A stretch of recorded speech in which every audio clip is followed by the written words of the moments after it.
In the era of universal class transition, one begins with an extraordinary talent, the ability to receive all item drops. Any entity vanquished by Wei Kai will yield an astonishing array of items.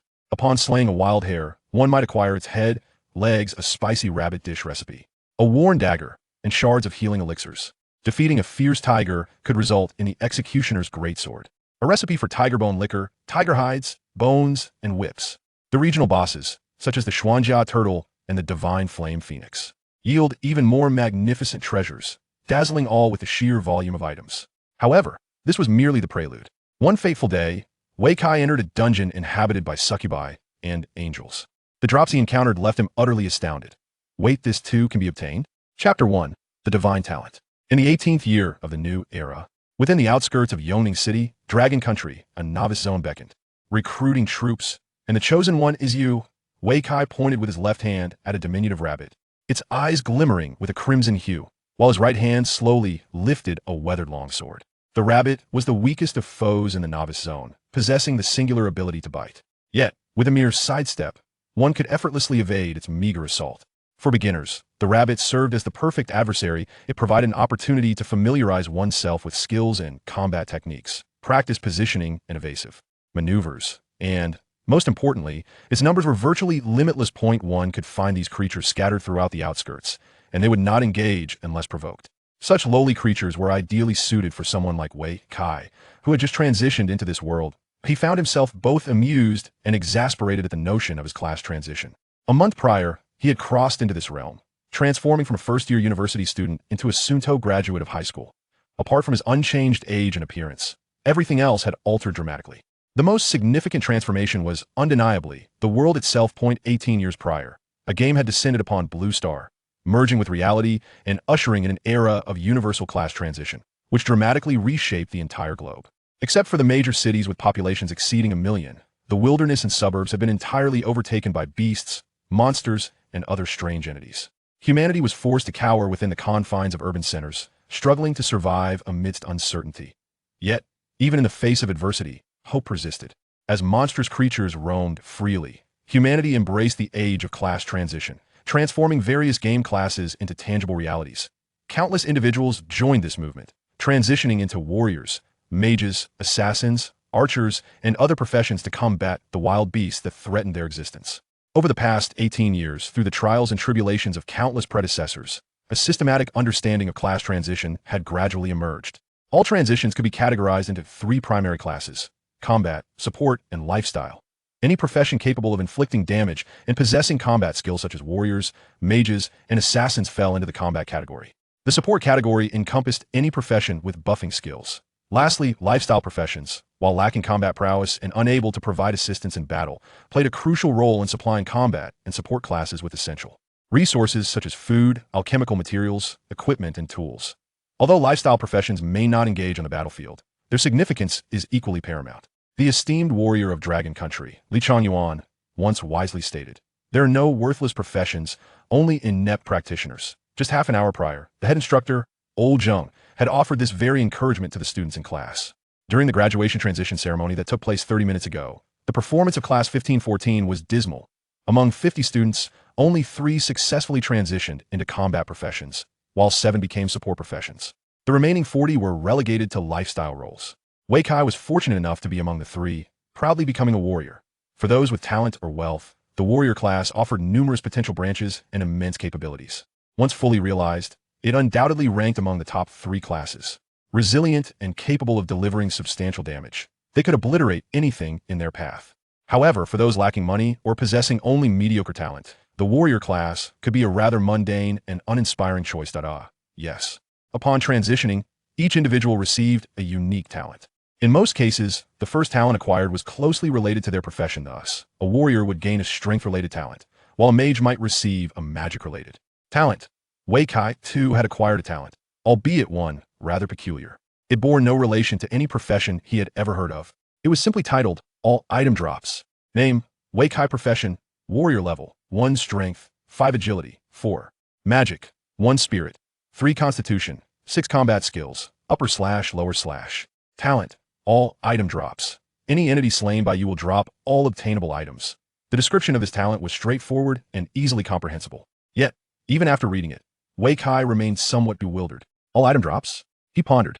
Does this mean that upon defeating a monster, all items it could possibly drop will be released at once? In the 18 years since the onset of the universal class transition, detailed drop lists for most monsters have been established by officials. The majority of monsters dropped several types of items upon defeat. Even the humble rabbit before him would yield a few pieces of rabbit meat and legs. The powerful regional bosses and divine beasts had even more extensive drop lists, boasting thousands of possible items. If he could indeed drop them all at once, would that not be a divine talent? With this thought, Wei Kai took 3 deep breaths to steady his racing heart. This was his first encounter with combat since his transition, a moment not only to adapt to his new warrior role, but also to test the capabilities of his newly acquired talent. Could it truly allow for all item drops? Upper slash. Wei Kai raised his sword, executing a crescent-shaped strike, his worn longsword swiftly slicing past the rabbit's leg and missing entirely. The first strike resulted in a miss, prompting Wei Kai to roll his eyes. Although he had anticipated such an outcome, facing it in reality was still somewhat disheartening. The diminutive rabbit, despite its weakness and lack of offensive power, excelled in speed and agility. A novice fresh from transition needed at least 10 minutes to effectively land a blow. A missed first strike was exceedingly common. Melee classes had it relatively easier. Novice mages and archers, when first confronted by a rabbit, often found themselves in tears over their own foolishness. Lower slash. Normal attack. Normal attack. Upper slash. 1.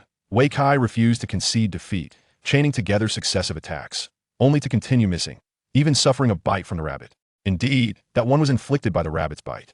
In his flustered state, he had let his guard down and failed to evade. After all that effort, he had landed no blows on the rabbit, yet had received a bite in return.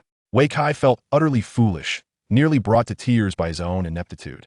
Thankfully, the rabbit's damage was minimal, dealing only a single point of damage, merely a trifling matter for a warrior with a health pool of 210. Come on, let's try again. Despite his earlier setbacks, Wei Kai remained undeterred. He understood that every combat professional had endured such trials. After all, who among the newcomers had not faced humiliation at the hands of a mere rabbit? Even the renowned Dragon Kingdom's war god, who left behind a famous saying, was once toyed with by rabbits during his novice days, nearly falling prey to a counterattack. However, it is worth noting that he encountered the Rabbit King. Chapter 2. Even novice monsters can yield great rewards. Upward strike. Normal attack. Normal attack. Downward slash. 5. A hit. After nearly 3 minutes of adaptation, Wei Kai finally landed a solid blow on the little white rabbit, inflicting a damage of 5 on its head. For a level 1 creature like the white rabbit, this was a substantial amount of damage, nearly taking away more than half of its life. With one stroke, the rabbit's health plummeted by 2/3, and it was on the brink of being vanquished. Seizing the opportunity, Wei Kai swiftly executed another normal attack. This time, the white rabbit could not evade and was struck again, with a number 2 appearing above its head before it let out a soft whimper and collapsed to the ground. Bang! In the next instant, the rabbit's corpse vanished, replaced by several beams of light emanating from the spot where it had disappeared. Loot. Witnessing this spectacle, Wei Kai's eyes widened in astonishment, his breath momentarily caught in his throat. As a novice monster, the white rabbit's drops were typically quite meager. In most cases, being defeated would yield nothing more than a small amount of experience and a copper coin. Only on rare occasions would one be fortunate enough to receive a piece of rabbit meat or a rabbit leg. Yet, what lay before him far exceeded such expectations. Rabbit meat. The rabbit meat dropped by the white rabbit can be used as a cooking ingredient. Rabbit leg. The rabbit leg dropped by the white rabbit can serve as a cooking ingredient. Rabbit head. The rabbit head dropped by the white rabbit can also be utilized in cooking. A glance was enough for Wei Kai to discern 3 types of ingredients from the little rabbit. The monster had released every bit of its flesh. But that was not all. There was even a recipe. Spicy rabbit meat recipe. Upon learning, one can master the art of cooking spicy rabbit meat, with the final dish varying based on the ingredients used. Spicy rabbit meat, a precious dish that, when consumed, can randomly enhance one attribute, can only be eaten once per day. The significance of attribute points is self-evident. Even if the increase is random and limited to a single point each day, the cumulative effect over time is undeniably substantial. In addition, there was a worn-out dagger and a medicinal herb, hemostatic grass, the most common medicinal herb, which restores 20 health points when consumed. Lastly, there was a peculiar item with a blank description, essence fragment, with only 4 words to its name and no further explanation. Wei Kai took a brief glance and chose to disregard it. He was already overwhelmed with joy. This was genuine. The description regarding talents was true. All items dropped. Everything that could possibly drop had appeared. Wei Kai's expression was one of exhilaration, his fists clenched as if he held the entire world within his grasp. While others, upon slaying a white rabbit, might be fortunate enough to receive a single piece of rabbit meat in addition to basic experience and copper coins. He had acquired 3 types of ingredients and an exceptionally valuable recipe. This was the lifeblood of a culinary profession. Without a recipe, a chef's dishes would merely be ordinary fare. Only by adhering to a recipe could one create dishes that enhance attributes or possess unique qualities. The current cookbook in my possession could fetch no less than 100,000 gold coins in the marketplace. Such a sum, equivalent to 100,000 pieces of currency, would suffice to sustain an ordinary family of 3 in indulgence for 5 whole years. What is even more astonishing is that this little white rabbit has not only yielded ingredients and recipes, but has also provided medicinal herbs, which are likewise rare materials. In this world, the wilderness is dominated by formidable beasts. To gather medicinal herbs, one must venture deep into the wild, where the likelihood of encountering precious herbs is directly proportional to the danger involved. In certain locales, even seasoned professionals at the 3rd tier may meet their demise. Although the hemostatic grass is the most commonplace of herbs, it can still command a price of around 100 coins. Beyond these, what surprised Wei Kai the most was the final item, fragments of spiritual medicine. Could it be that these shards, when amalgamated, might coalesce into a complete elixir? However, how many fragments would be necessary to synthesize a single elixir? The item does not specify, leaving him to explore this mystery on his own. Fortunately, I possess a gift. A subtle smile graced Wei Kai's lips, laced with mischief. Damn it, not a single drop of fur, he lamented, having dispatched 50 rabbits without a single morsel to show for it. At that moment, a curse echoed nearby, followed by a series of unpleasant complaints. Wei Kai turned to see a tall and imposing middle-aged man approaching.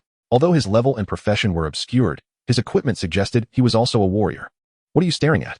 The man, noticing Wei Kai's scrutiny, became irate and retorted, with that glum expression, you must be a rookie incapable of even defeating rabbits. This area is designated as the lowest level novice zone. The majority of individuals who come here are newly transitioned novices, as the only monsters present are rabbits, granting merely the most minimal experience points and a copper coin for their defeat. Once 1's level rises, even the basic experience points and copper coin vanish when slaying rabbits. Higher tier professionals venture here primarily for the chance to procure rabbit meat. However, the drop rate for the little white rabbits is exceedingly low, akin to winning the lottery. This middle-aged man likely sought rabbit meat, yet his luck appeared to be lacking. His complaints suggested he had slain 50 rabbits without any drops. This, however, is quite typical. Though he grumbled, he did not cease his onslaught against the creatures. For him, these rabbits, with a mere 7 points of health, fell easily beneath his blade. In the face of his derision, Wei Kai remained unfazed, even managing a faint smile. The disparity between them was stark. While the man struggled to obtain even a single item after 50 kills, Wei Kai effortlessly gathered a plethora of drops. What was there to be angry about with such a chasm of difference? However, with this fellow present, it was prudent to depart. The drops from slain monsters are visible to all, and he had no desire to reveal his talents or invite trouble until he had developed further. Maintaining a low profile was of utmost importance. Having come to this realization, Wei Kai turned and walked away. 10 minutes later, he found a secluded spot in the distance and resumed his hunt for the little white rabbits. Armed with the experience from his first encounter with a monster, the subsequent battles unfolded with remarkable ease. The frail little rabbits barely survived 3 moves in his hands. If struck by his skill down slash, they could be annihilated in a single blow. Gradually, after dispatching the 20th little rabbit, a golden light enveloped him. He had leveled up. Wei let out a long sigh of relief. Defeating 20 little rabbits was neither overly difficult nor exceedingly simple for a novice who had just changed classes. Accomplishing this feat within half an hour to an hour was deemed satisfactory. Glancing at the time, Wei noted that he had spent 49 minutes, and with the 10 minutes he had taken to find a suitable training ground, the actual time spent was a mere 39 minutes. This performance was indeed commendable. If Wei's combat prowess could be considered merely adequate, then his loot drop rate was nothing short of miraculous. Chapter 3. Truly unbelievable. 20 rabbit legs, 20 pieces of rabbit meat, 20 rabbit heads, 20 healing herbs, 2 recipe books, and 20 fragments of spirit medicine. Except for the recipe books, which were undeniably rare and did not drop from every rabbit, every other item had been collected 20 times. Such a drop rate would lead others to believe he had activated some cheat. Though his name was Wei Kai, he truly had not. With so many items, his novice backpack, limited to 100 slots, was completely filled to the brim. Naturally, the most valuable recipe books were kept in his backpack. The 20 fragments of spirit medicine also appeared to be extraordinary, making it wise to store them as well. After careful consideration, Wei decided to take out 2 pieces of rabbit meat and hold them in his hand. Although the drop rate for this item was exceedingly low, its mere presence would make others perceive him as exceptionally fortunate. Weighing the rabbit meat in his hand, he concluded that this outing had been quite fruitful. Not only had he reached level 2, but he had also gained a proficient understanding of the warrior's skills and attack methods. Most importantly, the items he had collected were invaluable. Just the 2 recipe books could fetch 200,000 gold coins, enabling him to purchase a good set of equipment for himself. A warrior with equipment was worlds apart from one without. A warrior clad in exquisite gear could both endure damage and deal significant output, while an ill-equipped warrior was merely a target for punishment, forced to don the thickest armor to withstand the harshest blows. For instance, if he had possessed sufficient funds earlier, he could have easily acquired a finely crafted longsword. Even at level 1, he would have been capable of dispatching a rabbit with a single strike, rather than relying on his worn-out longsword, which required 2 strikes to eliminate a single rabbit. Although the difference between 1 strike and 2 may seem negligible, the impact on leveling efficiency was monumental. Furthermore, those with wealth could don superior armor to challenge even more formidable monsters. They could begin hunting at level 5, completely bypassing the need to kill rabbits at level 1. However, starting today, everything would be different. Wei Kai's gaze was resolute as he tightly clenched his fists. With the newfound talent of universal item drops, he envisioned a future where exquisite equipment and rare materials would be at his beck and call. As long as he diligently hunted monsters, one day he would ascend to the pinnacle of the world. On his way back, Wei Kai whistled leisurely, while an irate middle-aged man continued to grumble. "You foolish rabbit, can't you drop me a piece of meat? I've been slaying for ages, surely.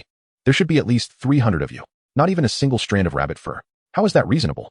I wonder which fool designed this game, where monsters leave no corpses behind, as if afraid someone might loot them. Come on, drop something already." Upon hearing this, Wei Kai swiftly switched hands, moving the rabbit meat to the other side of his body to keep it hidden from view. However, his movement was not unnoticed. The man had already observed the entire scene. "You rookie, did you actually manage to get rabbit meat?" The middle-aged man exclaimed in astonishment, surprised that this newcomer was so fortunate. In just over half an hour, he had managed to obtain 2 pieces of rabbit meat. "It's just luck," Wei Kai quickly explained. "How about selling it to me?" The man suddenly shifted from his displeasure, adopting a serious tone. "I genuinely need a few pieces of rabbit meat and can buy them directly with gold coins." That's fine." Wei Kai hesitated for a moment before agreeing. His backpack was already filled to capacity with rabbit meat, and selling a couple of pieces for some gold seemed reasonable, considering you're a newcomer. "I want to take advantage of you." The middle-aged man paused for a moment before stating plainly, "I'll buy your rabbit meat at double the market price, 10 gold coins per piece. For your 2 pieces, I'll give you 20 gold coins." All right." Wei Kai anticipated such a straightforward offer, along with an extra 10 coins. This trade turned out to be quite advantageous. Moments later, the transaction was completed, and Wei Kai's backpack now contained an additional 20 gold coins. This was a substantial sum, enough to purchase several new novice equipment pieces. Typically, no one would offer such a hefty price for mere rabbit meat.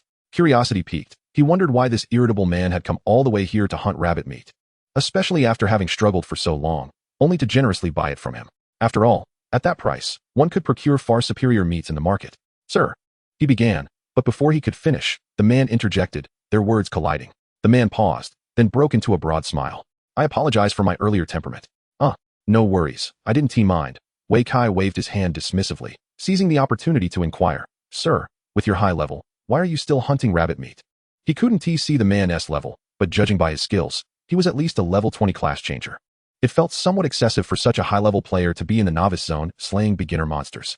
"Actually, it's to prepare a meal for my daughter. Regrettably, after more than a decade, I have yet to acquire the recipe for spicy rabbit meat. The drop rate for this item is simply astonishing.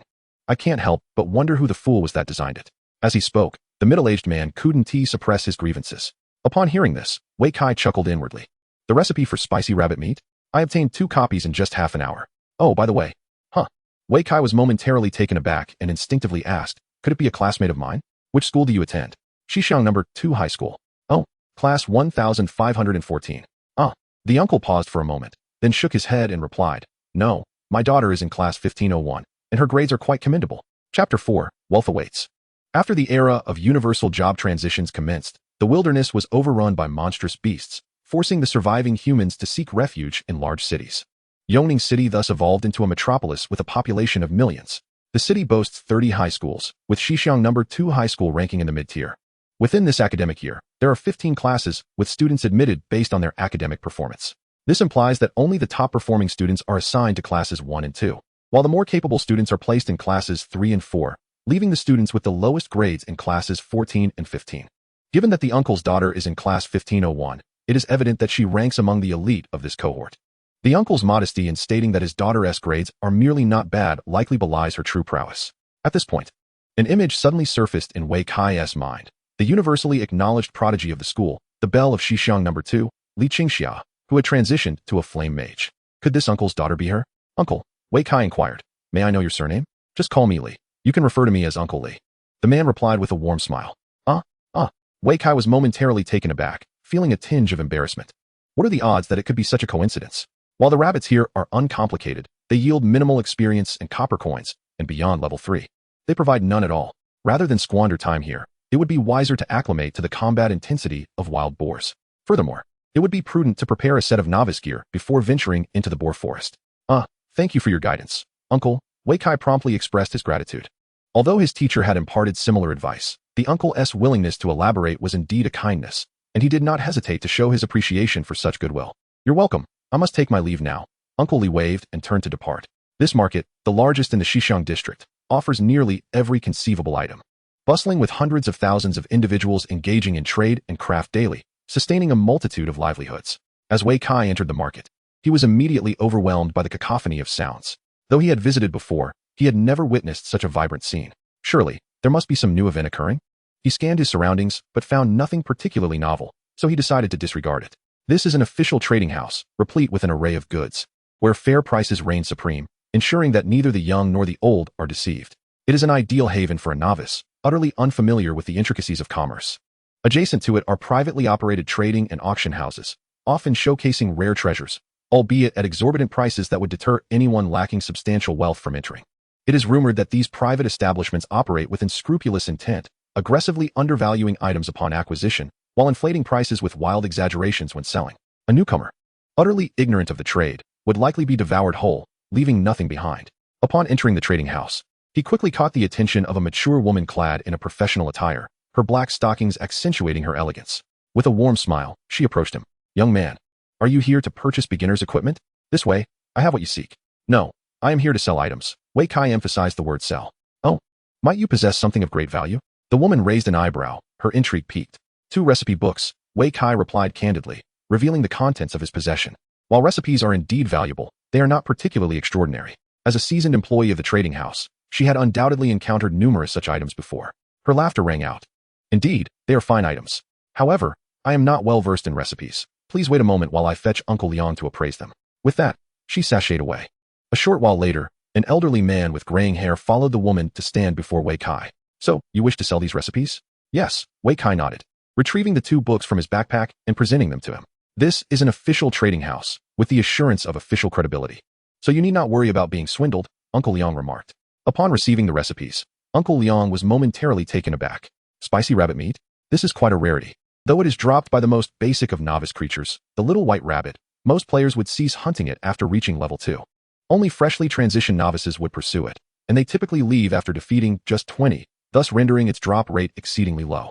It is unlikely that even 2 copies exist in the entirety of Yongning City, making this young man's possession of 2 copies quite astonishing.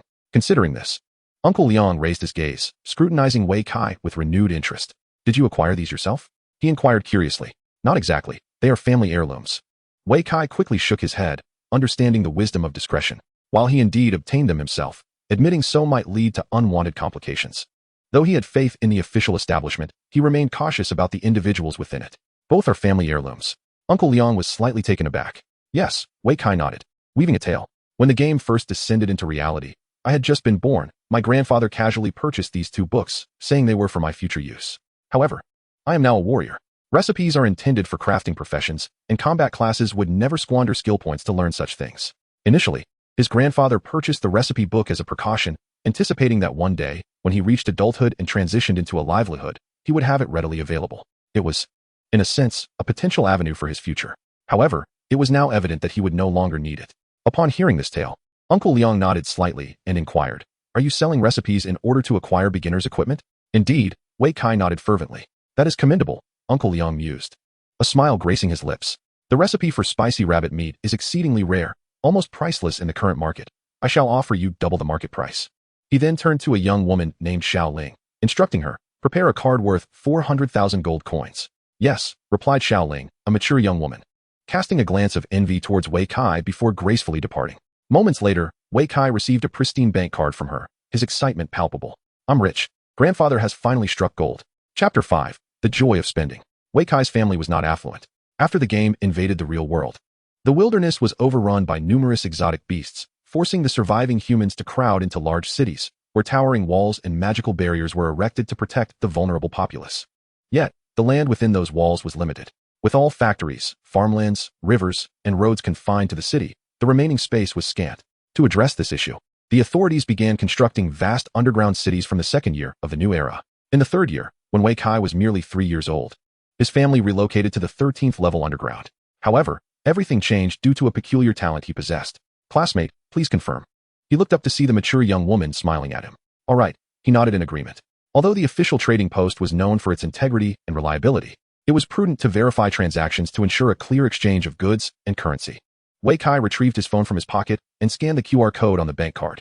In an instant, all the card's information appeared on his screen. Though he was already aware of the amount in the account, the glaring figures still quickened his heartbeat. 400,000 gold coins were sufficient to purchase a 50-square-meter apartment above ground, a dream he had long cherished, the very goal he had strived for throughout his life. Yet, he had no intention of pursuing that path now. I wish to buy equipment, he proclaimed resolutely, raising the bank card in his hand. I intend to spend it all. What? The saleswoman was momentarily taken aback. Uncle Liang, who had initially planned to leave, halted in surprise, gazing at him with astonishment. Young man, are you certain? This is not a trivial sum, Uncle Liang kindly cautioned him. Absolutely, Wei Kai affirmed with a nod. You are still a student, are you not? Uncle Liang began to speak again, but Wei Kai shook his head. No, I graduated today. I have the right to make my own decisions. And both of these recipes were entrusted to me by my father. His intentions were unmistakable. Both of these cookbooks were gifts from his parents, which naturally granted him the liberty to utilize the funds as he pleased. Xiaoling, please escort him to the Tianzi counter. Oh, certainly. Xiaoling nodded repeatedly, then gestured for Wei Kai to follow her. The Tianzi counter was renowned as the finest within the trading hall, where every piece of equipment began at a legendary level, with even some epic gear available. The prices for each item were equally legendary, starting from no less than 100,000 gold coins. Wei Kai expressed his desire to spend the 400,000 gold coins on his card, and naturally, he aimed to acquire the best. After a brief moment, the two arrived at the Tianzi counter, where, upon the clerk's recommendation, Wei Kai purchased a set of legendary-level equipment suitable for novices, spending a total of 350,000 gold coins. Additionally, he acquired several oversized backpacks, each boasting 3,000 slots, which cost him another 50,000 gold coins. In less than 10 minutes, the entirety of the 400,000 gold coins had been expended. Gazing at his now empty bank card, Wei Kai couldn't help but sigh. What's wrong? Feeling regret? The mature and gentle older sister inquired. No, Wei Kai shook his head. I simply find spending money exhilarating. Xiaoling was momentarily taken aback. Indeed. For Wei Kai, that 400,000 gold coins was merely the price of 2 cookbooks, which he had fortuitously dropped while hunting the little white rabbit, incurring no cost whatsoever. With the talent for full item drops, any creature he casually hunted could yield a plethora of precious items. Earning another 400,000 gold coins would be a trivial endeavor. Moreover, the equipment he had purchased was intended to enhance his monster hunting capabilities, effectively serving as an investment in himself. Investing in oneself, how could that evoke regret? By the way, may I call you Sisterling? Wei Kai asked with a slight smile. Of course, Xiaoling replied with a grin. Sisterling, may I inquire about which monsters these pieces of equipment are dropped from? Huh. Xiaoling paused, then asked with a smile. Are you considering hunting for them yourself? If I could farm a set, would you buy it? Wei Omping retorted. Absolutely. Xiaoling affirmed with certainty, adding, whatever quantity you have, we will take it. Really? Wei Kai was pleasantly surprised, feeling as though he had stumbled upon a lucrative opportunity. Whatever quantity, I could sell you enough to bankrupt you. Yet, despite the jest, he had no intention of doing so. After all, selling a vast quantity of premium equipment could easily expose his true identity. He was not foolish. Truly, Xiaoling smiled and said, since you purchased equipment worth 400,000 gold coins, you are now our esteemed guest. So I shall gift you a copy of the drop guide. Oh, thank you very much. Wei Kai was concerned about where to hunt monsters next. With this guide, he could simply select a monster known for its valuable drops and hunt it relentlessly. After leaving the trading hall, Wei Kai first sought out a rice noodle shop and enjoyed a bowl of rice noodles. While savoring his noodles, he examined the novice equipment adorning his body. This set of legendary grade novice gear, its primary function not merely to provide additional skills or enhance offensive and defensive capabilities, but rather to significantly augment his fundamental attributes. The significance of these basic attributes is paramount. In this realm, combat attributes such as attack, defense, and resistance are directly linked to attribute points. Only when these points are sufficiently elevated do one's offensive and defensive capabilities attain true relevance. As a level 2 novice, his foundational attributes were rather meager. Each of the 5 core attributes increased by merely 1 point per level, accompanied by an additional 5 free attribute points. However, in most cases, these free points remained unallocated. Without a clear understanding of one's future class path, most individuals refrain from indiscriminate allocation, for a single misstep could lead to considerable complications. To reallocate points entails a substantial cost. Only those who are certain of their developmental trajectory from the outset, or those hailing from affluent backgrounds who are unconcerned by the costs of reallocating would allocate points without hesitation. Wei Kai, too, had refrained from adding points, resulting in his low foundational attributes. The three most crucial attributes for a warrior, strength, agility, and constitution, had not exceeded 10 points. Yet, this novice gear provided a remarkable 20 points to all attributes, equivalent to a rise of 20 levels. The myriad of additional buffs was simply beyond reproach. It was indeed worthy of its legendary status. Chapter 6. Fortunately, my skills are superior. After satisfying his hunger, he had selected his target. Wei Kai glanced up at the sky and then at the time displayed on his phone. Was it already 3 in the afternoon? With 3.5 hours remaining until dusk, he should have ample time. The leveling area he intended to venture to lay not far beyond the city gates. If he hurried, he could manage at least 2.5 hours of grinding. Without further hesitation, he turned and boarded the bus heading to the east city gate. 10 minutes later, Wei Kai alighted from the bus and proceeded directly towards his destination, the East City Wild Boar Forest. This area, also designated for novice leveling, boasted monsters ranging from levels 3 to 12, and the variety of creatures was no longer singular. In addition to the wild boars hinted at in the name, there were monkeys, wolves, tigers, and an array of other feral beasts. Deeper within the forest, elite monsters bearing special attributes would occasionally spawn, yielding substantial rewards upon defeat. However, these elite creatures were often 3 levels above the ordinary monsters and possessed unique attributes, rendering them significantly more challenging to vanquish. A careless encounter could easily lead to disaster. Typically, defeating elite monsters required a coordinated team effort. Nevertheless, Wei Kai did not need to specifically hunt elite monsters. To him, the drop rates for all creatures were equivalent, each standing at a perfect 100. As he contemplated this, a sudden low growl echoed in the distance. A robust wild boar, tough-skinned and muscular, charged directly towards him. Initially taken aback, he quickly recalled that monsters above level 3 would initiate attacks. Yet, this was fortuitous. He promptly unsheathed his newly acquired legendary greatsword, aiming it at the oncoming wild boar. With a swift upward strike, Wei Kai swung the great sword with tremendous force. In the next instant, the wild boar, barreling towards him, was sent soaring by the immense power of the blade. After a few seconds, it landed with a thud several meters away. This strike had severely wounded the wild boar, and once it hit the ground, Wei Kai rushed over to deliver the finishing blow, effectively ending its life. Fortunately, my skills surpassed the rest. Observing the lifeless body of the boar, a smirk of satisfaction crept onto Wei Kai's lips. The instructors at school had taught that monsters of level 3 and above possess innate skills, such as the charge ability exhibited by this very wild boar. Although it was merely level 3, its charge could exert an impressive force of 15 points. This meant that one would need a strength score exceeding 15 to withstand its assault. Otherwise, one would be sent flying. The greater the disparity in strength, the more forceful the impact. A novice mage with only 1 point of strength would be propelled at least several meters away. Being knocked back is no trivial matter. Although the real world has been gamified, injuries sustained from such impacts still inflict pain, unless one seeks a healer or a medical professional for treatment. These wounds could linger and adversely affect one's condition, depending on their severity. However, should your strength be higher, it is the boar that would be sent reeling. Just as Wei Kai, with his 26 points of strength and the warrior's upward thrust skill, not only withstood the boar's charge, but also managed to launch it into the air. This maneuver not only depleted half of the boar's life, but also inflicted further injury, allowing for a successful follow-up strike. This exemplifies the significance of basic attributes. Once one has dominantly surpassed the attributes, slaying monsters becomes akin to slicing through vegetables, remarkably effortless. Nonetheless, this technique is not accessible to everyone. After all, not every novice possesses over 20 points in all attributes at merely level 2. Furthermore, not everyone can afford legendary grade novice equipment. This illustrates the impact of monetary investment. After a moment of reflection, Wei Kai directed his gaze towards the boar's loot.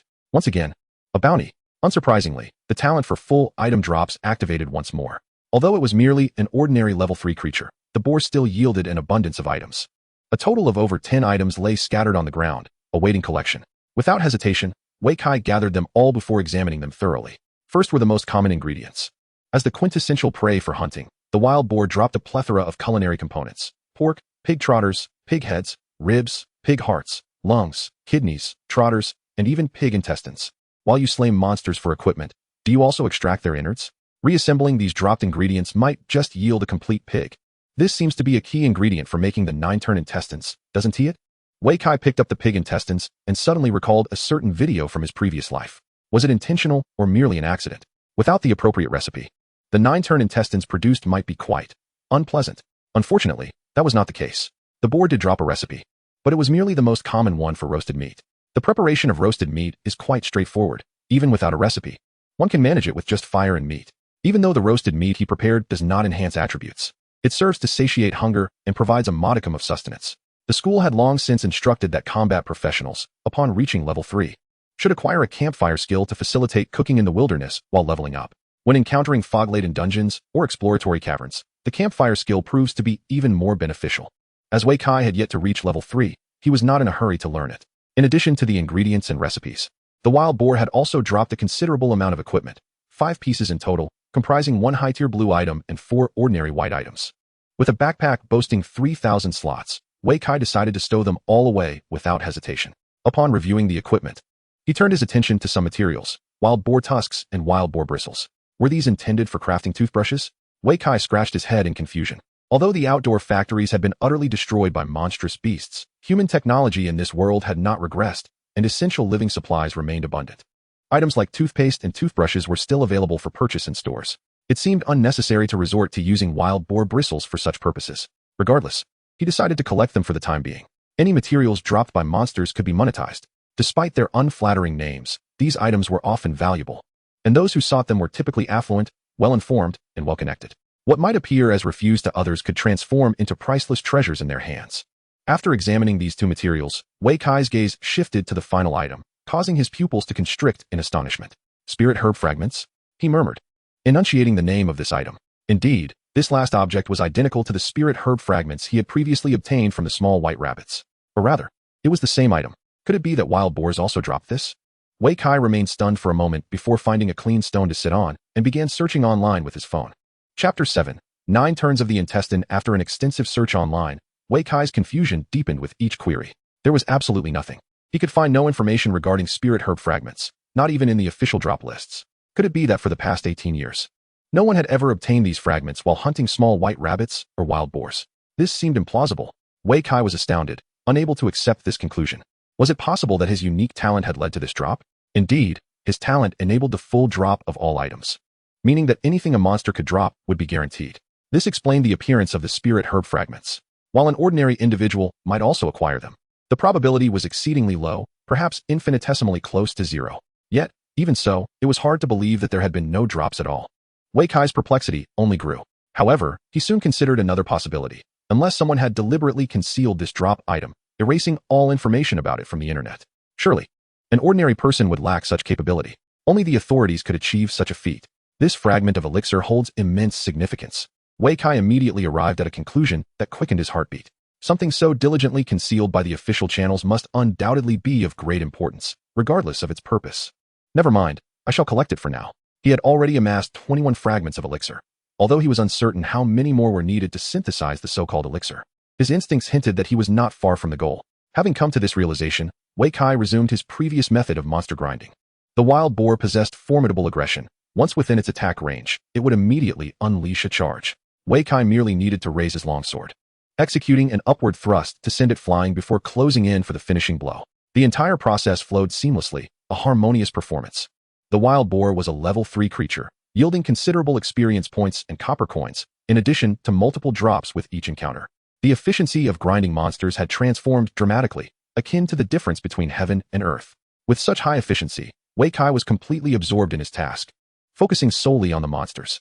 He would occasionally glance at the drops.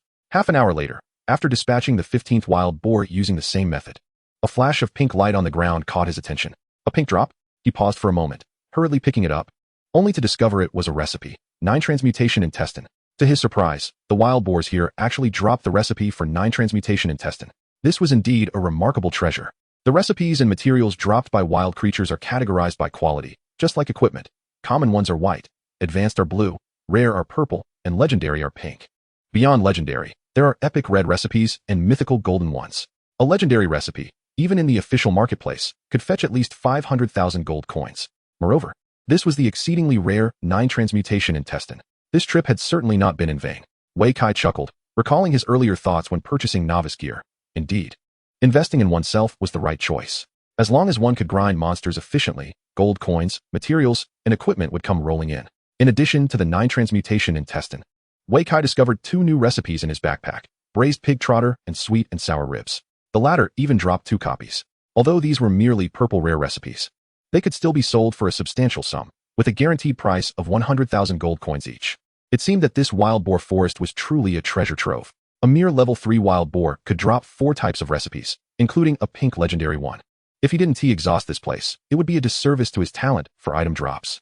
With this thought in mind, Wei Kai's gaze immediately shifted to a wild boar not far away. "Look at me," he called out.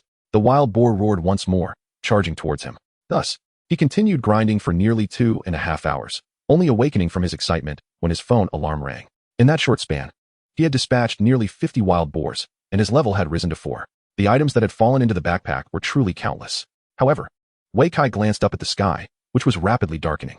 After speaking, he hurriedly gathered the recently dropped loot and turned to leave. In Yoning City, the darkness descends at 6:30 in the evening. Once night falls, regardless of one's profession or level, it is unwise to linger in the wilderness. The wilds become exceedingly perilous, teeming with formidable creatures, and even the most powerful among them experience a significant enhancement at night, their strength multiplying to at least 15 times that of their daytime selves. In such circumstances, only a fool would dare confront them head-on. The solution to the encroaching darkness is rather simple. One must seek refuge within the city.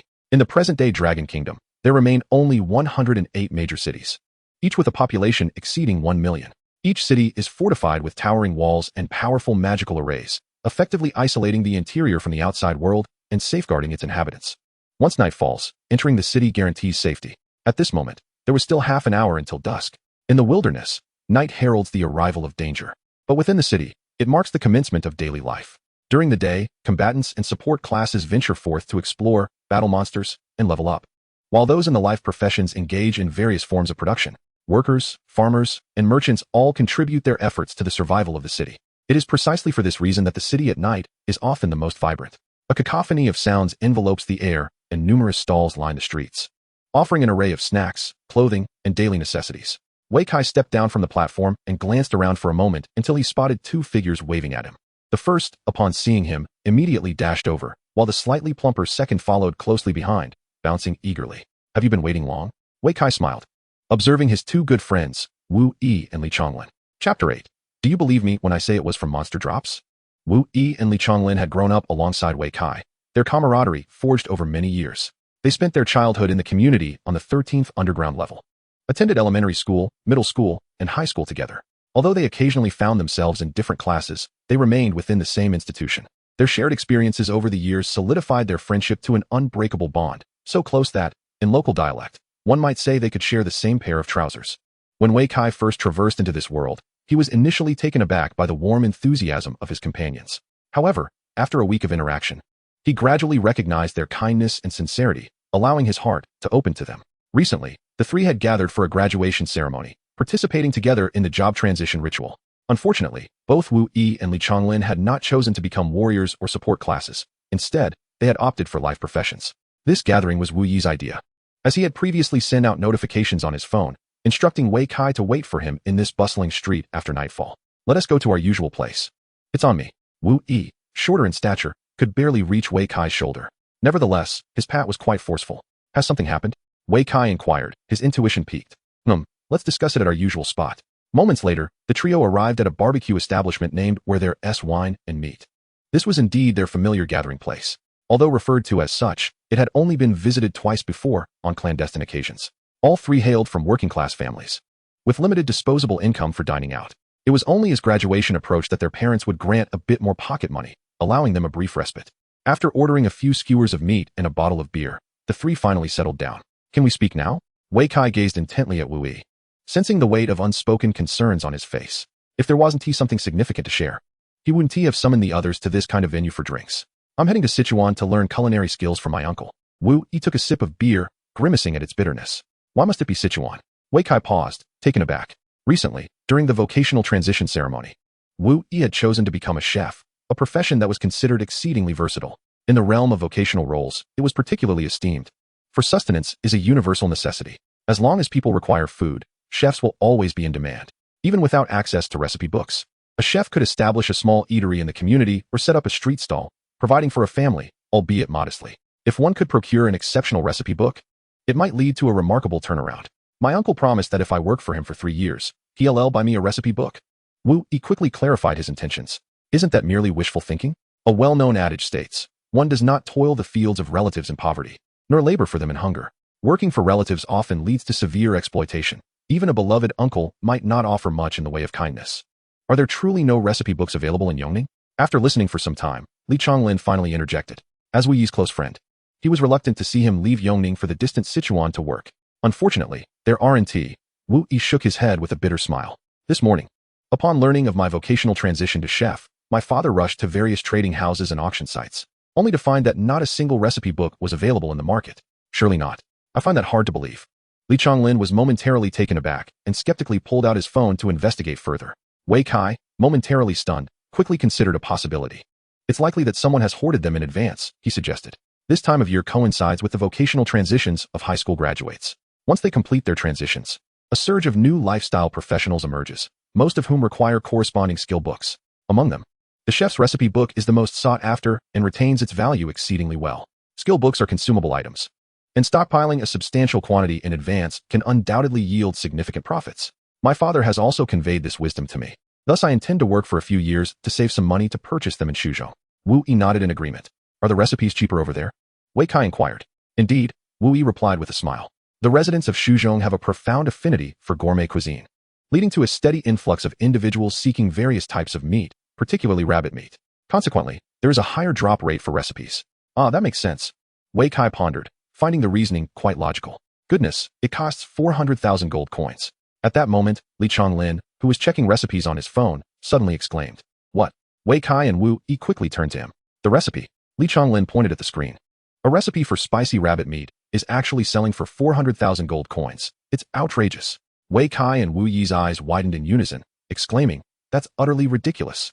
Wei Kai never anticipated that a recipe he had sold for 200,000 gold coins just at noon could now fetch 400,000. It turns out the official trading market is equally mercenary. As he pondered this, Li Chonglin again gasped in astonishment.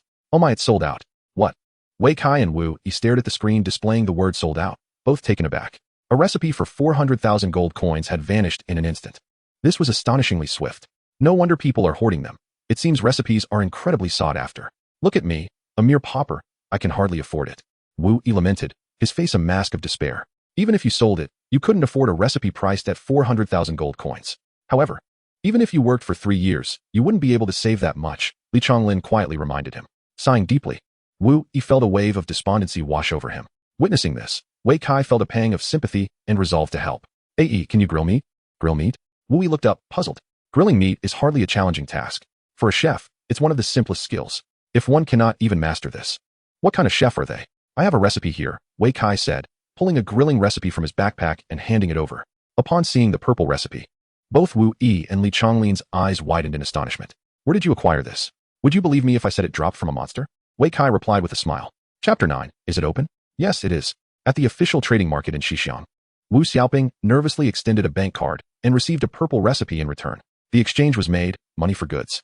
After obtaining the recipe, Wu Xiaoping let out a heavy sigh, his emotions a whirlwind. Today marked the day his son graduated from high school and successfully transitioned into a new profession. Yet, no one could have anticipated that his son's chosen vocation would be that of a chef. In the culinary world, possessing a recipe elevates one's status from the mundane to the extraordinary. It is often said that only those with recipes can be called chefs, while those without can merely be regarded as cooks. In a bid to ensure his son does not fall behind, and for the sake of his son's future, he traversed the entirety of Yongning City by day, ultimately discovering a recipe for spicy rabbit meat. However, this coveted item was exorbitantly priced at 400,000 gold coins. It represented the most extravagant purchase of his life and the boldest transaction he ever undertook. This single recipe drained the family's entire savings, including the funds originally earmarked for purchasing a home. Initially, the child's uncle had promised to help him acquire a recipe in Shu, but only on the condition that he would study culinary arts under him for 3 years. Upon hearing this stipulation, Wu Xiaoping found it untrustworthy. Learning culinary skills for 3 years would mean lagging behind for 3 years. It is crucial to note that we currently live in an era where everyone is striving to change professions. Had it not been for regulations mandating high school graduation before transitioning careers, many parents would wish for their children to change professions at birth, start leveling up at 1 year old, and be capable of soloing by age 2. Who would want their child to be at a disadvantage from the outset? If his son spent 3 years learning culinary arts, it would be a squandered opportunity, and he would likely fall further behind the times. It was this very consideration that compelled Wu Xiaoping to grit his teeth and resolutely spend all his savings on that recipe. After placing the recipe into his backpack, a sense of relief washed over him. Once he stepped out of the trading hall, he eagerly took out his phone and dialed a familiar number. What is up? Good news. At the barbecue shop on the bustling street, when Wei Kai revealed the meat grilling recipe, both Wu Yi and Li Chonglin were utterly astonished. Did this really drop from a monster? You've got incredible luck, they exclaimed. Indeed, it costs 400,000 gold coins for just one. Can you believe it? You could buy a house with that. They marveled in envy. You found such a treasure on your very first day. Surely, you must be lucky. Indeed, Wei Kai chuckled. As practitioners of life skills, Wu Yi and Li Chonglin were fated to remain untouched by combat, unable to venture into the wild to level up, and thus devoid of opportunities to unearth such precious items. Their only means to earn money was through diligent labor. Witnessing their former friend ascend to great heights, it was disingenuous to claim they felt no envy. Here, after the two finished speaking, Wei Kai gently handed the recipe to Wu Yi, as casually as if he were offering a skewer of grilled meat. Wu Yi was momentarily speechless. He seemed poised to express something, but faltered, unsure of how to articulate his thoughts. The recipe before him was far too valuable. Just take it. Wei Kai confidently placed the recipe in Wu Yi's hands, asserting, I'm only at level 4 now. Once I transition, I'll be leveling up swiftly. I could obtain as many of these recipes as I desire. I just fear you won't be able to keep up with learning them. Exactly, just take it. Li Chonglin chimed in, seizing the opportunity. Brother Kai has said it was dropped by him. If one can drop, then surely another can as well. However, that amounts to 400,000 gold coins. Wu Yi shook his head with a wry smile. Just a moment ago, the three of them had witnessed a recipe being sold for the astronomical price of 400,000 gold coins. Even if I were sold, I could not fetch that sum. Nonsense. Are we not brothers? Surely, we are worth that 400,000. Wei Kai retorted sharply, resolutely declaring, learn it. And promise me you'll roast a piece of meat for me every day. Do not let your brother down. Understood. Wu Yi took a deep breath. From now on, my life is yours, Brother Kai. At that moment, his phone in his pocket suddenly rang. He was about to answer it when Wei Kai swiftly grasped his hand. Learn it first. All right. Wu Yi replied with a bittersweet smile. Acquiring skills is quite simple, as long as one possesses sufficient skill points. Opening the recipe ensures automatic learning. In just a second, Wu Yi had mastered the art of roasting meat. Only then did he answer the call. Dad, I'm out. What's up? I'm with Brother Kai and Chonglin. Is it all right if I call back later? Uncle Peng wants us to join him. Wei Kai paused, puzzled. Is there something going on? Dad says it's something good. Wu Yi responded. Li Chonglin nodded. I have no objections. What about you, Brother Kai? I have a few matters to attend to.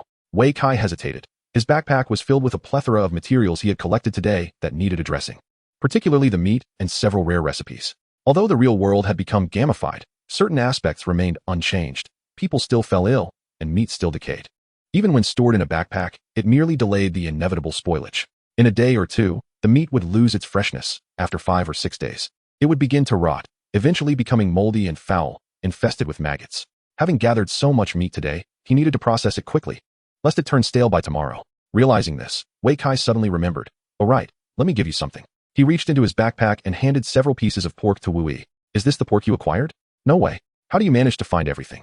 Li Chonglin exclaimed with envy. Being a combat class is truly advantageous. If only I could venture outside the city to grind monsters. Aren't you an alchemist?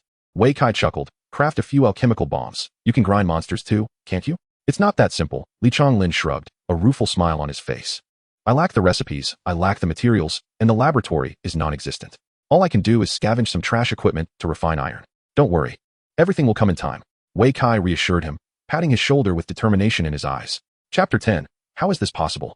After parting ways with the two, Wei Kai made his way to the West Market, standing before the entrances of 2 trading houses. He hesitated for a moment before resolutely stepping into the private one on the left. Earlier, at the barbecue shop, he had witnessed firsthand his recipe sell for 200,000 gold coins, only to be resold for the staggering price of 400,000. The facts were clear. Everyone was here to make a profit. Since the official trading hall bears no distinction from the private one, he deemed it unnecessary to frequent the official venue. Moreover, having sold 2 recipe books at the official trading hall during the day, returning to sell a few more in the evening would undoubtedly arouse suspicion. The private trading hall exuded a rather desolate ambience, with scarcely any patrons present. Only 4 or 5 bored attendants huddled together, engaged in idle chatter. Upon noticing someone enter, several attendants promptly turned their gaze towards him. After a moment, one of them scoffed nonchalantly, while another quietly remarked, another novice here to purchase beginner gear. It's transition day, so it's quite normal. Perhaps they've simply taken a wrong turn. Someone chuckled, seemingly indifferent. This private trading hall catered exclusively to high-end transactions, devoid of the commonplace beginner equipment. Though the newcomer possessed a certain charm, his attire clearly marked him as a pauper, likely having stumbled in by mistake. Didn't he even bother to check himself in the mirror before coming in? One of the sales staff cast a glance at Wei Kai, deliberately raising her voice. In truth, Wei Kai could already hear their idle gossip without her amplification. With 20 points in all attributes, he not only possessed enhanced strength and agility, but also a heightened sensitivity, allowing him to perceive distant, subtle sounds and even faint emotions. The speaker's disdain was palpable, dripping from her words. Wei Kai turned to leave, but before he could take more than a few steps, a gentle voice called out from behind. "Hey, handsome, need any assistance?" The voice struck a familiar chord, prompting Wei Kai to turn around, surprised. "Oh, it's you." The girl who called out was equally astonished to see a familiar face. "Lingjia. You're not." Wei Kai's expression was one of confusion as he pointed towards the adjacent area. "Uft." Tian Shaoling covered her mouth, gesturing towards next door. "That's where I work. And this place?" Wei Kai's questions remained unanswered. He was taken aback. "Is it possible to work in the official trading hall next door while neglecting your own?" This seemed a rather idle pursuit. "The situation here is somewhat intricate, and it's not easily explained," Tian Shaoling replied with a gentle smile, moving closer. "But let us discuss your circumstances. What brings you here?" "Oh, right." As she spoke, her eyes widened, scrutinizing Wei Kai from head to toe. "It appears you've leveled up quite a bit during the day. You're here to exchange equipment, aren't you?" "Actually, I'm here to sell something," Wei Kai whispered. "What?" Upon hearing the word sell something, Tian Shaoling's eyes widened in reflex, and she couldn't suppress her exclamation. "You farmed again." "Shoo." Wei Kai quickly gestured for silence. "All right, follow me." Tian Shaoling promptly snapped back to attention and beckoned him to the second floor of the trading hall. As they passed by the group of attendants, Tian Shaoling cast them a meaningful glance, causing the attendants to immediately lower their heads. Once the two ascended the stairs, the attendants finally dared to lift their gazes. The previously silent receptionist sighed in relief, feigning the act of pouring water as she hurriedly departed. The one who had whispered idly remained frozen in place, utterly bewildered. Ultimately, it was the brash receptionist, her countenance ashen, filled with shame and indignation. She longed to resign on the spot and flee.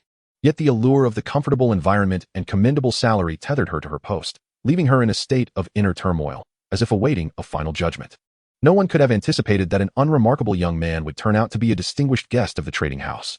Not only was he granted access to the second floor, but he was also escorted by the company's heiress herself. Such treatment is a rarity, perhaps occurring once in 1,000 customers, for the heiress seldom graces this place unless there are pressing matters at hand. Yet, reality is often cruel. Upon ascending to the second floor, Wei Kai discovered an unexpectedly lavish setting, adorned with mahogany furniture and exquisite works of art. Most importantly, the atmosphere was profoundly serene, allowing a view of the nightscape through the windows, free from the disturbances of noise. "Make yourself comfortable," Tian Shaoling said, releasing her hold and gesturing for him to sit. "This place sees few visitors, I presume?" "This is the VIP reception room of the trading house," Tian Shaoling explained with a smile. "It is reserved for receiving esteemed guests." "Am I considered a VIP then?" Wei Kai retorted. "Why wouldn't you be?" Tian Shaoling replied with a slight smile. "You are indeed a person of considerable means, capable of spending 400,000 gold coins on novice equipment." The transition to class change for all had commenced 18 years ago, and despite her 3 years of service at the neighboring trading house, she had never encountered anyone willing to spend such a sum on beginner gear. For most, the novice phase quickly passes, with players reaching level 10 in no more than 5 days, necessitating a complete overhaul of their equipment. Only the truly affluent would indulge in purchasing a set of gear meant to last a mere 5 days. Of course, one could also be a foolhardy spender. "So, you've already deemed me a fool?" Wei Kai feigned indignation. "Not at all," Tian Shaoling replied quickly with a chuckle, then turned serious. "I believe you belong to a third category." "What might that be?" she continued, observing his reaction as she articulated her assessment. "Quite astute," Wei Kai nodded, beginning to admire her perceptiveness. It must be said that those employed at the official trading house possess remarkably sharp insights. "Are you here to make money again?" Tian Shaoling smiled at him. "Indeed," Wei Kai laughed heartily, openly admitting his intentions. With her having discerned his purpose, he felt no need for concealment. Once he spoke, he retrieved 3 recipe books from his backpack. Recipe books. Upon seeing them, Tian Shaoling's mouth fell agape, and she quickly covered her lips with her hand to avoid betraying her astonishment. "How did you acquire so many recipes?" Had he produced just 1? Her surprise might have been muted, but 3? Such a number was astounding. If she were seated across from a seasoned warrior of over level 60, she might not have been as taken aback. However, it so happens that Wei Kai is a novice who just transitioned into his new profession today. How could this be possible? Chapter 11. My luck is indeed remarkable. 400,000 gold coins for a single recipe. I can sell them all to you. Wei Kai did not elaborate further, instead stating the price directly. Upon hearing this figure, Tian Shaoling was momentarily taken aback, then chuckled. "You really overestimate us. We cannot afford a recipe priced at 400,000. Is that so?" Wei Kai smiled and retorted. "I just saw on my phone that you sold that recipe for spicy rabbit meat for 400,000 gold coins. That is the retail price." Tian Shaoling replied with an expression of calmness. "The acquisition price cannot possibly be the same as the retail price, can it? We cannot work for free, after all." "That is indeed true." Then let us reduce it by 20,000. Wei Kai pondered and suggested, but I have one condition. Speak. The highest selling price for these recipes can only be 400,000 gold coins, not a single coin more. Why? Tian Shaoling was momentarily stunned, unable to comprehend the other party's intentions. Once the trading hall has acquired the goods, how much they sell them for is their own affair. Even the official price bureau cannot intervene. What gives you the right to dictate? Because if it gets any more expensive, no one will be able to afford it. Wei Kai stated candidly, 400,000 gold coins is already the lifetime savings of an ordinary family.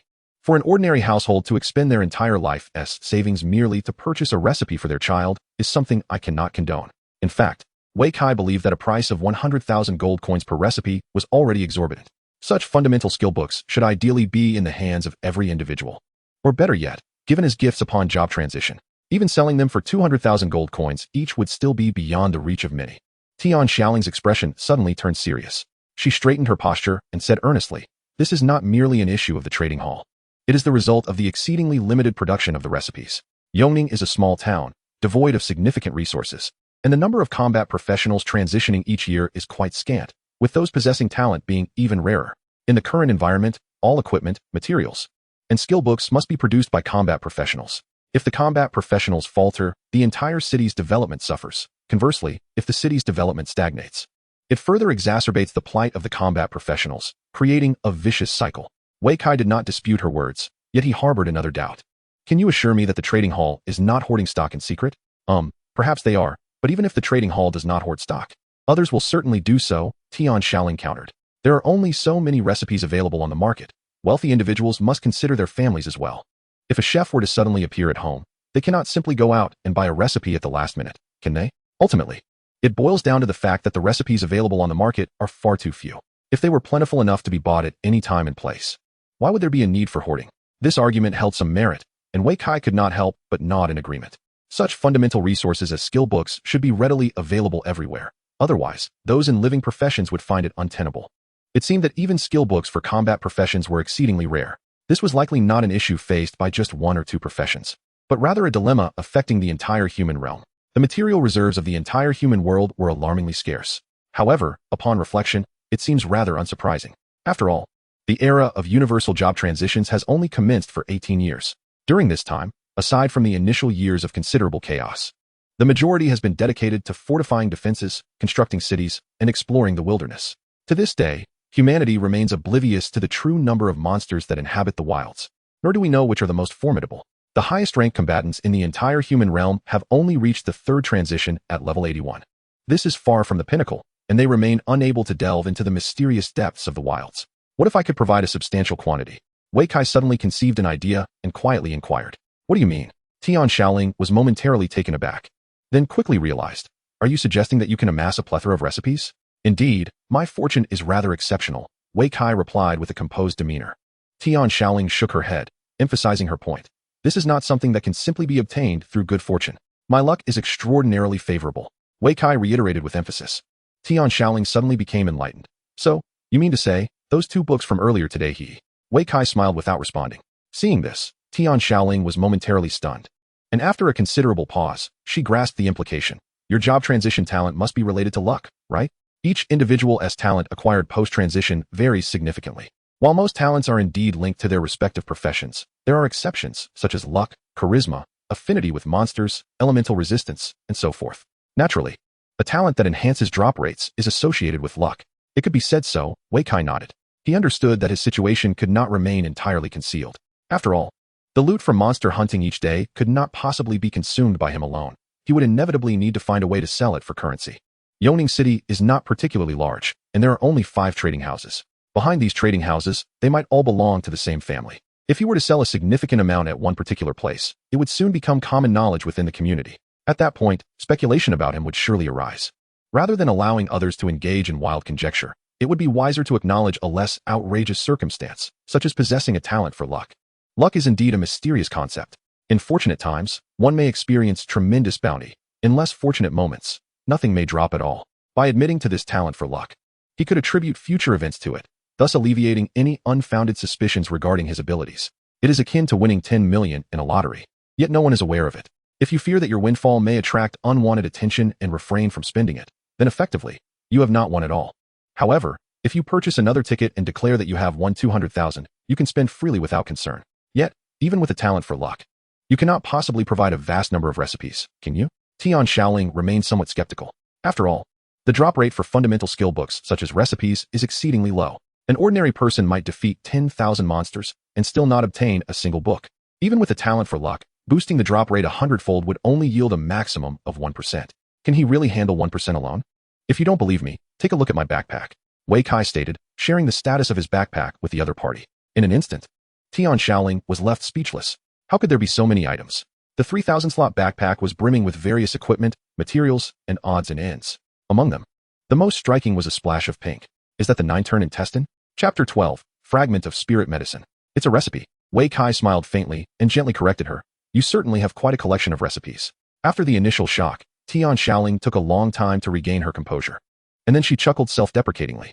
At first, she had her doubts about him, but after seeing the contents of his backpack, her skepticism vanished. This guy's luck is extraordinarily good. Recipes that others might take years to obtain were present in his backpack, including the exceptionally rare legendary recipe, 9-turn intestine. If this recipe were sold, it could fetch over 1,000,000 gold coins. So, do you believe I possess such ability now? Wei Kai inquired, gazing into her eyes. May I see your talent? Upon hearing this, Wei Kai furrowed his brow. After a considerable pause, he finally spoke. Can I trust you? I can enter into a heavenly contract with you. Tian Xiaoling immediately raised her right hand and stated earnestly, if I reveal what I have seen, I will be instantly killed by the heavenly Tao, and in my next life, I will become a monster, dying 100 times a day. A heavenly contract? Is that really necessary? Wei Kai shook his head. The so-called heavenly contract is akin to swearing an oath to the heavens in a past life. However, in this world, the heavenly Tao truly exists, and it operates diligently. Once the contract is violated, death is inevitable, without exception.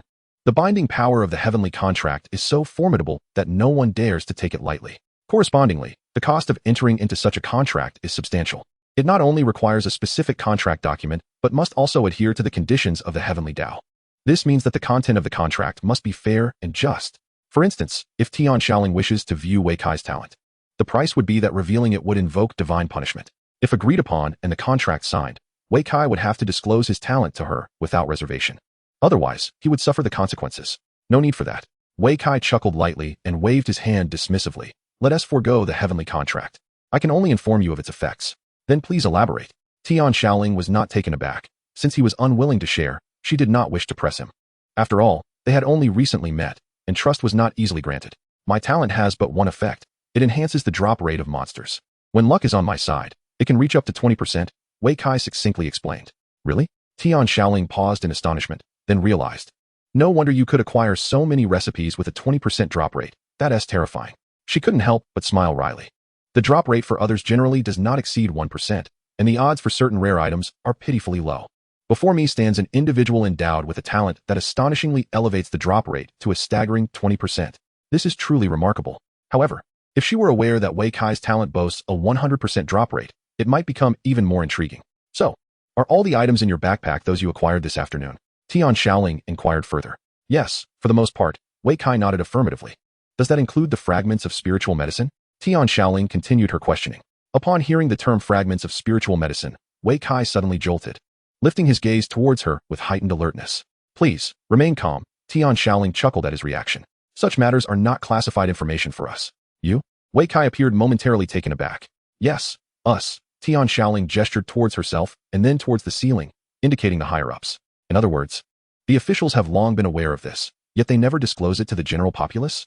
Wei Kai's brow furrowed with displeasure. There is no necessity, Tian Xiaoling sighed. The drop rate for this item is exceedingly low. Even with official intervention, they have only managed to accumulate 3 pieces over the years. How many fragments are required to synthesize one? Wei Kai asked. 100. Tian Xiaoling held up a finger, then sighed again. But to think you possess 51, honestly, if I hadn't witnessed it myself, I would not have believed it. Other items aside, even the fragments of spiritual medicine, which are notoriously difficult to obtain, you can procure with such ease. This drop rate is nothing short of miraculous. Were it not for the inability to forcibly inspect your attributes, I would be tempted to strip you bare to thoroughly examine your traits and talents. What purpose do they serve? Wei Kai queried, perplexed. Judging by her tone, the effects of these fragments seemed remarkably potent. Even with official efforts, they have only managed to gather 300 pieces over the years, which culminated in the synthesis of 3. They can provide a skill point, Tian Xiaoling elucidated. A skill point? Such a boon exists. Wei Kai was momentarily stunned, hastily asking. Is there no limit? Dream on, Tian Shaoling smiled slightly. Each individual may consume a maximum of 10. The 3 acquired by the officials were granted to the war god Li Changyuan, the king of support Wang Li, and the idol of life profession, alchemist Liu Yutian. The names she mentioned were renowned figures within the Dragon Kingdom, each echoing with exceptional prestige. These 3 individuals represent the pinnacle of class transitioners in the Dragon Kingdom and serve as the nation's bulwark. It is thanks to their presence that the Dragon Kingdom was able to quell turmoil and restore order within the initial 3 years. Without them, the current state of the Dragon Kingdom would likely mirror that of a fragmented and chaotic nation. To think that such illustrious individuals could only receive a single fragment of spiritual medicine is utterly outrageous. Are you astonished?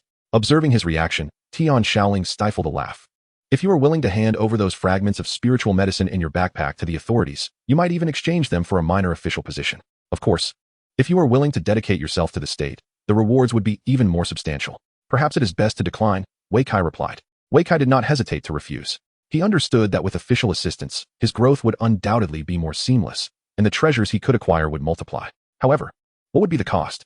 The price would be to become merely a tool for treasure hunting, stripped of any semblance of freedom. Should he encounter individuals with ulterior motives, he might even face severe exploitation.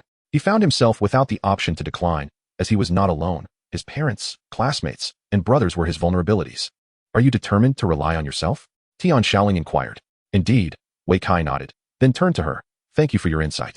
Once I gather 100 fragments of spirit herbs, I will present you with a token of my gratitude. I cannot accept that. Tian Shaoling quickly waved her hand. If you are resolved to depend on your own efforts, the path ahead will undoubtedly be arduous. Those spirit herbs are better reserved for your own use. After saying this, she felt a twinge of regret and added, however, when you find yourself overwhelmed with surplus, do not hesitate to share some with me. Haha, that will be soon enough. Wei Kai replied with a confident smile. By the way, Tian Shaoling recalled something and continued, you brought so many items to the trading hall. You intend to sell them, correct? Yes, I need money, Wei Kai stated candidly. Chapter 13. My family is also a merchant. If you require funds, I suggest selling just this one item. Tian Shaoling calmly pointed to a hint of pink in his backpack. This 9 turns large intestine recipe can fetch at least 1,000,000 gold coins. Sufficient for your needs for quite some time. What about the other materials? Wei Kai furrowed his brow. He was aware that selling everything at once would likely draw attention. Yet he had no superior alternative. He could not possibly keep all those materials and equipment for himself. Moreover, there were perishable meats in his backpack that would spoil if left for another day. If you trust me, I can assist you in handling them. Tian Shaoling said with confidence. How would you handle them? By selling them, of course, she smiled. But we would open our own shop. We? Open a shop ourselves? Wei Kai's mind struggled to grasp the concept. Absolutely, Tian Shaoling replied with a grin. We can collaborate. You provide the goods, and I will supply the shop and personnel, managing the operation together. What do you think? This proposal left Wei Kai scratching his head. To be honest, he had never contemplated such a venture. On one hand, he lacked the capital and knowledge of running a shop. On the other hand, he had no time to engage in such endeavors. Yet, these were precisely the areas in which Tian Shaoling excelled.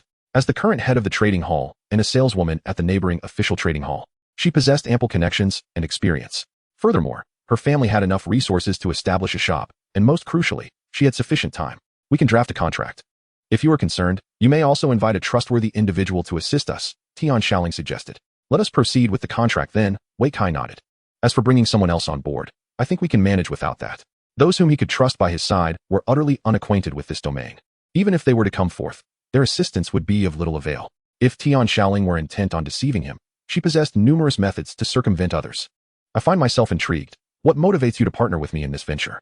Because you possess the requisite capability, she replied candidly. In a mere half-day, you have managed to amass such a plethora of materials and equipment, indicating your formidable talent. With a stable source of goods like yours, our shop will never lack for merchandise, encompassing low, mid, and high-end products, thus appealing to a broader clientele. Most importantly, by establishing our own store, we can evade the exploitation of unscrupulous merchants. Do you not find the prices of recipes at the trading hall exorbitant? If we were to open our own shop, even selling them for a mere 100,000 gold coins per tome would yield us substantial profits. Wei Kai was momentarily taken aback, pointing at the ceiling above. But isn't this trading hall owned by your family? My family is also comprised of unscrupulous merchants. Tian Shaoling shrugged with exasperation. It is precisely their conduct that prompted me to seek employment as a salesperson next door. Upon hearing this, Wei Kai could only concede, recognizing that openly admitting to being part of a mercantile family was indeed a mark of true courage. Let me put it this way. Should you sell this recipe for 9 turns of the large intestine to my family, it would fetch at most 1,000,000 gold coins. However, the price at which my family sells it would be no less than 3 million. If we encounter a particularly gullible buyer, it could even reach 5 million. Hiss. Wei Kai inhaled sharply, astonished by the sheer audacity of the situation. Truly, they are unscrupulous merchants. Now do you comprehend the depths of my family's avarice? Observing his reaction, Tian Shaoling could not help but smile, seizing the moment to press her advantage. The equipment you painstakingly acquired only nets you a quarter of its value. With the lioness share appropriated by unscrupulous merchants, would you truly be content with that? In truth, it was not overly arduous, Wei Kai muttered under his breath. Tian Shaoling was momentarily taken aback, rolling her eyes. I do not care whether it was arduous or not. That is the crux of the matter. If we were to run our own shop, we would reap the full rewards of our efforts.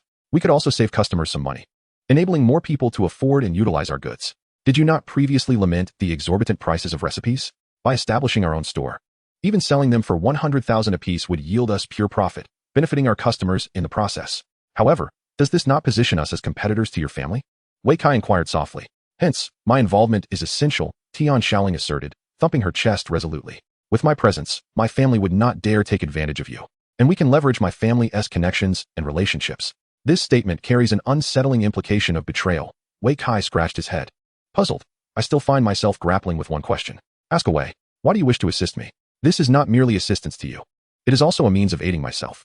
Tian Shaoling inhaled deeply and stated earnestly, by partnering to open a shop, I too stand to gain a share.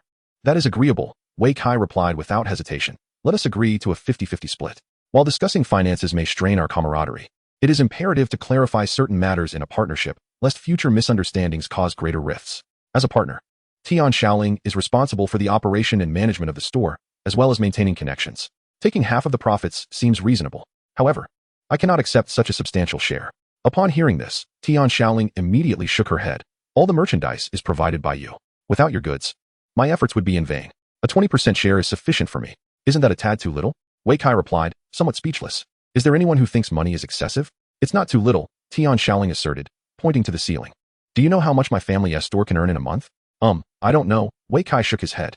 As a poor student, such commercial secrets were beyond his grasp. 10 million. Tian Shaoling held up a finger, adding, and that S in a downturn. If I had more sources like yours, it could multiply several times. At that moment, Wei Kai was rendered speechless. He suddenly recalled his parents' monthly salary of 3,000 and felt the stark contrast of the world around him.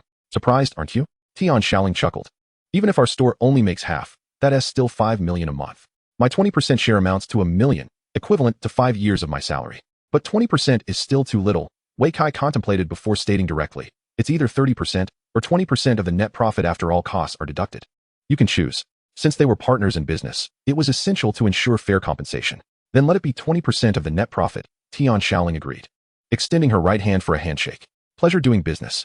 After saying this, he removed his backpack and handed it to her. I'll leave these to you. Not a problem. Tian Shaoling smiled sweetly, then remarked, since we have our own store, we want to sell this 9-turn intestine to unscrupulous merchants. Wei Kai was momentarily at a loss for words and couldn't help but ask, do you have a grudge against your family? Chapter 14. The disparity between people is greater than that between dogs. I have no grudge, Tian Shaoling replied innocently. My family provides for my needs and even supports my education. How could there be any animosity? Yet you refer to them as unscrupulous merchants, Wei Kai retorted, rolling his eyes. Is it not true? Tian Shaoling countered. There seemed to be some logic in her words, leaving Wei Kai momentarily speechless. Besides, I need money too. She continued, my family only gives me 50,000 as pocket money each month, which is hardly sufficient. Otherwise, I wouldn't be working next door. 50,000 isn't enough? Wei Kai's eyes widened in disbelief. During his 3 years of high school, his total pocket money had barely reached 10,000. Here she was, receiving 50,000 a month. Indeed, the disparity between people can sometimes be greater than that between dogs. I am an enchanter, after all, Tian Shaoling sighed. This amount is barely enough. Wei Kai was speechless. Enchanters, like alchemists and chefs, belong to a category of practical professions. The difference is that this vocation is indeed quite costly, and individuals without a financial backing cannot afford to pursue it. Other professions, even without mastering their skills, can still engage in different activities to earn extra income. But that is not the case for enchanters. The enchanter is capable solely of imbuing equipment or items with enchantments, rendering them nearly useless for any other purpose. However, the act of enchanting requires a considerable amount of materials and the corresponding enchanting gems, both of which are not inexpensive. This is one of the reasons why enchanters are considered the most financially burdensome profession. Yet, isn't your family quite affluent? Wei Kai retorted. Even if enchanters require substantial funds, your household can certainly afford it, right? With a long sigh, Tian Shaoling replied. I forgot to mention, I have a younger brother. Upon hearing this, Wei Kai suddenly grasped the situation. Of course, the family's resources must have been allocated to her brother. Moreover, he is an ice mage, Tian Shaoling added. This revelation left Wei Kai at a loss for words. As a combat class, he naturally had access to greater resources, and being a noble mage only accentuated this advantage. The ice mage, being an advanced profession, was even more rare and valuable for cultivation. Any sensible family would recognize whom to invest in. Noticing Wei Kai's silence, Tian Shaoling continued. Furthermore, the profits from selling to my family have nothing to do with me. If you were to sell it in our store, I would at least receive a 20% share. Wouldn't that suffice? Wei Kai found himself persuaded by her argument. However, you must be in need of money right now, he remarked. Tian Shaoling smiled and suggested, in that case, why not sell 2 other recipes? I can handle the rest for you, especially this 9-turn intestine. Give me a little time, and I assure you it will fetch 3 million gold coins. Alright. Since they were now business partners, Wei Kai entrusted her completely. He then handed over his backpack. After receiving the backpack, Tian Shaoling offered her own in return, saying, your backpack is still too small. You can use mine from now on. Huh. Wei Kai was momentarily taken aback. Rest assured, my backpack is larger than yours, she reassured him with a smile. And it contains nothing unnecessary. You can use it directly. Very well, Wei Kai nodded in agreement. A moment later, Tian Shaoling completed the transaction for the 2 recipes. And simultaneously, Wei Kai's bank card reflected an increase of 400,000 gold coins. Both recipes were for grilled meat, which, at the current market price, would fetch a maximum of 100,000 each. However, due to the scarcity in the recipe market, they were valued at 200,000 each. Naturally, Wei Kai's proposed price was dismissed. In matters of trade, Tian Shaoling remained clear about her principles. Since the sale was made to the trading hall, it had to adhere to their regulations, as all accounts must be accessible to the responsible parties at any time. If she were to act recklessly, it would not only jeopardize herself, but also implicate her family. This was why she was reluctant to let Wei Kai sell items at the trading hall, where numerous interests were intertwined. Once the transaction was complete, Wei Kai departed with his new backpack. Tian Shaoling personally escorted him to the door and waved goodbye, saying, little brother, do visit again. Wei Kai nearly spat out his drink in surprise. It was already past 9 in the evening. With less than an hour remaining until the scheduled power outage, he resided in the underground city of Xixiang District, with the entrance conveniently located beside a subway station. As the elevator doors opened, a slender figure came into view, casually leaning against the wall as if awaiting something. Upon hearing the sound of the escalator, the figure swiftly turned around. "I.e., are you waiting for me?" Wei Kai inquired, a hint of surprise in his voice. Not expecting his companion to be there so late, Wu Yi offered a wry smile. "Is it something we can't discuss tomorrow?" Wei Kai scratched his head, perplexed. "Do you remember that recipe worth 400,000 gold coins?" Wu Yi continued with his bittersweet smile. "Of course," Wei Kai nodded eagerly. "It was purchased by my father." Wei Kai's mouth fell open in astonishment, his mind seemingly pausing for a moment. "Uncle Peng spent 400,000 gold coins to buy you a recipe?" He pointed at Wu Yi, then gestured towards his home. "Indeed. I never expected my father to be so generous. Honestly, it moved me." Wu Yi's expression shifted from a bitter smile to one of deep sentiment. 400,000 gold coins represented their family's entire savings. The fact that his father was willing to part with all of it for his future spoke volumes about the depth of his love and sacrifice. "But haven't you already learned the recipe?" Wei Kai scratched his head, suddenly finding the situation somewhat amusing. "If that's the case, the recipe Uncle Peng bought might just be one of the ones you sold at noon. Had I known he would make the purchase, I would have simply gifted it to you. That's 400,000 gold coins, and you only profited half of that." The unscrupulous merchant pocketed 20,000 for nothing. "Well, my father didn't anticipate that either," Wu Yi replied with a bitter laugh. "So he decided to return the recipe tomorrow and give you the money instead." "That's unnecessary," Wei Kai interjected, waving his hand dismissively before Wu Yi could finish. "We are good brothers. What does that amount of money even mean?" Chapter 15. I listened to Brother Kai. "In my opinion, you might as well learn that spicy rabbit meat dish as well," Wei Kai continued before Wu Yi could respond. "After all, more knowledge is never a burden. For a chef, the more recipes one masters, the greater their potential impact. For instance, spicy rabbit meat can randomly enhance certain attributes when consumed. Roasted meat can increase physical attack power, and braised pig trotters can augment agility. While these dishes can only be eaten once a day, if one consumes a variety throughout the day, the cumulative effect becomes quite significant. Thus, the more recipes a chef knows, the more dishes they can offer, naturally increasing their popularity. Wu Yi paused in contemplation, but upon reflection, he found Brother Kai's words quite reasonable. "But, no buts," Wei Kai urged, patting his shoulder. "Hurry and learn spicy rabbit meat and make me a portion. I haven't eaten yet today, but I don't have rabbit meat at home." "I do." "Oh right." Upon his reminder, Wu Yi finally came to his senses and exclaimed, "Kai Gu, the grilled meat you requested is ready." With that, he produced a skewer of steaming meat from his backpack. Wei Kai immediately inhaled deeply, a smile gracing his lips. "It smells delightful. You've mastered it so quickly. It seems you're destined for this culinary path." He accepted the skewer from Wu Yi's hand and began to devour it heartily. Indeed, Wu Yi possessed a remarkable talent for cooking. The grilled skewers not only exuded an enticing aroma, but were also perfectly charred on the outside, while remaining tender and juicy within. With each bite, the crispy exterior gave way to succulent morsels of meat. By the time they reached Wu Yi's home, Wei Kai had completely finished the skewer. A bottle of beer would make this even better. I'll go buy one, Wu Yi quickly offered. No need to trouble yourself. Wei Kai dismissed with a wave of his hand. The power will be cut soon. Let's focus on preparing the spicy rabbit meat first. Sure, Wu Yi nodded eagerly. Upon entering Wu Yi's home, Wei Kai was surprised to find that Wu Yi's parents were still awake, seated in the living room as if awaiting their arrival. Uncle Peng, Aunt Lu, Wei Kai greeted promptly. Seizing the opportunity, Wu Yi chimed in. Dad, Kai Ge has some suggestions. After a brief explanation, Wu Yi conveyed both Wei Kai's ideas and his own. Uncle Wu Xiaoping and Aunt Lu listened in silence, both deep in thought once Wu Yi finished speaking. After a considerable pause, Wu Xiaoping finally nodded emphatically. Good. Although I am not a chef, I understand that the more recipes you learn, the better your prospects will be. Mastering a variety of dishes opens doors to greater opportunities. Wu Yi's uncle had thrived in Sichuan, making a good living solely from his mastery of mapo tofu. With just one recipe, his life surpassed that of ordinary folk.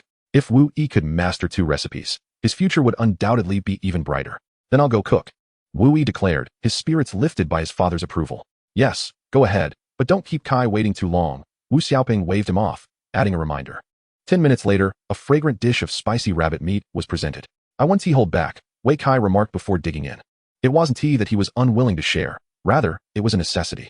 Food crafted from a recipe could only be consumed by one person to gain its attributes. For instance, if he were to share this spicy rabbit meat, both would miss out on the attribute enhancement. Fortunately, Wei Kai had plenty of rabbit meat in his backpack, reserved for his own consumption. I have some more rabbit meat. Why not prepare a few more dishes? He suggested. No, thank you, Wu Xiaoping quickly declined. Aunt Lu and I wouldn't benefit from it anyway. Wu Xiaoping had undergone a class change, but his new role was that of a worker, while Aunt Lu's was even less fortunate, as a farmer. These 2 professions were among the lowest in the hierarchy of livelihoods, both numerous in quantity and minimal in impact, offering little to no advancement. Essentially, a class change for them was tantamount to no change at all. To them, consuming food that could enhance attributes was simply a waste. It would be better to sell it for money. How could it be useless? Wei Kai quickly retorted. Higher attributes are undoubtedly beneficial. Having personally experienced the effects of 20 full attribute points from novice legendary equipment, Wei Kai had considerable authority on the matter of attributes. An increase in strength not only builds muscle, but also fortifies physical capabilities. The same applies to constitution and agility. Furthermore, the more mystical attributes of spirit and magic wield tremendous effects. It is certainly not, as Wu Xiaoping claimed, utterly useless. Wu Xiaoping stubbornly waved his hand. And upon noticing Wei Kai's continued persuasion, he altered his stance, saying, Then let Xiaoyi accompany you for a meal. We shall take our leave now. Observing Wu Xiaoping's hasty departure, Wei Kai felt at a loss. He then turned to Wu Yi, who was momentarily taken aback before responding. I shall prepare a few more servings. With that, she returned to the kitchen. 10 minutes later, after Wei Kai finished a portion of spicy rabbit meat, a notification appeared on his interface. You have consumed a portion of spicy rabbit meat. Constitution has been enhanced. Increased in constitution? Quite satisfactory. Wei Kai accepted this outcome. After all, there were numerous subclasses for warriors, and no matter how one allocated points, there would always be a corresponding profession. There was no need for concern. Just then, Wu Yi emerged from the kitchen, carrying 2 servings of prepared spicy rabbit meat. Kai Ge, take these 2 to Uncle and Auntie. My parents? Yes. All right. Wei Kai replied without hesitation. Previously, his family couldn't afford such extravagant culinary delights, but now circumstances had changed. With the talent for universal item drops, he could not only achieve rapid personal advancement, but also enhance his family's quality of life. You should have a portion as well. Upon receiving the 2 servings of spicy rabbit meat, Wei Kai earnestly remarked, attributes are truly important. They will benefit your future development. I will listen to you. Kai Ge, Wu Yi nodded fervently. It was already 10 o'clock, and his parents were still in the living room watching television, relishing the last moments of entertainment before the impending blackout. Hearing the door open, they both turned their gazes, soon catching a whiff of a distinctive spicy aroma. What is that? It smells delightful. Wei Yitong inquired with a smile. It's the spicy rabbit meat that Xiao Yi provided. Hurry and eat before the power goes out. Wei Kai urged as he handed over the 2 servings. Upon learning it was from Wu Yi, they felt reassured and began to eat heartily. Chapter 16. Oh, my strength has increased a bit. In the bathroom, Wei Kai had just finished washing up when he heard his parents exclaiming in astonishment. Shortly after, his father called out, Akai, come out for a moment. Because it's made from a recipe. Wei Kai chuckled as he stepped out of the bathroom, adding, You didn't know? Uncle Peng specially bought a recipe book for Xiaoyi. His mother, Huang Liqiao, was equally surprised and quickly asked, "That must have cost a fortune?" "For 100,000. Wei Kai replied, holding up 4 fingers. Upon hearing this, Wei Yitong and his wife were utterly stunned. "For 100,000. My goodness." As soon as the words were spoken, the lights and television in the room extinguished simultaneously. A power outage. The three quickly reacted, remaining unperturbed. "Dad, Mom, I'm heading to rest." Wei Kai seized the opportunity to slip away. In the darkness, the couple maintained a lengthy silence. Finally, Huang Qiaoli could no longer hold back and inquired, "Old Wei, how could old Wu bear to part with it?" "For the sake of the child," Wei Yitong sighed. "Should we also buy something for a Kai?" Huang Qiaoli asked. Wei Yitong pondered for a moment and nodded. "That's reasonable. I'll inquire after work tomorrow." "Why wait until after work? Just take a day off," she urged. "No. Taking leave would mean a wage deduction. What does that little salary matter? Old Wu is willing to part with 400,000 gold coins. But what? Akai isn't your son, is he?" Huang Qiaoli said, playfully nudging her husband. "Akai is different from Xiaoyi. He is a combat professional. And I'm not sure what he needs." Wei Yitong quickly defended himself. "Just ask him," Huang Qiaoli suggested. "If nothing else, you could consult his homeroom teacher." "True. I'll ask tomorrow." The following morning, Wei Kai was awakened by the blaring alarm clock. In the subterranean world devoid of sunlight, his rising time depended entirely on the alarm. In the pitch-black room, he fumbled until he located the switch and illuminated the space. Moments later, as his eyes adjusted to the brightness, he gradually stood up. 10 minutes later, upon emerging to the surface, the sky still bore a hint of gray. It was just past 6 in the morning, half an hour before darkness would descend again. Yet, the entire city had already awakened. Whether it was combat professionals gearing up for their day or others engaged in daily pursuits, all had risen from their slumber and commenced their busy routines. Though Wei Kai had risen early, there were those who had risen even earlier, namely, Wu Yi. 3 minutes ago, Kaiga, here is your roasted meat and spicy rabbit." "Thank you." Wei Kai nodded and accepted the 2 portions of food before boarding the elevator to the surface. On the bus to the combat guild, he savored the delicious fare while contemplating the day's agenda. Following the leveling experience from the previous day, he had now reached level 4. According to the beginner's tutorial, it was advisable to learn a campfire skill at this juncture. Not only would it facilitate cooking in the wild, but it would also prepare him for various unforeseen circumstances. Of course, if one frequently teamed up, acquiring this skill was unnecessary, provided someone else in the party possessed it. However, Wei Kai was a lone wolf and had no intention of forming teams. The only trustworthy companions he had were primarily life professionals, who could not join him in combat. After 20 minutes, Wei Kai finally arrived at the combat guild and promptly learned the campfire skill. Subsequently, he boarded a bus heading toward the East City Gate. Upon arrival at the East City Gate, the night had dissipated and the world had become illuminated. The sun shone brightly, heralding yet another clear day. Disembarking from the bus, Wei Kai made a beeline for the wild boar forest. "Yesterday, I spent an entire day in the wild boar forest, diligently hunting wild boars. Although I acquired a considerable number of valuable items, there was no substantial enhancement for me. This was, of course, related to the creatures I was hunting. Level 3 wild boars are, after all, mere fodder for novice players, incapable of dropping superior equipment. The most valuable items they possess are primarily recipes. Were it anyone else, even after 3 or 5 days of hunting, they might not have amassed as much as I did. Nevertheless, a new day naturally beckons new objectives. Today, my aim is the elite wild boars endowed with special attributes. These elite wild boars not only boast a higher level, but also possess innate enhancements, making them twice as challenging to defeat compared to their ordinary counterparts. For an average novice, engaging them would be out of the question. However, armed with the legendary novice set that grants an impressive 20 points across all attributes, I feel an immense surge of confidence.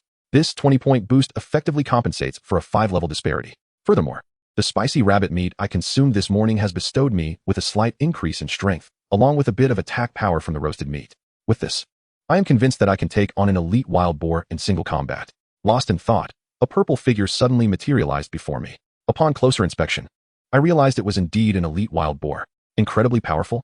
As I noticed the attribute inscription atop its head, I was momentarily taken aback. How much could a single inscription augment my attributes? 10 points, or perhaps 20. Just as I pondered this, the elite wild boar detected my presence and charged towards me with a furious roar. My brow furrowed in concern. However, at that moment, an excited shout erupted from behind me. "Come quickly. There's an elite monster here. We've struck gold. I'm coming. Where is it? Today seems to be exceptionally fortuitous. I've encountered an elite monster right away. Ha ha ha. This is the advantage of being among the first to leave the city." In an instant, 5 or 6 individuals gathered around. Although they noticed me, they paid me no heed. Instead, they naturally claimed the elite wild boar as their own. Are they attempting to steal the kill? I couldn't help but chuckle. My previously furrowed brow now relaxed. This is fortuitous indeed. Just moments ago, I was hesitating whether to confront this formidable elite wild boar head-on, and now assistance has arrived. As I contemplated this, a sudden exclamation pierced the air. What the hell? I turned to see a heavily armored warrior soaring through the air, propelled nearly 3 meters before crashing to the ground. What the hell? The onlookers were left dumbfounded. Everyone, be careful. The airborne warrior, despite the pain coursing through his body, urged loudly. This elite monster possesses tremendous strength. I can't withstand it. No way. You, a level 6 warrior, can't handle it? Oh no, I'm flying. Seizing the opportunity while the crowd was momentarily stunned, the elite wild boar charged again, sending another individual sprawling. This time, the victim was hurled even farther and landed with a more grievous impact, immediately entering a state of severe injury. Time to retreat, I thought, promptly turning to leave. Chapter 17, The Wild Boar Set. Moments later, I finally discovered a secluded spot.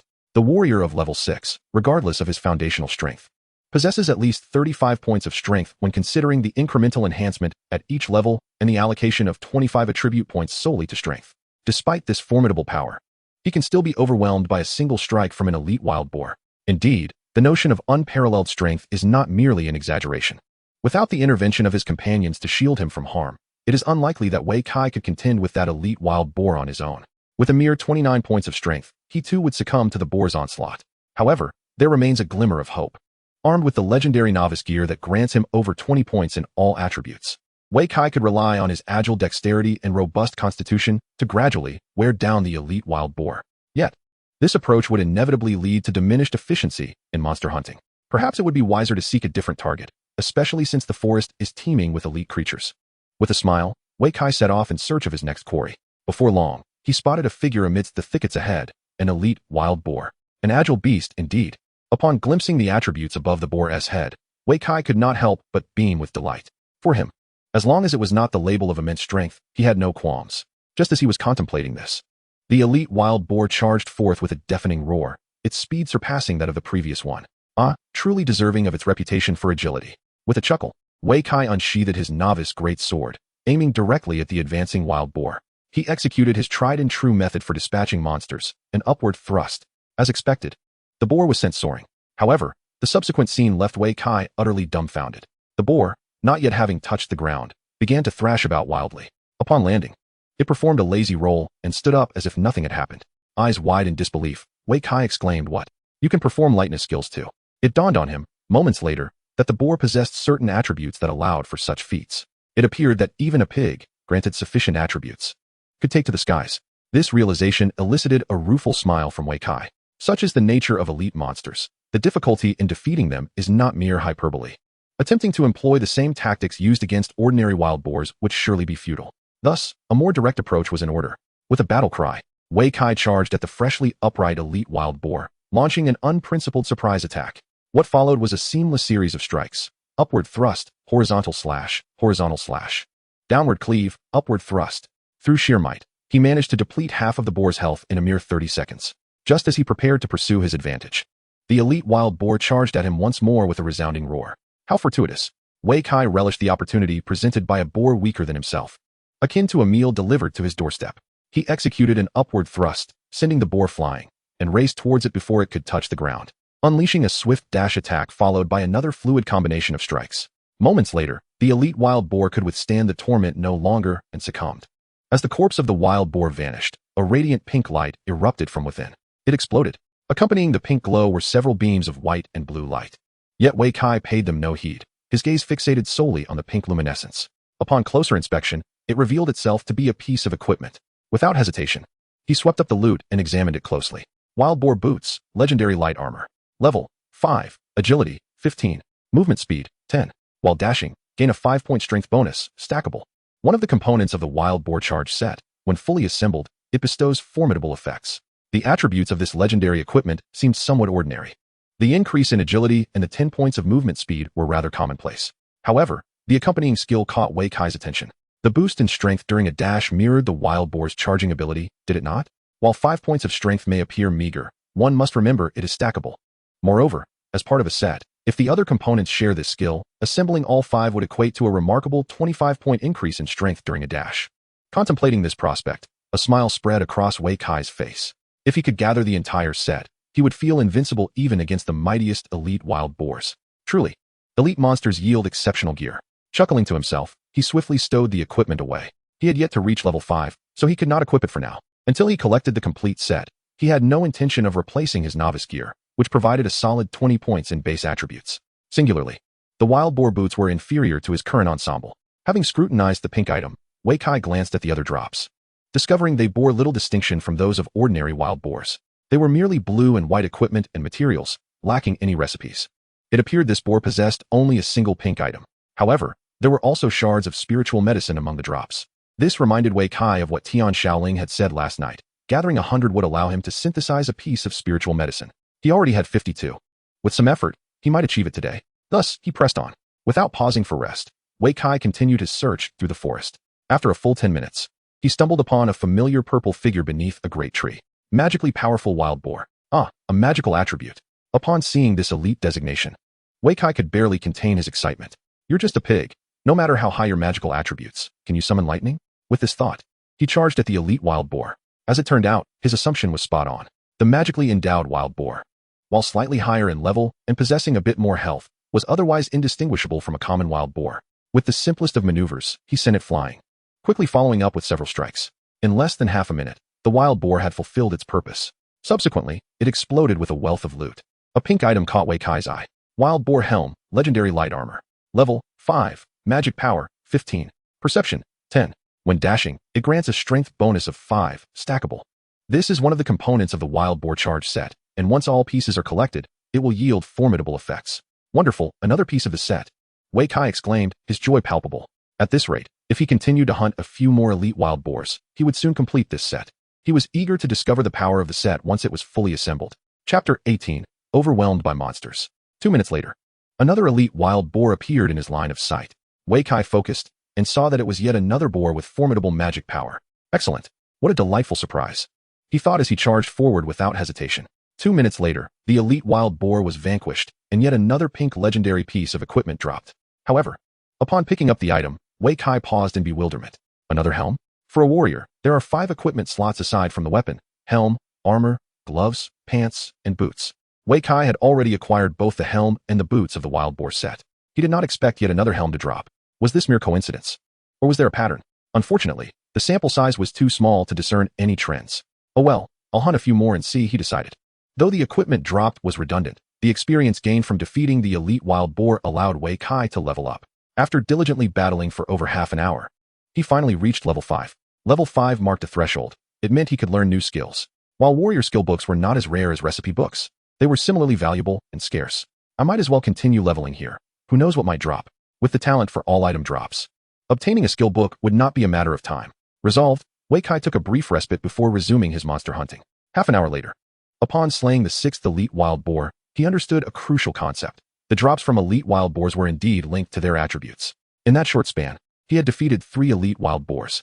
One, with the attribute of toughness, dropped a piece of armor, while the other 2, both possessing formidable magic, dropped yet another wild boar helm. Including the 2 helms he had previously acquired, Wei Kai now possessed 4 wild boar helms, all from elite wild boars with strong magic. This indicated that the attribute of strong magic was associated specifically with the helm component, which in turn enhanced magic power. Additionally, agility corresponded to the boots, relating to the agility attribute, while toughness linked to armor, pertaining to the constitution attribute. By this reasoning, the attribute of immense strength should correspond to strength, relating to the gloves. Lastly, the mental attribute must correspond to the pants, though the specific name of the attribute remained unknown. Wei Kai pondered for a moment, then suddenly broke into a relieved smile. It appeared that he would indeed have to confront the immensely powerful elite wild boar head-on.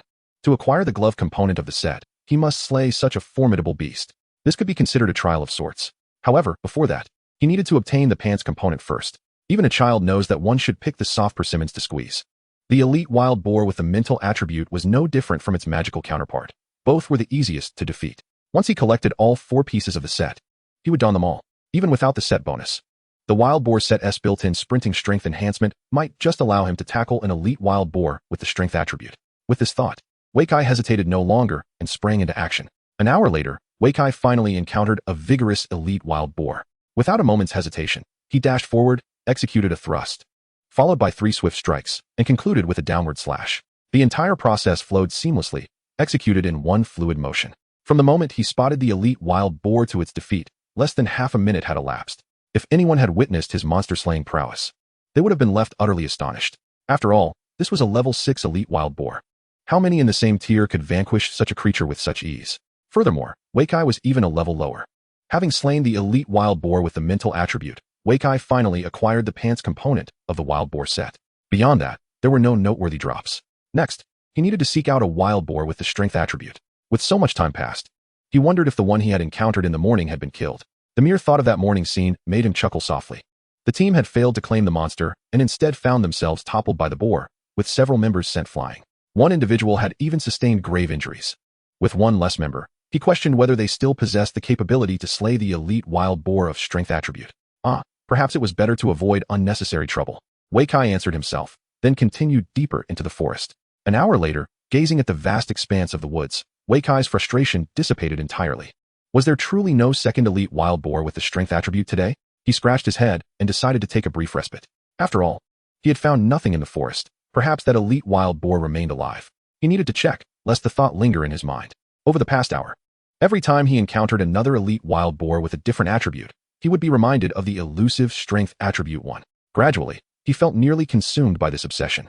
Let us go, he declared, rising instantly and turning towards the forest's exit. A mere 10 minutes later, as he approached the edge of the wild boar forest, a familiar silhouette finally came into view. Weikai focused his gaze and immediately smiled. The attribute was correct. It was indeed that wild boar. However, his smile quickly morphed into astonishment, for in front of the boar stood a heavily armored warrior. Help! The other party seemed to have noticed him and immediately cried out for help. The voice was equally familiar, leaving Weikai momentarily stunned. Could it be that after several hours, the situation remained unresolved? He quickly scanned the surroundings, only to discover several individuals sprawled on the ground. These individuals appeared utterly drained, clearly in a state of severe injury. Were they all attacked by the elite wild boar? Weikai was taken aback. This formidable elite boar was astonishingly powerful. One single boar had taken on the entire squad, and aside from the heavily armored warrior who was still holding his ground, the others had nearly been wiped out. They had been overwhelmed by a monster. Chapter 19. Set effects help. Please save me. I'm done for. Oh. The cries of the heavily armored warrior fluctuated in distance as Weikai watched him being relentlessly pursued by the elite wild boar.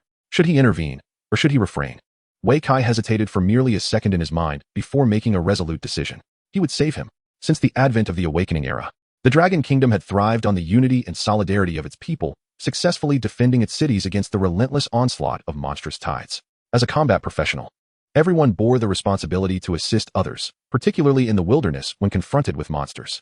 Not only could one gain official commendations for saving others, but there were also rewards derived from game data, namely reputation points.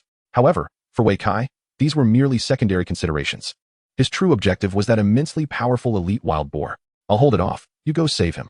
Weikai shouted as he charged directly towards the elite wild boar. With a resounding crash, the elite wild boar was sent flying, rolling several times before it shakily managed to rise to its feet. Witnessing this, the heavily armored warrior stood in shock. The strength displayed was astonishing. Even with his formidable strength of 37 points, he could not withstand the boar's charge, yet this individual had sent the creature flying instead. Could it be that his strength exceeded 40 points? Stop staring. Weikai called out, noticing the warrior's immobility. Hurry and save him. I'll handle this boar. Right. The heavily armored warrior nodded quickly but then hesitated. But I don't know how to heal. To prevent mishaps during novice training, the officials had organized a special emergency rescue team dedicated to aiding newcomers. This team comprised not only healing professionals, but also high-level combatants. However, due to the vastness of the training area, they could not be present at all times, so they stationed themselves at the city gates. Should newcomers encounter danger, they could immediately seek assistance from them. There were two types of services. One could purchase rescue services for immediate assistance, while those without funds had to seek help personally. Oh, I'll call right away, the heavily armored warrior said, promptly retrieving his phone. Upon hearing that the warrior intended to call for help, Weikai furrowed his brow. If the rescue team were summoned, the elite wild boar would surely be snatched away. Even if it wasn't he taken, once he defeated the elite wild boar, the warrior would still be able to see the loot dropped. The scattered equipment and materials would be impossible to conceal. In this manner, would he not expose himself? No. A plan must be devised to draw this wild boar away. A strategy quickly formed in Weikai's mind, prompting him to halt his assault, allowing the boar to charge into him. It must be said, this immensely powerful elite wild boar was indeed formidable. Weikai was knocked back several steps, but fortunately, he managed to roll just in time, regaining his balance. How ferocious! Consequently, the elite wild boar pursued him relentlessly. Thus, man and beast soon dashed into the forest, vanishing from sight in an instant. Witnessing this scene, the heavily armored warrior, who had just completed a phone call, stood in stunned silence. How could they have suddenly disappeared? Just moments ago, they were there, and now it seemed that they could not hold their ground. Never mind. His strength is substantial, and his prowess should be commendable. It would be prudent to await the rescue team. After a moment of contemplation, the armored warrior chose to remain in place rather than pursue. The lives of his squad members were far more critical than that of an elite foe. Meanwhile, after drawing the elite wild boar into the forest, Wei Kai immediately halted, turning to face it. Have you had your fun? Now it is my turn. A faint smile graced his lips as he pushed off the ground with force, charging towards the elite wild boar. The effect of the boar set granted him a 5-point strength bonus while sprinting, which could be stacked. Now adorned with 4 pieces of the boar set, although he had lost the complete effect of the novice set, 10 points to all attributes. The legendary novice gear still conferred a strength boost. Coupled with an additional 20 points from the sprint, his strength attribute could soar to an impressive 40 points. He was now fully capable of colliding with the elite wild boar. As anticipated, upon seeing Wei Kai charge, the elite wild boar activated its charge skill, barreling towards him like a truck. In the next instant, they collided with tremendous force. Boom. The two were akin to 2 trucks hurtling down the highway, crashing into one another before rebounding back. Having lost the all-attribute bonus from the novice set, Wei Kai's constitution had dipped slightly. After the collision, he felt a momentary dizziness. However, upon noticing that the elite wild boar was in worse condition, he erupted into laughter. Haha, thankfully my skills surpass yours. Both combatants found themselves momentarily stunned, yet Wei Kai recovered more swiftly. 2 seconds later, once the daze lifted, he surged forward to deliver the finishing blow. This time, he ensured that the opponent would not have the chance to execute its charge skill. A seamless series of strikes led to the demise of the immensely powerful elite wild boar. Bang! The elite wild boar burst forth in a dazzling explosion of pink light, illuminating Wei Kai's eyes with excitement. Oh, but there is more than one item. He paused momentarily, then promptly collected all the loot, stowing it away in his backpack before examining it closely. Wild boar armor, legendary light armor. Level 5, strength 15, physical attack power 10. While sprinting, gain a 5-point strength bonus, stackable. One of the wild boar charge set pieces, collecting them all grants formidable effects. This was precisely the equipment he had longed for, and without a moment's hesitation, Wei Kai donned it. Once adorned, the effects of the set finally revealed themselves. The wild boar charge set granted the skill charge. If already learned, it would be at level 1. When executing the charge, both sprinting speed and strength doubled. A sharp intake of breath escaped Wei Kai as he beheld this effect. It was indeed remarkable. Unlike other sets that merely enhanced attributes, this one generously bestowed an entire skill. Although charge was not particularly sophisticated, the set imposed no class restrictions. This meant that anyone who wore this equipment could acquire the warrior's charge skill. But that was not all. When activating charge, one could also gain enhancements to sprinting speed and strength. Originally, with 5 pieces of equipment, one could achieve a strength augmentation of 25 points during a sprint, which would then double to 50 points. Goodness, this was akin to a bulldozer. Chapter 20, transformed into a bulldozer. Perhaps this set should be renamed the bulldozer set instead of the wild boar set. Wei Kai couldn't help but jest. The wild boar set was of low level and placed no restrictions on class. In other words, anyone reaching level 5 could equip it and gain both the charge skill and an additional 50 points of strength during the charge. One could instantly become a bulldozer, obliterating all in their path. Any class changer, as long as they did not allocate all their points into strength, would find it impossible to possess 50 points of strength before level 20. Even those who distributed their points sparingly, or the inherently weak classes such as mages and assassins, would struggle to achieve such strength even at level 30 after their first class transition. In essence, even life skill practitioners could don this set and become invincible below level 20. Anyone who approached would be sent flying. If utilized for ambushes, this equipment would be utterly invincible. Once struck and sent flying, without any defensive skills, one would lose half their health upon landing and likely fall into a state of severe injury. In such a condition, they would be as vulnerable as fish on a chopping block, at the mercy of their assailants. The mere thought of this scenario was chilling. Wei Kai shook his head, unable to suppress his admiration. Indeed, possessing superior equipment was the true path to success. He resolved to acquire more gear in the future. With this thought, his gaze shifted to another pink glow within his backpack. The 9-turn intestines, yet another recipe. Wei Kai chuckled softly. However, this particular recipe would be perfect for Xiaoyi. After all, whether gifting 1 or 2, it remained a gift. For a chef, having an abundance of recipes was undoubtedly advantageous. Wei Kai also required these culinary creations to enhance his attributes. Though the boost from a single dish might be modest over the years, it could amount to a remarkable figure. If he feared exposure, he could simply refrain from serving it to outsiders. He should also reserve some intestines for Xiaoyi. With a recipe, ingredients were also necessary, which was the troublesome aspect of crafting culinary delights. Of course, if there were no limitations on ingredients, recipes would be ubiquitous and far from precious. After perusing the recipe, Wei Kai's attention turned to the other items that had dropped. The outcome left him somewhat disheartened. Aside from these two pink items, the rest of the drops were rather mundane, with the most common being the whiteboard gear, which held little value.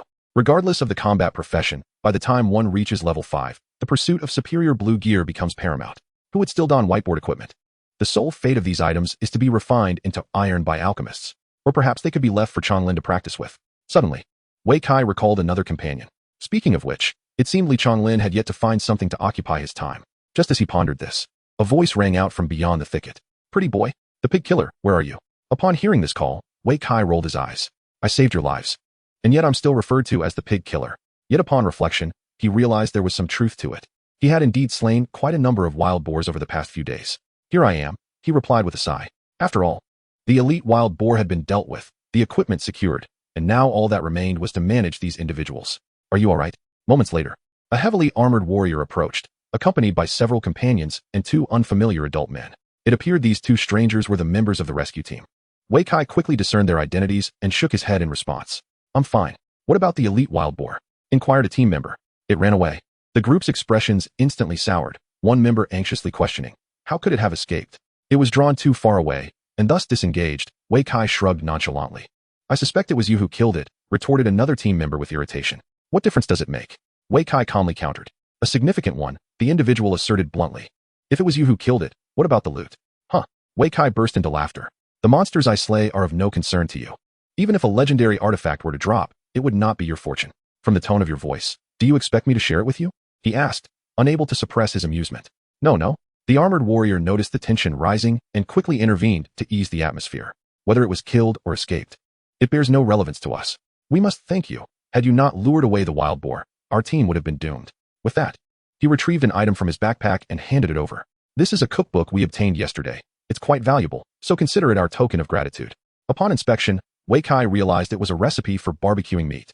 He had an abundance of such items in his backpack. However, for ordinary individuals, recipes are indeed rare drops and hold considerable worth. Using it as a gesture of thanks was reasonable enough. Captain, this is what our team acquired. The earlier member interjected. Unable to contain himself. Why should it go to him? Silence. The armored warrior erupted in anger, scolding, were it not for him, you would have been trampled by the wild boars. Just moments prior, aside from the armored warrior, the rest of their 6-member team had been in a severely wounded state. Had it not been for the heavily armored warrior's valiant efforts, the entire team might have perished under the hooves of the elite wild boar. In this world, although data has been gamified, death is still unequivocally real. Unless equipped with specific items or skills, each individual is granted but a single life. Should one fall to a monster, it is an irrevocable demise. Thus, it is without question that Wei Kai is their savior. Yet, a member of the squad stubbornly retorted. Even without him, couldn't someone else have passed by? Silence. The armored warrior erupted again. I am the captain, and you shall heed my words. Upon hearing this, the dissenting team member fell silent. Observing this farcical scene, Wei Kai couldn't help but chuckle. It's merely a cookbook, as if I lack one, he thought. I'm not interested. Besides, the 2 uncles from the rescue team witnessed this incident. Surely they will assist me in applying for a valor award? He glanced towards the 2 unfamiliar members of the rescue team. Well, as long as you can provide a record of your valor, we can assist you with the application. One of the bearded team members nodded. No problem. Look, this is the prestige I just acquired. Wei Kai promptly displayed the recent system notification. Chapter 21 here. Go pick it up. Acts of heroism, aiding the weak, and healing the sick can all earn prestige. Although the significance of prestige is modest, it serves as a testament to one's good deeds. Therefore, the higher the prestige, the greater the reputation. It is said that during official selections, prestige points are also taken into account. Wei Kai showcased his prestige, totaling 30 points, precisely sufficient for aiding 6 individuals at 5 points each. The 2 members of the rescue team nodded slightly after reviewing it. All right, we've taken a screenshot. You will receive results in 3 days. One of them cast another glance at the 6-member team. Indeed, the other rescue team member admonished. It is not easy for the officials to cultivate you. This year, only a little over 200 combat professionals have transitioned in Yongning City. Should anything happen to you, it would be a considerable loss for the officials. We understand our mistakes. The heavily armored warrior quickly nodded in agreement. We understand, echoed the other team members. The 2 rescue team members soon departed. The armored warrior, not wishing to linger, clasped his hands together. Brother, I can never repay your life-saving grace, except for... Stop. Hearing those words, Wei Kai broke into a cold sweat, fearing the other might utter the phrase offer myself in return. The armored warrior paused, recalling his teammates behind him, and could only manage a wry smile. Very well, may we meet again by fate. With that, he turned to leave. Just then, the previously argumentative squad member stepped forward once more. Wait, The matter with the elite wild boar remains unresolved. What do you mean? Wei Kai furrowed his brow, feeling a surge of irritation. Are you akin to a stubborn adhesive bandage? This is endless. The man stood with his hands on his hips, exuding an air of confrontation as he declared, that elite monster was discovered by us, and we dealt the majority of the damage, only for you to reap the rewards. A cold smile crept across Wei Kai's face. Therefore, we deserve a share of the spoils from that elite monster. The man boasted unabashedly. Oh, Wei Kai raised an eyebrow, his smirk widening. Very well. With that, he nonchalantly selected a plain piece of equipment from his backpack and tossed it onto the ground, where it landed with a soft thud. Seizing the opportunity, Wei Kai gestured with his chin. There you go. Go pick it up. You. The team member's face flushed with anger, a deep crimson overtaking him as he warned. Do you take me for a beggar? Are you not a beggar? Wei Kai retorted. The word struck a nerve, and the other man erupted in fury, shouting, I will kill you. No sooner had he spoken than he transformed into a dark shadow, lunging toward Wei Kai. An assassin? Wei Kai was momentarily taken aback, but soon burst into laughter. Did the assassin dare confront a warrior head-on? Charge. He activated the newly learned charge skill in an instant. Wei Kai became a blur, hurtling toward his adversary at an imperceptible speed. In the next moment, the man was sent flying like a kite severed from its string, crashing to the ground with a dull thud that echoed through the air. After what felt like an eternity, silence enveloped the scene. The remaining members of the squad were left dumbfounded. None had anticipated such a swift conclusion, and there was no time to intervene. From the moment the assassin attacked to the instant he was sent sprawling, less than 3 seconds had passed. Most significantly, the collision not only propelled the assassin away but also left him gravely injured, devoid of any chance to retaliate. Fortunately, Wei Kai refrained from delivering a finishing blow, or the consequences would have been dire. He merely waved his hand dismissively. The healer should still be nearby, so hurry along. With that, he turned and walked away, leaving behind a group of astonished onlookers and an irate armored warrior captain. Ugh, seeking trouble when there's nothing to do, he muttered irritably before rushing off to summon assistance. That collision had unveiled the formidable power of the mud truck set. Now he devised a new plan. Hunting elite wild boars was no longer necessary, as they only dropped equipment, and in terms of materials, they were inferior to common wild boars. Moreover, their numbers were scarce. Finding them alone took at least 10 minutes. The pace of leveling by hunting elite wild boars was simply too sluggish.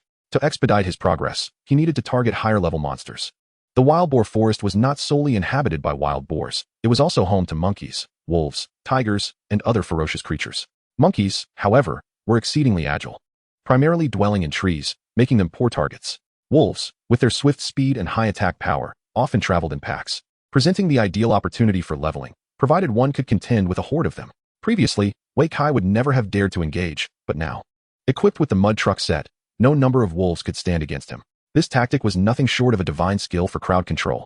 If one chooses to learn the skill, the effect of the set transforms into a skill level of 1. Conversely, refraining from learning allows for the conservation of a skill point, which can then be allocated to acquire other skills.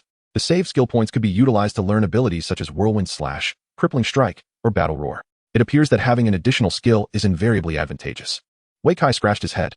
Nevertheless, the charge skill is one that must be learned eventually, for it is quintessential to a warrior's repertoire. Currently, it can be obtained through the set, yet once he acquires new equipment in the future, he will need to compensate for it. Otherwise, he would effectively be deprived of a skill that enables him to approach enemies and charge into their midst. Without charge, he would merely be at the mercy of others. As he pondered, Wei Kai ventured deeper into the forest, where the surroundings gradually darkened. Suddenly, a pair of green eyes materialized ahead. Wei Kai was momentarily taken aback, but quickly regained his composure. Wolves were approaching. Excellent.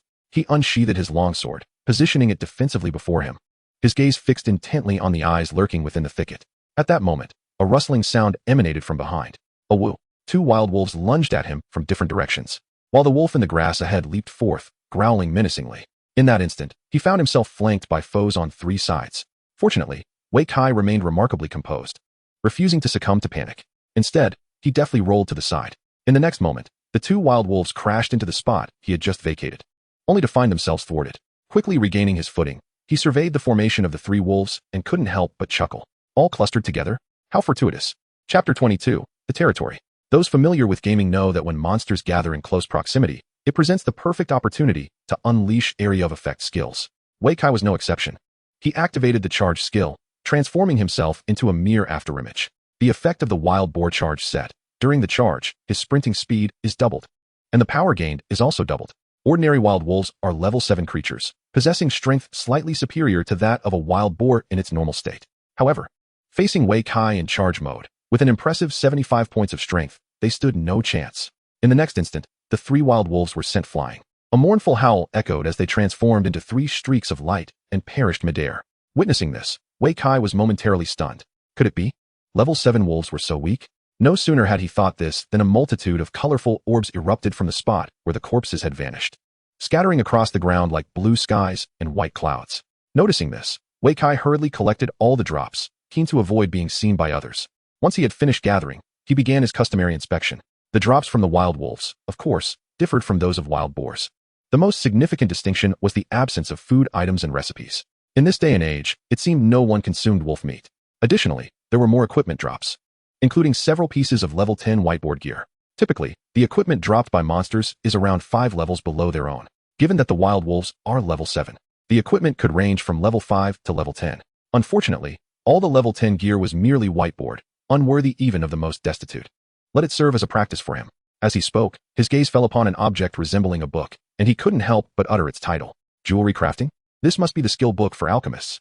It was as if his thoughts had materialized. Li Chonglin, as an alchemist, was in dire need of a production-related skill. This skill book was the perfect remedy. Simply splendid. The 3 primary functions of an alchemist are decomposition, composition, and manufacturing. Composition involves utilizing various materials to create gemstones of differing attributes and types. Manufacturing entails using gemstones and other materials to forge jewelry, tools, or items. Previously, Li Chonglin could not afford a skill book and had to rely on the refining skill bestowed upon him upon his class change, spending his days scavenging for low-grade equipment to refine. Now, with this jewelry crafting skill book, it was as if he had gained a new lease on life. Excellent, excellent. This book was now his. Wei Kai nodded with satisfaction and continued his perusal. Moments later, he discovered another novel item. Wolf Fang, rare material. Can be used to enhance weapons or to craft jewelry. What a fine find. Upon reading the description of the Wolf Fang, Wei Kai's face broke into a beaming smile. With the skill book in hand and materials at his disposal, he felt as though high-level monsters were exceedingly considerate. The dropped items were all part of a set, providing exactly what one desired. Of course, this was also tied to his unique talent, aptly named all item drops. Were it anyone else, they might be fortunate to find even a single wolf fang after hours of grinding. As for a manufacturing skill book, that was a fanciful notion. Such items were rarer than recipes. It seemed he would be staying here for the day. Wei Kai smiled faintly, gazing at the dimly lit forest. Akin to viewing his own gold mine, spending a day here would not only allow him to level up, but also to amass a significant quantity of materials. It was far more efficient than grinding wild boars outside. Gurgle. Just then, his stomach protested. Wei Kai paused, pulling out his phone to check the time, only to realize it was already noon. Had it truly become midday so quickly? He scratched his head in confusion.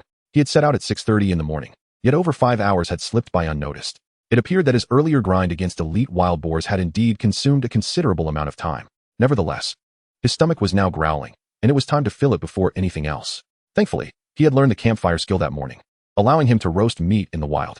Although it wouldn't enhance his attributes like a chef-prepared feast, it would suffice to sate his hunger. Without further ado, Wei Kai quickly gathered some dry twigs and set the campfire ablaze. He had plenty of pork in his backpack, which he skewered onto wooden sticks to roast. Moments later, a string of deliciously aromatic roasted meat was ready, and he couldn't help but swallow in anticipation. He devoured one skewer, yet it left him wanting more.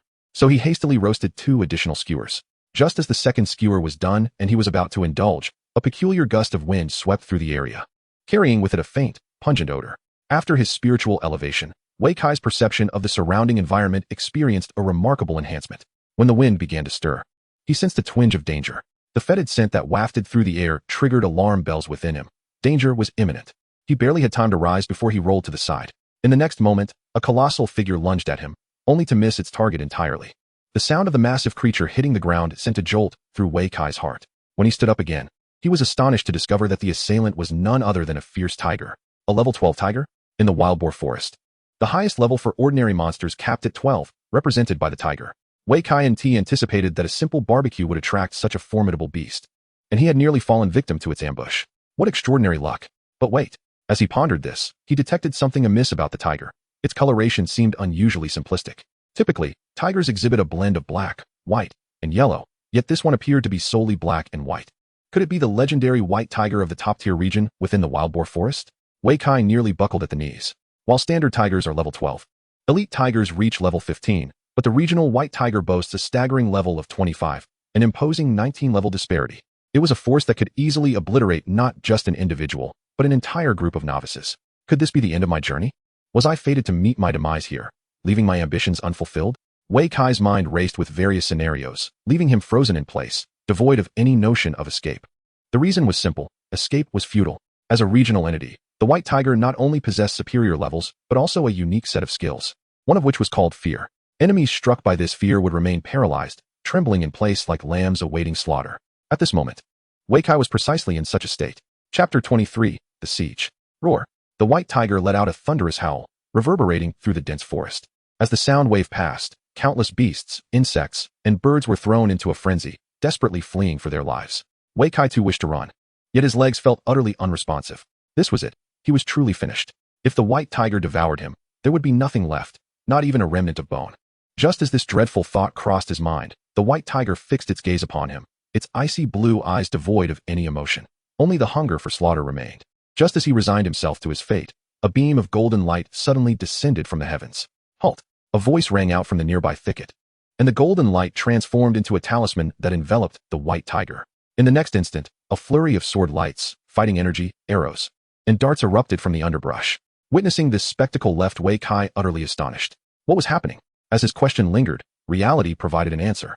A group of armored warriors, wielding an array of weapons, emerged from all directions. They seemed to spring forth from the very thickets themselves, appearing in a rapid succession that left Wei Kai in a state of awe. Were these individuals truly concealed within the thicket, awaiting the emergence of the White Tiger? Oh, how expertly they camouflaged themselves. Previously, he had been here, slaying wolves and roasting meat. Yet despite his efforts, he had detected no sign of life. Yet, as soon as the regional White Tiger appeared, they suddenly sprang forth. Reflecting on this, Wei Kai couldn't help but feel a sense of relief. It was fortunate he had not relieved himself moments ago. As he pondered, the battlefield experienced a sudden shift. The immobilization talisman managed to restrain the White Tiger for less than 3 seconds. Moments later, the talisman shattered, and the White Tiger's form became indistinct, soon vanishing entirely. The sword lights, arrows, and darts lost their target and fell to the ground. Witnessing this scene, the individuals who had leapt from the bushes appeared somewhat flustered, retreating several steps. At that instant, a chilling scream echoed from the side. Wei Kai immediately turned towards the sound, only to discover that the White Tiger had reappeared, sinking its teeth into the arm of one of the team members. Crack! The arm snapped audibly, and the individual was flung away by the force of the tiger's bite. Luzi! Scatter! Shield warriors, charge forth and taunt it. The commander of the team bellowed. Responding to the command, the shield warriors charged forward with determination. However, the White Tiger remained utterly unmoved, disregarding the warriors' advance entirely. Observing this, Wei Kai couldn't help but smile wryly. No wonder it was a level 25 regional beast. Its strength must exceed 150 points. The shield warrior belonged to a branch of the warrior class, specializing in pure tanking. Although their attributes were entirely allocated to vitality, being above level 20 and equipped in full warrior gear, their strength would not fall below 100 points. Yet, they were unable to budge the beast. This indicated that the disparity in strength was at least 50 points. It was no wonder that a mere bite could send someone flying. Seeing the ferocity of the White Tiger, Wei Kai felt compelled to consider that, had these individuals not emerged, he would likely have met his demise. Come, bite me, he thought, as the shield warrior promptly activated their taunt mode. Taunting was indeed a hallmark of pure tank warriors. Regardless of the type, every pure tank warrior endeavored to master this skill to the highest level, as it constituted their core ability and was essential to their existence. Any pure tank warrior who lacked proficiency in taunting could hardly be considered an effective shield. As the conversation unfolded, beams of light cascaded from the sky. While the shield warrior taunted, allies bestowed several layers of enhancements upon him. The White Tiger, roused by the commotion, swiftly redirected its attention towards the shield warrior with a menacing bite. Seizing this opportunity, the shield warrior raised their shield high. Bang! The tiger's massive jaws clashed against the shield, causing a reverberating force that left the beast dizzy and its mouth tingling. At that moment, a gray mist descended from above, enveloping the White Tiger's head. It's a hit! Someone shouted joyously. The ranged attackers in the squad immediately launched their assault, unleashing a flurry of sword lights, arrows, darts, and fireballs upon the White Tiger. Meanwhile, several melee combatants drew their weapons, activating their most potent offensive skills to unleash a relentless barrage upon the beast. In an instant, the air around the White Tiger was filled with smoke and flashes of light, leaving Wei Kai dazzled and unable to discern the origins of the various attacks. However, this was to be expected, as the array of classes in this world was incredibly diverse.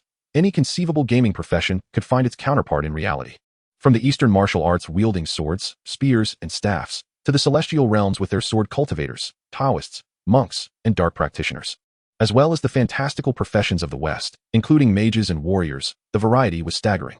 Due to this overwhelming profusion of classes, the authorities had categorized all professions into three main types based on their functions: combat professions, support professions, and life professions. The current team was composed of dozens of combat and support classes. Despite the chaotic mix of professions, the commander of the squad proved to be exceptionally skilled, managing to orchestrate the group with remarkable precision. Whether it was tanking damage, dealing output, or providing healing and support, everything was executed with accuracy. Under the relentless assault of this team, the health bar of the White Tiger swiftly diminished to half. Yet, the members showed no signs of relaxation. Rather, they became increasingly vigilant. As anticipated, when the health bar approached 1/3, the White Tiger's fur bristled, and an aura of formidable authority enveloped the group. With a roar that reverberated through the air, the White Tiger emanated a swirling mist of black and white energy. Observing this transformation, the commander shouted urgently, "All-out warriors, charge! Everyone, interrupt your skills and prepare. Support, bolster the all-out warriors. We must knock it down." In the next moment, two all-out warriors hiding near the White Tiger erupted with crimson light, several beams cascading down upon them. They then charged simultaneously, gathering their strength and crashing into one of the White Tiger's hind legs. With a mighty shout, they collided forcefully against the beast, causing it to stagger, and the black and white energy surrounding it dimmed noticeably. In the following instant, a barrage of skills rained down upon the White Tiger, the swirling energies dissipating at a visibly rapid pace. Within 3 seconds, all the black and white aura was consumed, leaving the White Tiger appearing as though it had suffered a grave illness, its entire form sagging. All-out output. Attack. With this command, whether melee or ranged, every output skill was unleashed upon the White Tiger. Its health bar plummeted like a roller coaster, vanishing in an instant. With a mournful cry, the White Tiger collapsed to the ground, transforming into a streak of light before disappearing. Suddenly, a multitude of beams erupted from the spot where the White Tiger's corpse had been. Loot the gear.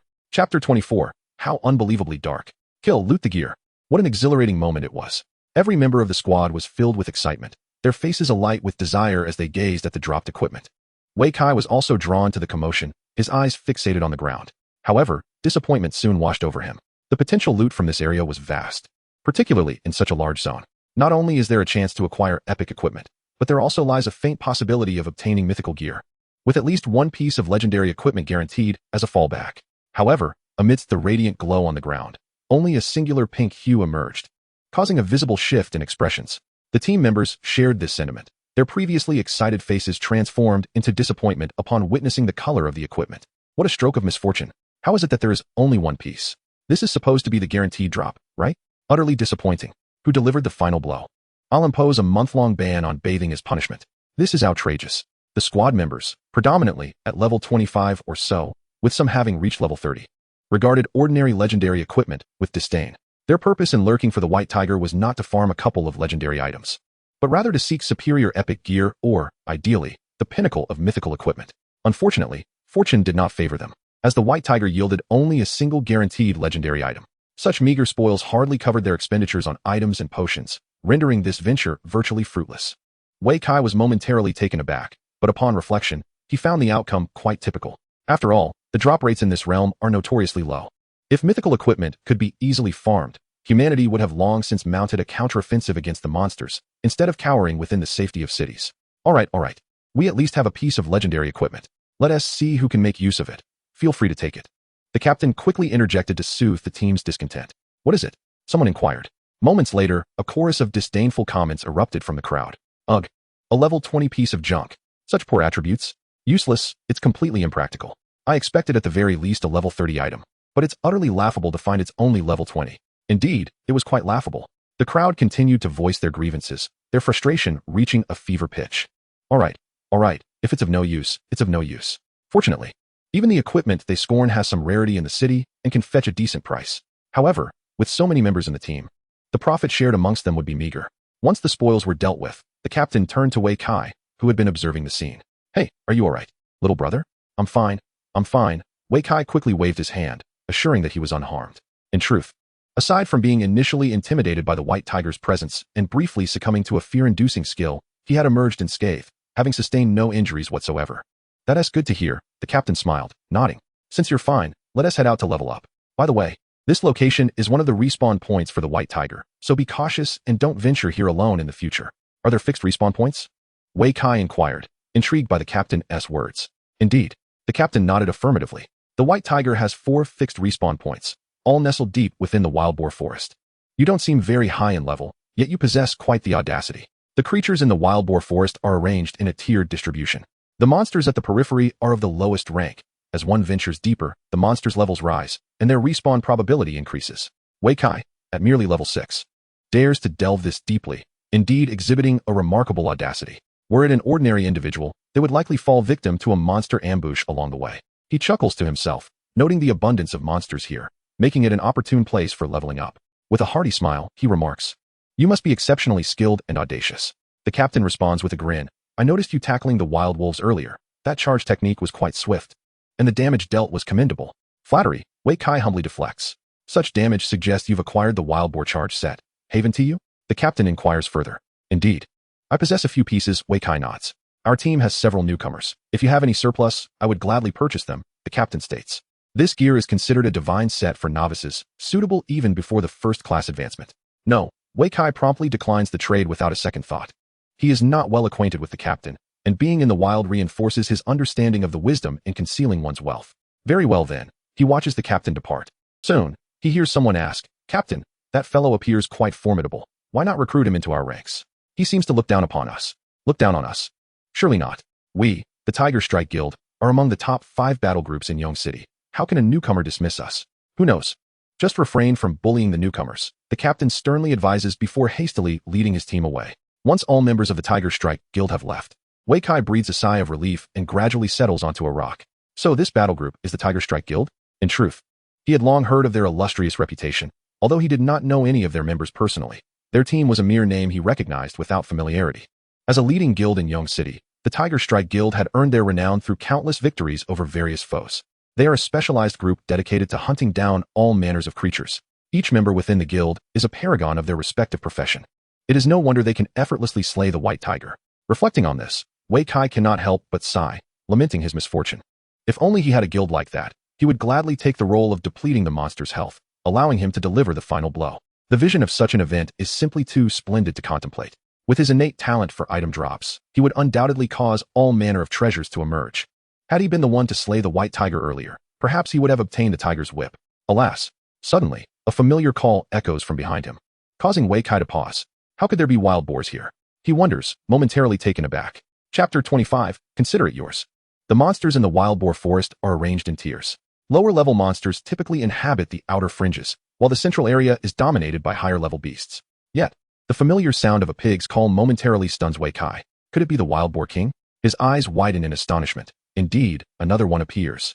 The variety of monsters in the wild boar forest is extensive, each possessing corresponding elite versions and unique beasts. Before him stood a wild boar king. Though not of regional caliber, its prowess was nonetheless formidable. Wei Kai could hardly believe his fortune. He had just witnessed the tiger hunting team slay a regional beast, only to encounter another.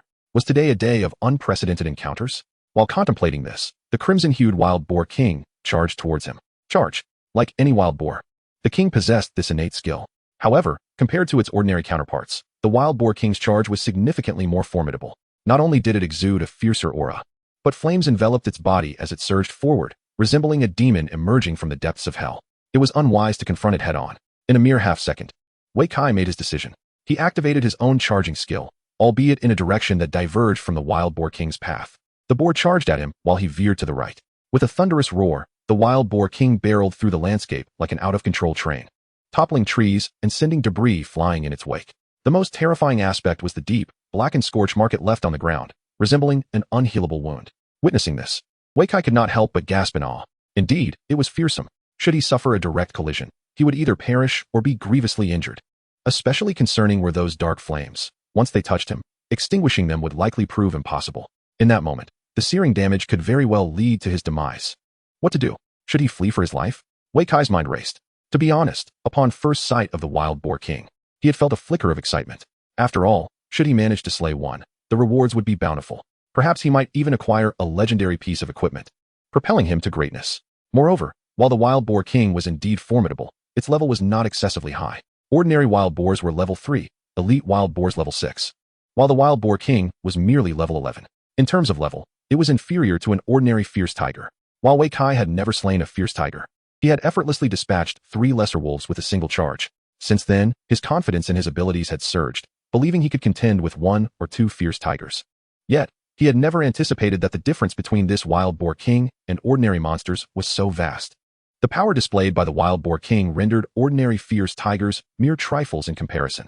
Unless confronted by a pack of elite tigers, it was unbeatable. After weighing his options, he resolved to retreat. Survival outweighed all else. Given his current level 6 strength, he was no match for the wild boar king, let alone capable of slaying it. Should he falter, he might very well lose his life. Wei Kai was not one to embrace unnecessary risks. After all, life held promise. Once lost, all was lost. Having made his decision, he swiftly turned and fled, choosing the same path as the tiger hunting team had taken. They had departed not long ago, and traces of their presence still lingered in the air. If the wild boar king possessed sufficient perceptiveness, it would undoubtedly refrain from pursuing me. Alas, however, Wei Kai seems to have overestimated the intellect of the wild boar king. Or perhaps the flames engulfing it have singed its brain. With a deafening roar, it charged forth once more. The previous miss seemed to have ignited its fury, prompting another assault with its formidable charge. Goodness, that is exceedingly swift. As the massive figure of the wild boar king barreled towards him, Wei Kai was momentarily taken aback, but quickly dove into the nearby thicket. There was no way to withstand the impact of such a charge, without a strength exceeding 100 points. One would be courting death. Upon entering the thicket, Wei Kai initially intended to find a place to hide, but upon surveying his surroundings, a glimmer of hope sparked within him. Just as he thought this, a sudden cacophony of falling timber erupted outside. A massive tree trunk was felled by the wild boar king, crashing down in Wei Kai's direction. He promptly sidestepped to avoid it. At that moment, the figure of the wild boar king reappeared before him, surging forward with reckless abandon. This time, Wei Kai did not evade. Instead, he regarded it with a grin. "You've fallen for my trap." In the next instant, a radiant beam shot up from the ground, transforming into a rope that ensnared the wild boar king. Simultaneously, the ground rumbled ominously, and a gaping chasm suddenly materialized beneath the creature's feet. The wild boar king, caught off guard, lost its footing and tumbled into the abyss, letting out a pained howl. The various traps and mechanisms within the pit immediately depleted a tenth of its health, while inflicting a multitude of debilitating conditions upon it. Witnessing this, Wei Kai laughed with delight. This was a trap intended for the white tiger. Who would have thought it would serve me so well? At that moment, upon spotting the traps, Wei Kai had comprehended their purpose. These contraptions were originally devised by the tiger hunting team to subdue the regional white tiger. However, as fortune would have it, they never got to employ them, swiftly eliminating the white tiger instead. Subsequently, perhaps due to a stroke of ill luck, the morale of the team had plummeted, and no one returned to dismantle the traps, ultimately benefiting Wei Kai. As the wild boar king floundered within the trap, Wei Kai was in no rush to deliver the finishing blow. Rather, he observed for a while. The myriad of afflictions it endured caused the wild boar king to bleed continuously, rendering it increasingly feeble.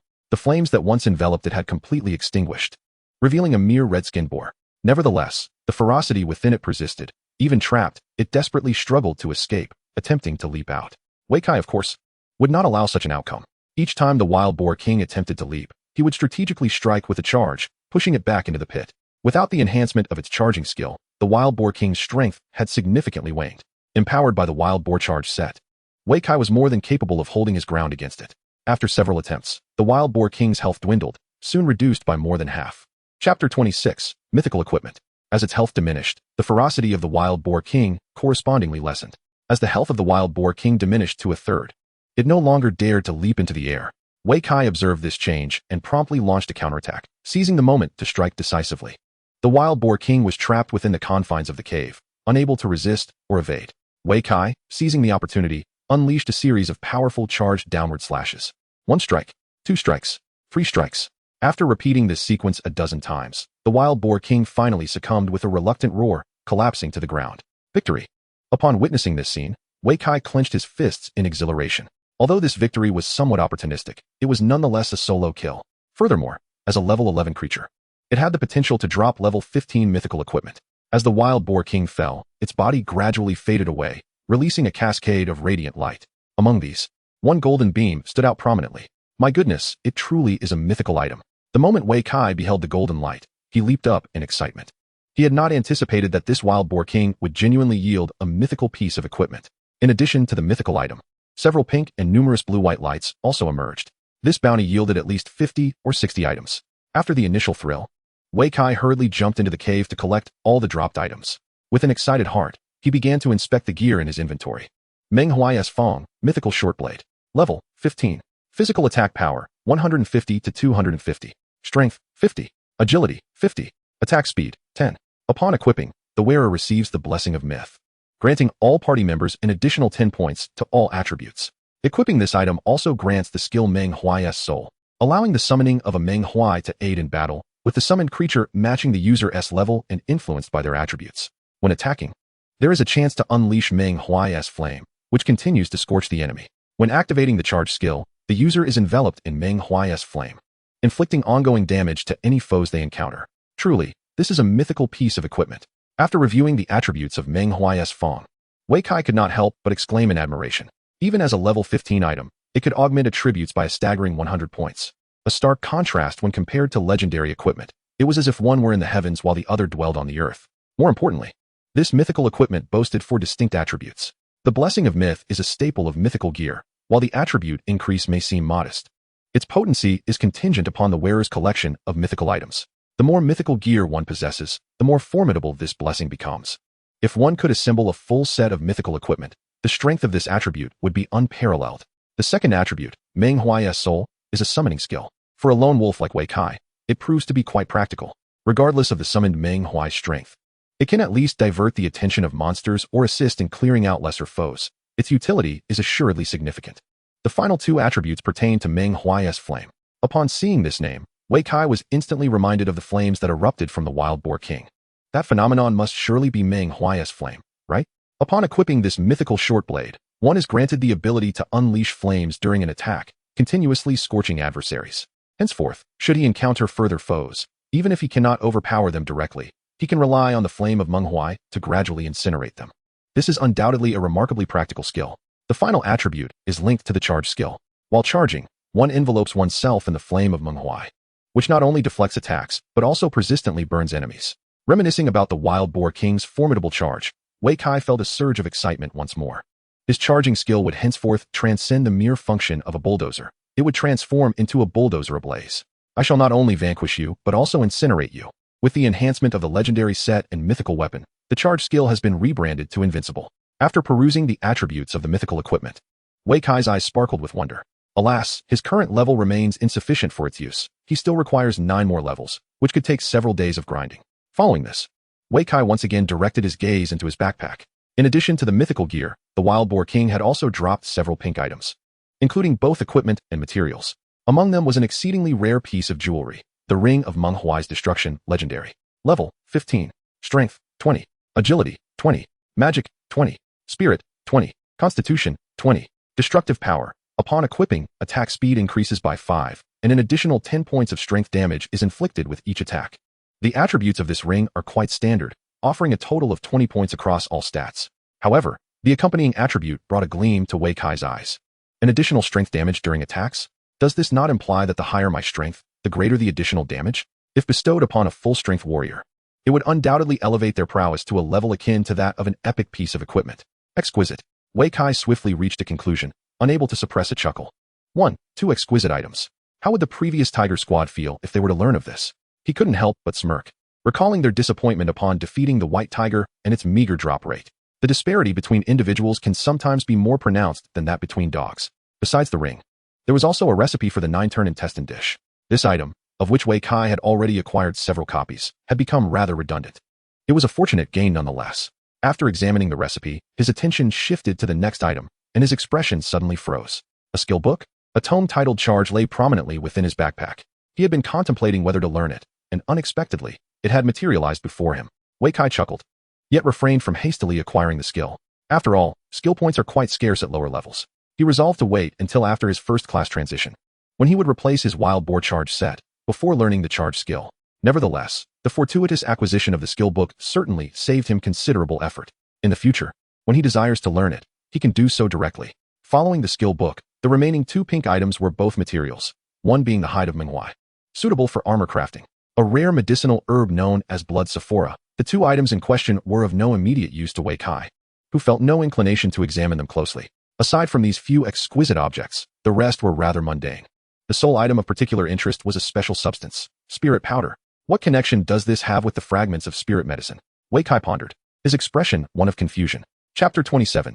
I bring you good news. While engrossed in his thoughts, Wei Kai suddenly noticed that the fragments of spirit medicine in his backpack began to emit a faint glow. Could this be of use? After a moment of surprise, He picked up the spirit powder and placed it atop the fragments. In an instant, the two merged seamlessly. Success! A brand new spirit medicine materialized within his backpack, accompanied by an explanatory note. Richly fragrant spirit medicine. Consuming it grants 1 skill point. Each individual may consume a maximum of 3 times. Indeed, upon reading this note, Wei Kai immediately recalled the words spoken by Tian Shaoling. It was precisely as she had described. 1 spirit medicine could enhance a skill point, with a maximum of 3 consumptions allowed. For any profession, skill points were immensely valuable. No one would ever disdain having too many. Wei Kai was no exception. After reviewing the note, he did not hesitate to bring it forth and swallowed it whole. A moment later, a prompt appeared on his data panel. Consumed spirit medicine. Gained 1 skill point. Aside from the initial point awarded, additional points were earned only after every 5 levels. Wei Kai had already utilized his initial point to learn the campfire skill, and the skill point acquired upon reaching level 5 remained unspent. Now, having gained another, he felt a sudden sense of abundance. After a brief moment of contemplation, he glanced at the time on his phone. Just then, his phone vibrated, followed by the sound of a ringing tone. Lingjia? Seeing the caller ID, Wei Kai paused for a moment but quickly pressed the answer button. Hello, Lingjia. What is the matter? Are you free? Tian Shaoling's voice came through, bubbling with excitement. I'm still out leveling up monsters, Wei Kai replied candidly. What is going on? Our shop is up and running, Tian Shaoling exclaimed. It's selling like hotcakes. A few recipe books were released and sold out instantly.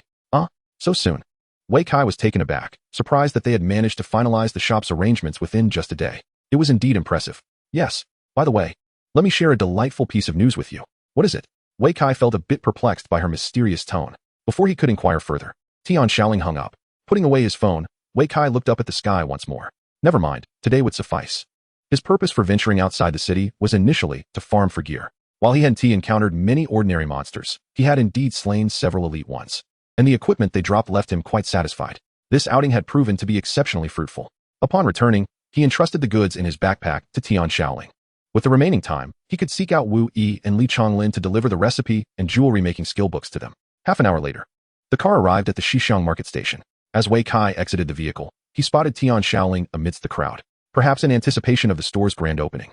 She was adorned exquisitely today, clad in a traditional blue and white porcelain qipao. Her elegant and statuesque figure, complemented by glossy black stockings and high heels, stirred a rush of excitement within him. Wei Kai found himself stealing glances at her. Just then, Tian Shaoling noticed him and waved. Hey Xiao Kai, you're here. He promptly responded and hurried over. Come, I'll take you to the shop. As she approached, she linked her arm with his, seemingly reluctant to let go, applying a firm grip. In that moment, Wei Kai felt his hand enveloped by her soft grasp, his cheeks flushing instantly. Sisterling, is this really necessary? I specifically came to welcome you. Tian Shaoling giggled, playfully abandoning her earlier aloof demeanor. You are our store's major shareholder, after all. I'm merely an employee, Wei Kai sighed, managing a wry smile. From now on, you won't be, she said suddenly, leaning in to scrutinize his face. Do you know how much the store has earned? How much? Let me whisper it to you. She lowered her voice, a sweet, gentle aura wafting towards him. 7 million. What? Initially bewildered, Wei Kai abruptly came to his senses upon hearing the astonishing figure. No way. Can it truly sell for that much? Why not? Tian Shaoling winked, grinning. And here is more good news. That 9-turn intestine sold for 5 million. Wei Kai was momentarily taken aback. He never anticipated that a legendary recipe could fetch such a sum. How preposterous. At that moment, he couldn't help but think of Uncle Peng, Wu Yi's father. Uncle Peng had toiled his entire life, barely amassing 400,000 coins, which he invested in a mere ordinary spicy rabbit meat recipe. Yet, the price of a legendary recipe was more than 10 times his entire life savings. This meant that Uncle Peng would need to save for at least 10 lifetimes to acquire such a recipe. The disparity between individuals weighed heavily on Wei Kai, prompting a deep sigh. What's wrong? Are you unhappy? Tian Shaoling, noticing his change in demeanor, inquired. Do you think it was sold too cheaply? In truth, this price is already quite high. If not for someone in urgent need, it wouldn't have been set so elevated. No, I'm merely feeling reflective, Wei Kai quickly clarified, shaking his head with a smile. I never imagined that a recipe I casually created could sell for such a high price. This single recipe alone is enough to grant me financial independence. Financial independence? Tian Shaoling paused momentarily, then chuckled. Surely, that cannot be your only aspiration? In this era where the game has infiltrated reality and everyone is transitioning to combat monsters, financial independence holds little significance. As no one can truly afford to lie down and surrender, to do so signifies a relinquishment of the struggle, a passing of survival pressures onto others. For those who engage in the art of combat, the essence of life is singular, to fight. Chapter 28, My Aspirations. Of course not. Wei Kai resolutely shook his head. In my previous life, financial freedom may have been the loftiest ambition. Yet in this realm, such freedom does not guarantee a life devoid of worries, nor does it assure absolute safety. Countless monsters and beasts lurk in the wild, perpetually poised to assault human settlements. Over the years, while humanity has fortified its cities, striving to safeguard these hard-won bastions, the invasions by monsters have never ceased. In this era, every individual faces the specter of death, rendering all unqualified to simply lie down. Even the most humble farmers and laborers must contribute their toil to the construction of their cities. As combatants, our responsibilities are undeniably greater. What, then, are your aspirations? Tian Shaoling inquired, her face turned towards him, curiosity brimming in her eyes. Wei Kai pondered for a moment before responding. I aspire to acquire more equipment and skill books, alleviating the burdens of all. I wish to grow stronger, to explore uncharted wilds. I long to comprehend the origins of the monsters that roam these lands, ideally driving them entirely from our world, restoring it to its former state, a place where everyone can lead secure and peaceful lives. Upon hearing his words, Tian Shaoling fell silent, taken aback. She had not anticipated that this freshly graduated, mere level 6 warrior could articulate such profound sentiments. In essence, his declaration distilled to 5 words: fight for humanity. How remarkable! Do you doubt it, Sister Ling? Wei Kai, noticing her silence, broke the slightly somber atmosphere with a light-hearted smile. I believe in you. Tian Shaoling suddenly declared with earnestness. Thank you, Sister Ling, Wei Kai responded, momentarily taken aback before a bashful smile crept across his face. In their banter, the two had arrived at a bustling shop, its entrance thronged with eager patrons, as if treasures lay within. This is our store. Tian Shaoling finally released his hand and gestured towards the shop. Look, it's filled with people looking to buy. So popular? Wei Kai was astonished, not expecting such a crowd on the very day of opening. Of course, our prices are quite reasonable, Tian Shaoling replied with a subtle smile. Moreover, we have many fine items, like those recipe books. Indeed, having witnessed a recipe fetch 400,000 gold coins, Wei Kai had come to grasp their rarity. Here, each recipe sold for 200,000. Only a fool would not rush in, seizing whatever else they could. The stock is nearly depleted. Let us go replenish it. Tian Shaoling spoke as she guided Wei Kai to the back of the shop, entering through the rear door. At that moment, the atmosphere inside was even more bustling than he had anticipated. Countless individuals were awaiting good news. Just a short while ago, Tian Shaoling, the shop manager, had announced that the store would restock soon. Those interested in making a purchase could wait here. Upon hearing this, a throng of eager customers surged in, filling the shop to capacity. Noticing the crowd, Wei Kai furrowed his brow. Sister Ling, perhaps I should give you my backpack. There are too many people here. I prefer to remain inconspicuous. Very well, then hand it over, Tian Shaoling replied, nodding in agreement. She took Wei Kai's backpack and handed him another in return. You can use this one. After accepting the new backpack, Wei Kai curiously glanced inside and was taken aback. To his astonishment, it contained over 7 million gold coins. The entire revenue of the shop was in this bag. He had not anticipated that Tian Shaoling would casually hand him a backpack filled with such a fortune. This amount represented all the earnings since the store's inception. Tian Shaoling herself held a 20% stake in the shop and had passed it to him without hesitation. Aren't you afraid I might abscond with the funds? Wei Kai chuckled at his own jest. All the merchandise in the store had been provided by him, and he owned 80% of this substantial sum. Even if he were to take all the money, it would hardly qualify as fleeing. Besides, he had no intention of doing so. With such unwavering trust from Tian Shaoling, how could he betray her confidence? Nevertheless, this was indeed a considerable amount. He needed to contemplate how best to utilize it. Holding the money without spending it was akin to having none at all.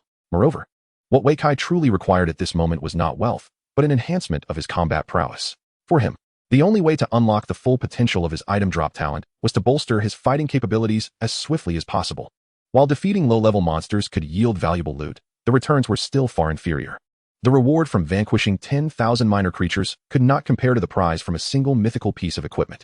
After almost 10 minutes, Tian Shaoling finally concluded the inventory tasks and emerged, appearing somewhat fatigued. You've worked hard, Sister Ling. Wei Kai quickly offered a word of comfort. Not at all. How could it be considered hard work? Tian Shaoling perked up immediately, chuckling lightly. You must be the one who finds it more exhausting, grinding out there in the wild. By the way, I noticed some intriguing items in the backpack. Did you encounter something interesting? How did you know? Wei Kai asked, puzzled. Of course I know. Tian Shaoling replied with a hint of pride. You're only at level 6, and yet your backpack contains gear suitable for level 15. It's simply implausible. Well, I did come across a wild boar king, Wei Kai admitted candidly. And then? Tian Shaoling inquired, her curiosity piqued. Did it drop any equipment? I've heard that in the wild, even the least of monsters can yield a legendary item. What did you get? It did drop something. Wei Kai hesitated for a moment before finally nodding. He then revealed the Ring of Destruction from Manhwa. Upon seeing the attributes of the ring, Tian Shaoling's eyes sparkled with excitement. An exquisite piece of equipment. Although the ring's additional attributes were modest, The accompanying bonuses were simply outstanding. The extra damage translated to an increased attack frequency. When combined with some special effect gear, it could yield astonishing results. If paired thoughtfully, this ring would rival even an epic-grade piece of equipment. Unfortunately, one needed to reach level 15 to equip it. With a sigh, Tian Shaoling expressed her disappointment. Indeed, Wei Kai nodded in agreement and inquired, "So, Sisterling, do you have a way to swiftly enhance combat prowess?" Chapter 29, Methods to Enhance Combat Power. "Yes. It depends on which method you prefer," she replied. "What options are there?" Wei Kai asked, intrigued. To truly elevate combat capability, the most effective approach is to increase your level, Tian Shaoling explained confidently. "Your current level is too low, so I suggest seeking a leveling service, wherein someone can assist you in defeating monsters and leveling up more efficiently than you could on your own." Wei Kai scratched his head at the thought. Employing someone to assist him in leveling was indeed a rapid method for advancement. However, this would prevent him from hunting monsters for equipment. Given that the shop had just opened, he was responsible for supplying all the goods. If he couldn't farm for gear, wouldn't the shop soon face closure? If a leveling service isn't viable, there's another option. Tian Shaoling noticed his dilemma and proposed. "In my family's trading house, there are numerous alchemical items that can also boost combat power." Alchemical items. Wei Kai's eyes lit up instantly. Among alchemical items, the most common were various bombs and traps. The trap used to ensnare the wild boar king was a high-level alchemical item specifically designed for hunting. If they could acquire such items, it would significantly enhance their combat capability, tailored to their needs. That sounds promising. After a moment of contemplation, Wei Kai agreed on the spot. "Then let's go purchase them shortly." Tian Shaoling smiled and continued. "Now that you're level 6, if you have the funds, you could exchange for a level 5 legendary weapon." "Absolutely." Wei Kai nodded without hesitation. Although he possessed a mythic piece of equipment, he was unable to equip it until reaching level 15. "Lastly, there's the matter of learning skills," Tian Shaoling added. "You haven't had the chance to acquire new skills yet, have you?" "Not yet." "Exactly," she smiled.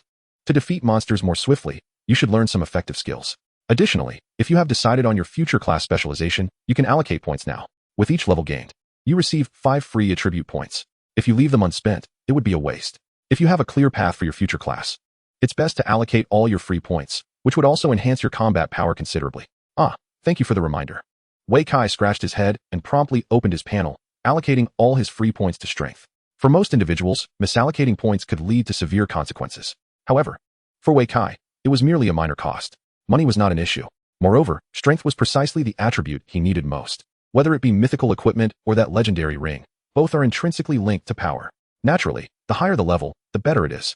Additionally, one might seek assistance from auxiliary guilds, spending money to purchase items that provide prolonged boosts, albeit modest ones, to combat prowess.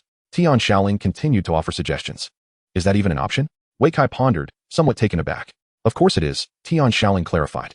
"Not everything is short-term. Some effects can last for several hours, or even days. However, these items tend to be quite expensive, beyond the means of the average person, and often unnecessary." "No problem. I shall go purchase them shortly." Wei Kai nodded again. Furthermore, the Apothecary Association offers potions for brief enhancements to combat strength. The Taoist Temple has talismans, the Assassin Guild provides concealed weapons, and the Mechanist Guild has automata. Listening to Tian Shaoling's enthusiastic descriptions, Wei Kai found himself momentarily dumbfounded. He had never imagined that there existed so many means to augment one's combat capabilities. "A single conversation with you is worth more than a decade of study," he mused. His horizons truly broadened. "So, have you decided what you wish to choose?" After listing over a dozen options in one breath, Tian Shaoling felt parched and instinctively licked her lips. Wei Kai paused for a moment before nodding. "I have made my decision. I only require items that enhance my offensive abilities." His goal was clearly defined, to grind and obtain equipment. Like a bulldozer crashing through. Who could possibly stand in my way? "Very well, follow me," Tian Shaoling beckoned, leading him out of the shop. 10 minutes later, the two arrived at the trading house owned by Tian Shaoling's family. After greeting the head of the hall, she led Wei Kai directly to the second floor, only to discover that it was occupied. A middle-aged man, dressed in traditional Tang attire and slightly balding, furrowed his brow upon seeing them. "Shaoling, what are you doing? Did you not notice that there are esteemed guests on the second floor?" "Uncle San, I brought a distinguished guest to purchase items," she replied. "Distinguished guest?" The man referred to as Uncle San cast a dismissive glance at Wei Kai, his expression dripping with disdain. Just a little brat, daring to call himself a distinguished guest? Tian Shaoling felt a surge of indignation at his words. "Your store's principle is customer first. You ought to show respect to my guest." "What guest of yours?" Uncle San retorted scornfully. "You are not even a salesperson here. Your guest should be next door." "You." Tian Shaoling found herself at a loss for words. Although this shop belonged to her family, several uncles and older relatives had a stake in it. His seniority rendered her unable to retort. He spoke with a sharpness that was painfully accurate. She was indeed not an employee of the shop, and according to protocol, had no right to bring a customer upstairs. Then let us depart, Wei Kai suddenly exclaimed. This mythical equipment should pique the interest of those next door. Mythical equipment. As soon as the words left his mouth, a gasp echoed from upstairs, and a young man rushed out. Moments later, an elderly gentleman appeared as well. Do you possess mythical equipment? The young man stared intently at Wei Kai, as if he intended to rob him. Wei Kai smiled and nodded, saying, Indeed, there is one item I intended to sell here, but unfortunately, they declined. So I want it. Before he could finish his sentence, the young man interjected eagerly. Name your price. Upon hearing this, Sen Shu's expression darkened. The elderly man and the youth had originally come to the shop to purchase equipment. Such affluent patrons, who showed no hesitance to spend, were always the primary targets of the shop. A successful negotiation could easily yield several million in profit. However, now, a nameless youth had rudely interrupted their transaction. If they were to strike a deal without interference, it would mean a loss of 2 lucrative sales. Chapter 30. The Deal. You wish to purchase without even knowing what mythic equipment is, Wei Kai remarked, momentarily taken aback. It matters not. Before he could complete his thought, the young man interrupted him again, boldly declaring, I will buy any mythic equipment. Wei Kai was rendered speechless, astonished by the brashness of his counterpart, reminiscent of certain reckless heirs from oil families. Then let it be, Sister Ling. Wei Kai was about to speak when it suddenly occurred to him that he was also unaware of the market price for mythic equipment. He quickly nudged Tian Shaoling on the shoulder. Tian Shaoling, as if awakening from a dream, snapped back to reality.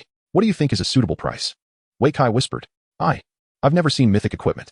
Tian Shaoling replied, somewhat exasperated.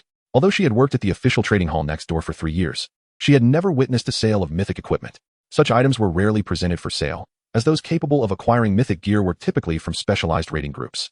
These groups had their own channels and never needed to engage in trade at the hall. Moreover, mythic equipment was traditionally valued, yet rarely available in the market. Even if an owner of mythic equipment considered selling, they would likely opt for barter rather than cash, exchanging their mythic gear for other mythic items or scarce resources. This. Wei Kai had not anticipated that the usually well-informed Sister Ling would also be at a loss for knowledge. Just then, the young man seemed to sense their predicament and boldly proposed, how about 30 million? 30 million. Wei Kai's eyes widened in disbelief. He had been thoroughly astonished by the previous offer of 7 million gold coins. Now, the young man's initial offer of 30 million was equivalent to what Peng Shu could earn in several lifetimes. The most alarming aspect was that this price was quoted without any knowledge of the attributes of the mythic equipment. If the item in Wei Kai's possession was of little worth, the young man would essentially be paying 30 million for a mere trifle. Tian Shaoling, upon hearing this figure, was equally taken aback. However, she quickly regained her composure and discreetly poked Wei Kai in the side, signaling for him to show the attributes of the equipment. She quietly advised, let him see the equipment's attributes. Why? Wei Kai inquired softly. Observe his reaction, Tian Shaoling replied calmly. Wei Kai understood her intent. She believed that while 30 million was already a considerable offer, there remained room for negotiation, especially if the attributes of the mythic equipment were impressive and the young man showed genuine interest. Then we can continue to raise the price. How about we first take a look at the attributes of the equipment? Wei Kai suddenly interjected. I fear you may regret your decision later. The young man was momentarily taken aback. However, the elder beside him seemed to grasp the situation and nodded. Very well, let us reveal it then. All right. As he spoke, Wei Kai took out the fong of Manhwa from his backpack. The moment the young man laid eyes on this mythical equipment, his expression transformed into one of excitement. Excellent. This is perfectly suited for my class. It enhances strength and agility, boosts attack speed, and has an attack effect that summons souls to withstand monsters. Simply perfect. I will take it. The fong of Manhwa is a short blade that can be equipped by both warriors and assassins. Furthermore, it increases attack speed and has additional attack effects, making it suitable for any agile melee class. It is nearly a flawless fit for many mainstream professions. The young man's class was evidently a great match for this equipment, and he could hardly tear his eyes away from its attributes. I will raise the bid by 20 million. At that moment, Tian Shaoling suddenly exclaimed loudly. Very well. The young man showed no hesitation and replied with a smile. I will even give you an additional 10% commission. Tian Shaoling was momentarily taken aback by his generosity. She had initially intended to exploit his desires for a hefty profit, but she did not expect him to be so magnanimous. Not only did he not negotiate, but he also offered her an extra intermediary fee. Is this a gesture of thanks? Little Kai, what do you think? She nudged Wei Kai at his side. Deal. Wei Kai made his decision to sell in less than a second. His current level was insufficient. Even with mythical equipment, he could only admire it, but not utilize it. Selling it for cash seemed far more advantageous. Besides, he was not at a loss for more mythical items.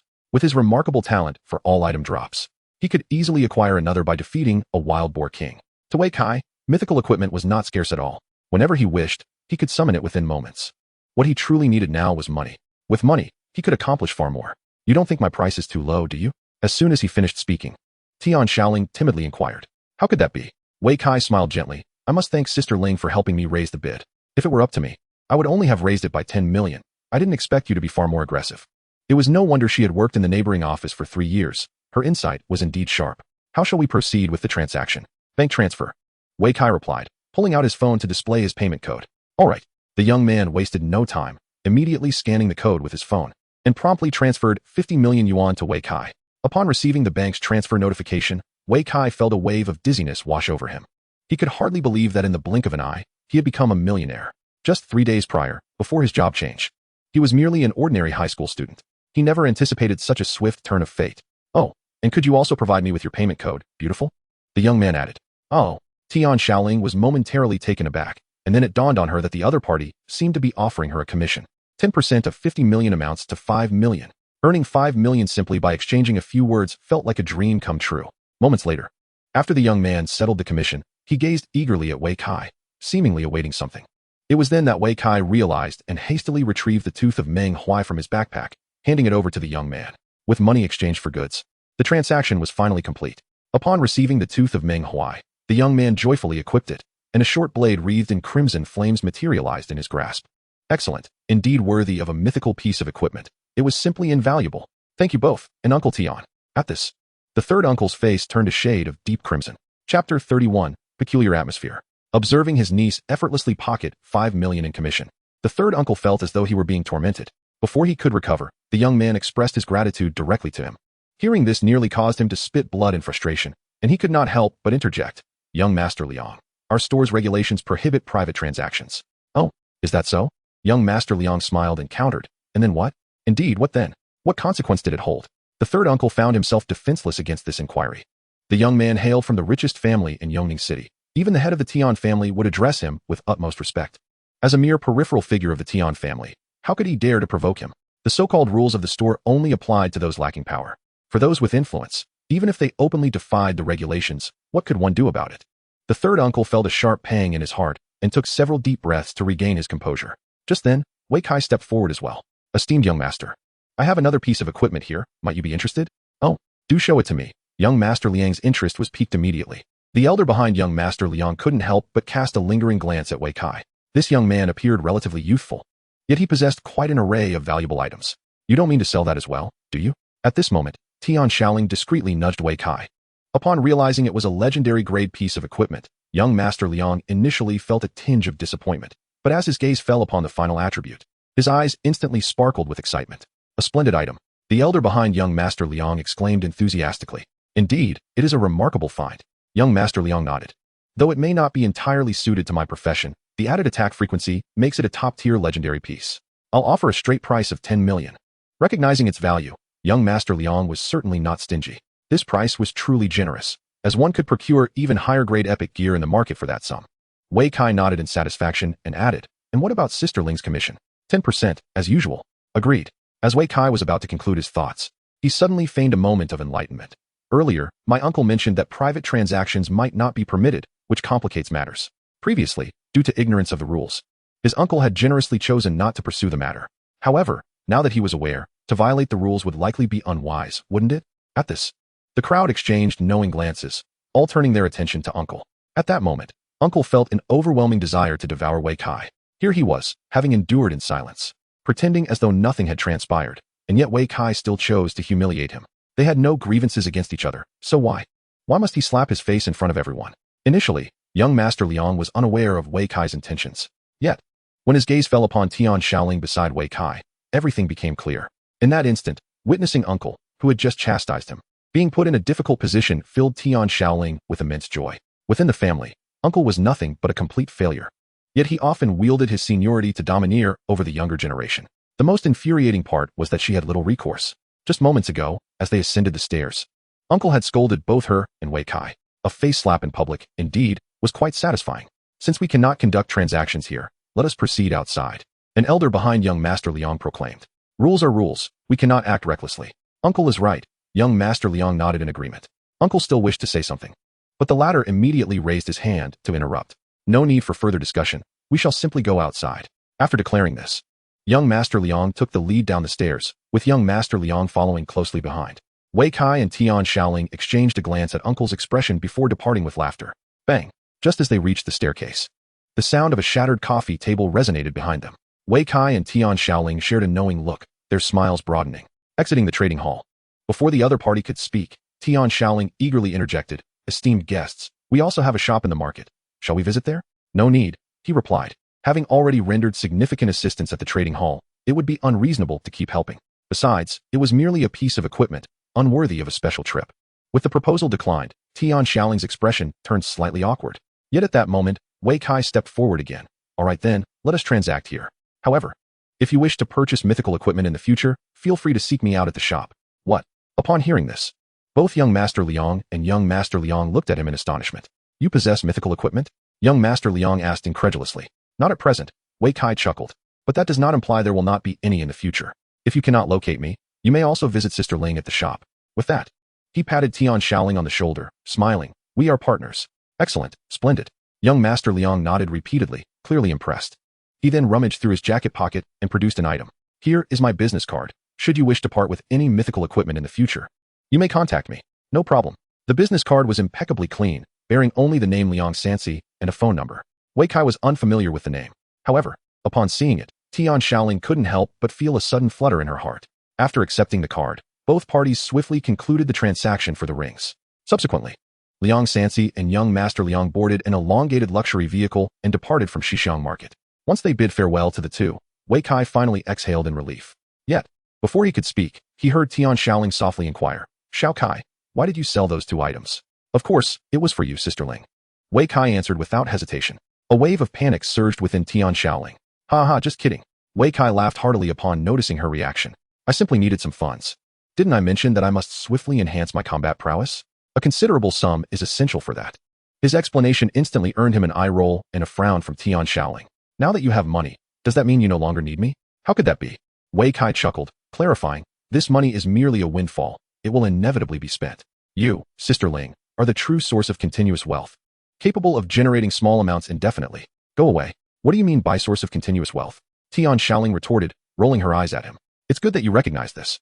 Even if you acquire mythical equipment, you must not sell it." "What should I keep it for?" "To trade," Tian Shaoling explained.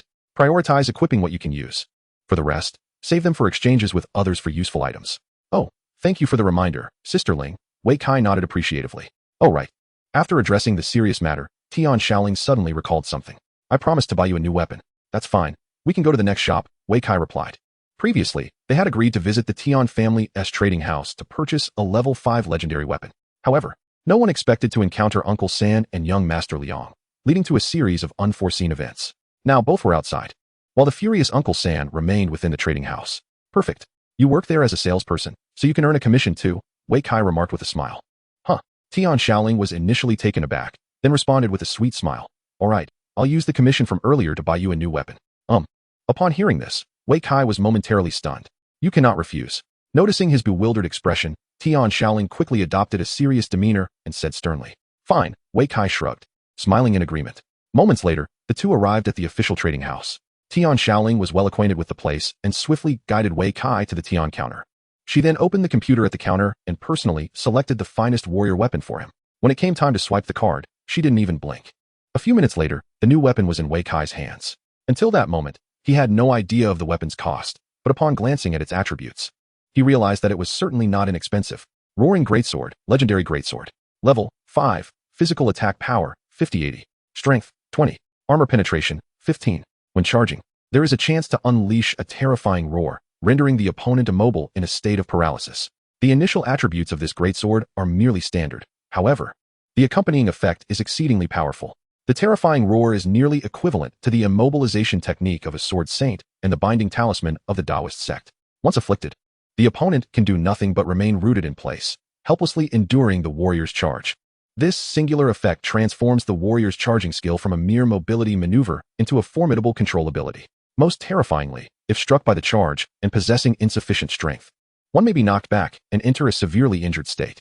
Thus, it transcends the simplicity of a control skill, becoming a deadly chain of combos. Just this one effect alone could be valued at no less than 3 million. Wei Kai silently appraised it in his mind. It seems Sister Ling has truly put thought into it. After acquiring the weapon, Wei Kai proceeded to purchase a plethora of alchemical items, primarily traps. These are potent tools for solo kills, specifically designed for such purposes. With ample funds, Wei Kai deliberately chose the finest variety, spending nearly 1 million in a single breath. After concluding these purchases, the two finally departed from the trading hall. Let us go to the warrior guild to learn some skills, Tian Shaoling smiled. Accompanying Wei Kai to the warrior guild for skill acquisition, Wei Kai had long decided which skills he wished to learn. Upon entering the guild, he immediately chose 2 skill books, Provocation and Whirlwind Slash.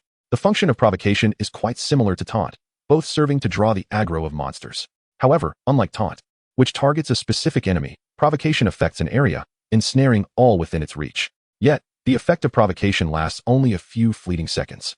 If the target is not a monster, it will quickly snap back to its senses. Hence, this skill is specifically aimed at monsters, particularly lesser foes. Wei Kai learned this skill to attract more lesser monsters, enabling him to dispatch them with aerial attacks or a single charge, thus enhancing his efficiency in grinding. Consequently, the other skill he learned, Whirlwind Slash, is intended to complement his area attack abilities. After mastering these skills, the two visited the Alchemist Association, purchasing numerous beneficial potions. They then proceeded to the Taoist Temple, acquiring talismans that require no prerequisite usage. Finally, they arrived at the Auxiliary Profession Guild.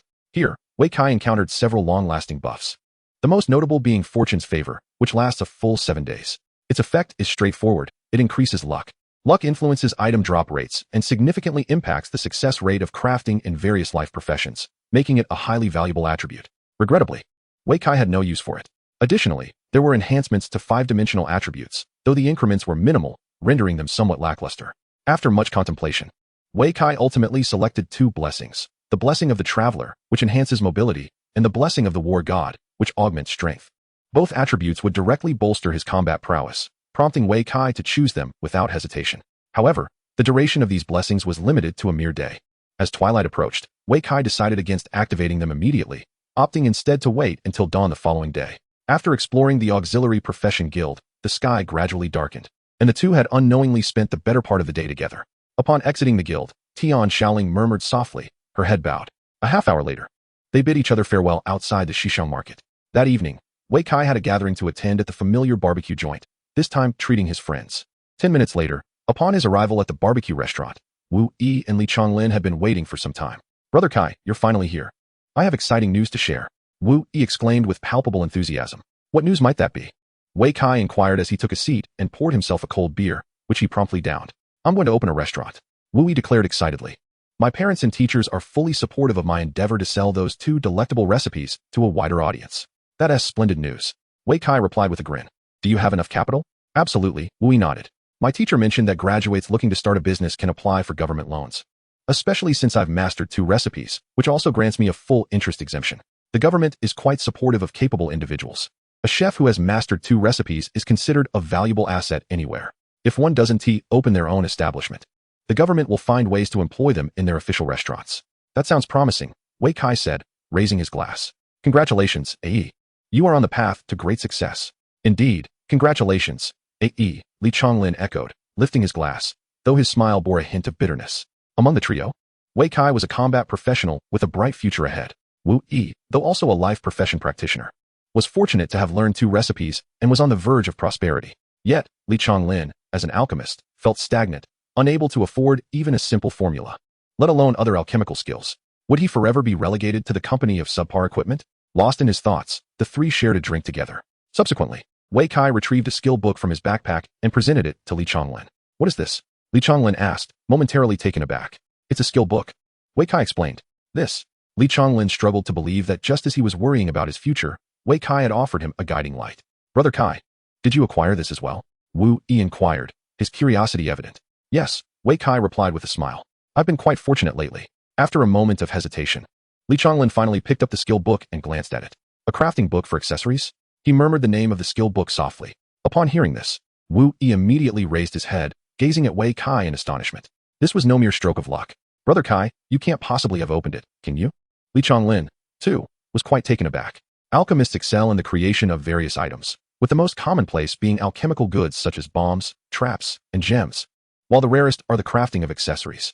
Among 100 alchemists, there might not even be one who can master accessory crafting, for such skill books are exceedingly scarce. This scarcity directly contributes to the rarity of accessories. Rarity, in turn, signifies expense. Should he master this skill, Li Chonglin's future would likely rival that of Wu Yi, who had learned 2 cooking recipes. Enough chatter, let's focus on learning this, Wei Kai urged hastily. All right then. Li Chonglin gritted his teeth and whispered, from this moment on, my life belongs to Brother Kai. This phrase had been uttered by Wu Yi previously when Wei Kai had gifted him a precious skill book. Now, Li Chonglin echoed the sentiment, which felt quite fitting. What would I do with your life? Wei Kai smiled gently, patting Li Chonglin on the shoulder. Just help me out more from now on. After saying this, he suddenly remembered something. By the way, I have a few wolf fangs here. Do you think you could craft them into accessories? He then retrieved the carefully preserved wolf fangs from his backpack and handed them to Li Chonglin. Let me take a look. Li Chonglin nodded and quickly began examining the newly acquired skill. However, a moment later, he frowned and said, it seems I'm missing a material. What are you lacking? Wei Kai inquired eagerly. Gems. I believe the Alchemist Guild sells them, right? At that time, his mind had been preoccupied with alchemical items, and he had not considered making a purchase. Yes, they should have them, Li Chonglin acknowledged, then added, even if they don't, I can produce them myself. But you don't know how to craft gems, Wu Yi interjected. I can always buy the skill book, Li Chonglin asserted with determination. The gem crafting skill book was not inexpensive, requiring at least a few tens of thousands of coins. In the past, Li Chonglin would have hesitated to spend such a large sum, but the situation had changed. With Wei Kai's gift of the accessory crafting skill, the gem crafting skill became an essential pursuit. After all, regardless of the type of accessory being crafted, gems are a necessity. Rather than purchasing everything from the guild, it would be more prudent to create them himself. Most importantly, it would save a considerable amount of money. Let's hold off on buying for now, Wei Kai advised. Shaking his head, it's better to buy the necessary gems first. With Uncle Peng's experience, I don't want Li Chonglin to fall into the same trap. The Li family was not wealthy, and there was no need to spend tens of thousands of coins on a skill book when he could potentially acquire it at any moment. All right, I'll heed Brother Kai's advice, Li Chonglin replied, nodding in agreement.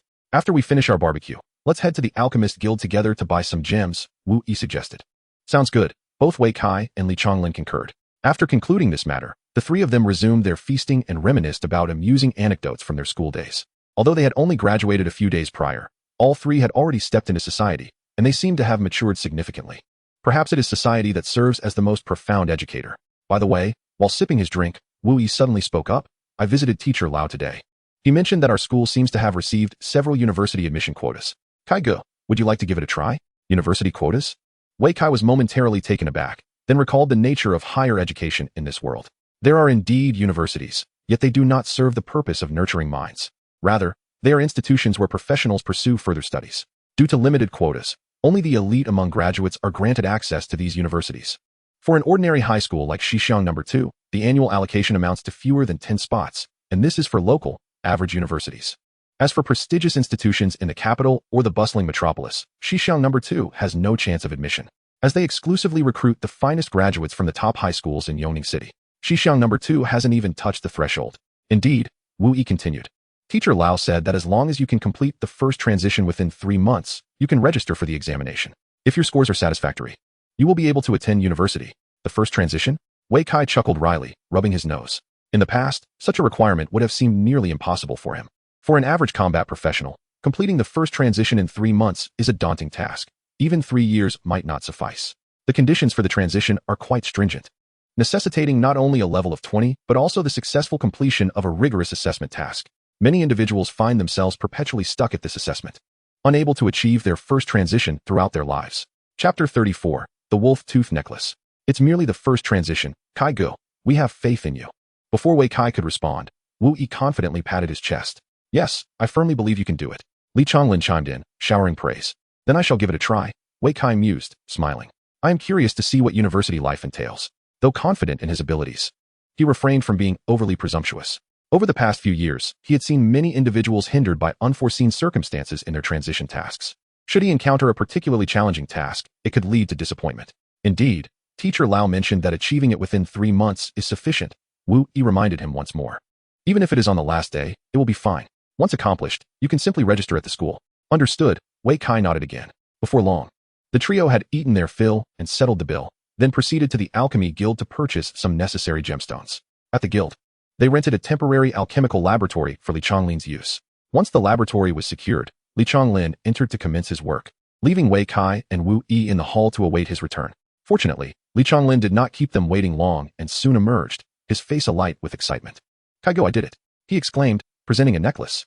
Wei Kai took the necklace and was immediately captivated by its attributes. Wolf Tooth Necklace, Rare Necklace. Level 5.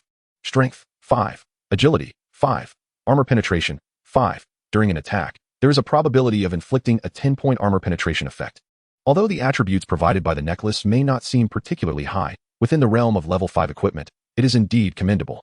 Most importantly, it grants an additional 5 points of armor penetration, coupled with a 10 chance of achieving it. This is a rare attribute, far more valuable than ordinary 5-dimensional properties, as it effectively enhances damage, and that enhancement is percentage-based. The item is impressive. Wei Kai, upon reviewing it, was full of praise. You should keep it for yourself, Li Chonglin remarked with a smile. After all, aside from you, none of us can make use of it. All right, Wei Kai nodded in agreement. Li Chonglin spoke the truth. Such combat-boosting accessories could only be utilized by combat professions. He and Wu Yi belonged to the crafting professions, rendering the item of little practical use to them. After receiving the necklace, Wei Kai immediately adorned it. Just as the trio was about to leave, a voice suddenly called out from behind them. Young man, was that necklace you crafted? The three turned in unison, only to discover an elderly gentleman with graying hair, yet possessing a spirited demeanor and a gentle smile. May I ask who you are? Li Chonglin inquired. I am a researcher here. You may call me Old Gu, the elder replied with a warm smile. Indeed. The necklace was crafted by me, Li Chonglin acknowledged with a nod. This is your first creation, isn't it? Old Gu continued. I have seen the attributes of the necklace. They are quite impressive. You exhibit considerable talent. Would you be interested in joining the Alchemist Association? The Alchemist Association? At first, Wei Kai thought it might be akin to an alchemical guild, but upon reflection, the distinction between the two names was quite significant.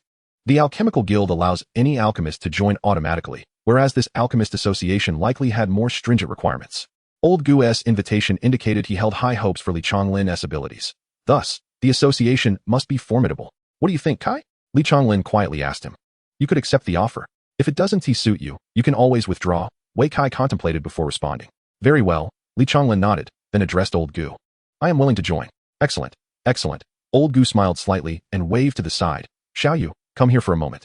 A middle-aged man hurriedly approached. Take this young man to register, Old Gu instructed, pointing at Li Chonglin. He is the newest member I just recruited. You will guide him from now on. No problem. Old Gu, Xiaoyu readily agreed, leading Li Chonglin away. So what do you think? Is this association impressive? It's not just impressive, it is a rather unique association. Li Chonglin scratched his head, momentarily at a loss for how to articulate his thoughts. Having been there for only a few minutes, he didn't possess extensive knowledge about the association. The individual guiding him, Xiaoyu, merely had him register and instructed him to return alone the following day. Consequently, Li Chonglin remained somewhat perplexed. Never mind, let us wait until Chonglin learns more before asking further, Wei Kai quickly interjected to ease the situation. The three individuals had been there for over half an hour, with an hour left until their scheduled break. On their way back, they resumed their discussion about opening a store. Initially, Li Chonglin had contemplated starting a shop to sell the trinkets he crafted himself. However, with the prospect of joining the Alchemist Association, he set aside that ambition. Rather than hastily opening a store, he believed it prudent to acquire more knowledge and enhance his skills first. Once he had mastered his craft, he could pursue entrepreneurship without haste. As for Wu Yi, he did not dwell on such matters. He simply needed a recipe to create the corresponding dishes. The average person had modest expectations for recipe-based meals. As long as they could provide some attributes, taste was often a secondary concern.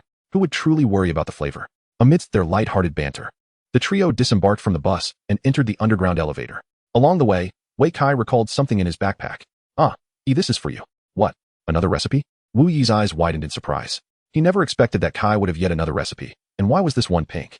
The pink hue indicated that it was of legendary quality. Ordinary recipes seldom reached such a level. Only exceptionally rare and elite recipes achieved the legendary status. Wu Yi hesitated to accept it. Kai, this is far too precious. What is precious about it? Wei Kai chuckled, patting Wu Yi on the shoulder. We're brothers. Just learn it quickly. I want to eat it tomorrow. All right. Wu Yi, not one to be overly coy, decided he would dedicate himself to mastering it so he could prepare it for Kai. However, it seemed that this particular recipe would require considerable time, and he doubted he could manage it that evening. Then see you tomorrow. See you tomorrow. Chapter 35. Buying a house on the surface upon returning home. Wei Kai found his parents still awake, gathered in the living room watching television, savoring the last moments of entertainment before the power outage. Dad, Mom, Wei Yi called out. Then waved them over. I have something to discuss. What is it? Wei Kai inquired with curiosity, as he had a significant matter to address with his parents. One that concerned the entire family. To his surprise, his parents spoke first. After a moment, once Wei Kai had settled onto the living room sofa, Wei Yi began. Your mother and I have discussed it, and are planning to purchase a small apartment for you on the surface. Really? Wei Kai was momentarily taken aback. The family's finances were limited, allowing for only a modest 40 square meter apartment. Wei Yi continued, but it will be sufficient for you alone. as a combat profession. Living underground for extended periods is not conducive to your health. Dad, what made you consider buying a house? Wei Kai couldn't help but scratch his head. I was actually thinking of buying a place for you too as well. Wei Kai smiled, pulling a bank card from his pocket and handing it to his father. Where did this come from? I earned it from selling equipment. You've only just transitioned, and already you have the ability to sell equipment? Wei was taken aback. Most newly transitioned individuals typically found themselves in a financial abyss during their initial stages, spending exorbitantly on skill books, equipment, food, and various other necessities. The number of monsters that a novice can defeat is exceedingly limited, and the drop rates are rather low. The equipment and materials obtained are scarcely sufficient to cover the costs of ordinary potions. Most combat professionals rely on familial or official subsidies to sustain themselves during their novice phase. To think that my son claims he can farm equipment for profit. But what profit could that possibly yield? After contemplating this, Wei Yitong decided to return the bank card to him. You should keep it for your own use. When it comes to spending, do not hesitate. You must be willing to invest. Indeed, Huang Liqiao chimed in. When it's time to spend, just do it. If you see something worthwhile, don't shy away from purchasing it. While your parents may not be able to assist you in other ways, we still have a modest savings. If it's insufficient, feel free to ask us. This, in their eyes, the money in the card should be the fruit of one's own labor, and even if it amounted to a few tens of thousands, it felt difficult to part with. Yet this card contained a staggering 10 million. There was no way one could exhaust that amount through their own means. Since his parents were reluctant to spend, he resolved to take matters into his own hands. No problem, I'll request a day off tomorrow, Wei Yitong readily agreed. That's good. The sooner you purchase, the sooner you can move to the surface. Huang Liqiao nodded in agreement. After discussing this matter, Wei Kai went to take a shower and rest. Half an hour later, while the power was still on, he lay in bed and messaged Tian Shaoling. Sisterling, what kind of house can 10 million buy? Are there any specific requirements? I'm considering purchasing in the Xishuang district or perhaps another urban area. Yes, 10 million should afford you a community with 24-hour electricity. In this era where ordinary citizens must dwell underground, enduring the dimness and dampness, it was astonishing that some could relish the luxury of uninterrupted power. It is worth noting that even the Xishuang No. 2 high school he previously attended experienced power outages at night. Clearly, there is no semblance of equality in how individuals are treated. After a minute, Tian Shaoling replied, if you're looking to buy, I recommend a community near Xishuang University. The environment is pleasant and the conditions are excellent, also with continuous power supply. Xishuang University. ISNT that the institution I aspire to attend? Wei Kai was momentarily taken aback, then nodded slightly. If I could purchase a home nearby, that would indeed be splendid. In this era, universities do not mandate on-campus living, nor is there a concept of full-time attendance. As long as one attends classes punctually and completes the various assignments set by teachers, it suffices. Let us add another 0. Wei Kai's eyes widened in astonishment. In the next moment, the room's lights abruptly extinguished. The power was out. Following the outage, even the mobile signal vanished, rendering him unable to send messages. Reluctantly, he tossed his phone onto the bedside table and soon drifted into a deep slumber. The next morning, Wei Kai was roused early by the alarm clock. Upon opening his eyes, he found the room enveloped in complete darkness, devoid of any light. Fortunately, power had been restored by then. After switching on the light, his eyes gradually adjusted to the glaring brightness, and he swiftly got out of bed and washed up. When he exited his room, he discovered that his parents had already been waiting in the living room. Dad, there's no need to rise so early, Wei Kai smiled. The sales office isn't even open yet. Since the advent of the game into reality, humanity has been herded into cities. The limited space within these urban confines cannot accommodate the vast population of hundreds of millions, thus necessitating a rationing system for housing and land. Only those who can afford to purchase property are deemed worthy to remain on the surface. The impoverished are relegated to the underground. This policy has resulted in the complete nationalization of real estate, mandating that all transactions regarding housing receive official sanction. Consequently, real estate offices have become coveted establishments, akin to the prestigious 5 major banks of the past, drawing the aspirations of countless young individuals. These offices only open their doors after dawn, leaving early arrivals to wait outside. Wei Kai pursed his lips, reflecting, this is a poor habit, it must be changed. How can one change it? There is no sunlight here.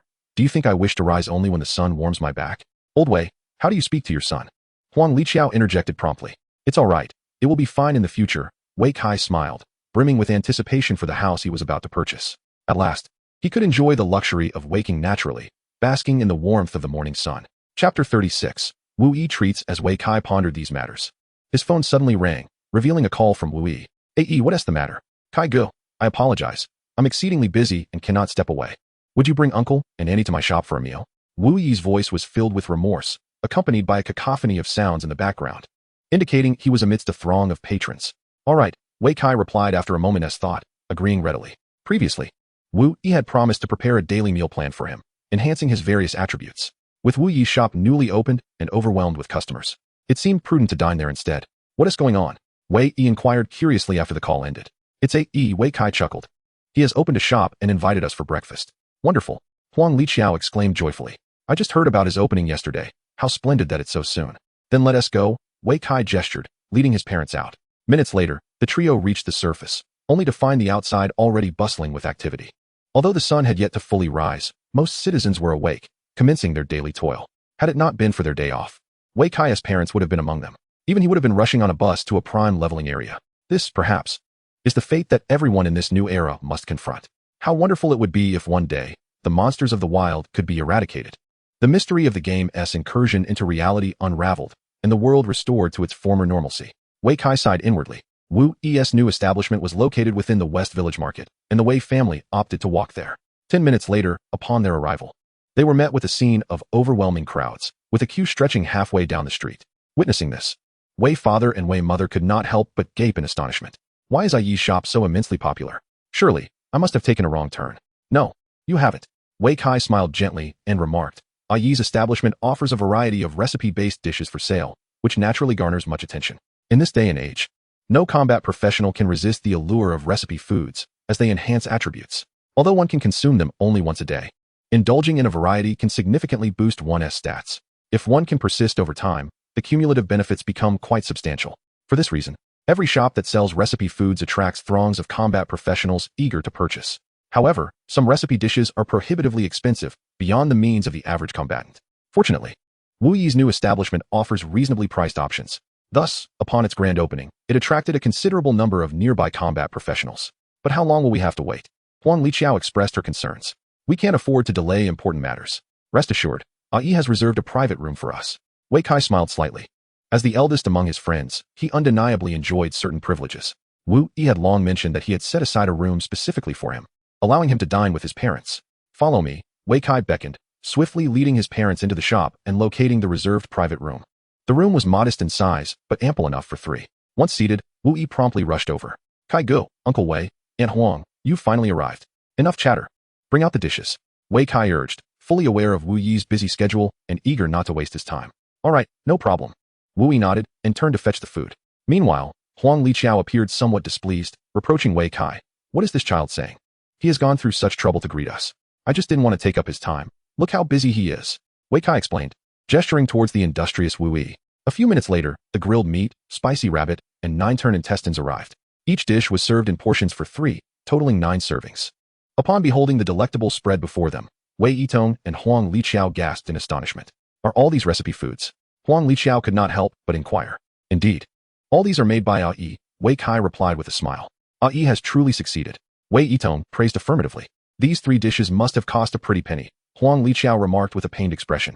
Perhaps we should forego eating. You can enjoy them alone. Yi is treating us. Wei Kai waved his hand dismissively. We shouldn't pass up a free meal. But such favors must eventually be repaid, she countered. To be honest, given the current financial situation of the Wei family, they were not in a position to indulge in such a feast. In her view, consuming these delicacies felt like an utter extravagance.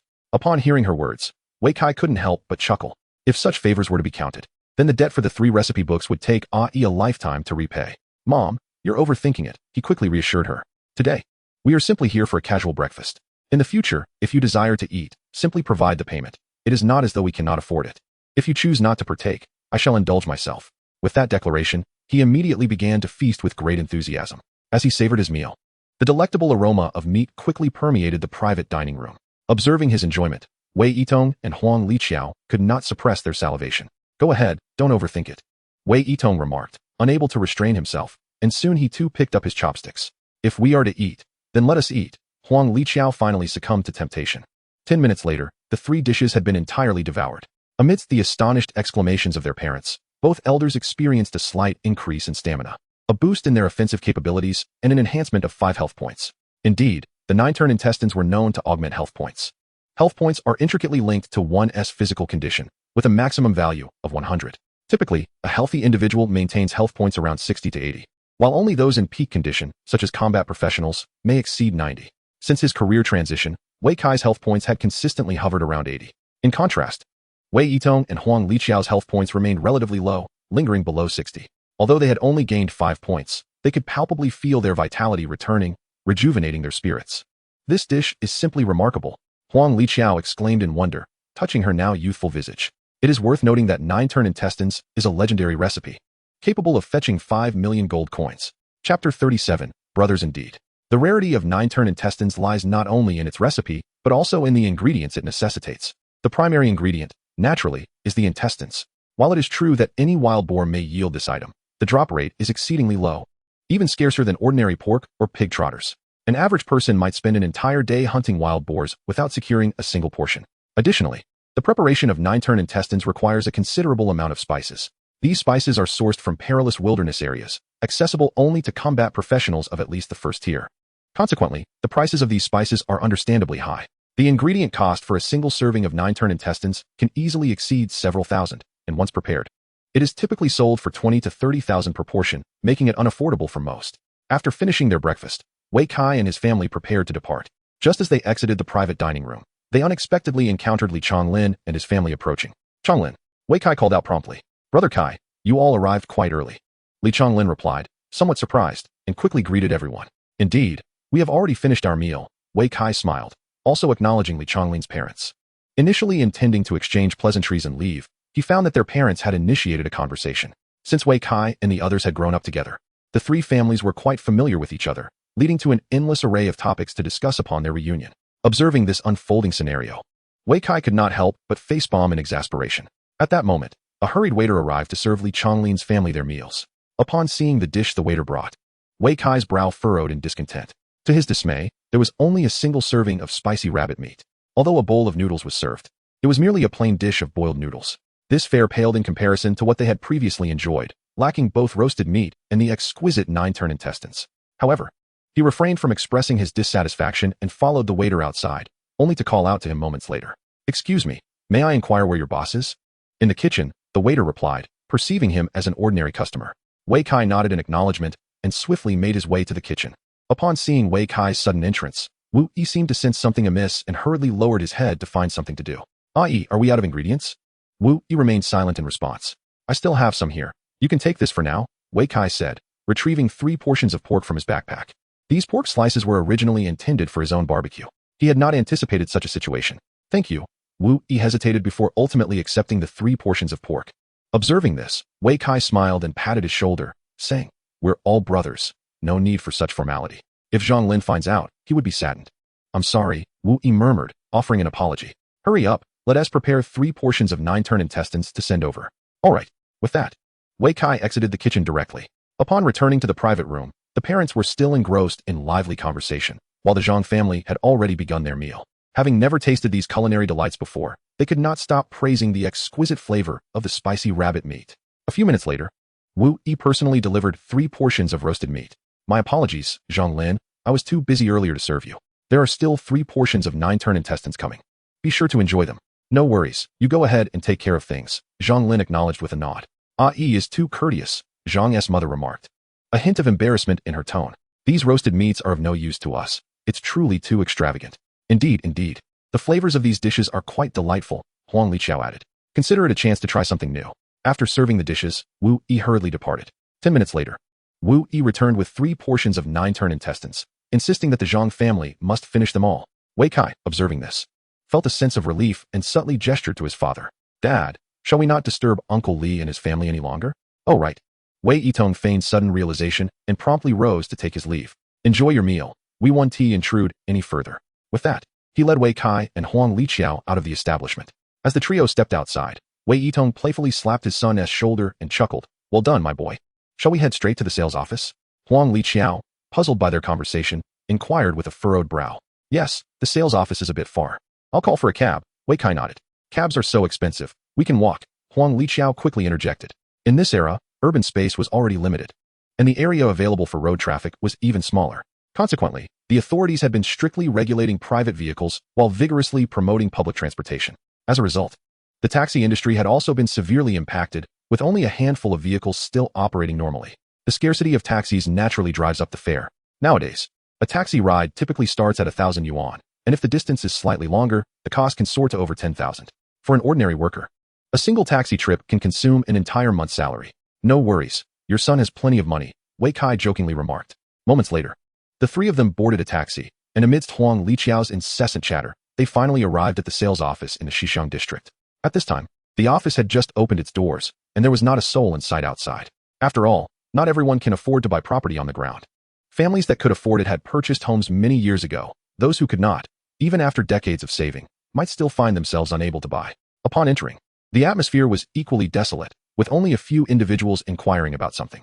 Upon seeing Wei Kai and his family, a female salesperson promptly approached them. Excuse me, are you Mr. Wei? Oh, you are? I am a friend of Xiao Ling. She mentioned you to me last night. I see, Wei Kai replied, somewhat surprised that Ling Jia had thought ahead and even helped him find an acquaintance. This would certainly save him a considerable amount of effort. You are looking to purchase a property on the ground, correct? The salesperson inquired with a smile. Wei Kai nodded. Yes, around 10 million. We happen to have a suitable unit. Please follow me, the salesperson said, smiling and gesturing for them to proceed. At that moment, a sudden exclamation from Huang Liqiao pierced through the air. What? 10 million? Wei Kai quickly explained, Mom. Didn't I tell you last night that I recently earned some money? But you never mentioned it was this much. Huang Liqiao exclaimed, her eyes widening. That's because you didn't pay attention. Wei Kai rolled his eyes. Is this my fault? After much discussion, Wei Kai finally convinced his parents to believe that he had indeed made a profit. As for the exact amount, it was not convenient to disclose. Thus, under the guidance of the salesperson, Wei Kai purchased a high-rise apartment near Xishuang University for 9.98 million. This is a ready-to-move-in property, right? Before swiping his card, Wei Kai suddenly recalled a crucial question. Of course, the salesperson nodded. As soon as you make the payment, you can move in tonight. That's good. Wei Kai sighed in relief. In his previous life, countless individuals had been deceived by pre-sale properties. Although this world was vastly different, there was still the potential for unfinished buildings. After swiping his card and waiting for another half hour, the salesperson finally handed over a set of keys, along with various certificates and the property deed. Mr. Wei, with these items, you and your family can move in tonight. Thank you. Wei Kai expressed his gratitude as he casually led his parents out. It was not until they exited the sales office that Wei Yitong and Huang Liqiao's minds began to clear. Kai, have we really just bought a house? Of course, Wei Kai laughed heartily. Didn't you hear? If we want to move in, we can do so tonight. What about the house underground? Huang Liqiao inquired. What do we need to go back there for? We have to move the furniture, right? Huang Liqiao replied with irritation. These are pieces of furniture that have been with us for over a decade. There's a certain sentiment attached to them. They may be worn and tattered, but haven't you also used them for just as long? Fine. If you wish to move, then move. Dad, Mom, please listen to me. As he observed his parents embroiled in a quarrel over the furniture, Wei Kai quickly intervened. I will take you both to the new house first. And then I must venture out of the city to level up. The details of the move are for you to discuss amongst yourselves. For Wei Kai, time was of the essence. He had no desire to squander it on meaningless disputes. Having purchased the house, he felt his responsibilities were complete. Next, he intended to leave the city to train and, coincidentally, procure supplies from wild creatures. All right. Both Wei Yitong and Huang Liqiao nodded in agreement. Half an hour later, Wei Kai alighted from the bus and headed straight for the leveling area outside the city. His target remained the wild boar forest, the prime locale for leveling at this stage. This area was abundant not only in creatures but also in a wealth of drops, whether recipes or various ingredients, all of which were in high demand in the market. Most importantly, it was home to a diverse array of monsters. Before reaching level 15, Wei Kai needed to defeat a wild boar king to obtain 2 pieces of equipment that would be ideal for him. With his talent for full item drops, he had no concerns regarding the drop rates. However, according to official guidelines, wild creatures typically respawn every 3 days.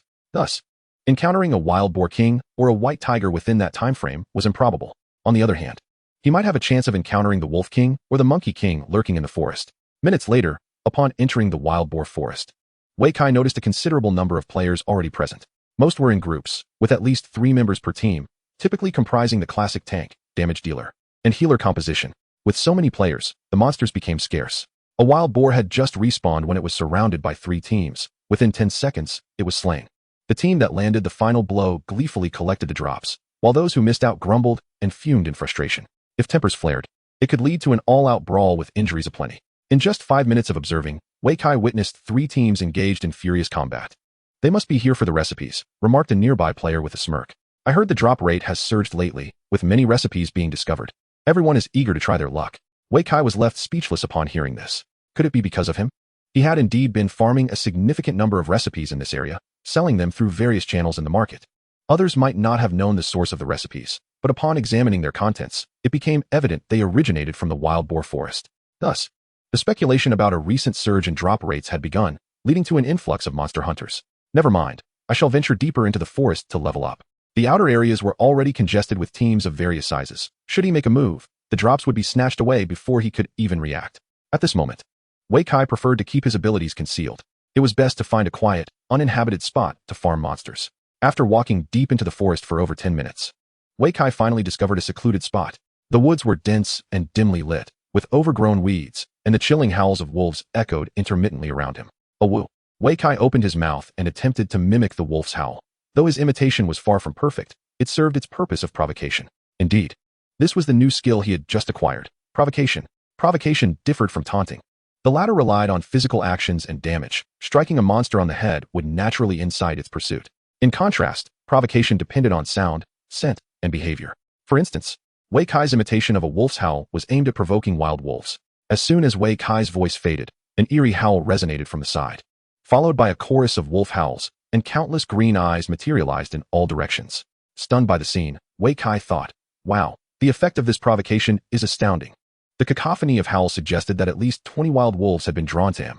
This skill was indeed impressive. Just as this thought crossed his mind, several wild wolves sprang from the underbrush, lunging at Wei Kai with bared teeth. Prepared for the encounter, Wei Kai immediately unleashed his most formidable skill, charge. Bang! In the next moment, 3 charging wolves were sent flying, dissipating into 3 beams of white light before they even touched the ground. Witnessing this, the howls from the surrounding bushes abruptly ceased. Moments later, a more piercing howl surged from afar. A woo, accompanied by the haunting howls. A multitude of wild wolves charged from all directions, seemingly intent on overwhelming Wei Kai. Come on, Wei Kai shouted, swinging his gigantic sword, Whirlwind Slash. Chapter 39, Trembling Roar. The massive sword swung like a tempest. As countless wolves charged in, they were swept away like leaves in a storm, spiraling through the air.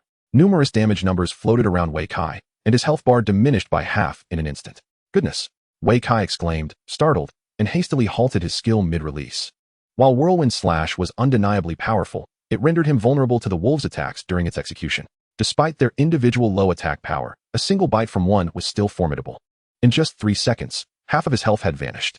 Had he not fortified himself at the auxiliary guild beforehand and consumed several alchemical potions, he might have perished on the spot.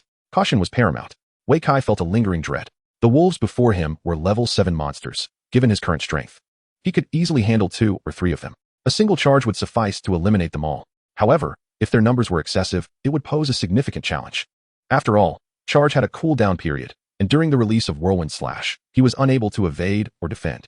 Never mind, I must charge out first. Not long after the Whirlwind Slash ceased, he found himself encircled by a pack of wild wolves. If he did not break through soon, these ferocious beasts would surely overwhelm him. No sooner had the thought crossed his mind than 10 wolves surged toward him from all directions. With a sudden, powerful push, Wei Kai transformed into a fleeting shadow and charged forward. At that moment, a chilling roar erupted from Wei Kai's hand, sending tremors through the very air. Upon hearing this fearsome sound, the surrounding wolves quivered, their legs giving way as they collapsed to the ground, trembling in terror. Those that had been advancing suddenly halted, their momentum propelling them into chaotic disarray. Witnessing this spectacle, Wei Kai felt a surge of elation. He had triggered the thrilling roar. He had not anticipated that the roaring greatsword in his grasp would prove instrumental at such a critical juncture. The resonant roar stilled all the wolves in the vicinity. Whether they had charged forward or remained behind, they were rendered as docile lambs awaiting slaughter. With remarkable swiftness, Wei Kai surged into the fray. In an instant, as the wolves were immobilized, he collided fiercely with the pack, akin to a bulldozer cleaving through obstacles. The sheer force of his charge left no wolf unscathed, each one meeting a grim fate. Thus, with his charge skill and the thrilling roar, he carved a bloody path through the horde. Upon breaking free from the encirclement, Wei Kai did not flee immediately. Instead, he turned back and brandished his greatsword at the prostrate wolves. Seizing the moment, he sought to claim their lives. Now was not the time for mercy. Whirlwind Slash. The greatsword danced like the wind, unleashing a torrential downpour of blood and chaos. Countless damage indicators erupted above the wolves' heads, swiftly transforming into radiant light, which coalesced into experience points and gold for Wei Kai. Moreover, the ground was littered with the remnants of blue skies and white clouds. A minute later, the area around Wei Kai was utterly desolate, a testament to the fierce battle that had transpired. He let out a long sigh, striving to calm his racing heart. The previous skirmish had nearly drained him of all strength, but he had vanquished every wolf in the pack. The ordeal had left him utterly exhausted, almost collapsing from fatigue. However, the rewards were undeniably significant. Following the battle, Wei Kai ascended to level 7, his experience points soaring to 65. It became clear that the pack of wolves had granted him nearly a full level's worth of experience. Indeed, utilizing area of effect skills to grind monsters proved to be the swiftest means of leveling up. The process of their health bars vanishing was exhilarating. Had his focus been any less acute, he might have been overwhelmed by the wolves. In addition to the experience gained, the equipment and materials dropped on the ground were a substantial windfall. While most were mere remnants of blue skies and white clouds, there were still valuable items among them, such as wolf fangs. Ever since commissioning Li Chonglin to craft a wolf fang necklace the previous night, Wei Kai had conceived a new idea. Perhaps he could persuade Li Chonglin to open a jewelry store. He would supply the materials, while Li Chonglin would handle the crafting, and they could sell the creations in the shop. Thus, the materials he had gathered found their purpose, providing Li Chonglin with ample opportunities to hone his skills while simultaneously earning a profit from his shop. It was indeed a win upon win, a veritable triumph. In addition to the fang of the wolf, the pelts dropped by the wild wolves were also valuable commodities. These materials could be utilized to craft armor and various unique alchemical items, making them quite sought after in the store. After collecting his spoils, Wei Kai did not rush to continue battling, but instead chose to rest for a while, recuperating his stamina and health. Subsequently, he allocated the 5 points of free attributes he had gained from leveling up entirely to strength. Long before this, during his previous allocation, Wei Kai had already charted his path for the future. He would become a full-strength warrior. A full-strength warrior lives a life at the edge of the blade, where it is a matter of either your demise or that of your foe. The sole reason for being unable to vanquish an enemy lies in insufficient strength. If one's might is formidable enough, even a single strike could suffice to dispatch them. For instance, had Wei Kai possessed greater strength earlier, those wild wolves would have perished from a whirlwind slash before they could even approach him. 3 minutes later, Wei Kai rose once more, unleashing a howl that was anything but dignified. A woo, yee. Dozens of wild wolves came rushing from all directions once again. Wei Kai was plunged back into the exhilarating fray. For the next 2 hours, he engaged in intense monster hunting and leveling up until his stamina was depleted, rendering him unable to recover any further and beginning to lose health. It was then that he suddenly realized it was time for lunch. 4 combat-oriented adventurers out-leveling. Lunch typically consisted of either rations or roasted meat. Glancing at his inventory, Wei Kai prepared to roast some meat when he was struck by a sudden realization. Where's my meat? Alas, he had given it to A.E. earlier that morning. Wei Kai smacked his thigh bemused, as he had never anticipated that after slaying so many monsters, not a single piece of meat would drop. Had he known, he would have taken the opportunity to hunt a wild boar while traversing the forest. Although wild wolves offered substantial experience points, they did not yield any meat. Never mind, he thought. He would simply find a wild boar instead. After all, in the boar forest, it was easy to find one to dispatch for plentiful pork. For him, acquiring a few pieces of meat posed no challenge. Yet, he was currently low on stamina. Being hungry not only slowed his recovery, but also began to diminish his health, which was truly unbearable. Chapter 40. The Secret Realm Invitation. Outer edge of the boar forest. By this time, it was already midday, and most combat adventurers had departed. Only a few formidable teams remained within the boar forest, sending members to kindle fires for cooking while others patrolled for protection. There were no safe zones within the boar forest. Once wild boars respawned, they would aggressively attack upon sighting a human, if no one was there to guard. The scene would be quite chaotic. No one wished to find themselves in the midst of cooking when suddenly a boar charged at them. With the numbers dwindling in the vicinity, Wei Kai felt considerably more at ease. Soon, he spotted a target, and, summoning the last vestiges of his strength, charged forth. Roar! The tremor of the roar surged forth once more. The wild boar ahead resembled a statue, utterly motionless and devoid of any will to resist. Bang! In the next instant, the boar was sent flying, vanishing into a radiant white light. All that remained were the vast expanse of blue skies and white clouds, among which lay the pork that Wei Kai so desperately needed. Elated, Wei Kai hurriedly gathered all the spoils, then ignited a bonfire, preparing to roast his prize. Just then, a voice echoed from a distance. Hey, brother. Upon hearing this, Wei Kai turned to find an archer, bow in hand and quiver slung over his shoulder. Brother, you've struck lucky. I see you've gathered quite a collection. Wei Kai's heart raced with alarm. He had not anticipated that even from such a distance, his loot would be visible to another. More importantly, what had drawn this individual's attention to him? Could it be the sound of the tremor roar? Contemplating this, Wei Kai couldn't help but chuckle. While the roar was indeed effective, its sheer volume was likely to attract attention. The archer, possessing not only remarkable agility but also considerable mental acuity, was certainly impressive to have noticed him and his spoils from afar. Is there something you need? Wei Kai maintained a facade of calm, inquiring nonchalantly. Allow me to introduce myself. The archer approached closer, smiling as he spoke. I am Qin Xianqi, a graduate of Yoning No. 2 High School and a level 11 archer. At this revelation, Wei Kai raised an eyebrow. The name meant nothing to him. Yet he was well aware of the esteemed Yoning No. 2 High School. After all, it was renowned for producing the largest number of combat profession graduates in Yoning City. at least 5 times that of Xixiang number 2 high school. Most astonishingly, at least half of their graduates successfully enter university. No waste in the second school. No genius outside the second school. While this saying may come off as somewhat arrogant, it was a widely accepted truth in Yongning City. I am Wei Kai, a level 9 warrior from Xixiang number 2 high school. Wei Kai hesitated briefly but ultimately introduced himself as per Chen Xianqi's example. Oh, so you are an elite from Xixiang number 2. A pleasure to meet you, Chen Xianqi replied with a respectful clasp of his fists. Elite my foot. Wei Kai silently scoffed. As an elite from Xixiang number 2, my level is still 2 ranks below yours. Chen Xianqi's words were merely flattery aimed at elevating himself at the expense of others. If you, an elite from Xixiang number 2, are of a lower level than I, does that not make me the elite among elites? Wei Kai saw through Chen Xianqi's intentions and chose to remain silent. Brother, I am here to extend an invitation to you. Chen Xianqi, unfazed, clearly stated his purpose. To join your team? Wei Kai inquired further. Indeed, Chen Xianqi nodded. Wei Kai glanced into the distance, then furrowed his brow. I see you have quite a number of people already. Adding 1 more dozen tea seemed to make a significant difference, does it? More hands make light work, Chen Xianqi replied with a smile. Yet with more people, there may not be enough food to go around, Wei Kai sighed. While a multitude of individuals undoubtedly possesses great strength, the quandary of distributing the spoils becomes a significant issue as the numbers swell. He certainly had no desire to toil in vain, provided the pot is large enough. Cooking is merely a matter of moments. Chen Xianqi remarked with a smile, let me speak plainly. Deep within the wild boar forest, we have uncovered a secret realm that likely harbors a plethora of treasures. However, we wish to explore it, yet our current manpower is somewhat lacking. We hope to recruit a few more elite individuals like you. Though your level is not high, your technique in dispatching the wild boar was impressively proficient, and your lethal strikes are sufficient. What if I decline? Wei Kai inquired, gazing at him. That would be a tremendous pity, Chen Xianqi responded, momentarily taken aback before sighing. You must understand that secret realms typically contain numerous treasures. Finding even one could change our fortunes. Yet, it is fraught with danger. Wei Kai replied nonchalantly. With a larger group, one need not fear. But I think I shall pass. He shook his head once more, maintaining his composure. I prefer to steadily farm monsters rather than venture into peril. Though the real world had become gamified, death was still death. With an innate ability for complete item drops, Wei Kai could simply farm steadily, amassing a wealth of loot and enhancing his strength without venturing into the unknown. My friend, won't you reconsider? Chen Xianqi pressed, unwilling to relent. Absolutely not. Wei Kai decisively rebuffed. Very well then, Chen Xianqi sighed. Suddenly, his gaze sharpened, and he smirked. Be cautious while cooking alone. A wild boar might come crashing into you.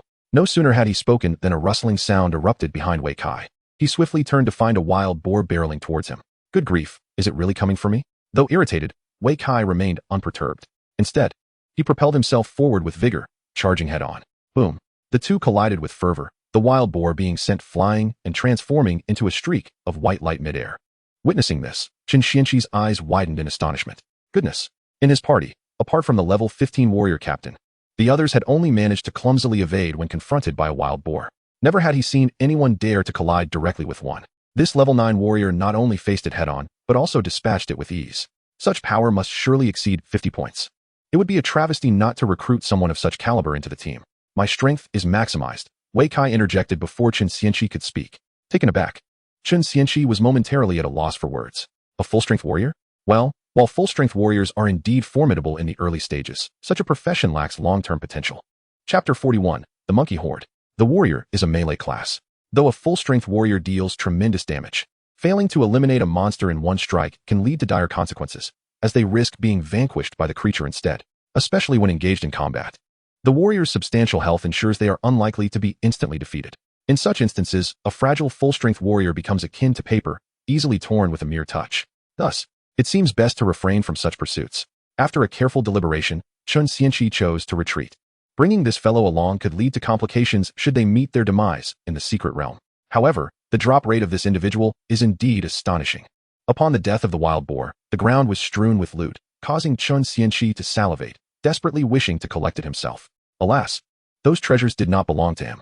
Once Chen Xianqi departed, Wei Kai retrieved several pieces of meat and resumed his grilling. 10 minutes later, Wei Kai was fully satiated and had completely restored his stamina. Unfortunately, the health points he had lost could not be regained for the time being. Nevertheless, this did not impair his combat readiness. After packing up his belongings, Wei Kai glanced at the distant Chen Xianqi's team before turning and venturing deeper into the wild boar forest. His purpose for visiting today was singular: leveling up, and once more, leveling up. By 5:30 in the afternoon, 5 hours had elapsed, and through this rigorous training, Wei Kai finally attained level 10. Beyond this point, Hunting wild wolves yielded little experience. Without hesitation, he chose to cease his efforts and began to assess his gains for the day. Aside from a plethora of blue skies and white clouds, his most significant haul was undoubtedly the wolf fangs. With such an abundance, it would suffice for Li Chonglin to craft wolf fang necklaces for half a month. In addition, he had collected a fair amount of spirit herb fragments. Although insufficient to synthesize a single whole, they were close to it. Of course, the most notable achievement of the day was reaching level 10. Not only could he upgrade his equipment, but he would also gain a new skill point. Wei Kai had already contemplated how to allocate this new skill point. Observing the fading daylight and the time, he decisively abandoned the idea of delving deeper into the forest in search of tigers for leveling. Tigers were level 12 monsters. And while he could handle the challenge with his current level and combat prowess, he likely couldn't achieve a one-hit kill. This would not only result in injury, but also hinder the efficiency of his leveling. Though darkness had yet to fall, a thin veil of gray mist began to envelop the depths of the wild boar forest, suggesting an impending change in weather. Noticing this, Wei Kai quickened his pace. As he walked, a sudden cacophony erupted in the distance. Initially, he presumed it to be human voices, but as he approached, he discovered it was a troop of monkeys. There were at least 50 or 60 of them, all gathered together. At the center of the monkey troop stood a water vat, roughly half a person's height, seemingly containing something mysterious. The monkeys surrounded the vat, leaping and chattering, as if engaged in some arcane ritual. Observing this, Wei Kai quickly retreated a few steps to avoid detection. Though curiosity beckoned him, he had no intention of lingering. After all, it was already past 5 in the afternoon, and darkness would soon descend. At that moment, an elder monkey unexpectedly produced a bright red fruit from somewhere, raising it triumphantly above its head. This action immediately incited cheers from the troop, with the monkeys jubilantly jumping and laughing. Moments later, the elder monkey released its grip, and the vibrant fruit plummeted directly into the water vat, causing a few bubbles to rise. Gurgle, gurgle. At that moment, a rapid series of sounds erupted, followed by a piercing scream. The moment this sound echoed, the troop of monkeys was instantly thrown into a state of panic, their chatter silenced. Yet another scream pierced the air, and the previously tranquil monkeys erupted into chaos. With a resounding roar, the elder monkey commanded the scene, asserting his authority. However, at that very instant, a colossal python slithered into the monkey's rear, launching itself toward them with ferocity. Upon sighting the serpent, the monkeys scattered in fear, while the elder, undeterred, brandished a stick and charged at the python. Monkey brother! In the distance, Wei Kai exclaimed, unable to contain himself upon witnessing this scene. In his past life, the legendary Monkey King, Sun Wukong, was a household name, wielding the Rui Jingu Bang, capable of sweeping aside countless celestial soldiers and wreaking havoc in the heavens. Although the elder monkey before him lacked such prowess, he possessed a certain elegance reminiscent of the Monkey King. Captivated by the spectacle, Wei Kai resolved to remain a while longer. The battle between the elder monkey and the python soon commenced. The python, with its formidable strength, could sweep down several large trees with a mere flick of its tail. The fierce exchange between the two was intense. Yet, remarkably, the elder monkey sustained no injuries and instead inflicted several wounds upon the python with his stick, causing blood to gush forth. Realizing it was at a disadvantage, the python grew desperate and coiled around a hefty tree, hurling it toward the distant underbrush. This unexpected act left both the elder monkey and Wei Kai momentarily stunned. There were no enemies in that direction. Was the python truly foolish? Just as this thought crossed Wei Kai's mind, a towering beast emerged from the thicket. The Wolf King. Wei Kai was taken aback, astonished to encounter such a creature here. Nearly level 20, it was a formidable presence in the wild boar woods, second only to the regional white tiger. Why had it appeared in this place? Wei Kai's mind raced with questions. However, the Wolf King's swift actions soon provided clarity. Upon its emergence, it charged directly toward a nearby water tank. No, it was not just a tank, it was the coveted red fruit. Wei Kai suddenly realized that this red fruit was the crux of the conflict. The python's ambush on the monkeys was likely motivated by the desire to seize that very fruit, which the elder monkey was desperately protecting. Yet, they had not anticipated the presence of the Wolf King lurking nearby. At this juncture, the battle between the python and the elder monkey raged on, inadvertently allowing the Wolf King to take advantage of the situation. With a furious roar, the elder monkey decisively abandoned his pursuit of the python, turning to strike at the Wolf King with his stick. Unfazed, the Wolf King charged forward, mouth agape, ready to bite down. With a sharp crack, the elder monkey's stick was severed in two. The foul stench of the Wolf King's breath left the elder monkey dizzy. Meanwhile, the python, seizing the opportunity, swiftly made its way toward the water tank. With an indignant roar, the Wolf King protested, seemingly warning the python not to compete for the treasure. Yet, how could the python heed such a warning? Chapter 42, A Windfall. As the enormous python drew ever closer to the water tank, the Wolf King and the old monkey simultaneously abandoned their skirmish, racing towards the vessel. For them, the fruit within the tank was of utmost importance. They could not allow any other creature to seize it. The sight of both the old monkey and the wolf king charging forth startled the python, which quickly coiled itself and emitted a hissing threat. This successfully captured the attention of the two adversaries. The old monkey and the wolf king first assessed the wounds adorning the python's body, exchanging a glance that seemed to convey mutual understanding. In the next moment, both creatures roared in unison and lunged towards the python, launching a coordinated attack. The great serpent was utterly taken aback, never anticipating that the wolf king and the old monkey would unite against it. Hissing furiously, the python bellowed in anger, seemingly cursing, "Wolf king, you treacherous beast. I invited you to assist me, yet you betray me." Nevertheless, the wolf king paid no heed to its enraged outburst, instead biting down on the python's tail, severing a portion of it instantly. Meanwhile, the old monkey's staff struck true, landing squarely on the python's vulnerable spot. The serpent, as if all strength had drained from its body, collapsed. Its health bar dwindled to a mere sliver. Just as the old monkey prepared to deliver a final blow to vanquish the python, he suddenly noticed the wolf king darting towards the water tank. To the wolf king, the fate of the python held little significance. It merely wished to be undisturbed. With the python incapacitated, its focus shifted entirely to the coveted fruit. Witnessing this, the old monkey let out a sharp cry and sprinted towards the tank. The fruit took precedence over the life of the python. Though aged, the old monkey was remarkably swift, quickly overtaking the wolf king, and the two soon clashed once more. Without the python's threat looming over them, their conflict grew more fervent and ferocious. At that moment, hidden away and observing from afar, Wei Kai felt his heart racing. The python, despite its formidable level of 18, was left with but a sliver of health. If he could stealthily approach and deliver a gentle strike, he could slay it. This was a level 18 creature. The potential for a drop of mythic gear was tantalizing, perhaps even more than one piece. A single piece of mythic equipment could fetch up to 50 million, a sum that would take an ordinary person multiple lifetimes to amass.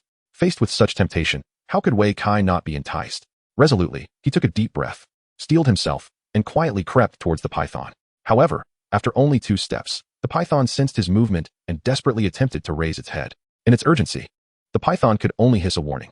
Unfortunately, the old monkey and wolf king, engrossed in their fierce duel, paid it no mind. Wei Kai, lacking an understanding of the serpent's language, remained oblivious to its utterances. After a brief moment, Wei Kai had approached within 10 paces of the python and then halted his steps. For him, this distance was sufficient. With the serpent reduced to its final sliver of vitality, there was no need to draw closer for the kill. What if it still possessed a fragment of strength to retaliate in a deadly exchange? In the next instant, Wei Kai produced a concealed dart from his backpack, an item procured the previous night from the Assassin's Guild. A hit from this dart would inflict a loss of 100 health points. Under normal circumstances, this amount would be negligible for the python, akin to a mere fraction of a cow among 90,000. It would hardly concern itself. Yet at this moment, those 100 health points could very well signify its demise. The dart shot forth, embedding itself directly into the serpent's wound. The python's taut body immediately slackened, and the anticipated final counterattack dissipated into nothingness. Moments later, the serpent's form transformed into a beam of white light, from which a multitude of radiant sparks erupted. Among them, the most striking was a glimmer of gold. Splendid, another legendary piece of equipment.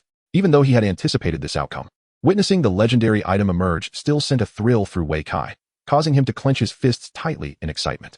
Upon the equipment's emergence, Wei Kai rushed forward with unparalleled swiftness, sweeping up all the items that had materialized. Meanwhile, in the distance, the old monkey and the wolf king were still embroiled in a fierce battle. Casting a glance at them, Wei Kai couldn't help but chuckle. He felt a sense of gratitude towards these two creatures. Had they not banded together to reduce the python to its last shred of health, he would have had no opportunity to seize the spoils. Perhaps you two should consider a mutually destructive confrontation instead, he mused silently. Just as the thought crossed his mind, the battlefield shifted dramatically. After enduring such prolonged combat, the old monkey's stamina began to wane, compounded by its age. Its reflexes and speed diminished rapidly. Soon, the wolf king seized an opportunity, delivering a vicious bite to the old monkey's hand. The old monkey let out a furious howl, yet the wolf king was relentless, pressing the attack with the intent to finish it off. Realizing the peril, the old monkey hurled its staff with all its might before turning to flee. To Wei Kai's astonishment, he found himself utterly dumbfounded. The creature was charging directly towards him. At that moment, he had just finished collecting the python's drops and found himself in an utterly exposed position. As the old monkey barreled towards him, he became visible to both monsters. This is it. Just as Wei Kai contemplated escaping, his gaze caught the expression of the old monkey, and suddenly, clarity dawned upon him. Their target was not him. Rather, it was the fruit within the water vat before him.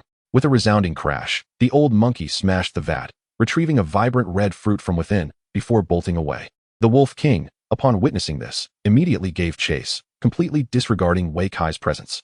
Once the old monkey and the wolf king had retreated into the distance, Wei Kai finally exhaled with relief, his entire being feeling as though it had been drained of vitality. Fortunately, their target was that fruit. Had it not been for that fruit, his life would have been forfeit. They say that fortune favors the bold, yet this relentless pursuit was overwhelming. His heart simply could not bear it. Chapter 43, Night Falls. Beep, beep, beep. He hastily retrieved his phone from his pocket, glancing at the time, only to be struck with dread. Goodness, it was already 6:30. 6:30 marked the onset of darkness. For 18 years, almost no human had survived a night in the wilderness. Remaining outside after nightfall was almost a certain death sentence. This was a disaster. However, the encroaching night mist descended with alarming swiftness. Within mere minutes, the black fog enveloped the entire boar forest, and the sun in the sky vanished completely. It was dark. Faint wails and howls echoed from every direction. It felt as though the whispers of the departed were resonating in his ears, mingling with the chilling wind that carried a heavy scent of blood. Wei Kai glanced at his status bar and realized he had already sustained numerous injuries. Not only had his attributes plummeted by 80, but both his speed and stamina had also diminished significantly. The most terrifying aspect was that his health was gradually decreasing, not through the loss of blood, but rather through a direct reduction in his maximum health capacity. In just a few short minutes, his health limit had dropped from 527 points to 501 points. He had no idea whether his health limit would continue to decline to zero, but if it were to dwindle to a single or double-digit number, even the slightest mishap could lead to his demise. I must find a place to hide. Above all, Wei Kai refused to meet his end in the wilderness. He had unfinished business, more tasks to accomplish. Dying here in the dark, in such a dismal manner, was simply too humiliating. With this thought in mind, he began to move toward his right. In his memories, to the east of the boar forest lay a modest hill. That area belonged to the monkey troop. Wei Kai had avoided venturing there for fear of encountering the monkeys, yet now it seemed to be his only path to survival. The only chance he had of surviving the terrifying night was to seek refuge in a cave within the hill. After walking a few dozen steps, he felt his foot strike something, producing a sharp crack. He paused momentarily, then recalled that it was the shattered water jar. Unfortunately, the jar had been obliterated by the old monkey's punch, leaving not a single drop of liquid. All of it had spilled onto the ground. The shards of the jar were of no use. Rather, he had to tread carefully to avoid cutting his feet. As he continued on, another crack echoed suddenly. Wei Kai initially thought he had stepped on another piece of the jar and cursed his luck. Just as the thought crossed his mind, he abruptly sensed something was amiss. Why did that sound seem to emanate from behind him? Oh no! A chill ran down his spine, as if something had already set its sights on him. Wei Kai's nerves tightened instantaneously, and he rolled forward, taking advantage of the momentum to glance back. To his astonishment, there was nothing there. Lying on the ground, Wei Kai was left utterly dumbfounded. Could it be that I have misinterpreted the situation? It seems implausible. I can distinctly sense something watching him. How could there be nothing? He scratched his head in resignation and stood up, intending to continue his journey eastward. However, he suddenly froze in place. Before him loomed a half-decayed corpse. A ghost. Wei Kai nearly lost control of himself, drawing his massive sword to strike. Yet, the blow met only emptiness. Though the sword had seemingly struck the corpse, it felt as if it had cleaved through thin air. Startled once more, Wei Kai recalled what his teacher had mentioned in school. Some monsters, such as ghosts, are immune to physical attacks. This meant that any corporeal assault would be futile. Only magical or psychic strikes could vanquish them. The specter before him was evidently of this kind. Realizing the ineffectiveness of his attack, Wei Kai staggered backward, hastily retrieving a stack of talismans from his backpack. At that moment, he noticed an odd phenomenon. The ghostly entity appeared devoid of any intent to attack. Upon recognizing this, Wei Kai was momentarily taken aback. If it did not wish to harm him, why had it appeared here, nearly giving him a heart attack? With this thought lingering in his mind, he focused intently, observing that the creature not only refrained from aggression, but also emitted a flickering blue flame from its skull. The interplay of light and shadow seemed to suggest a form of communication. Are you trying to speak with me? Wei Kai hesitated for a considerable time before finally posing the question. The instant he spoke, the ghostly flame flickered several times in response, then maintained a steady glow. This spectacle left Wei Kai utterly bewildered. Could it truly be conversing with him? What message could it possibly convey? Just as he was pondering this, the ghost flame suddenly flared, lunging towards him. An ambush. Alarm bells rang in his mind as he quickly sidestepped, attempting to evade the onslaught. Yet, the next moment, a blood-red number appeared above his head, 306. In an instant, Wei Kai's health bar plummeted by more than half. Damn it, he cursed, immediately drawing his sword to retaliate. However, what transpired next left him dumbfounded. The creature that had initially lunged at him did not pursue. Instead, it began to engage in combat with the air. No, not the air, an invisible entity lurking in the darkness. Wei Kai suddenly realized, glancing at the game notification. You have been attacked by Night Terror Wind, losing 306 health points. It was not the ghost that had struck him, but rather the Night Terror Wind concealed in the shadows. Enlightened, Wei Kai swiftly swung his sword in a sweeping arc, and with a resounding clang, his massive blade collided with something solid in the darkness. Indeed, there were not just one, but multiple night terrors hidden in the gloom, lying in wait to eliminate him. Damn it, I will fight back. If he did not take the initiative, he would be left to his fate. Fortunately, he had purchased numerous talismans while visiting the temple with Tian Shaoling the previous night. In the next moment, Wei Kai retrieved a dozen talismans from his backpack and scattered them before him. Instantly, the talismans shimmered with golden light, illuminating the surrounding darkness. In that fleeting instant, Wei Kai finally discerned the form and number of the night frights, 7 in total, as the golden glow flickered and vanished. Darkness enveloped the area once more. Yet, the subsequent effects left Wei Kai in awe. A beam of golden light descended from the heavens, immobilizing 6 night frights in their tracks. Then, several sword energies surged through the air, followed by a thunderous crash of lightning. Ultimately, a yin-yang diagram gracefully descended, subduing all. Within a mere half-minute, the 6 night frights, resembling serpents adorned with numerous tentacles, were swiftly vanquished by the talisman's magic. What astonished Wei Kai even more was that upon their demise, the night frights yielded items. He picked one up, only to discover it was a mass of pitch-black substance, akin to a block of ink. Its name was quite simple: black mud. What purpose could this serve? Wei Kai scrutinized it for quite some time, yet remained perplexed. Just then, a roar echoed from a distance. He quickly turned to see that the entity had slain the last night fright. Thus, all 7 night frights that had surrounded him were eliminated. Nonetheless, survival was paramount. Although the night frights had been dealt with, the darkness could still harbor countless other monsters, making the situation dire and vigilance essential. The immediate priority was to find a safe haven. Wei Kai silently stowed the black mud and turned to leave. At that moment, the entity suddenly reappeared before him. Wei Kai nearly jumped in surprise, halting abruptly and staring blankly at the creature. The entity's ghostly flames flickered, seemingly attempting to convey a message. Noticing this, Wei Kai furrowed his brow. "Do you wish to speak with me?" Suddenly, the creature turned and drifted eastward. It seemed to beckon him to follow. Wei Kai hesitated for a moment, then resolutely trailed behind. His instincts suggested that this entity did not intend to harm him. Rather, it seemed inclined to assist him. Of course, Wei Kai was not without his defenses. The hundreds of talismans in his backpack provided him with a sense of security. Even if the entity harbored ill intentions, he was confident in his ability to escape. After nearly 10 minutes of following the creature, a cave entrance emerged ahead, with a faint glimmer of light emanating from within. Wei Kai paused to observe for a moment. However, the entity did not halt. It floated straight into the cave. Could this be a safe refuge? After pondering, he ultimately decided to venture inside. The cave was not deep. After taking just a few steps, he could faintly discern the light within. Turning a corner, he found himself in a brightly illuminated space, as if it were daylight. Wei Kai quickly assessed the surroundings, only to furrow his brow once more. This was, astonishingly, the entrance to a secret realm. As the game descends into the realm of reality, the wilderness becomes overrun by countless monsters, simultaneously giving rise to a multitude of secret realms and dungeons. These dungeons can be entered infinitely, allowing for repeated completion, housing not only a plethora of creatures, but also numerous indigenous inhabitants. Within these dungeons, one can engage in leveling up, farming for equipment, and even experiencing diverse narratives. The mode of the secret realms bears resemblance to that of dungeons. However, the distinction lies in the fact that secret realms can only be conquered once, with their entrances typically concealed in exceedingly obscure locations, often rendering them nearly impossible to discover. Such rare secret realms offer bountiful rewards upon completion, including not only an abundance of gear and materials, but also unique skills and extraordinary treasures. In pursuit of these secret realms and their special rewards, the Yongning authorities have even assembled an exploratory team dedicated to seeking out various secret realms surrounding Yongning City, striving to obtain the rewards that lie within. The archer named Chun Xianqi, who previously invited Wei Kai to join their ranks, cited the exploration of secret realms as his rationale. Could this be that very secret realm? Wei Kai scratched his head. Chapter 45. The dual cultivation of martial and magical arts. Each secret realm in the wilderness is singular in its essence. As they can only be traversed once, no guides exist. Until one steps inside, the contents of a secret realm remain shrouded in mystery. It could be a veritable paradise, where one need not lift a finger to reap a bounty of benefits, or perhaps a labyrinth that requires cunning and intellect to escape.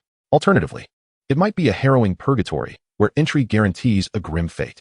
A subgroup of the exploratory team once ventured into such a perilous secret realm, which subsequently earned the notorious designation of the most dangerous place, with a strict prohibition on entry. Given the unpredictable nature of secret realms, each expedition team attempts to bring along a cadre of elite members, ensuring thorough preparations before daring to enter. At present, Wei Kai is evidently unprepared. Unlike Qin Xianqi and his companions, he lacks allies and his level is insufficiently high. Entering a secret realm in his current state would be tantamount to courting death. Better to wait outside. For him, the allure of the secret realm is rather minimal. There is no need to risk life and limb for a trifle of equipment and treasures. No matter how enticing the rewards may be, one must possess the means to claim them. Yet, scarcely had he uttered these words when the creature that had led him here began to stir. It floated gracefully and directly plunged into the luminous portal of the secret realm. Witnessing this spectacle, Wei Kai's eyes widened in astonishment. Though humanity's exploration of secret realms is far from exhaustive, some fundamental knowledge is still retained. For instance, a secret realm represents a microcosm, its world entirely independent of the external reality, with no interference or impact upon one another. Even if one were to wreak havoc within a secret realm, it would have no bearing on the outside world. The sole connection between the two exists in the shared passage of time. One day spent in a secret realm corresponds to one day in the external world. Wait, I must have miscalculated. Wei Kai suddenly muttered to himself. Is it possible that it emerged from within? Upon reflecting on this notion, he experienced a profound revelation, instantly recognizing the true identity of the entity before him. This creature was akin to a quest, specifically designed to guide him into the secret realm. Now that the monster had entered the hidden domain, logic dictated that Wei Kai should follow suit. However, he felt no inclination to do so. I shall not go. Wei Kai resolutely shook his head. Regardless of the treasures that may lie within, I refuse to enter. With that, he sought out a clean spot and sat down. All I need to do is wait for dawn. During this period of waiting, Wei Kai finally seized the opportunity to inspect his backpack. The most conspicuous item within was none other than the mythical equipment dropped by the giant serpent. Staff of the giant serpent, mythical staff. Level, 15. Physical attack power, 150 to 240. Magical attack power, 195 to 310. Strength, 50. Spirit, 50. Attack speed, 10. Casting speed, 10. Total magic resistance, 20. Upon equipping, the wielder gains the blessing of myth, increasing all attributes of all party members by 10 points. When attacking, there is a chance to gain the soul of the giant serpent, enhancing strength by 50 points and inflicting internal injuries upon the enemy. When casting skills, there is a chance to summon the giant serpent to assist. The summoned creature's level corresponds to that of the wielder, with attributes related to the summoner's characteristics. Is this a hybrid of physical and magical prowess?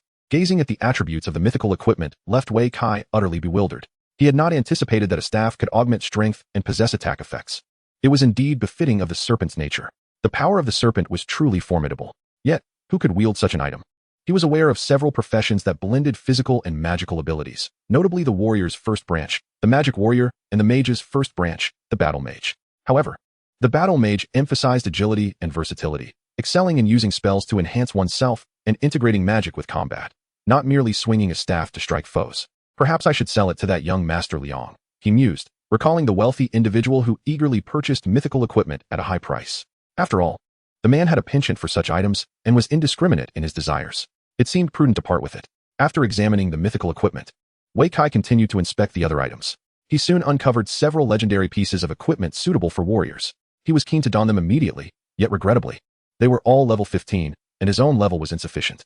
In addition to the equipment, the serpent had also yielded a familiar treasure, a powder of spiritual medicine. This item had previously been dropped by the Wild Boar King. Judging by this, it seemed that only formidable foes could produce such a prize. It made sense, as a single portion of this powder could equate to dozens of fragments of spiritual medicine. Thus, it was indeed rare.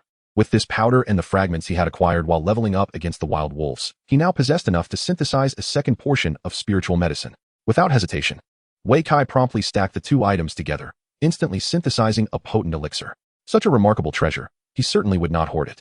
After the elixir was formed, Wei Kai opened his mouth and swallowed it whole. Moments later, he felt an additional skill point added to his repertoire, allowing him the opportunity to learn another skill. However, he refrained from hastily acquiring the charged skill from his backpack. After all, there was no pressing need to replace his current equipment.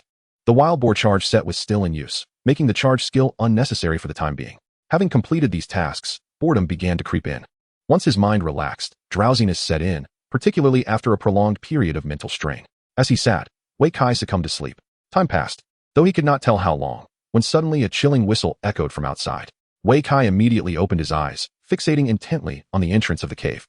Yet, after a lengthy wait, no further sounds emerged from outside, as if the previous whistle had been nothing more than an illusion. Wei Kai's taut nerves once again relaxed.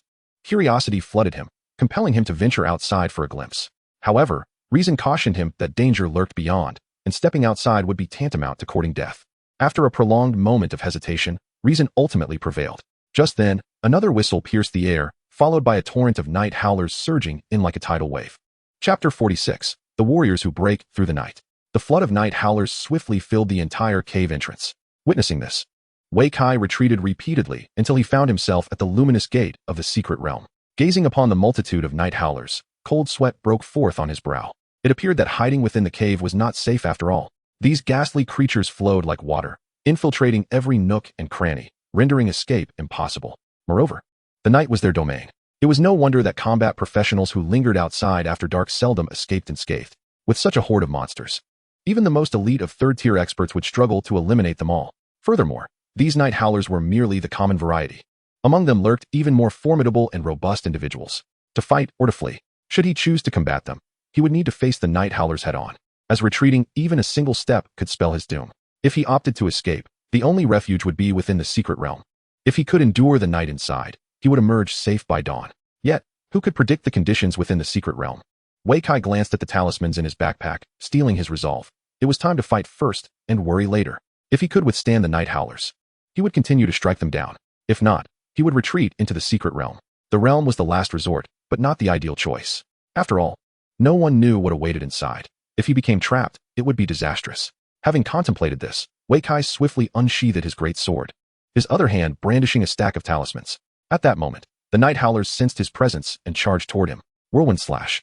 With a mighty swing of his colossal sword, Wei Kai transformed into a whirlwind.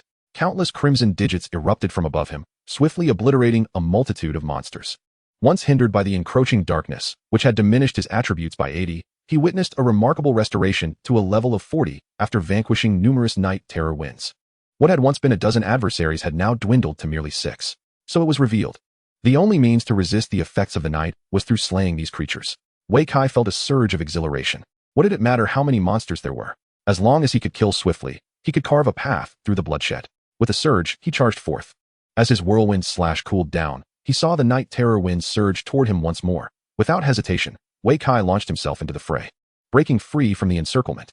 Following that, a whirlwind slash cleared a vast expanse around him. He then entered a state of concentration, awaiting the oncoming night terror winds, ready to unleash a charged downward strike that once again decimated a significant area.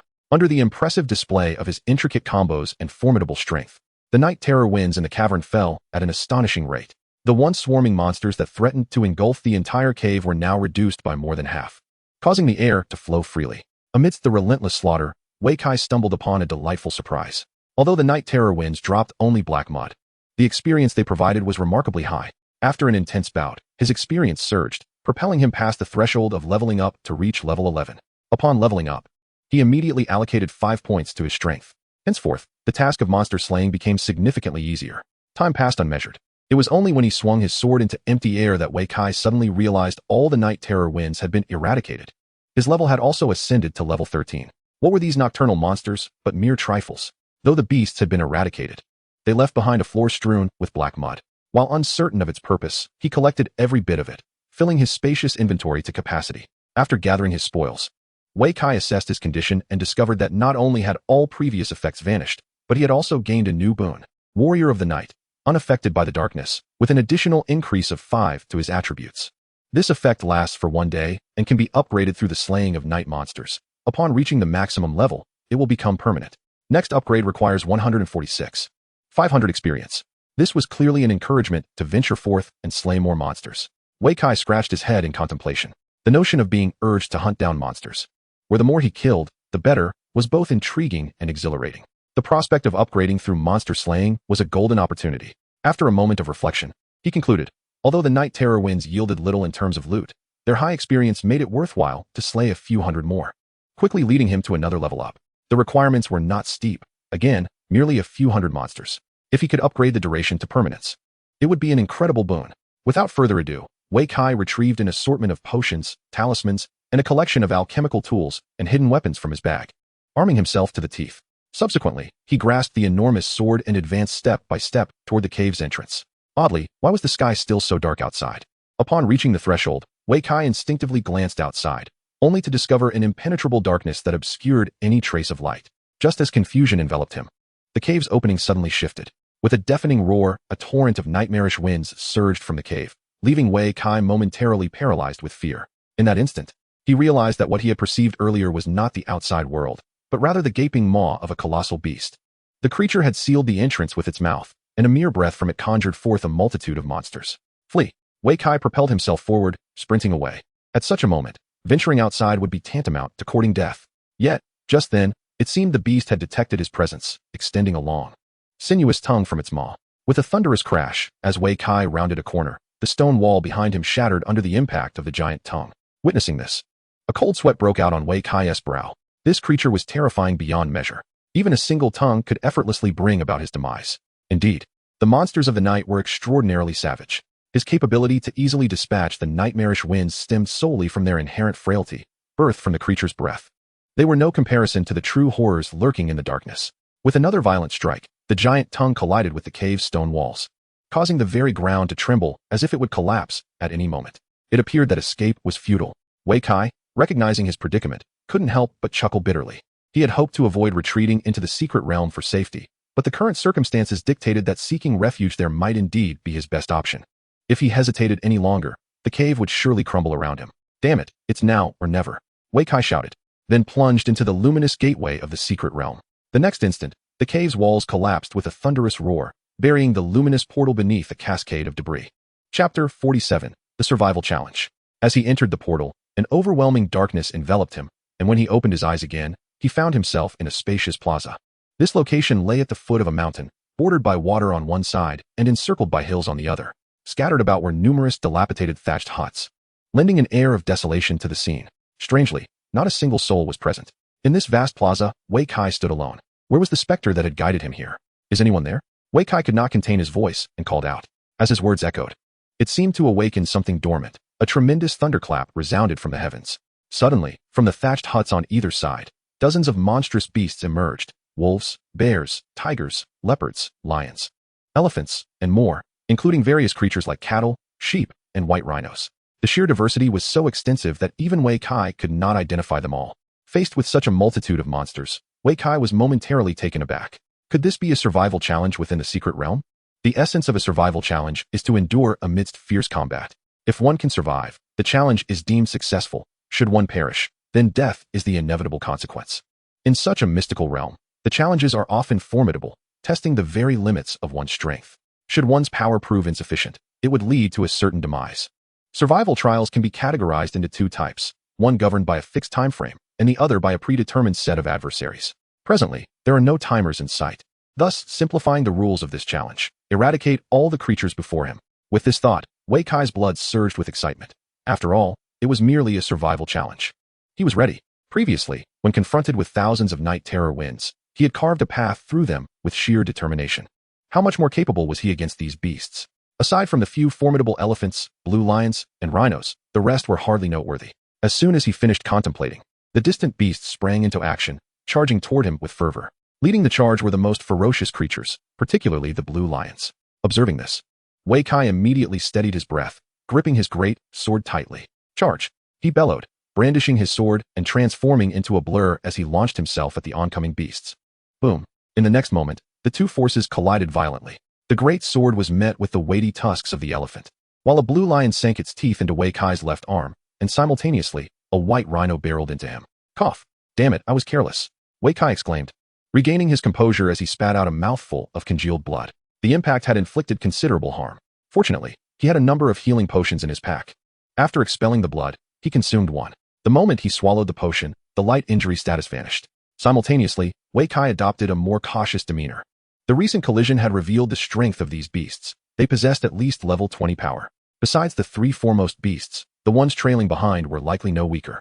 It was no wonder they gathered in such numbers. A bitter smile crept across Wei Kai's face. If every creature held level 20 strength, how could he possibly contend? He was merely at level 13, equipped entirely with level 5 gear. While the set effects were impressive, they could not compensate for such a significant disparity in levels and attributes. For instance, that last collision not only had the elephant effortlessly block his charge, but he was also ambushed by the nearby blue lion and white rhino. Wait, Wei Kai's brow furrowed as he suddenly considered a possibility. Perhaps only powerhouses like the elephant could withstand his charge. The other beasts lacked such formidable strength. If I cannot budge the elephant, then surely I can overcome you. As he spoke, his gaze fell upon a long-legged white rabbit amidst the throng of beasts. A rabbit, a mere low-tier monster in the realm of reality. How formidable could it possibly be, even if it were transformed? With a strategy forming in his mind, he resolved to tackle the weak before the strong. the easy before the difficult. Thus, he readied himself for another assault.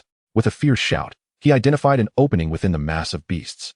Seizing the moment, he activated his charge skill and barreled toward the frail, helpless rabbit. The rabbit, sensing the impending danger, promptly took flight in a desperate bid for survival. At that moment, a beam of golden light descended from the heavens, immobilizing all the nearby beasts. A binding charm. Wei Kai's lips curled into a slight smile as he launched himself forward with great force. Bang! The hare was propelled like a cannonball, soaring through the air before crashing down heavily. Upon impact, the health bar above the hare's head dropped by half, plunging it into a state of severe injury. Indeed, it was effective. Wei Kai gripped the hilt of his sword tightly. The charge ability truly exemplified the prowess of a warrior, proving its worth in any scenario, even influencing the tide of battle. Seizing the opportunity while the other monsters were still in shock, Wei Kai swiftly advanced to deliver a finishing blow, concluding the skirmish in a mere 3 seconds. A faint, pitiful cry escaped the hare as it collapsed, its body transforming into a wisp of white light. Upon witnessing this, Wei Kai's heart tightened. Would it yield equipment? However, nothing transpired. After the hare's demise, not only did it fail to drop any items, but not even a single hare was left behind. After a 10-second pause, Wei Kai came to this realization and rolled his eyes in exasperation. Just then, a black rod swung toward him with great force. Clang! Instinctively, Wei Kai raised his sword to block, only to find the opponent's attack overwhelmingly powerful, knocking him back several steps. The massive sword in his grasp nearly shattered under the impact. After stumbling back multiple paces, Wei Kai finally discerned the identity of his assailant. It was the elephant. You again. Just wait until I eliminate the other beasts. You shall have no respite. He spat in annoyance and then charged to his right, swiftly evading the elephant's attack range. Subsequently, Wei Kai employed the same tactic, engaging once more in a tug-of-war with these creatures. Minutes later, after several exchanges, his second target revealed itself. In the next instant, multiple charms floated into the air once more. Wei Kai activated his charge ability, transforming into a fleeting shadow. Bang! A fox was violently propelled away, and before it could touch the ground, it was met with a relentless flurry of finishing blows from Wei Kai.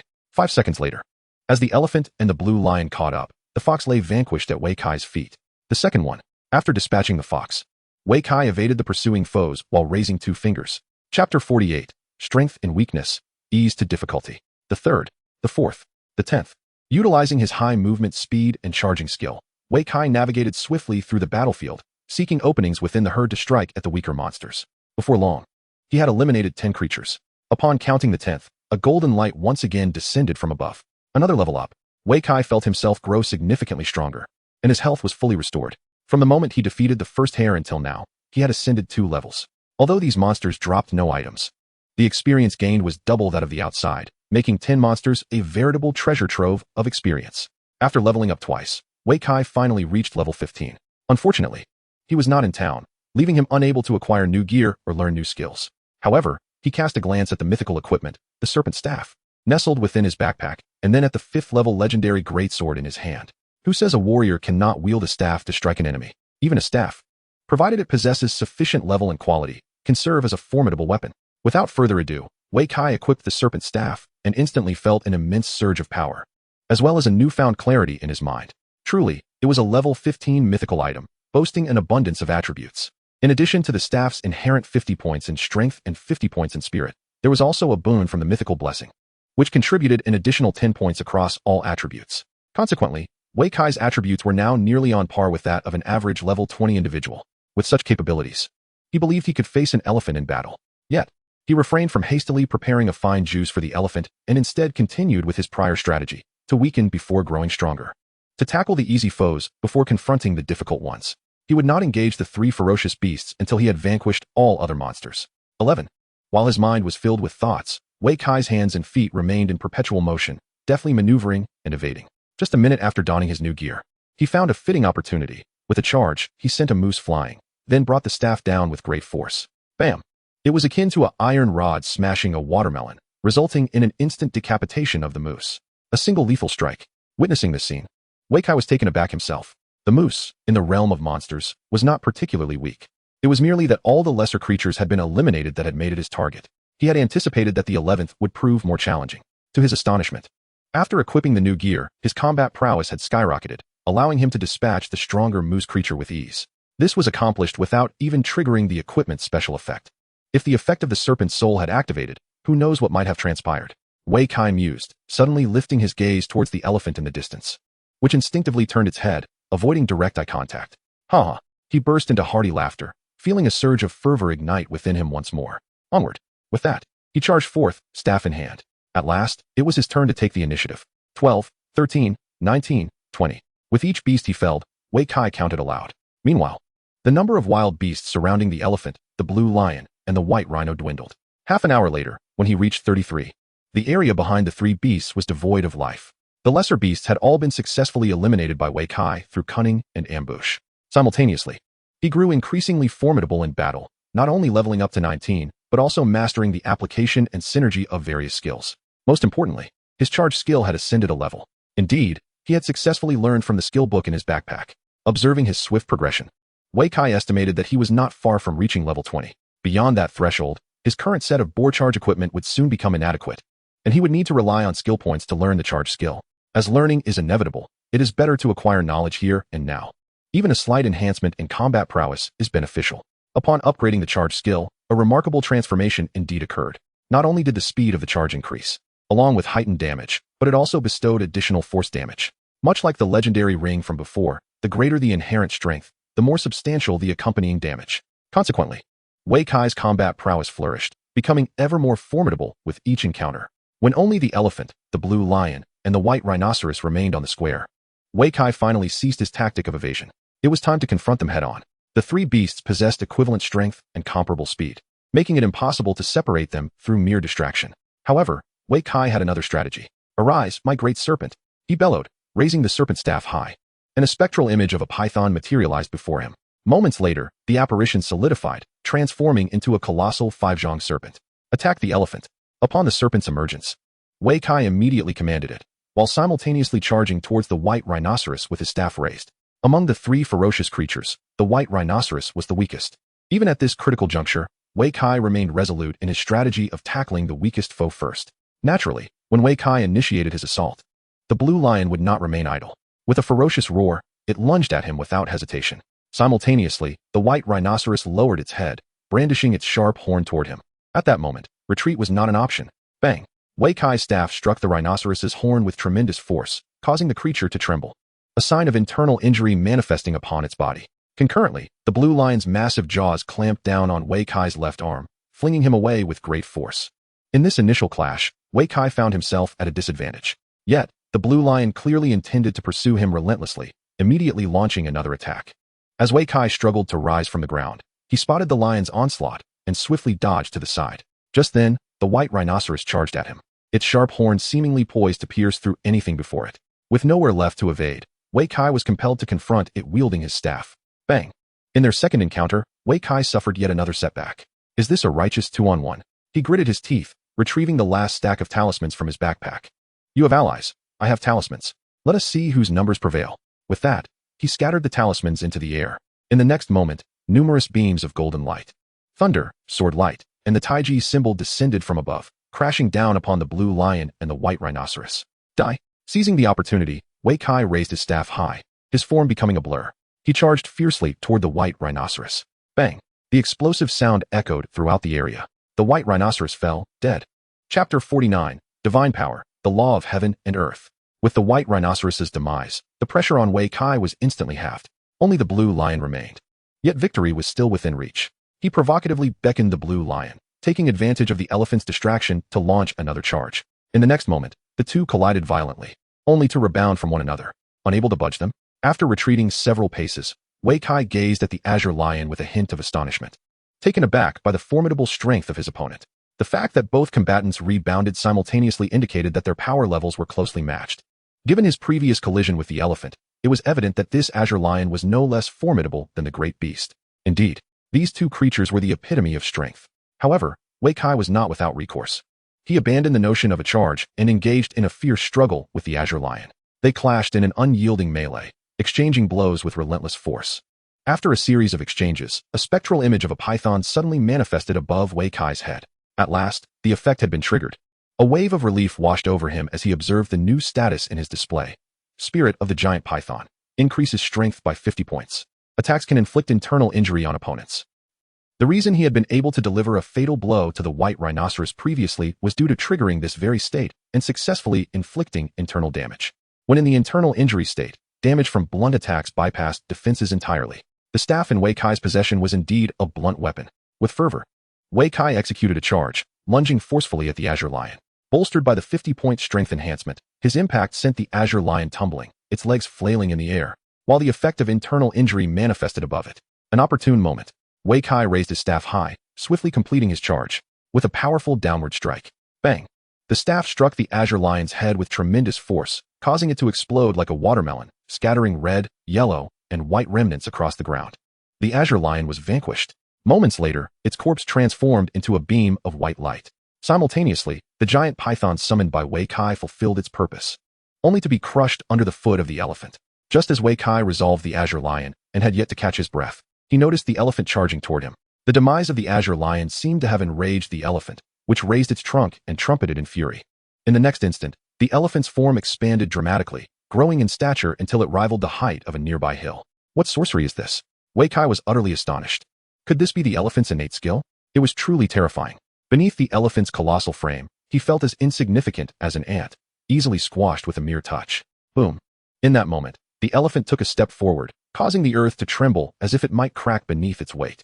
Wei Kai snapped back to his senses and immediately fled. Yet, after only a few strides, the sky above darkened ominously. He glanced upward, only to find the elephant raising its front leg, poised to stomp down upon him with ferocity. Whoosh! A sudden gust of wind whisked up, and Wei Kai felt himself lifted, soaring through the air and narrowly evading the earth-shattering stomp of the giant elephant. That was close. Wiping the cold sweat from his brow, he then became aware of an even more alarming situation. He was floating mid-air. Had someone rescued him? Just as the thought crossed his mind, a voice emerged from behind. It was I. Wei Kai abruptly turned his head, only to discover that the one speaking was none other than the previously encountered grotesque specter. You can speak? He exclaimed, utterly bewildered, having not anticipated that this entity, which had vanished for so long, would finally reappear. Indeed, the specter replied with an impassive visage. Why did you save me? Wei Kai inquired with a bitter smile. You must slay it to escape this place. Wei Kai glanced at the colossal elephant in the distance, replying with a wry grin, I am aware, but I stand no chance against it. Although he floated in the air, his form was but a mere ant compared to the towering giant. Not only was he incapable of defeating it, but he could not even hope to scratch its back. I possess an item that can aid you, the specter stated calmly. What is it? Wei Kai asked, intrigued. However, it will only last for 30 seconds, and you must slay the elephant within that time frame. The specter continued. Moreover, once you consume this item, the rewards for clearing the challenge will be forfeited. Wei Kai felt a wave of exasperation wash over him. So this was a cheating tool. Even if he succeeded in overcoming the challenge, the rewards would vanish. I am willing, Wei Kai declared after a brief moment of contemplation. As long as he could clear the challenge, the rewards were of little consequence to him.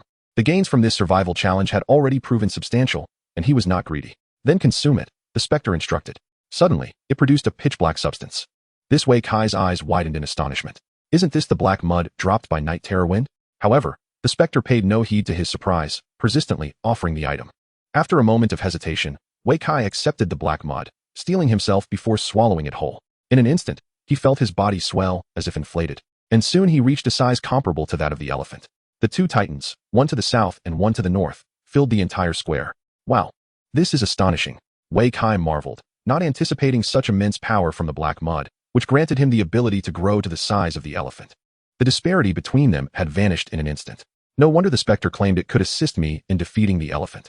Alas, its duration was limited to 30 seconds. Realizing this, Wei Kai instinctively glanced at his status bar and noticed a new entry. Law of Heaven and Earth. Transform into the cosmos, body swelling, and immense strength. The description was brief, yet it sent a thrill coursing through him. This was akin to the divine powers of the Monkey King. In the classic novel Journey to the West, the Monkey King, Sun Wukong, wielded this very skill, capable of intimidating hordes of demons and engaging in fierce battles with the equally transformed Erling Shun. This was indeed a remarkable ability. Could this secret realm be connected to the Monkey King? Wei Kai pondered suddenly. Are you not going to act? A hasty voice broke through his thoughts, jolting Wei Kai back to reality. The effect had a limited duration. It seemed he had only 20 seconds remaining. This is quite problematic. Wei Kai suddenly burst into laughter, reaching into his backpack to retrieve another handful of black mud, tossing it into his mouth. In the next moment, the duration of the celestial transformation astonishingly extended to 5 minutes. So this is how the black mud is utilized. I have plenty of this stuff. Chapter 50, The Soul of the Divine Weapon. Just 5 minutes? Who do you look down upon? Wei Kai glanced at the duration of the celestial transformation and scoffed. Add another hour. With that, He retrieved a large handful of black mud from his backpack and hastily stuffed it into his mouth. Soon, the duration of the celestial transformation surged to 30 minutes. Satisfied, Wei Kai nodded in approval. Excellent. Now it was time to truly engage with this power. Just as he was about to draw his weapon, he encountered an awkward predicament. The staff was too small. Indeed, after his transformation, the staff appeared diminutive in his grasp, resembling a mere toothpick. It was utterly inconvenient. How he wished for a weapon that could resize itself. Wei Kai couldn't help but grumble. With such a tiny staff, it was of no use to him. Thus, he sheathed his weapon and charged forward, fists clenched, towards the colossal elephant. Bang, bang, bang. The two towering giants caused tremors with each small step. As they clashed, the sky itself seemed to darken. They exchanged blows. Each punch and kick was stripped of flamboyant techniques, relying solely on primal strength. Within less than half a minute, they had engaged in hundreds of exchanges. Gradually, Wei Kai sensed the elephant's strength waning, its form becoming increasingly unstable. He couldn't help but chuckle. So, you're merely another fleeting spectacle. Upon reflection, this made sense. After all, such grand powers as the celestial transformation are not something every creature can master. This elephant must have acquired its momentary might through some means. As long as he could outlast its transformation, victory was still within reach. Otherwise, the secret realm could not be traversed normally, rendering its rewards meaningless. To win by merely stalling? Not a chance. As a man of 30 minutes endurance, how could he wait idly for victory to arrive? He would launch a swift and vigorous assault, pushing the adversary to the brink of collapse and surrender. Only by striking at the opponent's peak strength could his true prowess be revealed. Kill! Wei Kai roared as he charged in unrestrainedly. The giant elephant, sensing his approach, summoned its last reserves of strength to engage in a fierce brawl with Wei Kai. In the next instant, its lengthy trunk was seized by Wei Kai's hands, and with a powerful yank, it was torn off. A torrent of blood gushed forth. The giant elephant let out a thunderous roar, charging wildly. At the end of its strength, Wei Kai sneered coldly, raising his fist to strike the elephant's head. Bang, bang, bang. With a series of punches, he created a deep indentation in the elephant's skull. Finally, he wrapped his arms around the giant head and twisted with all his might. Crack! The elephant was slain. As the giant fell, its form deflated like a punctured balloon, instantly reverting to its original shape. Wei Kai initially intended to voice his thoughts, but soon realized that he too was deflating, not deflating, but diminishing. No, my duration isn't over yet. Just as he was about to protest, he discovered that his status bar no longer displayed the formidable law of heaven and earth. What does this mean? The battle has concluded. Congratulations on successfully passing the level. At that moment, a specter floated over, its expression devoid of emotion. But what about mine? Wei Kai retorted, feeling disgruntled. He still wished to seize the opportunity before time ran out and test whether he could escape the secret realm. If it were possible, it would be an immense boon. Well, Wei Kai exhaled, reluctantly accepting the reality. It appeared that the law of heaven and earth was merely a temporary experience card. What comes next? Are rewards to be distributed? Wei Kai eagerly inquired. Can I ask questions? His eyes lit up, and he immediately asked, where is this? Huadwa Mountain. Ah. Wei Kai's mouth fell agape. This place is actually the home of the Monkey King, Huadwa Mountain. Could it be that the square before him was the very training ground for the monkey soldiers of yore? Who are you? He inquired further. General Ba. A line of exclamation marks appeared above Wei Kai's head. It truly was Huadwa Mountain. This General Ba was one of the 4 marshals appointed by the Monkey King in his prime. And those monsters? The minor demon kings attacking Huadwa Mountain. Why do they dare to assault Huadwa Mountain, great sage? That is a tale from long, long ago. What do you mean? Wei Kai was somewhat perplexed. How could those minor demon kings have the audacity to invade the Monkey King's territory? The realm has collapsed, and the heavens and earth have perished. The specter said with a tinge of sorrow. What? The heavens and earth have perished? Wei Kai was momentarily dumbfounded and could not help but ask. Does that mean even the great sage? Indeed. The specter nodded. Then how come you are unscathed?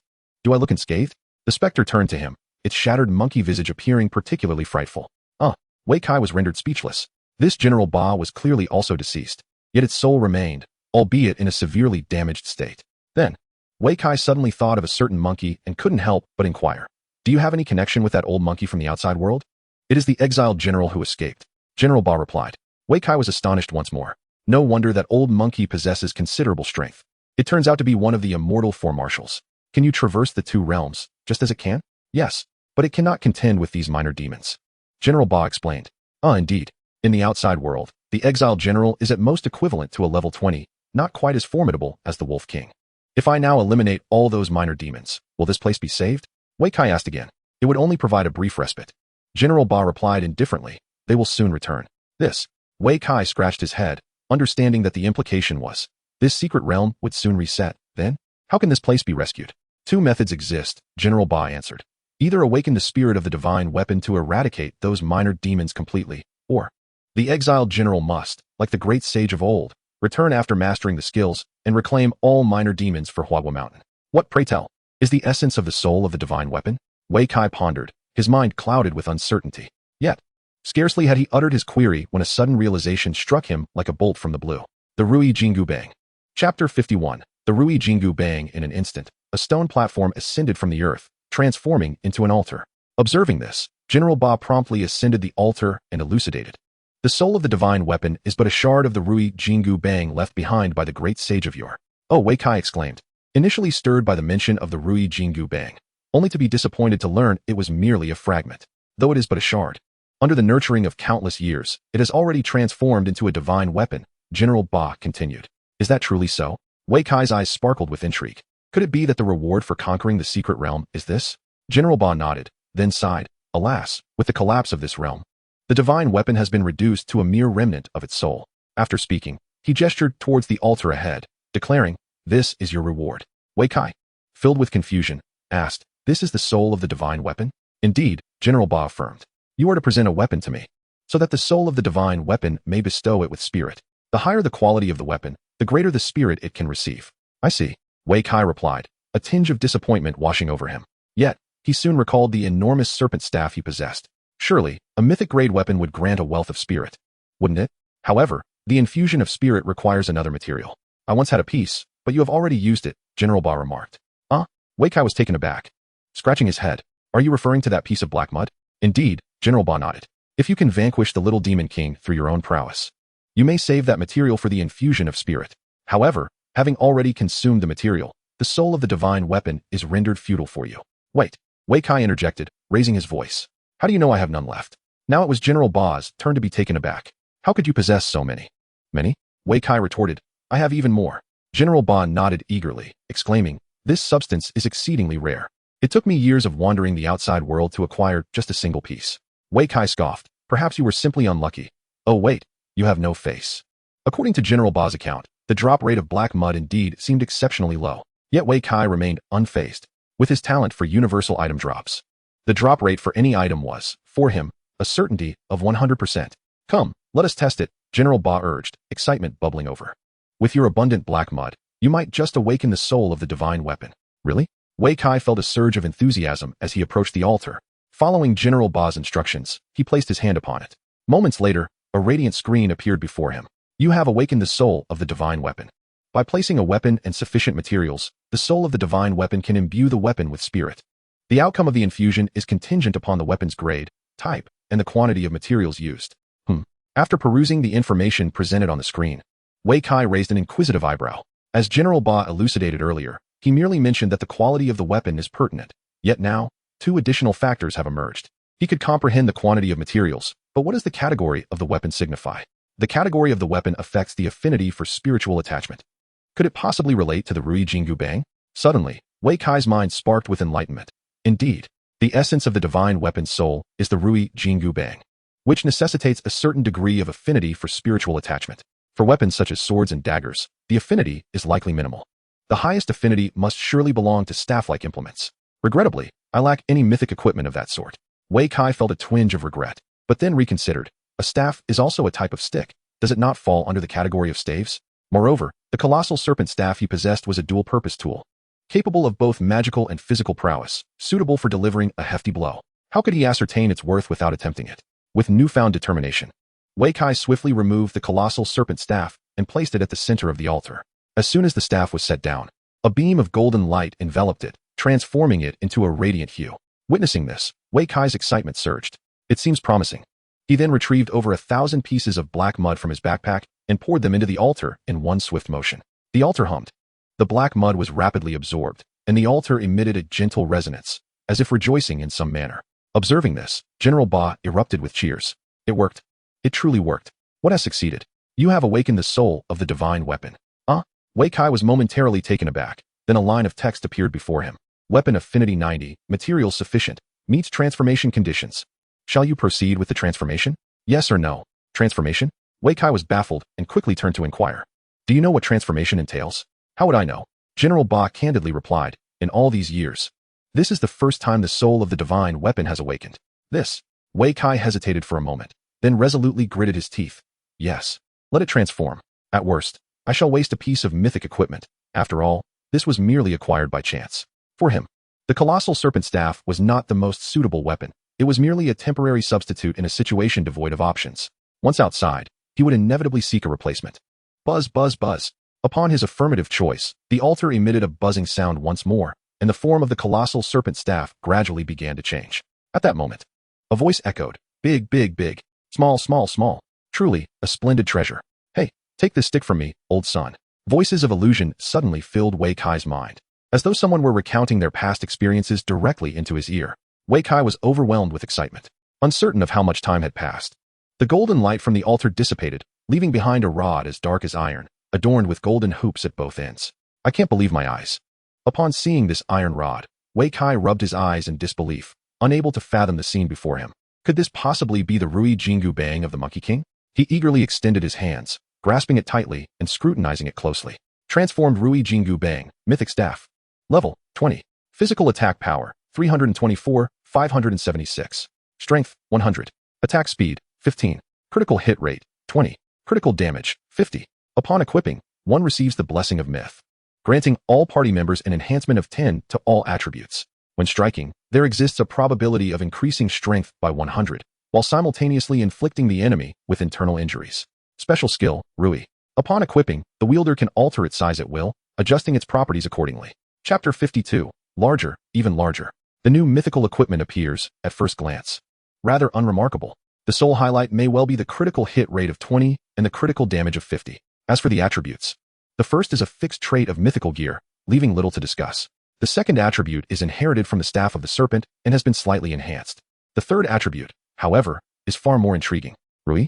Wei Kai glanced at it, a broad smile spreading across his face. Is this not the very essence of the Rui Jingu Bang? The capability to expand and contract according to the wielder's desire, with corresponding adjustments to its attributes. Now, that is true mythical equipment. As he admired it, Wei Kai brandished the iron staff, performing a series of dazzling twirls. The 2-meter-long Jingu Bang danced in the air with a vigorous flourish, resembling a windmill in motion. Upon completing his display, Wei Kai still craved more excitement. And so he called out lightly, small. No sooner had the words left his lips than the staff abruptly shrank in size, reducing to less than half a meter, transforming into a miniature version of the Jingu Bang. Good, good, good. Truly a marvelous treasure. Wei Kai laughed heartily, turning his gaze to his equipment panel, where he noted the attributes of the Jingu Bang had also undergone a transformation. Transformed Rui Jingu Bang, Mythical Short Staff. Level, 20. Physical attack power, 214, 336. Strength, 70. Agility, 30. Attack speed, 20. Critical hit rate, 10. Critical damage, 50.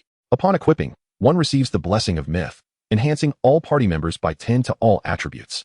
When attacking, there is a probability of increasing attack speed by 20, along with an additional 15 in agility damage. The changes in equipment attributes are quite significant. Not only has the attack power diminished, but the strength bonus has also decreased, and the attributes have shifted. No longer does it inflict internal injuries. Instead, it adds agility damage. This is nearly an entirely new piece of equipment. Wei Kai couldn't help but exclaim in wonder. What if I make it smaller? Small. With a decisive shout, Wei Kai commanded once more, and the Jingu Bang shrank again, now merely the size of chopsticks. Transformed Rui Jingu Bang, Mythical Short Blade. Level, 20. Physical attack power, 137, 305. Agility, 80. Attack speed, 20. Critical hit rate, 30. Critical damage, 50. Upon equipping, one receives the Blessing of Myth, enhancing all party members by 10 to all attributes. When attacking, there exists a probability of inflicting a fatal damage state, resulting in continuous bleeding, with an increase of 20 to received critical damage. Special skill, Wishful Equipment. Once donned, it can change its size according to the wearer's intent, consequently altering its attributes. Indeed, it has transformed into an entirely different piece of equipment. Wei Kai, having observed this phenomenon, was thoroughly impressed. However, his curiosity was insatiable, prompting him to exclaim, "Make it smaller." The golden cudgel shrank further, morphing into a delicate embroidery needle in Wei Kai's hand. Larger, even larger. Keep going. Wei Kai reveled in this playful experimentation, exploring the myriad sizes and attributes of the golden cudgel. It was undeniable that this weapon, belonging to the great sage, Sun Wukong, was truly extraordinary. From an embroidery needle to a towering pillar, its forms differed vastly in appearance and weight, not to mention the diversity in attributes. In comparison, ordinary mythical weapons were hardly worth mentioning. The only lament was its level. If only it could upgrade like a human. Wei Kai sighed with contemplation. At that moment, General Ba's astonished voice broke through, his expression one of shock as he gazed at Wei Kai. What? You have taken the soul of the divine weapon. General Ba appeared bewildered, his demeanor frozen in disbelief. Without the soul of the divine weapon, this place will be doomed forever. Then let it be, Wei Kai replied. Glancing around, there is little utility here anyway. No. General Ba shook his head firmly. We have long sworn to protect this place. You must leave. I will stay and battle those monsters to the end. Huh, what does that mean? Wei Kai was momentarily taken aback, then a thought crossed his mind. Could this be an indication that this secret realm would transform into a repeatable dungeon? According to the rules of the game world, secret realms could only be cleared once before vanishing entirely. Only dungeons could be entered and cleared repeatedly. Examples of secret realms transforming into dungeons were not unheard of. Can I recruit personnel from the outside to assist in battle? Wei Kai hastily inquired. Then I thank you. General Ba nodded subtly. Done. Wei Kai clapped his hands, a smile illuminating his face. With this affirmation, the transformation of the secret realm into a dungeon was as good as sealed. However, before he could bask in his joy, General Ba added, this place is fraught with danger. The little demon kings possess considerable strength. If you are to recruit help, they must possess a certain level of power, or they will be walking to their doom. Not a problem, Wei Kai nodded earnestly. The essence of General Ba's complex statement was clear. A requisite entry level was necessary. This demand was hardly unreasonable, considering the formidable nature of those creatures. Based on his assessment, a minimum of level 20 in the first rebirth would be essential for a successful clearance. And furthermore what? General Ba sighed, casting a reluctant glance at the cudgel in Wei Kai's hand. The rewards for clearing will no longer be available. No rewards for clearing? Wei Kai scratched his head. But upon reflection, it seemed logical. The rewards for clearing a secret realm were inherently one-time offers. If they were gone, they were gone. Regardless, the experience gained from defeating those monsters was substantial. Treating this as a pure experience dungeon would still prove worthwhile. No matter. Wei Kai waved his hand dismissively, stating, the individuals from the outside world are here of their own volition. Just ensure you do not frighten them. General Ba gazed at him intently. All right. Wei Kai suddenly recalled something and hurriedly retrieved a handful of black mud from his backpack. Since the spirit of the divine weapon is gone, can this be used freely? Are you intending to take it to the outside world? That's impossible. General Ba shook his head. The profound abilities of the heavens and earth can only be manifested here, in conjunction with the unique conditions of Flower and Fruit Mountain. So, it becomes worthless if taken outside? Wei Kai couldn't help but grimace. That's beyond my knowledge. General Ba continued to shake his head. In that case, I shall gift these to you. Wei Kai declared as he handed over the entirety of the black mud to General Ba. Why? General Ba was perplexed. Wei Kai smiled slightly. Once those outsiders arrive, you can gift one to them, allowing them to indulge as well.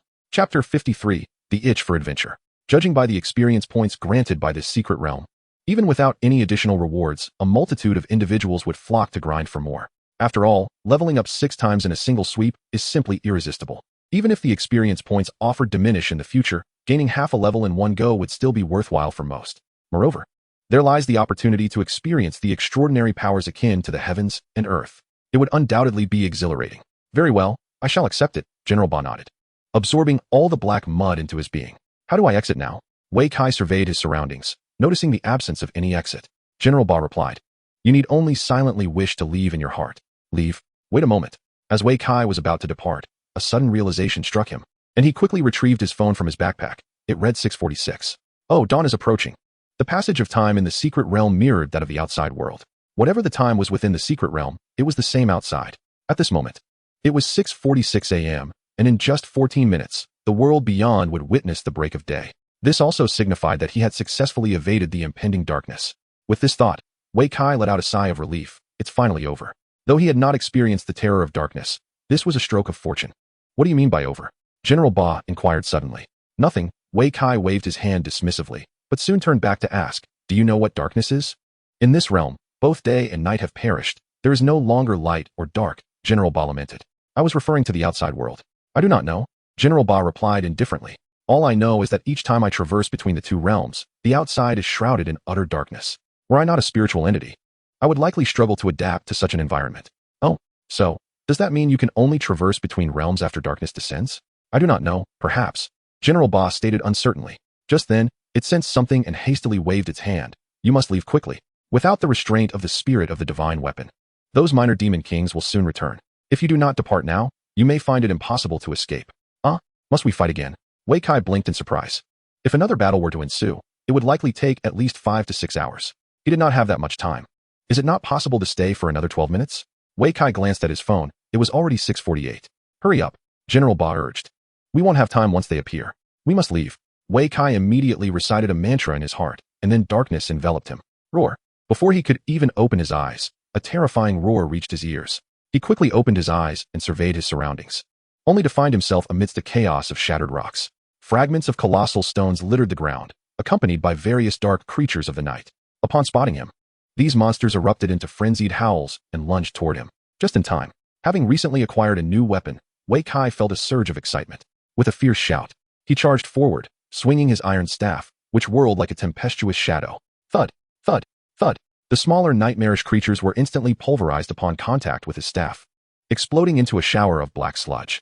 The larger beasts faced a similar fate. None could withstand the might of his weapon. With the golden staff in hand, every creature that brushed against it met a swift demise. Emerging from the rubble, Wei Kai dispatched the surrounding minor monsters in less than 2 minutes. Is that all? He grinned, gazing at the scattered remnants of black sludge, a surge of pride swelling within him. However, at that moment, a foul odor wafted down from above. Instinctively, he looked up, only to be confronted by an enormous maw. Behind it lay a swirling abyss of darkness, obscuring its true form and nature. Yet, that gaping mouth seemed oddly familiar. Wei Kai quickly recalled his previous encounter. This was the very mouth that had blocked the cave entrance. Before he could finish his thoughts, the mouth opened wide, unleashing a torrent of nightmarish creatures. Seeing this, Wei Kai gripped his staff firmly, bracing himself. In the next instant, a multitude of nightmarish beings descended upon him like a torrential downpour. He swiftly swung his iron staff, creating an impenetrable barrier around himself. The ordinary nightmarish creatures were no match for him. Moreover, with a true divine weapon in hand, none could withstand the golden staff's lethal strikes. Every swing resulted in instant annihilation. Observing this, the colossal mouth above seemed to realize its folly and opened wide once more, expelling a long, slender tongue.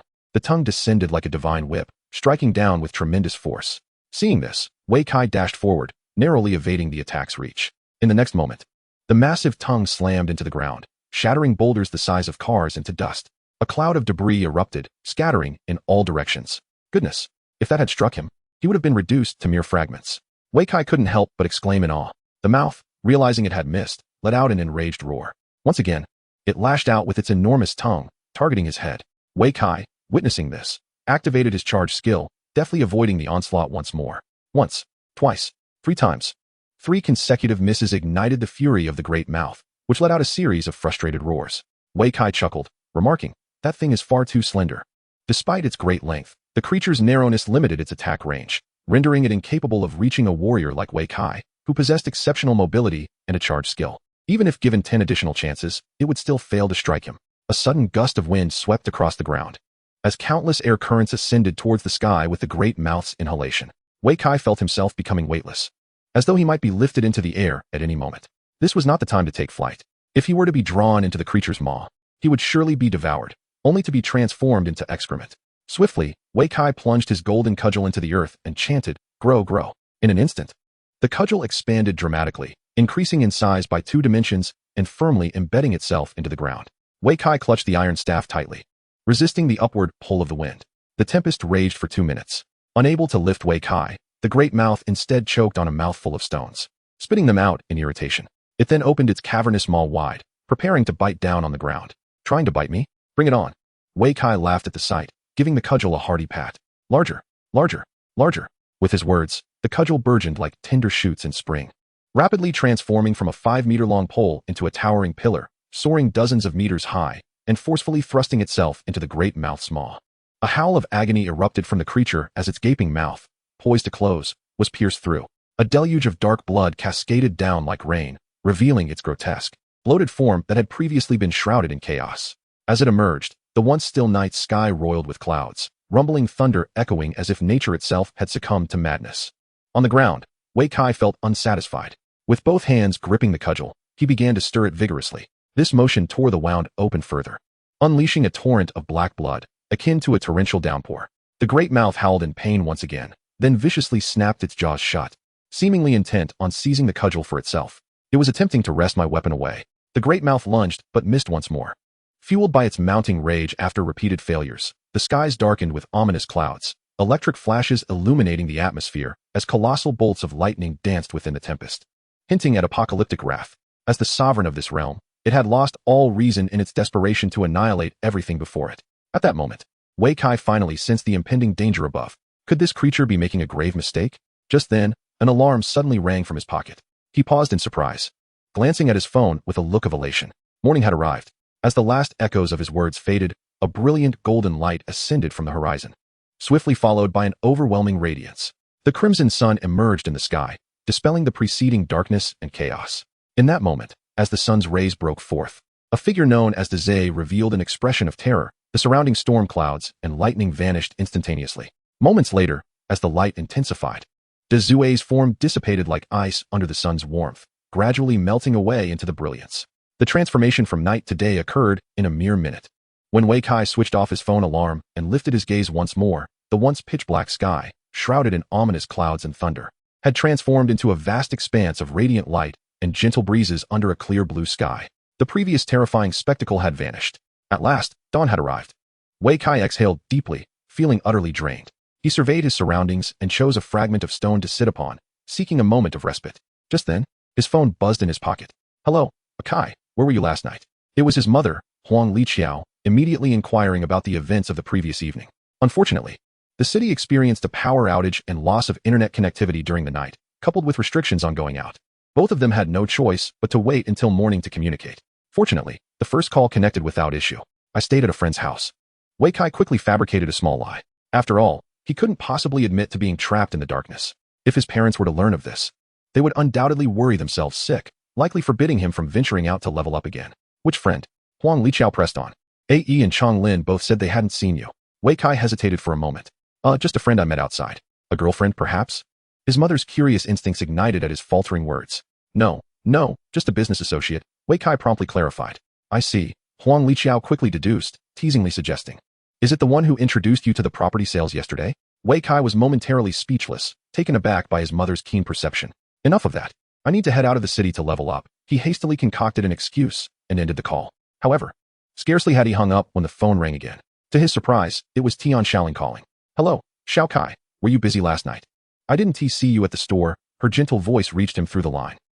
I forgot about something," Wei Kai quickly responded. "I'll head to the store to replenish stock right away. If you have something to attend to, go ahead and take care of it," Tian Shaoling suddenly remarked. "There's always a shortage of goods at the store, so there's no rush." "It's nothing serious," Wei Kai chuckled. "I'm on my way." He hung up the phone once more. If he were to vanish for several days, his parents would surely be beside themselves with worry. In this era, where monsters roamed freely and death was a constant threat, disappearing for an extended period would almost certainly lead to the assumption of one's demise. The thought of what might occur after his death weighed heavily upon him. He silently vowed to himself that he could not allow this to continue. After resting for a few moments, Wei Kai stood once more and set off in the direction of the city. As I had taken only a few steps, I was unexpectedly confronted by a small group. The leader, upon spotting Wei Kai, was momentarily taken aback. "Are you a human or a ghost?" he queried, bewildered. "What nonsense is that?" Wei Kai retorted. "How could I possibly be a ghost? Then how did you emerge from within?" The man appeared utterly perplexed, failing to comprehend the situation. It was known that they were the first team to exit the city after the gates opened that morning. He was 100% certain that no one had entered the wild boar forest before them. Yet, here was someone walking out from within. "You didn't spend the night out there, did you? Is that not permissible?" Wei Kai countered.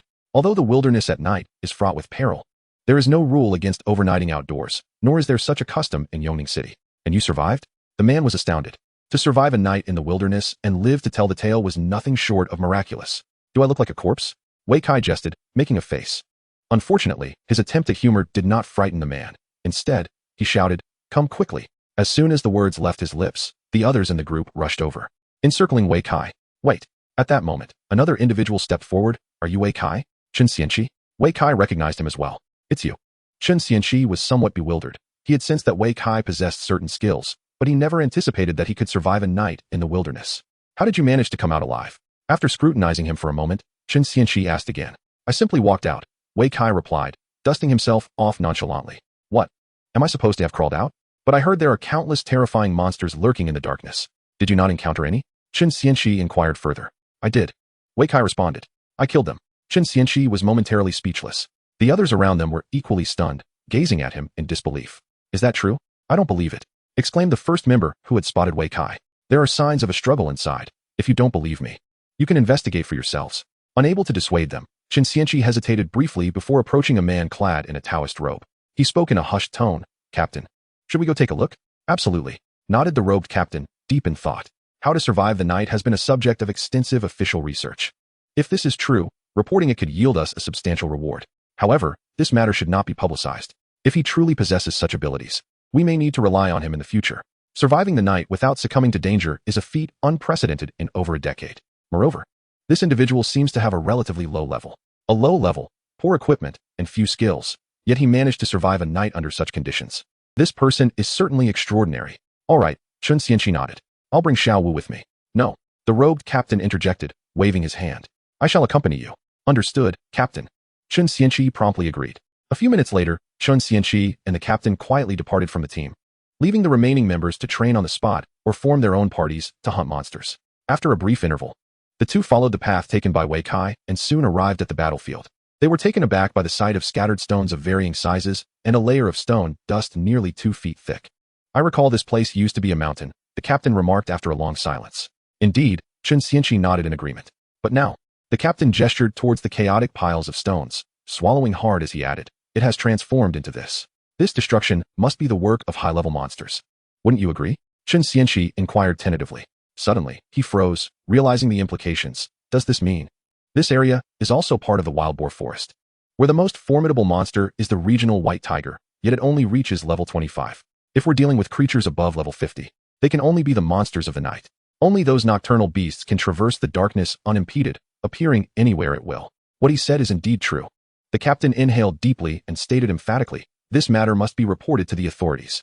With that, he produced his phone and dialed a number. 10 minutes later, 3 high-ranking combat personnel from the official team came rushing in. Upon their arrival, the trio quickly dispersed, with 2 investigating the surrounding area while the leader approached. Is this the place you mentioned? He inquired. Yes, the captain replied promptly. This is a battlefield, and only beings above level 50 could inflict such extensive damage. Are there any other leads apart from this battlefield? The leader pressed for more information. It's precisely what he said, the captain reiterated. The leader furrowed his brow, demanding. Reiterate it. Chen Xianqi promptly recounted the events that had unfolded. However, the leader seemed dissatisfied, pressing for further details, even inquiring about Wei Kai's tone and demeanor at the time. Unfortunately, Chen Xianqi could not recall everything with such clarity. At that moment, a shout erupted from the rubble. Head, WVE made a discovery. A senior member tasked with site inspection called out loudly. In an instant, the leader and another senior member dashed over, soon spotting something within the pile of stones. Is this a dropped item? The discovering team member asked. Black sludge. Does this mean someone has indeed slain a night monster here? Another team member exclaimed in astonishment. Indeed. The leader took a deep breath and stated. And there's more than one. Why is that? He continued. Because the drop rate for this item is lower than that of legendary equipment. The leader replied with irritation.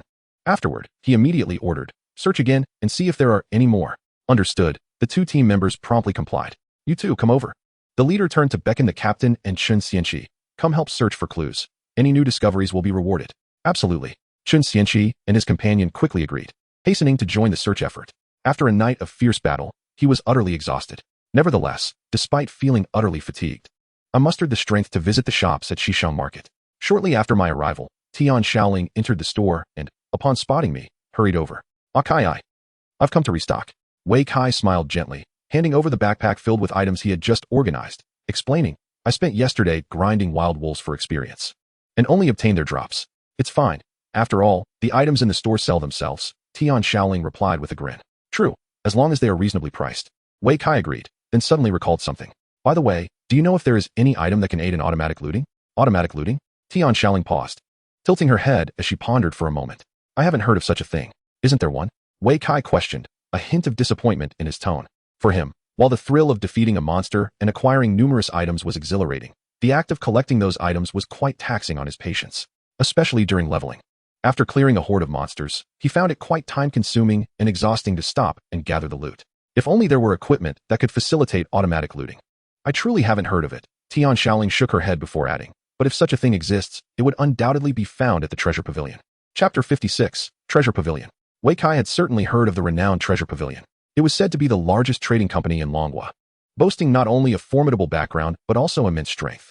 Lu Tianyu, one of the 3 legendary alchemists of Longhua, served as the vice president of the Treasure Pavilion. The other 2 legendary figures were also esteemed guests of the pavilion. Furthermore, the Treasure Pavilion prided itself on possessing the most treasures, crafting the strongest equipment, and offering the most diverse inventory. Whatever one sought, the pavilion could fulfill the request. But I recall that the treasure pavilion does not have a branch in Yongning. Does it? Wei Kai pondered. The pavilion originated in the capital and had always operated in major cities. Smaller second-tier cities like Yongning were beneath their consideration for establishment. That was in the past, Tian Shaoling chuckled. Recently, they have altered their business strategy and plan to penetrate the lower-tier markets. Are you saying that the treasure pavilion is planning to enter Yongning? Wei Kai exclaimed in surprise. Yes, Tian Shaoling nodded. You may not be aware, but my father and Uncle Liang have been embroiled in heated discussions over this matter. If the treasure pavilion is a powerful dragon from the capital, then the Tian and Liang families, as local trading companies, represent the local forces. Naturally, the dragon's encroachment on their territory will not be met without resistance, and a fierce battle may ensue.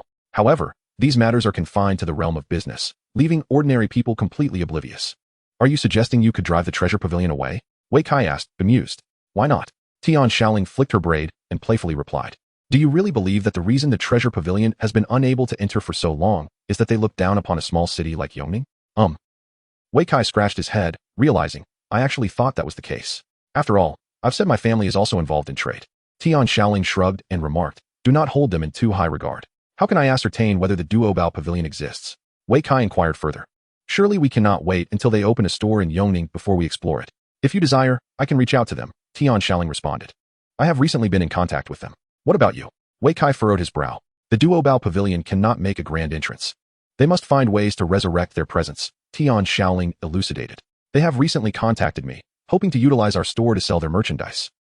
Wei Kai was momentarily taken aback, but I did not agree. Tian Shaoling quickly added, this store belongs to us. We shall not allow outsiders in. Wei Kai felt a surge of emotion upon hearing this. The original intention behind the establishment of this store with Tian Shaoling was merely to sell goods, enabling more people to access affordable products. However, Tian Shaoling's goal was to generate profit. She was unwilling to settle for a meager salary along with the pocket money her family provided. She aspired to start her own business, to earn more, which is why she painstakingly opened this shop. She managed nearly all the affairs of the store, save for inventory procurement. To earn money, she exerted tremendous effort. If she were to accept the conditions of the Duobao pavilion and sell their goods in the store, it might indeed yield greater profits. Yet, she declined. Indeed, this is our store, Wei Kai said, nodding firmly, and smiled. In the future, we will certainly surpass the Duobao pavilion, becoming larger and stronger. I hope for that day as well, Tian Shaoling replied, smiling in return. Then let us make contact. No problem, Tian Shaoling agreed without hesitation. After discussing this matter, Wei Kai took his leave. The store remained unchanged, retaining its familiar atmosphere. Although the added attributes were few, they were incremental and would accumulate over time. As long as they could persist for over a month, it would amount to a considerable sum. Their new home was situated near Xishan University, an area bustling with activity. Surrounded by towering buildings and throngs of people, bathed in the bright sunlight of day, it exuded a vibrant vitality. A stark contrast to the underground 13th floor community where they had previously resided. Initially, Wei Kai thought he would struggle to adjust to sleeping during the day, yet as soon as he lay down, he fell into a deep slumber. At that very moment, Chun Xianqi and his companions had been searching among the rubble for a short while when they made a significant discovery. Heads up, there's an entrance to a dungeon. A senior member quickly announced, having spotted a glowing portal hidden among the stones. What? The leader exclaimed, immediately sprinting over. The rest of the group hurried to the scene, their expressions of astonishment evident upon seeing the portal. Could this be the secret realm we previously discovered? Chun Xianqi suddenly recalled something, exclaiming loudly. What? You previously found a secret realm here? The leader's brows furrowed in concern. Well, Chun Xianqi hesitated, glancing at the captain. Allow me to explain. The captain said with a wry smile, stepping forward to speak. Just a few days ago, our team encountered a wild monkey while battling monsters in the wild boar forest. The team member initially wished to ignore the incessant antics of the monkey, yet eventually, exasperated, he pursued the wild creature relentlessly. In the course of the chase, they stumbled into a cave and subsequently uncovered a hidden realm. Did you venture inside to explore? The leader inquired. No, the captain responded with a wry smile. Our team's strength is insufficient. We dare not enter recklessly. By the way, I had extended an invitation to Wei Kai, hoping he would join our team for the exploration of the secret realm, Chun Xianqi added. Does he know the entrance to the hidden realm? The leader questioned. I did not disclose that information, Chun Xianqi replied. Do you suspect that Wei Kai has entered the secret realm? A senior member murmured. Such transformations of hidden realms into dungeons are not unheard of, the leader replied nonchalantly. Perhaps he has successfully navigated this secret realm and subsequently converted it into a dungeon. That makes sense, two senior members nodded in agreement. Should we not go in and investigate? One member queried. You all stay here and ensure to contact the higher-ups to report our current findings, the leader commanded. I will venture inside for a closer look. The two senior members nodded. Be cautious, leader. Stay safe, they urged. Rest assured, I shall return shortly, the leader assured them before stepping through the luminous portal. Listening to the dialogue among the three officials, Chen Xianqi and the captain exchanged glances, momentarily unsure whether to laugh or cry. The team member fortuitously discovered the hidden realm. Yet before they could explore, they were preempted by another. What an unfortunate turn of events. Chapter 57, truly exhilarating. Regarding the ownership of outdoor hidden realms. The official rule states, the first person to discover it holds the priority of entry. However, this privilege lasts only 3 days. If someone else, unaware of its prior discovery, finds the hidden realm, they too possess the right to enter. In simpler terms, the hidden realm before them was first discovered by Chen Xianqi's team, granting them a 3-day priority of entry. Others who learned of the hidden realm through their team were barred from entry within this time frame. However, should someone, unbeknownst to the earlier discovery, find the hidden realm, they may explore it as well. Wei Kai fell into the latter category. Though Chen Xianqi had invited him to explore the hidden realm, he had not revealed its specifics, thus Wei Kai was indeed unaware. In this circumstance, having independently explored and successfully navigated the realm, all resulting rewards would belong solely to him. Both the captain and Chen Xianqi were well aware of this rule, which is why they refrained from carelessly discussing the hidden realm. Yet they had not anticipated that Wei Kai would locate it and manage to conquer it. I am now quite curious about what he has obtained within that hidden realm, Chen Xianqi mused softly. It could very well be a life-saving treasure, the captain speculated. Otherwise, how could he survive in the presence of such formidable monsters? Indeed, Chen Xianqi nodded, feeling somewhat aggrieved. What a pity, it should have rightfully been ours. In this world, there is no such thing as what should have been. The first individual to discover a hidden realm is not necessarily the first to conquer it. They may very well be the first to perish within its confines. Such occurrences have transpired far too frequently in the past. Some adventurers, upon stumbling upon a secret domain, rush in without adequate preparation, driven by a desire to seize the opportunity, only to meet their demise inside. There have also been teams that, despite having successfully cleared the realm, end up in deadly conflict over the spoils. The allure of the rewards is simply too great, causing everyone to yearn for a share. Yet, those who ultimately emerge victorious are invariably individuals endowed with remarkable fortune and formidable strength.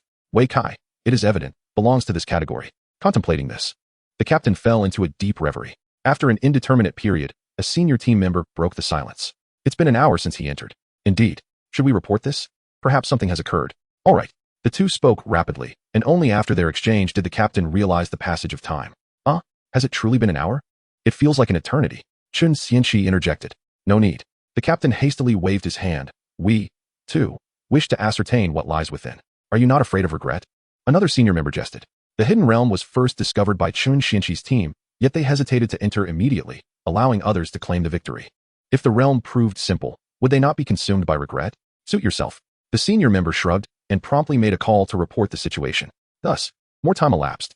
As the leader remained absent, the two senior officials began to grow anxious, their unease plainly etched upon their faces.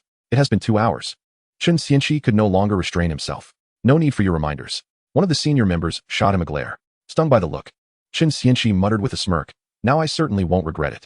If a figure of over 30 levels has been inside for 2 hours without emerging, our team would have undoubtedly been annihilated by now. Thankfully, we chose not to enter. The Taoist robe-clad captain wished to voice his thoughts, but refrained in the face of the fierce gazes from the two senior members. Nonetheless, he felt a sense of relief burgeoning within him. As more time passed, the four outside, each clutching their phones, fixated on the clock as the seconds ticked away. When the time struck 10:37, Chen Xianqi rose once more. It has been 3 hours. As his words fell, the two senior members sprang to their feet, one of them bellowing, silence. We said no need for your reminders. We are equally concerned for him. The Taoist robe captain quickly interjected to mediate. Mind your own business. The captain momentarily faltered. Seeing this, another senior member swiftly grabbed hold of their teammate. All right, let us report the situation.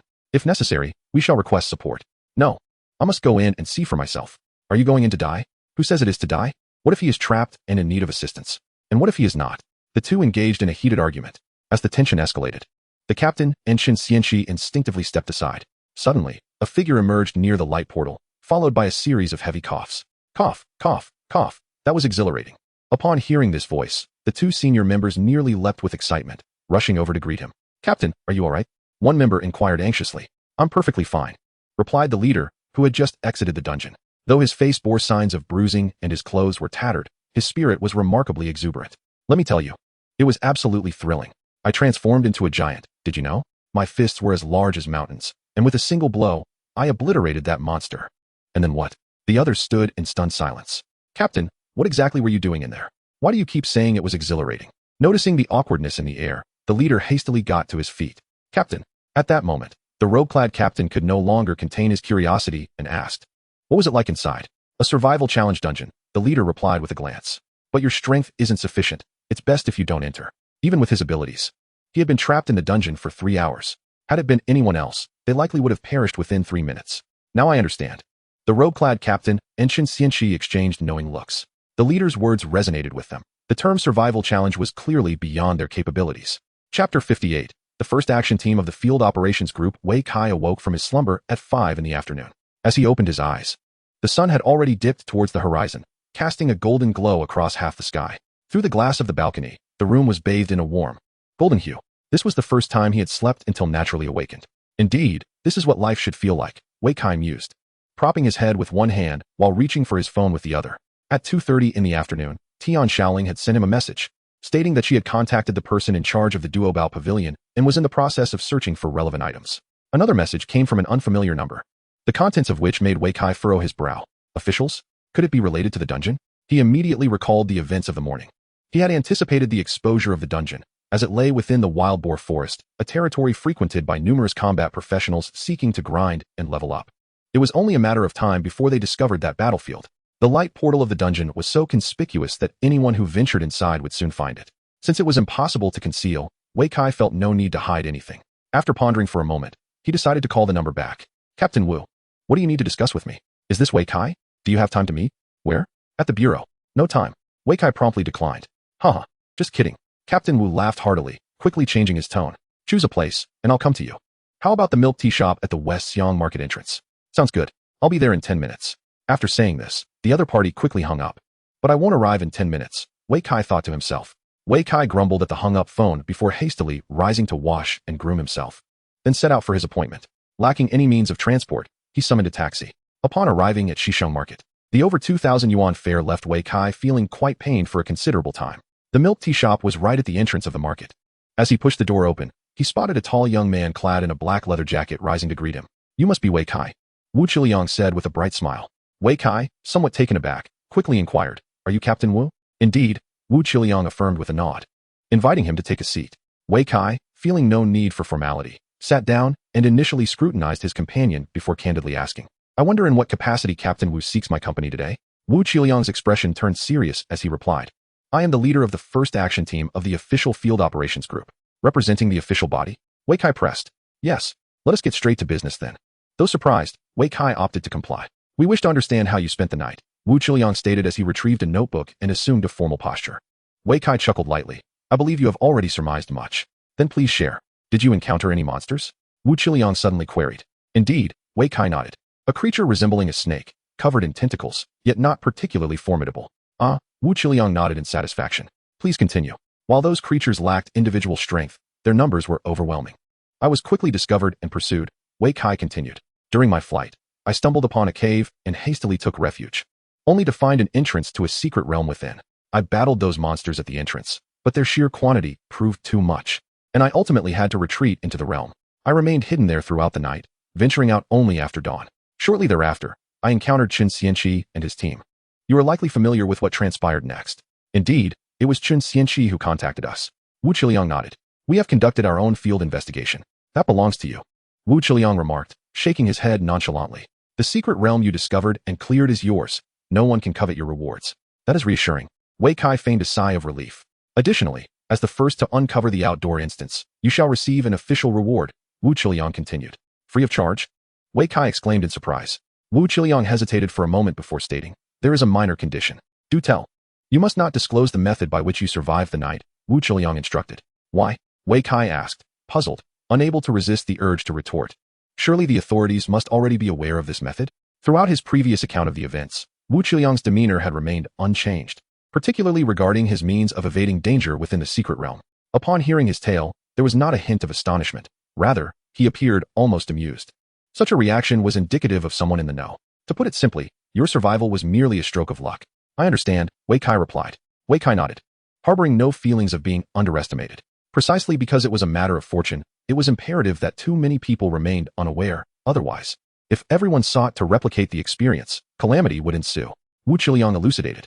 I understand. Upon hearing this explanation, Wei Kai promptly grasped the situation. You fear that others might imitate my experience, do you not? Indeed, Wu Qiliang affirmed with a nod. For the sake of fame and fortune, there will always be those willing to take risks. It seems I nearly set a poor precedent. Wei Kai couldn't help but chuckle at his own folly. No, Wu Qiliang shook his head. You are different. Your survival is not merely a stroke of luck. It is also a testament to your capabilities. To emerge from the secret realm is the finest proof. The difficulty of that instance nearly ensnared even me. Captain Wu, you are being modest, Wei Kai quickly retorted with a smile. I speak sincerely, Wu Qiliang said with grave intensity. Therefore, I wish to extend an invitation to you on behalf of the first action team of the Field Operations Group. Chapter 59, joining them. Wei Kai had always maintained a position of distance towards the authorities. He neither cooperated nor entirely dismissed them. However, after the events of the past few days, he began to recognize his previous misconceptions. While the official realm is indeed a mixed bag of individuals, it possesses undeniable advantages, most notably, intelligence. As a common citizen and a recent graduate, Wei Kai's channels for acquiring information were lamentably scant. In this regard, neither his parents nor friends could offer any assistance. Much of what he learned came from Tian Shaoling. Were it not for her, he would have remained oblivious to the function of the elixir fragments, even suspecting some grand conspiracy behind it all. Furthermore, he had gleaned insights into the business maneuvers of the Duobao Pavilion and the underlying intrigues of his own small shop. During his conversation with Wu Qiliang, the latter had subtly hinted at the authorities' understanding of the night. From the official perspective, the night did not seem as terrifying as the propaganda suggested. Additionally, the authorities possessed a wealth of information regarding wild monsters, regional conditions, and world changes, knowledge that Wei Kai could scarcely hope to acquire. To obtain such intelligence, joining them was imperative. I have a few inquiries. After a moment of contemplation, Wei Kai finally spoke. Wu Qiliang smiled slightly. Go ahead. Once I join, what will be expected of me? What can I gain? Are there any specific regulations? Wei Kai posed these three questions in one breath. Upon hearing them, Wu Qiliang raised an eyebrow. Well asked. You are indeed remarkable. During their previous conversation, he had sensed a calmness in Wei Kai that was far from typical for a recent graduate confronting the agents of the Special Operations Group. Instead, he resembled a composed, mature individual adeptly managing the situation. The three questions posed now further highlighted Wei Kai's maturity and rationality. It is uncommon for someone to inquire about the benefits of joining before they have even been accepted. First, let me introduce you to our first action team of the Special Operations Group. Wu Qiliang began with a serious demeanor. Although we are affiliated with the Special Operations Group, we operate independently, possessing our own autonomy in decision-making. Furthermore, while we possess an office space, daily attendance is not a necessity. Our work model is based on attendance, meaning you will only be called upon when needed. Should you prefer not to attend, you may alter your personal status to off-duty. Does that mean I could refrain from working entirely? Wei Kai inquired suddenly. No, Wu Qiliang replied, shaking his head. Members of the action team must attend at least twice a month. But I need to level up, gather equipment, earn money, and prepare for university in the future. Wei Kai gestured helplessly. Leveling up counts as attendance, Wu Qiliang stated. Really? Leveling up equates to enhancing one's strength, so it certainly counts as attendance, he chuckled. For members below level 20, every 3 levels gained counts as 1 attendance. And for those above level 20, completing the first class transition counts as 1 attendance. Wu Qiliang continued. Subsequently, every 2 levels gained counts as 1 attendance, and after level 30, every level gained counts as 1 attendance. So, if I continuously level up, does that mean I would never have to work? Wei Kai's eyes lit up at the thought, unable to restrain his curiosity. However, leveling up is not as simple as it seems. As the captain of the action team, even Wu Qiliang has only reached level 33. Since he joined the action team at level 20, nearly a decade has passed, and he has only managed to offset attendance 9 times.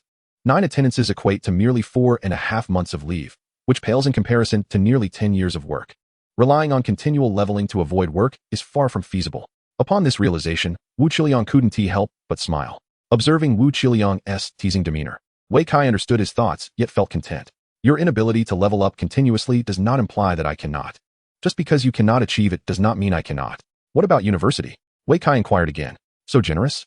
Wei Kai was somewhat taken aback. Of course. Wu Qiliang replied with a smile. Those who gain admission to university are truly exceptional. Naturally, one must extend preferential treatment to geniuses. Wei Kai nodded in agreement. That's true. Universities in this era bear little resemblance to those of previous generations. They are more akin to the imperial examinations of ancient times. Each year, only a few hundred slots are available. The qualifications for university admission eliminate the vast majority of applicants, as not every graduate can reach the first class transition within 3 months. Failure to secure admission qualifications within 3 months means losing the opportunity altogether. University students are exceedingly rare, There are hardly any in the entire special operations team, and not a single one in the first action team. If a university student were to emerge from the first action team, Wu Qiliang would likely elevate him to the heavens. Let me summarize. Wei Kai began to consolidate his understanding of his responsibilities. After joining the action team, I can freely choose to attend, level up, pursue university studies, or take leave. As long as I have 2 attendances each month, correct? Indeed. Wu Qiliang nodded. In truth, this was also his own work content. Even as captain, his workload was not significantly greater, yet his benefits were more substantial. Then what can I expect to gain? Wei Kai inquired once more. First and foremost, of course, are salary and benefits. Wu Qiliang candidly remarked. This matter is exceedingly intricate. I suggest you peruse the official website for further insights. Additionally, you can obtain an identity account for the action team, which will grant you access to any information within the permitted scope. Lastly, there exists an official identity. At this juncture, Wu Qiliang chuckled. From now on, we shall be comrades. Your benefits are quite substantial. He may not care much for salary and welfare, but that identity account, which allows for independent access to information, is of paramount importance. Furthermore, the official identity holds significant value, for after all, we are now part of the same team. He then proceeded to delineate certain special regulations without waiting for inquiries. Members of the action team, when not on duty, must not actively disclose their identity, nor exploit their authority for personal gain. In addition to a minimum of 2 duties each month, should any unforeseen circumstances arise. Special operations will be conducted, and all personnel must participate. Not yet. Please, allow me to finish, Wu Qiliang interrupted. Any member who participates in a special operation will be granted 4 compensatory attendance credits, equivalent to 2 months of leave. Very well. 1 special duty in exchange for 2 months of vacation, Wei Kai pondered, seemingly amenable to the proposition. Chapter 60. What you do not desire, others are eager for. So, does that mean you agree? Wu Qiliang gazed at Wei Kai with anticipation. Wei Kai rested his chin on his hand, contemplating. I need to think it over tonight. I will provide you with an answer by tomorrow. That sounds reasonable, Wu Qiliang smiled, adding, should you reach a decision. Come to the security bureau tomorrow to complete your onboarding. Wei Kai nodded. All right, I will consider it carefully. After concluding their discussion, Wu Qiliang took his leave. Wei Kai, however, lingered a while longer, sipping his milk tea while scouring the internet for information regarding the field team. Unfortunately, he found the results profoundly disappointing. There was scant information online about the field team, and even the Security Bureau's official website contained only a brief introduction. Field team, comprising 5 action units, specifically tasked with addressing unforeseen incidents in the wilderness. Though the introduction was succinct, Wei Kai grasped the essence of the field team's primary responsibilities. Handling unexpected incidents in the wild implied a focus on external matters. It was no wonder that after Chun Xianqi reported an incident, they were the ones dispatched to manage it. This arrangement was preferable, as dealing with external issues meant fewer entanglements. Compared to urban dwellers, Wei Kai found himself more inclined to engage with the creatures of the wilderness. After all, monsters were far more straightforward. A confrontation was all that was required.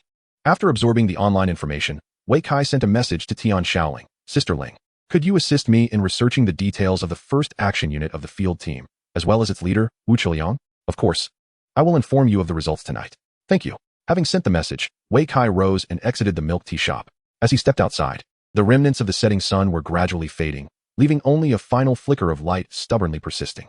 The clock read 6:03 p.m. With less than half an hour remaining until darkness descended, the streetlights began to illuminate, and an array of food stalls appeared along the sidewalks. The inhabitants of the city busied themselves in anticipation of the forthcoming night market. After a moment of contemplation, Wei Kai ultimately boarded the bus headed for the Warrior Guild. His primary objectives were twofold: to acquire new skills and to obtain upgraded equipment. In terms of skills, Wei Kai had already formulated a plan. Aside from his foundational abilities, upward strike and downward slash, he had also mastered 3 significant skills: charge, whirlwind slash, and provocation. These 3 skills were predominantly geared towards area damage, primarily aimed at leveling up. However, now that he had reached level 20, his forthcoming goals included not only combat, but also the completion of his first job transition quest.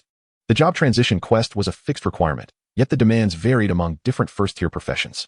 What Wei Kai needed to do now was to enhance his capabilities by compensating for his deficiencies in single-target skills, thereby enabling him to navigate various task scenarios and successfully complete the transition quest. Among the single-target skills available to warriors, 3 stood out as particularly effective: crippling strike, armor break, and chain strike. Though their names may appear unassuming, their effects were remarkably potent. Crippling strike incapacitated the enemy, significantly slowing their movement, attack, and casting speeds. Once afflicted by this state, the enemy's actions would be rendered sluggish, leaving them vulnerable to attacks without the capacity for effective defense or retaliation. As for armor break, true to its name, it was designed to counter high defense foes, directly having their defensive capabilities. It was indeed an exceptional weapon against formidable opponents. Chain Strike, likewise, lived up to its title, unleashing a barrage of 7 consecutive attacks on the target, each more powerful than the last. While all 3 skills were commendable, Wei Kai unfortunately had but 2 skill points at his disposal, as the final point had to be reserved for a new skill post-transition. These 2 skill points were a result of consuming elixirs, without which his skill points would have been even scarcer. In the past, Wei Kai would have unhesitatingly chosen Crippling Strike and Armor Break due to their formidable effects, far surpassing the mere frequency and damage of Chain Strike. However, after acquiring the illusory Golden Staff, his choice shifted to Crippling Strike and Chain Strike, primarily due to the internal injury effect of the staff. Once the internal injury state was activated, subsequent blunt attacks would inflict true damage that ignored defenses. In comparison, Armor Break paled in significance. True damage represented the most authentic form of injury. To inflict the internal injury state, it was imperative to trigger the attack effect of the Golden Staff, necessitating a higher attack frequency. Chain Strike, with its ability to deliver 7 strikes in one move, perfectly met this requirement, and after inducing the internal injury state, subsequent attacks would convert into true damage, making it a flawless synergy with the Golden Staff. Lost in thought, Wei Kai soon arrived at the Warrior Guild.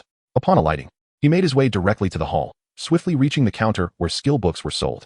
Before he could utter a word, a burly man squeezed through the crowd. 1 debilitating strike and 1 armor-piercing hit, the man declared, producing a bank card. None available, the clerk replied flatly. How can there be none? The man was momentarily taken aback, then visibly irritated. No means no, the clerk shrugged. If you want it, you can place a reservation, and we will notify you when it becomes available. Then I'll reserve it. A deposit of 200,000 is required. Why don't you just rob someone? The burly man exclaimed loudly, drawing numerous curious gazes. Wei Kai couldn't help but interject. I recall the price of those 2 skill books was only 400,000. Wasn't it? That was 2 days ago, the clerk shot him a glance. Now it's 500,000. A 20% deposit means 100,000 per book, totaling 200,000. 100,000 increase in just 2 days? Wei Kai was left dumbfounded. Have even the warriors started to run short on skill books? I want it, the burly man declared, gritting his teeth as he slammed his bank card down. Reserve 2 for me. Just wait, the clerk sneered, casually taking the card to process the transaction. Wei Kai observed in disbelief. Not only was it impossible to purchase skill books, but the clerk had also grown unbearably arrogant. The attitude was as if others owed him money. Next, just as Wei Kai intended to step forward to inquire, a pained scream erupted from the burly man. Do we have to wait in line? You are not the only one making a reservation. Of course you have to wait. The clerk shot a disdainful glance at the man and waved her hand. Step aside a bit. Don't block those behind you. How dare you? The burly man's temper flared instantly. He pounded the counter, exclaiming, I spent 200,000 reserving 2 skill books, and I still have to wait in line. Not only that, but I'm in the 27th position. If you don't want it, others certainly do, the clerk replied calmly. When she initially made that statement, he chose to proceed. Now she reiterated it. I don't want it anymore. Refund my money. The clerk let out a cold laugh. Deposits are non-refundable. No sooner had she uttered these words than a battle axe appeared in the burly man's hand, his eyes turning crimson. Do you believe I want to end you? The clerk immediately dropped to her knees, pleading for mercy. Wait, I'll process your refund immediately. This scene amused Wei Kai, the once arrogant clerk. Reduced to a jester before the man's fury, was utterly entertaining. Fortunately, she knelt quickly, and the burly man refrained from violence, averting any real consequences. Moments later, the burly man departed, holding his bank card. Forlorn, I shouldn't have demanded a refund. Offending the guild staff could jeopardize future skill book purchases. Next, the clerk called out just then. Wei Kai was slightly taken aback. He expected the clerk to regain her composure so swiftly. It dawned on him that she was calling for him. Do you have the chain strike? He stepped forward to ask. Yes, she replied. Upon hearing those words, Wei Kai finally exhaled in relief. Fortunately, the chain strike was not a sought-after skill, thus there weren't many vying for it. 1 copy, please. 200,000. Has this also increased in price? Wei Kai raised his head abruptly and inquired. You don't want it? I do. Before the other party could finish, Wei Kai readily agreed and promptly retrieved his bank card. A minute later, the skill book was in his possession, and he immediately learned it. Alas, he regrettably could not acquire the crippling strike. It was simply too popular. There was no helping it. That skill was indeed in high demand.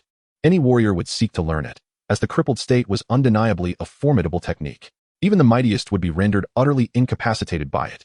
Should I grind for it myself? Wei Kai suddenly pondered. Given its immense popularity, with even pre-orders requiring a queue, it indicated a substantial business opportunity. If he could grind out several hundred copies to sell in his shop, financial freedom would soon be his. Thus, he made up his mind, nodding to himself. After purchasing the skill, he proceeded to the opposite side of the warrior guild. This area was the job transition hall, dedicated to the matters of class changing for warriors. After conquering the Fruit and Flower Mountain secret realm, Wei Kai's level had risen to 20, granting him the eligibility for his first-class transition. However, he had yet to determine his vocational direction. Warriors boasted the most diverse array of first-class branches among all combat professions, based on their 5 attributes. Each attribute had several corresponding first-class jobs. For instance, the Berserker specializing in strength, the Swift Shadow Warrior focused on agility, the Mage Knight enhancing magic power, the War Knight emphasizing spirit, and the Pure Tank Warrior maximizing constitution. Beyond these extreme vocations, there were also more balanced classes, such as the Swordsman with equal strength and agility, the Magic Warrior blending strength and magic, and the Shield Duelist combining strength and constitution. Such a plethora of options was dizzying and overwhelming. Most individuals found it nearly impossible to discern which profession would be superior. Furthermore, with the highest level of human warriors only exceeding 80, they had yet to reach the pinnacle of their professions, making it difficult to ascertain which path held greater promise for the future. For these reasons, the selection of first-class branches resembled a gamble, a wager on one's foresight and judgment of future trends.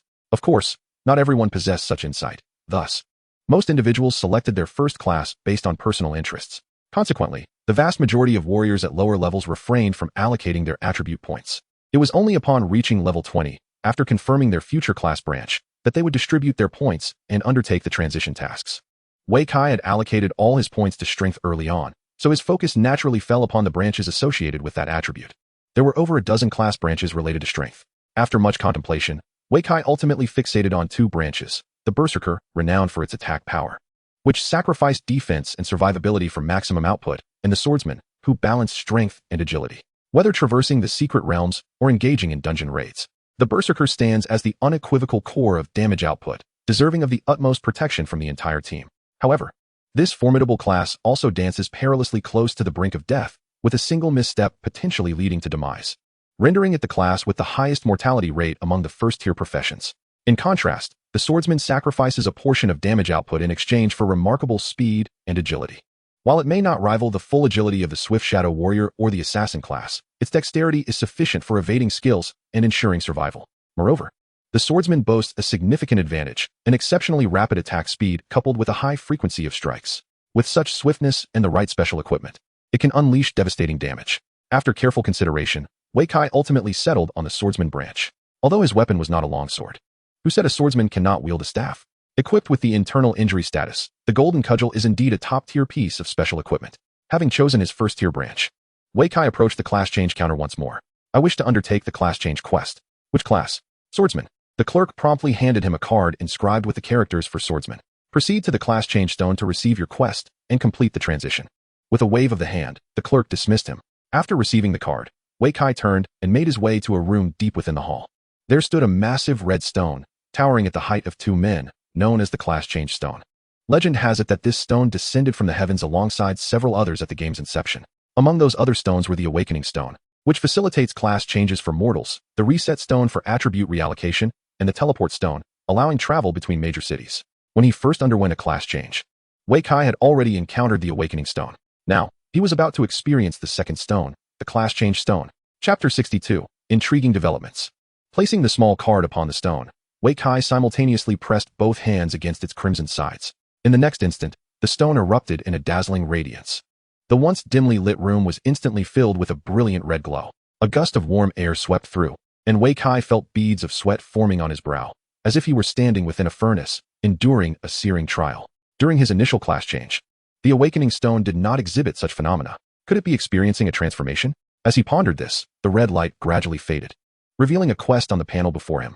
Step 1. Collect one of the following items: Heart of the White Tiger, Fong of the Fearsome Wolf, or Feather of the Peacock. A collection quest? Wei Kai glanced at it and chuckled. This is quite straightforward. The Heart of the White Tiger is a special drop from the regional White Tiger, the Fong of the Fearsome Wolf drops from the Wolf King, and the Feather of the Peacock is a unique drop from the Peacock King in the leveling area known as the 100 Birds Forest.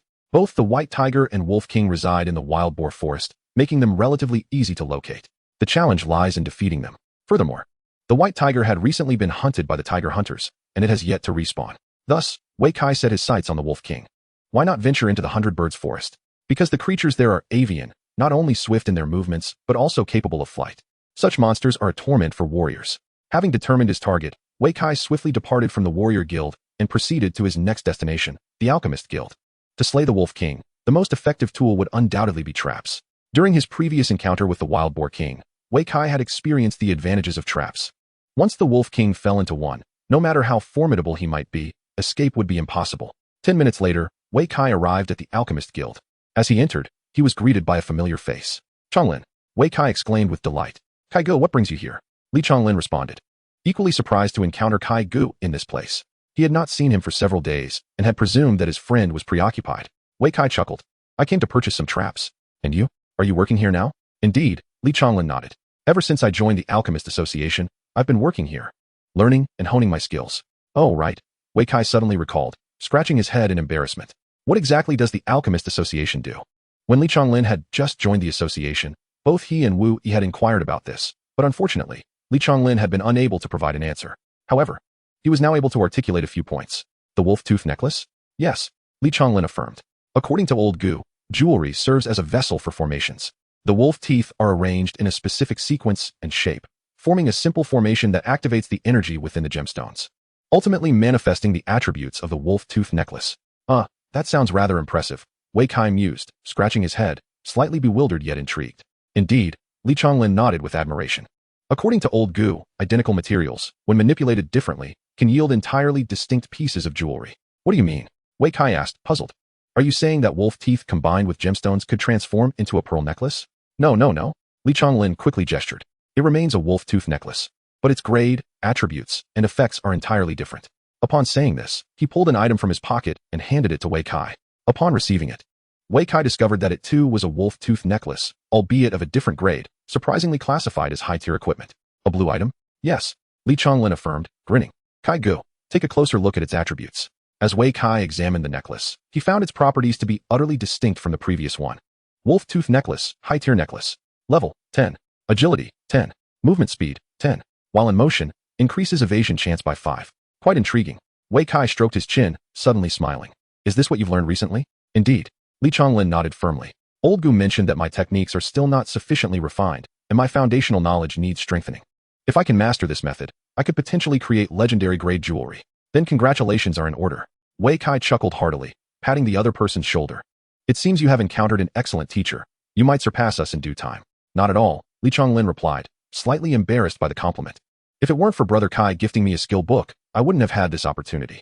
Wei Kai smiled with satisfaction. Study diligently, for I shall rely on you for my jewelry and equipment in the future. Yes, I will strive to do my best. Li Chonglin nodded emphatically. Brother Kai, perhaps I could join you? No need, it's with AE. Upon hearing this, Li Chonglin hesitated, uncertain if he should voice his thoughts. He understood the significance of attribute points and believed that a daily meal of spicy rabbit meat would be ideal. However, the dish was quite expensive, and given his family's financial situation, he simply could not afford such lavish expenditures. On opening day, Wu Yi could treat them to a meal, but it wouldn't be appropriate to dine for free every day, even among good friends. Thus, he patted the other's shoulder and reassured him, rest assured. I have arranged for 3 months of meals with AE, so you can eat without worry. Thank you, Brother Kai. Well, I must take my leave. Wei Kai waved his hand and turned towards a counter. After a brief examination, he promptly selected several traps and alchemical tools, completing the transaction with efficiency. Following his purchase of traps, he made a visit to the Apothecary Guild, acquiring a substantial quantity of potions and restorative elixirs. He then proceeded to the Taoist temple. By the end of his errands, his backpack was brimming with lethal instruments intended for combat. Chapter 63. Information on the field team. Upon exiting the temple, the sky had completely darkened.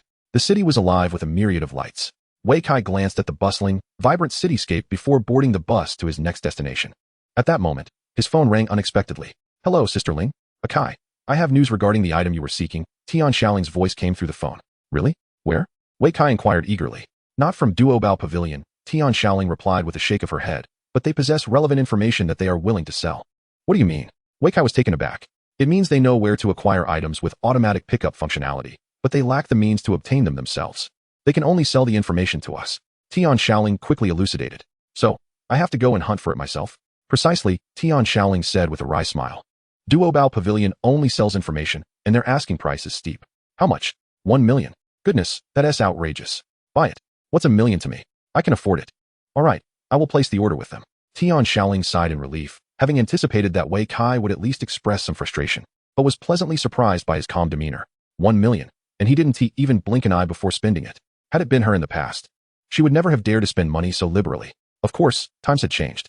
After earning money from the shop, she had also embarked on her journey as an enchanter. There's one more thing, Tian Xiaoling continued, regarding the field team. What about it? It's not convenient to discuss over the phone. Tian Shaoling hesitated for a moment before suggesting, I have some documents. Let us discuss them in person. Wei Kai nodded in agreement. That works. I'm on my way to Shixiang Market.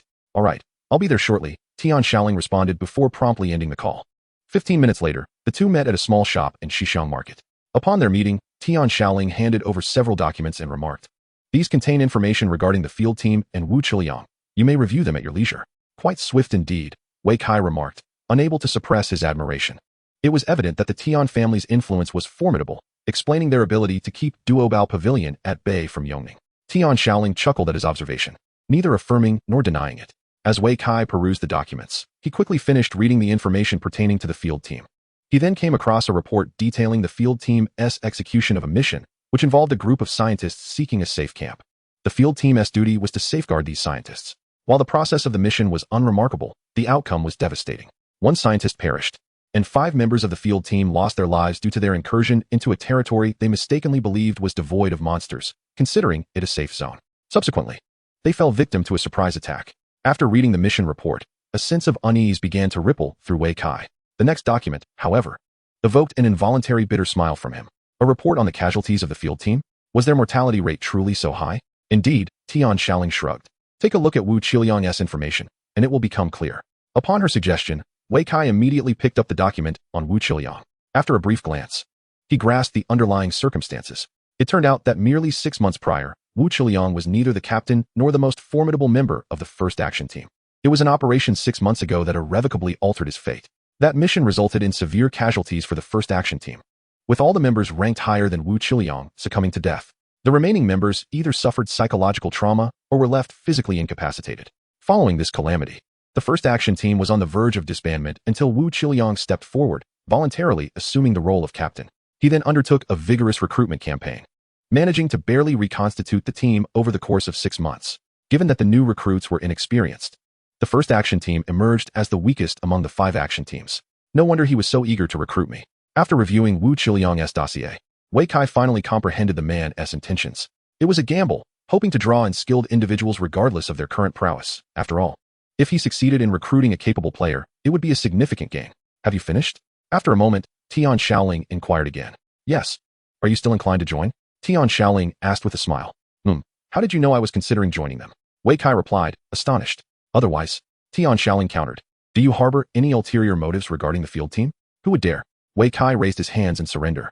The field team was affiliated with the Official Security Bureau, a part of the institutional framework. To scheme against it would be tantamount to opposing the authorities. What difference would that make to courting death? Oh, by the way, I am somewhat curious. Wei Kai suddenly recalled something and said, Sisterling, how did you acquire such detailed information? Our Tian family is not solely a commercial entity. Tian Shaoling replied calmly. Wei Kai nodded thoughtfully, pondering. So, does that mean Sister Ling has also investigated my background? What do you think? Tian Shaoling smiled at him. Never mind, I don't want to overthink it. Wei Kai self-deprecatingly shook his head, disinterested in dwelling on such matters. Until now, his identity remained that of an ordinary citizen. To investigate his background would be remarkably simple. Not only the formidable Tian family, but even Wu Qiliang could effortlessly uncover his identity. However, precisely because of his unremarkable status, as long as he refrained from revealing his core secrets, he would not easily attract misfortune. Of course, Wei Kai understood that this was merely a temporary measure. To safeguard his family, the best course of action was to join the official ranks and become one of their own. Rest assured.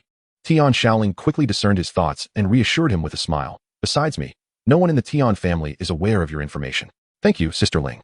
Wei Kai expressed his gratitude with a slight bow, then added, I plan to purchase new equipment shortly. I wonder if Sister Ling has any free time? Oh, do you want me to accompany you on a shopping trip? Tian Shaoling inquired with a smile. Absolutely. They agreed, and soon after, the two closed the small shop and set off for the official trading post at Shixiang Market. This was Tian Shaoling's most familiar territory, where she was well aware of all the valuable items available. You're looking to exchange for level 20 equipment, right? Yes, preferably a set of legendary grade or higher. That's quite a challenge to find. If not, individual pieces will suffice. Still aiming for legendary grade or above. Mythical grade would be acceptable too. Dream on. Surely there can't be none at all. I've already mentioned that mythical grade equipment is only available through trade. As they conversed, laughter filled the air, and they soon arrived at the official trading post. Chapter 64. All right, this is it. The night market was bustling, and the official trading post was equally lively, with customers haggling and turning the place into a veritable marketplace. It was now the 5th day following the class transition ceremony. and most combat professionals had leveled up to 10. It was indeed the perfect time to upgrade their gear. Consequently, business at the trading post was exceptionally brisk, with crowds thronging every counter. Wei Kai and Tian Xiaoling were quite familiar with the place. Upon entering, they made a beeline for the top-tier counter. However, upon arrival, they were taken aback. The area was similarly packed, the counter surrounded by a throng of people, and the sales clerks were sweating profusely, overwhelmed with customers.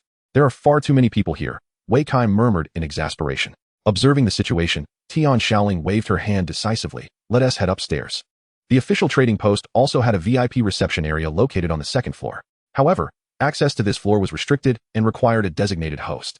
Fortunately, Tian Xiaoling held the necessary qualifications. Moments later, the two ascended the staircase to the second floor. As Wei Kai ascended the staircase, a cacophony of sounds reached his ears, initially leading him to believe it stemmed from the bustling hall below. However, upon reaching the second floor, the two exchanged bewildered glances once more. The once exclusive space for esteemed guests had transformed into a veritable marketplace, with even the sign for the VIP reception room having been removed. Witnessing this spectacle, Wei Kai rolled his eyes in exasperation. Let us go, Tian Xiaoling instructed, raising her index finger towards the upper levels. To the third floor. The third floor? Wei Kai queried, perplexed. Is there still a third floor? It's a private reception area, Tian Xiaoling elucidated. It's designated for high-level clients of the trading hall. Am I permitted to go up? Wei Kai wondered, for although he had procured numerous items from the official trading hall, he scarcely recognized anyone, let alone the upper echelons. We lack the qualifications, Tian Xiaoling chuckled, then pointed at Wei Kai. But that business card in your possession grants you entry. Business card? Wei Kai hesitated, then recollected that someone had indeed bestowed upon him a card, one belonging to a certain Liang Sansi. Are you referring to Lord Liang? Precisely, Tian Xiaoling affirmed with a nod. With his card, you are entitled to ascend to the third floor. Is that truly the case?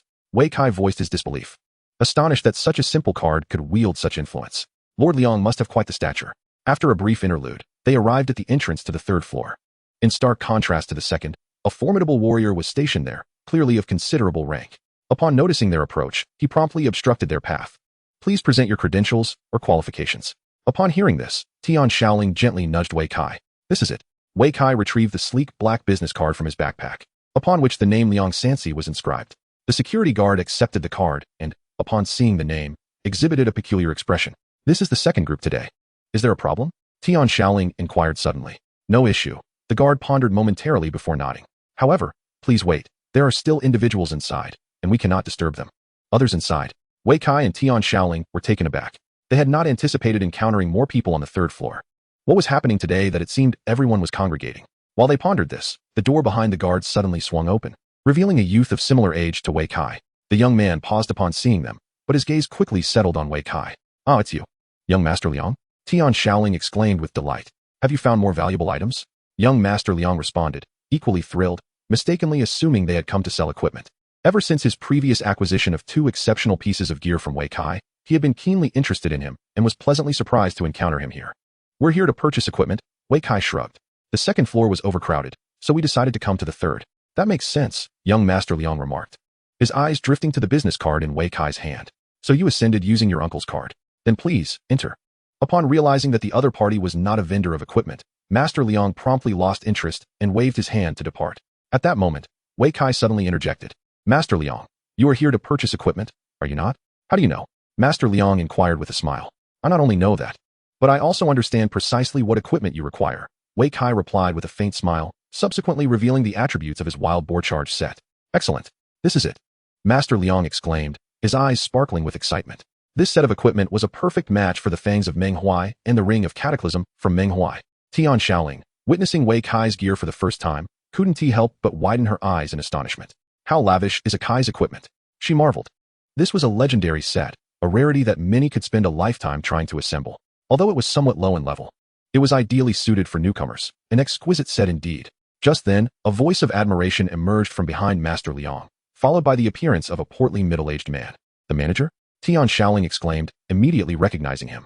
It's you, Xiaoling, the manager responded, slightly surprised but soon beaming as he asked, is this set for sale? I wish to sell it, but without new equipment, I cannot exchange it, Wei Kai lamented. Upon hearing this, the manager's eyes twinkled with understanding. Rest assured, I have plenty of excellent gear here that will surely satisfy you. Isn't this equipment meant for me? Master Liang queried, his brow furrowed. Wei Kai smiled slightly. If Master Liang possesses good equipment, I would be willing to trade. Master Liang was momentarily speechless. Fear not. This set of equipment is undoubtedly yours, the manager assured, patting his chest confidently. Very well, Master Liang mused. It's merely a matter of money. I can afford it. Wei Kai sought to exchange for new gear. A perfectly reasonable request, while the manager aimed to earn a profit, which was also justifiable. Although he faced a slight loss, acquiring such fine equipment, especially a legendary set, made it worth the extra expenditure. Then please, come in, the manager gestured invitingly. Moments later, they all entered, swiftly arriving at the sitting room of the establishment. After they settled down, the manager promptly handed Wei Kai a tablet. This is our store's inventory of equipment. Feel free to browse, and let me know which items catch your eye. Using a tablet to view? Wei Kai paused, then realized there was nothing amiss. After all, one could order food via tablet in his past life. Purchasing equipment here was akin to placing an order. Once selected, the items could be presented accordingly. Taking the tablet, Wei Kai quickly began to peruse. Chapter 65, Epic Gear Set. It must be said, the official trading post held considerable depth. A mere glance at the inventory revealed dozens of epic-level items, and to his surprise, even 3 mythical-grade pieces were included. Such offerings were not something an ordinary small shop could compare to. As for legendary gear, the quantity soared into the thousands, leaving one utterly dazzled. In the real world, equipment was not class-restricted. As long as one met the required level, they could don any gear. For this reason, when selecting an item, most individuals evaluate primarily based on attributes, affixes, and special effects. The hierarchy of these criteria is as follows: special effects, affixes, and attributes. Wei Kai's first branch is that of a swordsman, thus he must focus on the attributes of strength and agility. The affixes should predominantly feature attack speed, movement speed, critical strike, and critical damage. Lastly, in terms of special effects, it would be ideal to possess an item that directly enhances a specific skill, akin to the Wild Boar Charge set. For instance, the epic-grade equipment currently under Wei Kai's scrutiny is the Dramatic Phoenix, Epic Gloves. Level, 20. Strength, 20. Agility, 20. Attack speed, 10. When equipped, the casting speed of the chain strike is increased by 100, with each hit additionally inflicting 5 agility damage. This is one of the pieces from the Luotian set, and once all pieces are gathered, formidable effects can be attained. In terms of attributes, this equipment may lack brilliance, yet its special effects leave Wei Kai utterly captivated. An increase in the casting speed of the chain strike by 100 signifies that what originally took 35 seconds to execute 7 strikes can now be accomplished in merely half that time. Specifically 17.5 seconds. This not only implies that damage can be dealt in a shorter duration, but also allows ample time to evade skills or launch additional attacks. Furthermore, it enables each strike of the chain attack to inflict an extra 5 agility damage, effectively increasing the attack frequency to 7 additional strikes. When paired with other special effect equipment, the result could be even more terrifying. Overall, the enhancement this equipment provides to the chain strike can be considered a qualitative transformation. Most importantly, it is part of a set. Wei Kai was exceedingly pleased with this piece of equipment, but when his gaze fell upon the price tag, his lips involuntarily twitched. 10 million. This price could purchase a lavish mansion on the ground. Manager, this piece of equipment. He raised his head, intending to negotiate with the manager nearby. To his surprise, the manager preemptively interjected. If you like it, I can offer a 5 discount. A firm price of 9.5 million, guaranteed to be the cheapest in Yongning City. I was hoping for a 30 discount, Wei Kai retorted, momentarily at a loss for words, and turned to Tian Shaoling for assistance. Tian Shaoling immediately spoke up. Manager, this is a set. It's not worth this price, is it? No. It is precisely because it is a set that it holds value. The manager cheerfully explained. The effects of a complete set are significantly more powerful than individual pieces. Once fully assembled, it can rival mythical-grade equipment. But the trading hall has yet to assemble it, Tian Shaoling remarked with a smile. An incomplete set is worth less than individual pieces. The manager was momentarily rendered speechless.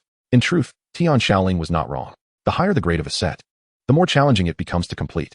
Moreover, the highlights of most sets typically lie within their collective effects.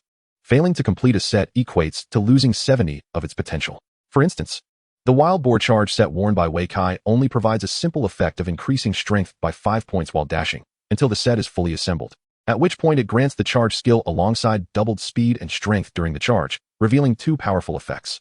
The exquisite Phoenix gloves before them are indeed an epic piece of equipment, making the challenge of collecting them exponentially greater than that of legendary items.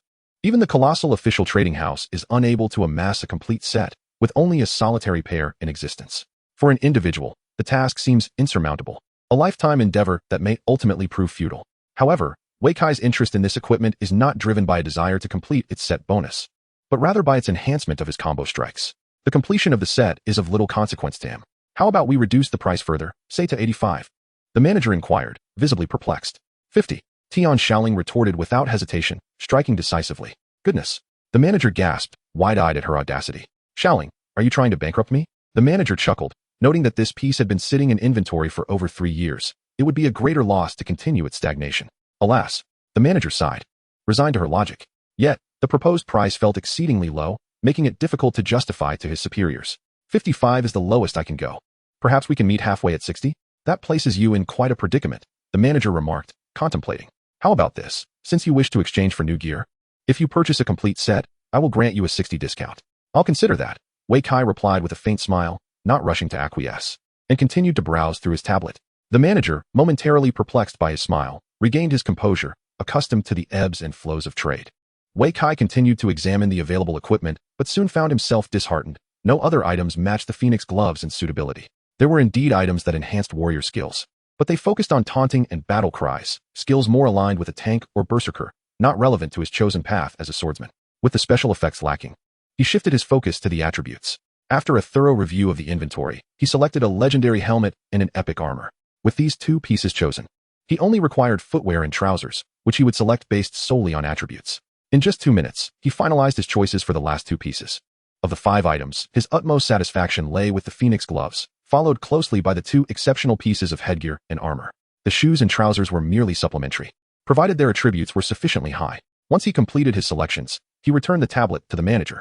Now, can we agree on a 60 discount? He asked, smiling. The manager chuckled. Certainly, the gloves will be sold to you at 60 off. That is not what you just stated. Tian Xiaoling, the adept negotiator, interjected once more. Thus, a lively exchange ensued between the 2 parties. Ultimately, the discount was set at a remarkable 20.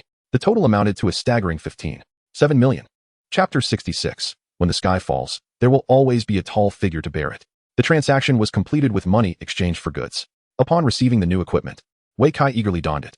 As he slipped into the new gear, his various attributes surged dramatically, a stark contrast to the previous wild boar charge set. Akin to trading a mere musket for a formidable cannon, truly incomparable. Of course, the wild boar charge set was not without merit. Being merely a set of level 5 novice equipment, how could it possibly compete with gear of level 20? Once the equipment was changed, the long-awaited young Master Liang could hardly contain his excitement. However, he was taken aback when the manager spoke up before he could utter a word. Xiaoling, look at the level of this equipment. But it is a complete set, Tian Xiaoling replied with a smile. Its attributes, yet it is still a complete set. It lacks flexibility and is not convenient for mixing and matching. Complete set. The manager was momentarily rendered speechless. Clearly, he had just made a statement. But hearing it echoed back from others made it seem so much more irksome. It could only be concluded that a complete set of equipment was indeed a cut above the rest. The 2 engaged in further negotiations, and after a vigorous back and forth, the price was ultimately settled at 16 million. This meant that after acquiring an entire new outfit, Wei Kai not only spent no money, but actually profited by 1 million. This outcome left Wei Kai dumbfounded, deepening his admiration for Tian Xiaoling, truly a master of bargaining. Nevertheless, the manager did not come away empty-handed. Upon acquiring the wild boar charge set, he immediately turned to young Master Liang with a smile, his laughter tinged with a predatory edge. However, this was of no concern to Wei Kai. After selling the wild boar charge set, he departed the 3rd floor with Tian Xiaoling. On their way back, Wei Kai continued to sing her praises. Sister Ling, your bargaining skills are truly remarkable. Without a doubt, the most impressive I have ever witnessed. In truth, we still suffered a loss. Tian Xiaoling pretended to sigh. What? How did we incur a loss? Wei Kai was somewhat baffled. Tian Xiaoling elucidated. If that set of equipment were sold in our store, the results would undoubtedly be far superior. Are you suggesting it would attract more customers? Wei Kai seemed to grasp the idea. Precisely, Tian Xiaoling nodded. This is a legendary set, and there are scarcely a few in the entirety of Yongning City. Even if it were of a lower level, it would still generate enough buzz to showcase the prowess of our little shop to the entire city. That's easily remedied. Wei Kai smiled upon hearing this, thumping his chest confidently. Leave it to me. I will acquire another set within half a month. Where will you find it? You need not worry about that, Wei Kai declared with assurance. Sister Ling, just wait to witness the miracle. All right, I shall await it. Tian Xiaoling's face instantly lit up with joy. As they exchanged banter, the 2 descended to the 1st floor. By this time, the number of customers in the lobby had dwindled by more than half, leaving only a few still deliberating whether to make a purchase. Glancing at the time, it was nearly time for the power outage break. See you tomorrow. See you tomorrow. After waving goodbye to Tian Xiaoling, Wei Kai gazed at the city that was gradually quieting down, feeling an inexplicable sense of oppression. In the next moment, he abruptly lifted his head to stare into the inky night sky. In a moment of daze, he seemed to perceive a gaping maw, gnawing at the night sky above. This sight startled him, prompting him to hastily retreat several steps. It was as if nothing had transpired at all. Could it possibly be that creature? The mere thought of the monster sent shivers down Wei Kai's spine, recalling its enraged visage, as if it were poised to unleash apocalyptic wrath, obliterating everything upon the earth. Yet, the night sky above was tranquil, devoid of any disturbance. Perhaps it was best to let it go. After gazing at the heavens for 3 minutes, Wei Kai rubbed his neck, ceasing this somewhat foolish behavior. Even if the sky were to fall, there would be tall individuals to bear the weight. Should the monster truly arrive, there would be skilled officials to address the situation. It was far beyond the capacity of a mere level 20 novice like himself. With that thought, he cast the matter aside. Upon returning home, the clock struck 10, leaving half an hour until the scheduled power outage. His parents were still in the living room, engrossed in their television program. Even after moving to a new residence, their habits had not changed much. They continued to relish their rare moments of entertainment before the lights went out. The sound of the door opening caught their attention, and both Wei Yitong and Huang Liqiao turned to look. "Mom and Dad, you should head to bed early. This place won't lose power," Wei Kai declared. Seizing the initiative, "Do we need you to tell us?" Wei Yitong responded with irritation. "We waited for you all night last night, and look at you now." Huang Liqiao seized the opportunity to chime in. "Come here and explain yourself. What were you up to last night?" "Mom, it's still too early to discuss this." Wei Kai quickly fabricated an excuse. "I'll tell you when the time is right." With that, he slipped into his room. "Feeling shy, are we?" Huang Liqiao laughed heartily. "Growing up, aren't we?" Wei Yitong remarked with satisfaction. The family's pig had finally matured, now knowing how to forage for cabbage. The night passed in silence. The following morning, Wei Kai, as was his custom, visited Wu Yi's little shop for breakfast before heading directly to the security bureau. He had already come to a conclusion the previous night. As the saying goes, the small hide in the mountains, the medium in the city, and the great hide in the court. Only by merging with the great tree could one better conceal oneself and protect one's family. Wu Chiliang had also mentioned that once one joined, they would be considered family. 20 minutes later, as Wei Kai arrived at the entrance of the security bureau, he sensed an eerie atmosphere pervading the place. The guards at the door had their weapons drawn, appearing tense and alert. "Stop!" Before he could approach, he heard a voice commanding him to halt. "I'm here to see Captain Wu," he quickly explained. "Which Captain Wu?" One guard stepped forward with his blade raised, demanding. Wei Kai let out a slight sigh. "Captain Wu Chiliang of the 1st Action Team of the External Operations Unit." "From the External Operations Unit?" The guard paused for a moment, then inquired, "What business do you have with him?" "Captain Wu has recruited me into the team," Wei Kai replied with a smile. The guard immediately fell silent, regarding him with an odd expression. "You may enter." The guard waved his hand, dismissing him. Although Wei Kai found the situation somewhat peculiar, he did not dwell on it and strode directly into the security bureau. Upon entering, he felt that same unsettling atmosphere. Everyone inside seemed remarkably numb. As Wei Kai sought directions, his inquiry was met with silence. Fortunately, numerous signposts guided him to a modest building where the field team was stationed. Upon entering, a familiar figure approached. "Captain Wu," Wei Kai exclaimed hastily. "It's you." Wu Chiliang raised his head, revealing a visage etched with pain. "You were fortunate not to agree yesterday." "What happened?" Wei Kai felt a surge of anxiety, a foreboding sense creeping in. "Come inside," Wu Chiliang beckoned, leading him into a brightly lit office. "Take a seat." With a wave of his hand, Wu opened the window, allowing sunlight to stream in. "In the past, I preferred dim lighting. Now, I dare not venture into shadows." Wei Kai's curiosity deepened. "What was the outcome?" he inquired. "A Pyrrhic victory," Wu Chiliang replied with a bitter smile. "Yet, we did not betray our mission." This statement triggered a memory in Wei Kai of the scene he had witnessed the previous night. Was it not merely an illusion? "Are you saying a monster attacked Yongning City last night?" "How do you know?" Wu Chiliang regarded him with curiosity. He had not mentioned any monsters. How had Wei Kai deduced this? "I saw it," Wei Kai confessed, taking a deep breath. "Last night, I beheld a colossal maw tearing at the night sky of Yongning City. That was the city's defensive array," Wu Chiliang explained, his expression pained. "Had it not been in place, you likely would not be here." "Was that creature truly that formidable?" Wei Kai asked, astonished. "Surely, there must be someone in Yongning City capable of slaying it." In his mind, the gaping maw seemed terrifying, yet only in comparison to his own novice level of 20. Yongning City, though not vast, boasted top-tier experts at level 79. How could they be unable to vanquish a mere monster? "It has already been slain," Wu Chiliang nodded. Then added somberly, "However, after the abyssal mothership perished, it self-destructed, unleashing a multitude of nocturnal beasts that ravaged the city's defenses. If not for the full mobilization of the security bureau, relying on the defensive array to purge those creatures, the monsters would have besieged the city by dawn. The purpose of the defensive array is to safeguard the city within its bounds. With the array operational, the wilderness creatures dare not launch an offensive, remaining obediently outside. Should the array fail, the city would face an onslaught of countless monsters. If they breached the walls, Yongning City would be reduced to ruins. Even in the event of a failed siege, the vitality of the city would be severely diminished, resulting in the loss of numerous combat professionals and innocent lives. "Captain Wu, you have worked tirelessly," Wei Kai sighed softly. "It has not been overly burdensome, after all. It is our duty, Wu Qiliang responded with a sigh. Should you choose to join us, this responsibility would become yours as well. Wei Kai fell silent for a moment before asking, what were the specific casualties? Our team fared relatively well. We were not assigned excessively burdensome tasks, resulting in only 2 fatalities and 1 serious injury. Is that considered relatively well? Wei Kai could not help but exclaim. Indeed, it is, Wu replied, gesturing for him to observe further. Upon concluding his words, he presented a folder to Wei Kai. As Wei Kai accepted it and glanced inside, he was immediately taken aback.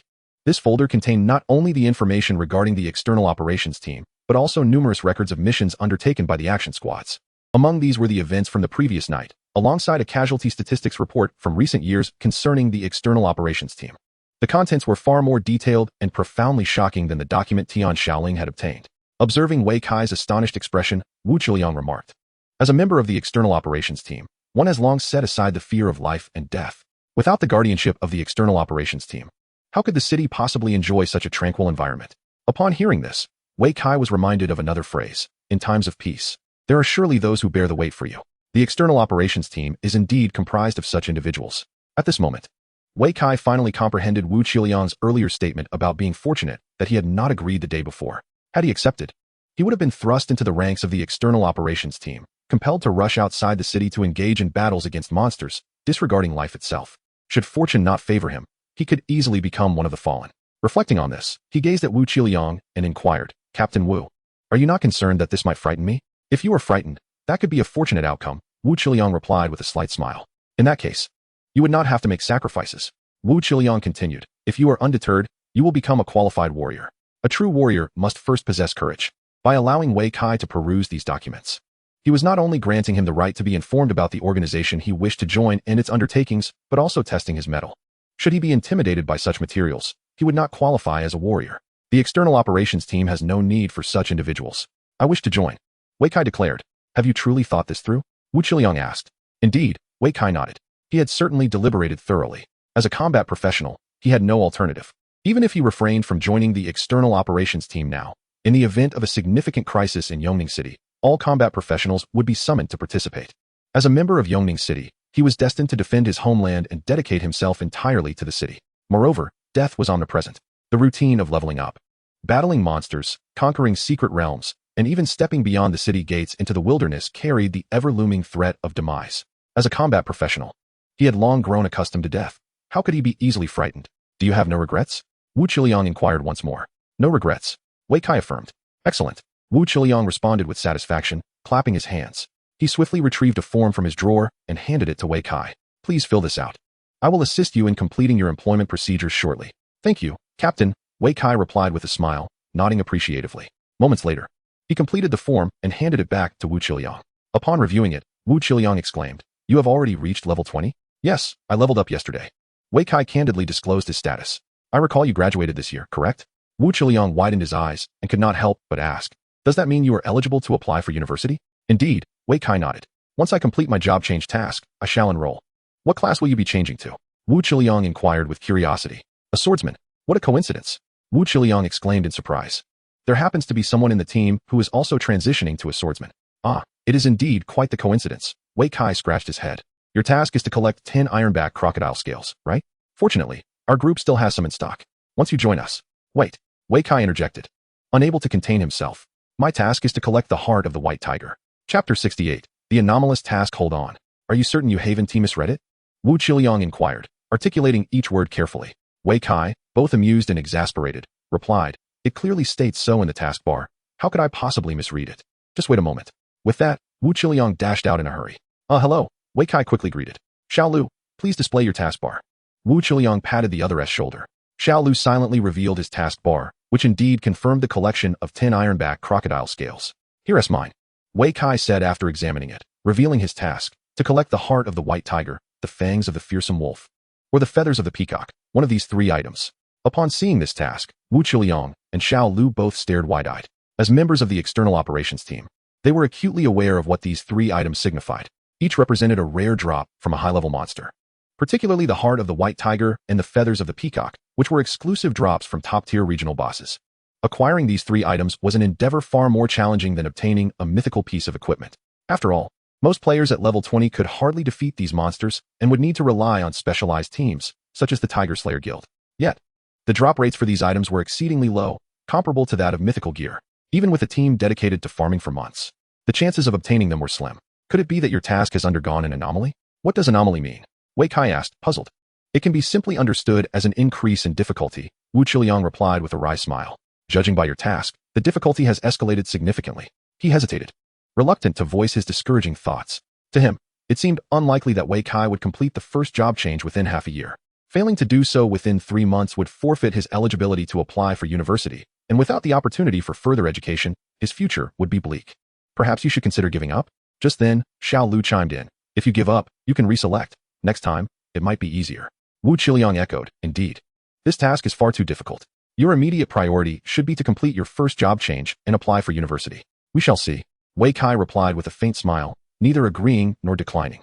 To him, this task did not seem insurmountable. After all, it was merely a matter of defeating the weakest Wolf King.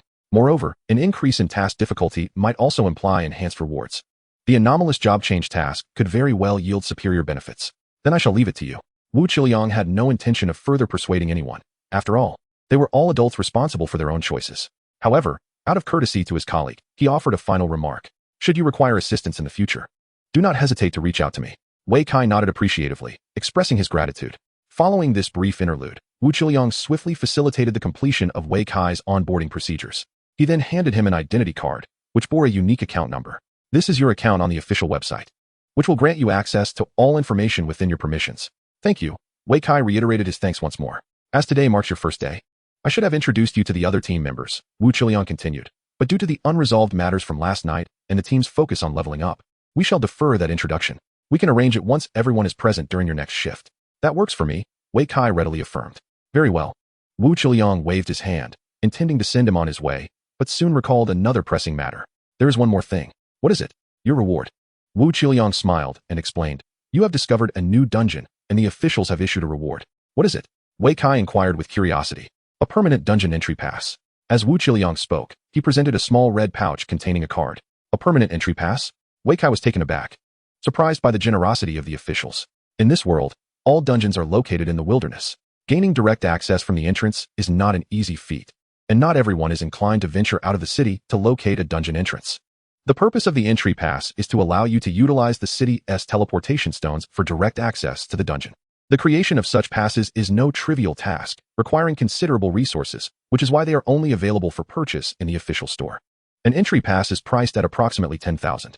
With a permanent card, you can save on these ticket expenses. While 10,000 may not seem excessive for a single entry, over time, it accumulates into a substantial sum. With this, you will find it much easier to level up. Wu Qiliang remarked with a smile. Indeed, Wei Kai nodded in agreement.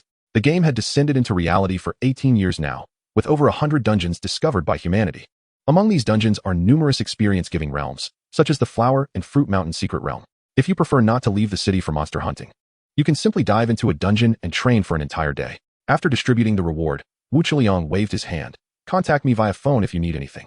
Understood, Captain. Wei Kai nodded and turned to leave. Once outside the security bureau, Wei Kai exhaled a sigh of relief. He had not anticipated such a smooth onboarding process. From this moment onward, I am also a member of the official team, he mused with a smile. Next, it is time to venture out of the city and complete my first job. With the high casualty rate of the field team, lacking skill could very well lead to dire consequences on the next assignment.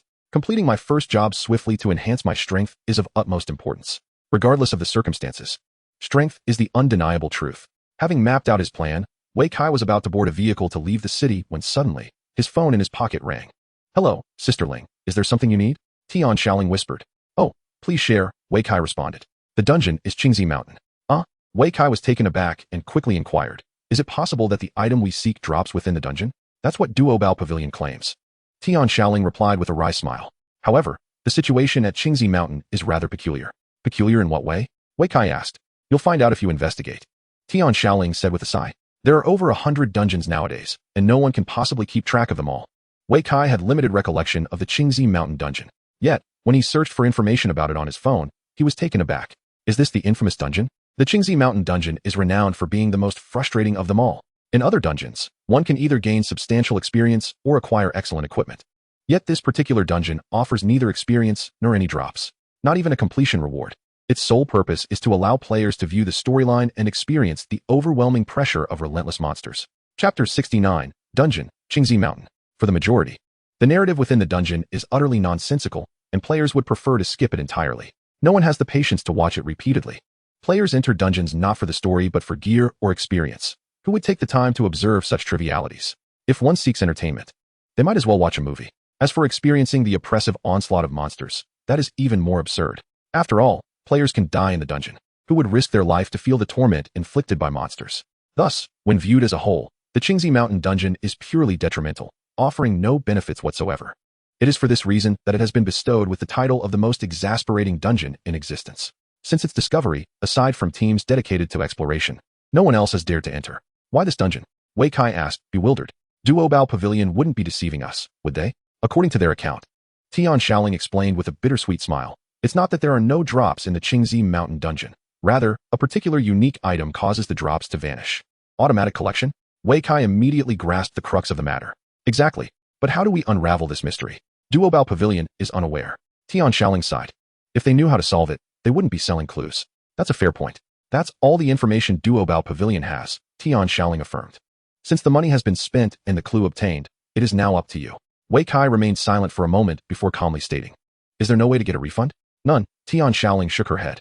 Duobao Pavilion never issues refunds for sold items. All right, then I'll give it a try. Wei Kai sighed in resignation before ending the call. A moment later, a bus arrived. Wei Kai hesitated for a moment, but ultimately boarded the bus heading to the dungeon center. In the central square of Yongning City, there exists a place known as the dungeon center. Here, aside from a large blue stone, there are no other structures. This stone is known as the teleportation stone. Anyone merely requires a copy entrance ticket to traverse through the teleportation stone and arrive at the desired dungeon. 10 minutes later, Wei Kai stood before the teleportation stone, retrieving a permanent entrance ticket from his pocket. In the next moment, his figure flickered and vanished. When he opened his eyes again, he found himself amid a lush landscape adorned with blooming flowers and melodious birdsong on Qingzi Mountain. Is this truly Qingzi Mountain? Wei Kai was somewhat astonished. The most notorious dungeon in legend revealed such picturesque scenery? Surely, it could not be that the scarcity of players attempting the dungeon had improved the vista. This, of course, was a jest. The beauty of this place was undoubtedly due to the dungeon itself. As Wei Kai surveyed his surroundings, he noticed a path leading upwards. Without hesitation, he began his ascent along the mountain trail. The call of the king summoned me to patrol the mountains. Hey, hey, hey echoed, and Wei Kai suddenly felt invigorated. Recalling something. Could this be the tune of the little whirlwind of the mountain patrol? In his previous life, this catchy song was quite famous. Even the singing little demons had garnered a degree of renown. But wasn't the little whirlwind a demon from Lion Turtle Ridge? Just as he pondered, a small demon with a beastly face and a human body approached him. Upon seeing Wei Kai, the creature was taken aback and promptly inquired, who goes there? Oh no, it's that monk with the furry face and thunderous voice. With that, it turned and fled in haste. Wei Kai was left speechless, suddenly realizing that perhaps it was his golden staff that caused the misunderstanding. He glanced at the magical golden staff in his hand. Its resemblance to the legendary weapon made the mix-up quite plausible. Yet, he had not anticipated that this dungeon would also be related to Journey to the West. Could that artifact be connected as well? Lost in thought, a group of small demons suddenly appeared, brandishing weapons and charging toward him. Seeing this, Wei Kai quickly steeled himself, brandishing his golden staff with renewed vigor. Attack, he declared, sweeping the staff horizontally and executing a whirlwind strike. In an instant, a whirlwind swept along the mountain path, ensnaring the oncoming small demons, who were swiftly engulfed. Within mere seconds, Wei Kai had dispatched the group, finding the encounter surprisingly effortless. However, he was left bemused. For it was indeed as the information had stated, there was no experience gained, nor any loot to be found. The weapons and armor of the small demons vanished into nothingness upon their demise. How strange. Wei Kai was somewhat perplexed, but continued along the mountain path. Although he was uncertain where the trail would lead, he was confident that reaching its end would allow him to successfully complete the dungeon. Yet, after taking only a few steps, another group of small demons surged forth, with the previously singing demon among them. One wielded a large blade while another brandished a small flag, waving it vigorously. Upon noticing this, Wei Kai quickly observed the other small demons and discovered that each was emanating a faint red glow. It appeared to be something special. Goodness, they can even enhance team capabilities. Wei Kai chuckled, finding it rather intriguing. The diminutive demons were effortlessly dispatched with a single strike. What difference would it make if they were to regroup? No sooner had he uttered these words than he launched into another whirlwind slash. Moments later, all the minor demons had been swept away, leaving only one, the flag-waving imp, to flee in disarray. Once again, there were no spoils to be claimed. Wei Kai, accustomed to this lack of reward, pressed onward. Thus, he advanced, engaging in fierce battles with a myriad of small demons, leaving them in utter chaos. Regrettably, The absence of any gain rendered the experience rather tedious. After an indeterminate passage of time, darkness suddenly enveloped the path ahead. Wei Kai focused his gaze and realized he had reached the end of the mountain trail. There, at the terminus, stood a foreboding black archway, seemingly concealing endless monstrosities within. Without hesitation, he prepared to plunge into the abyss. Just then, swarms of small demons erupted from the cavern, encircling him entirely. This was fortuitous indeed. Wei Kai had intended to enter and vanquish foes, yet since they were so graciously presenting themselves, he thought it best not to show mercy. Enormous. In an instant, the golden staff in his grasp expanded dramatically, transforming into a colossal pillar of might, which he then brought crashing down. With a resounding thud, countless minor demons were obliterated in a flash of white light. The number of adversaries had halved within moments. Chapter 70, A Sinister Turn. Over 1,000 minor demons had been dispatched in a single blow. Upon witnessing this, the remaining demons were struck with terror, fleeing in utter disarray. Nowhere to run. Wei Kai exclaimed, brandishing his iron staff in a flurry, his voice booming. Ironically, this only spurred the demons to flee even faster. Before long, every last one had vanished, leaving Wei Kai standing alone in the desolation. Wait, I haven't even had my fill of battle. He had anticipated a thrilling confrontation, reminiscent of the legendary Sun Wukong's rampage in the Heavenly Palace, where he single-handedly faced off against 100,000 celestial soldiers. Little did he know these minor demons were cowards, fleeing at the first sign of danger. With all the demons gone, Wei Kai turned his attention to the ominous entrance of the cavern. The monk may escape, but the temple remains. The demons may flee, but the cave endures. He was resolute, refusing to believe that there were no other monsters lurking within. With that, he strode boldly into the cavern. In the next moment, darkness enveloped him.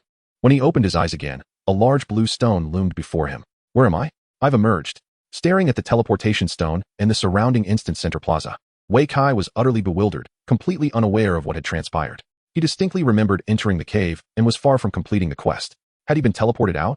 Wei Kai was perplexed. This Qingzi mountain was certainly no ordinary instance. Doubting the odds, he placed his hands upon the teleportation stone and once more selected the Qingzi mountain instance. Moments later, when he opened his eyes again, he found himself amidst a fragrant landscape of birds and blossoms, standing once more upon the initial mountain trail of the instance. The instance had reset? This revelation only deepened Wei Kai's confusion.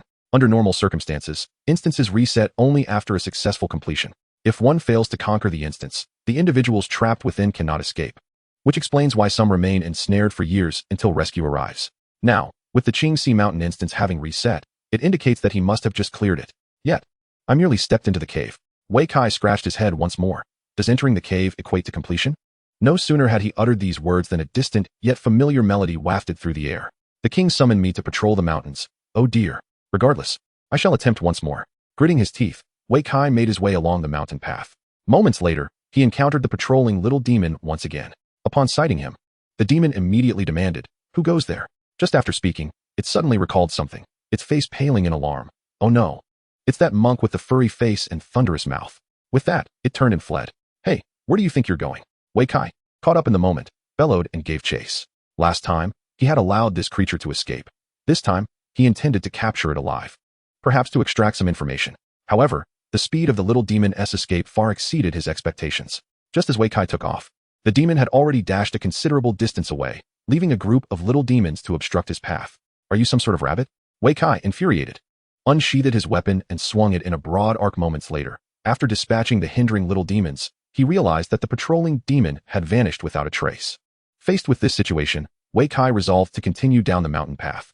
He fought his way through, clearing all obstacles in his path, and soon arrived at the mouth of the cave. Then, a cacophony erupted as hundreds of little demons surged forth from the cave, surrounding him entirely.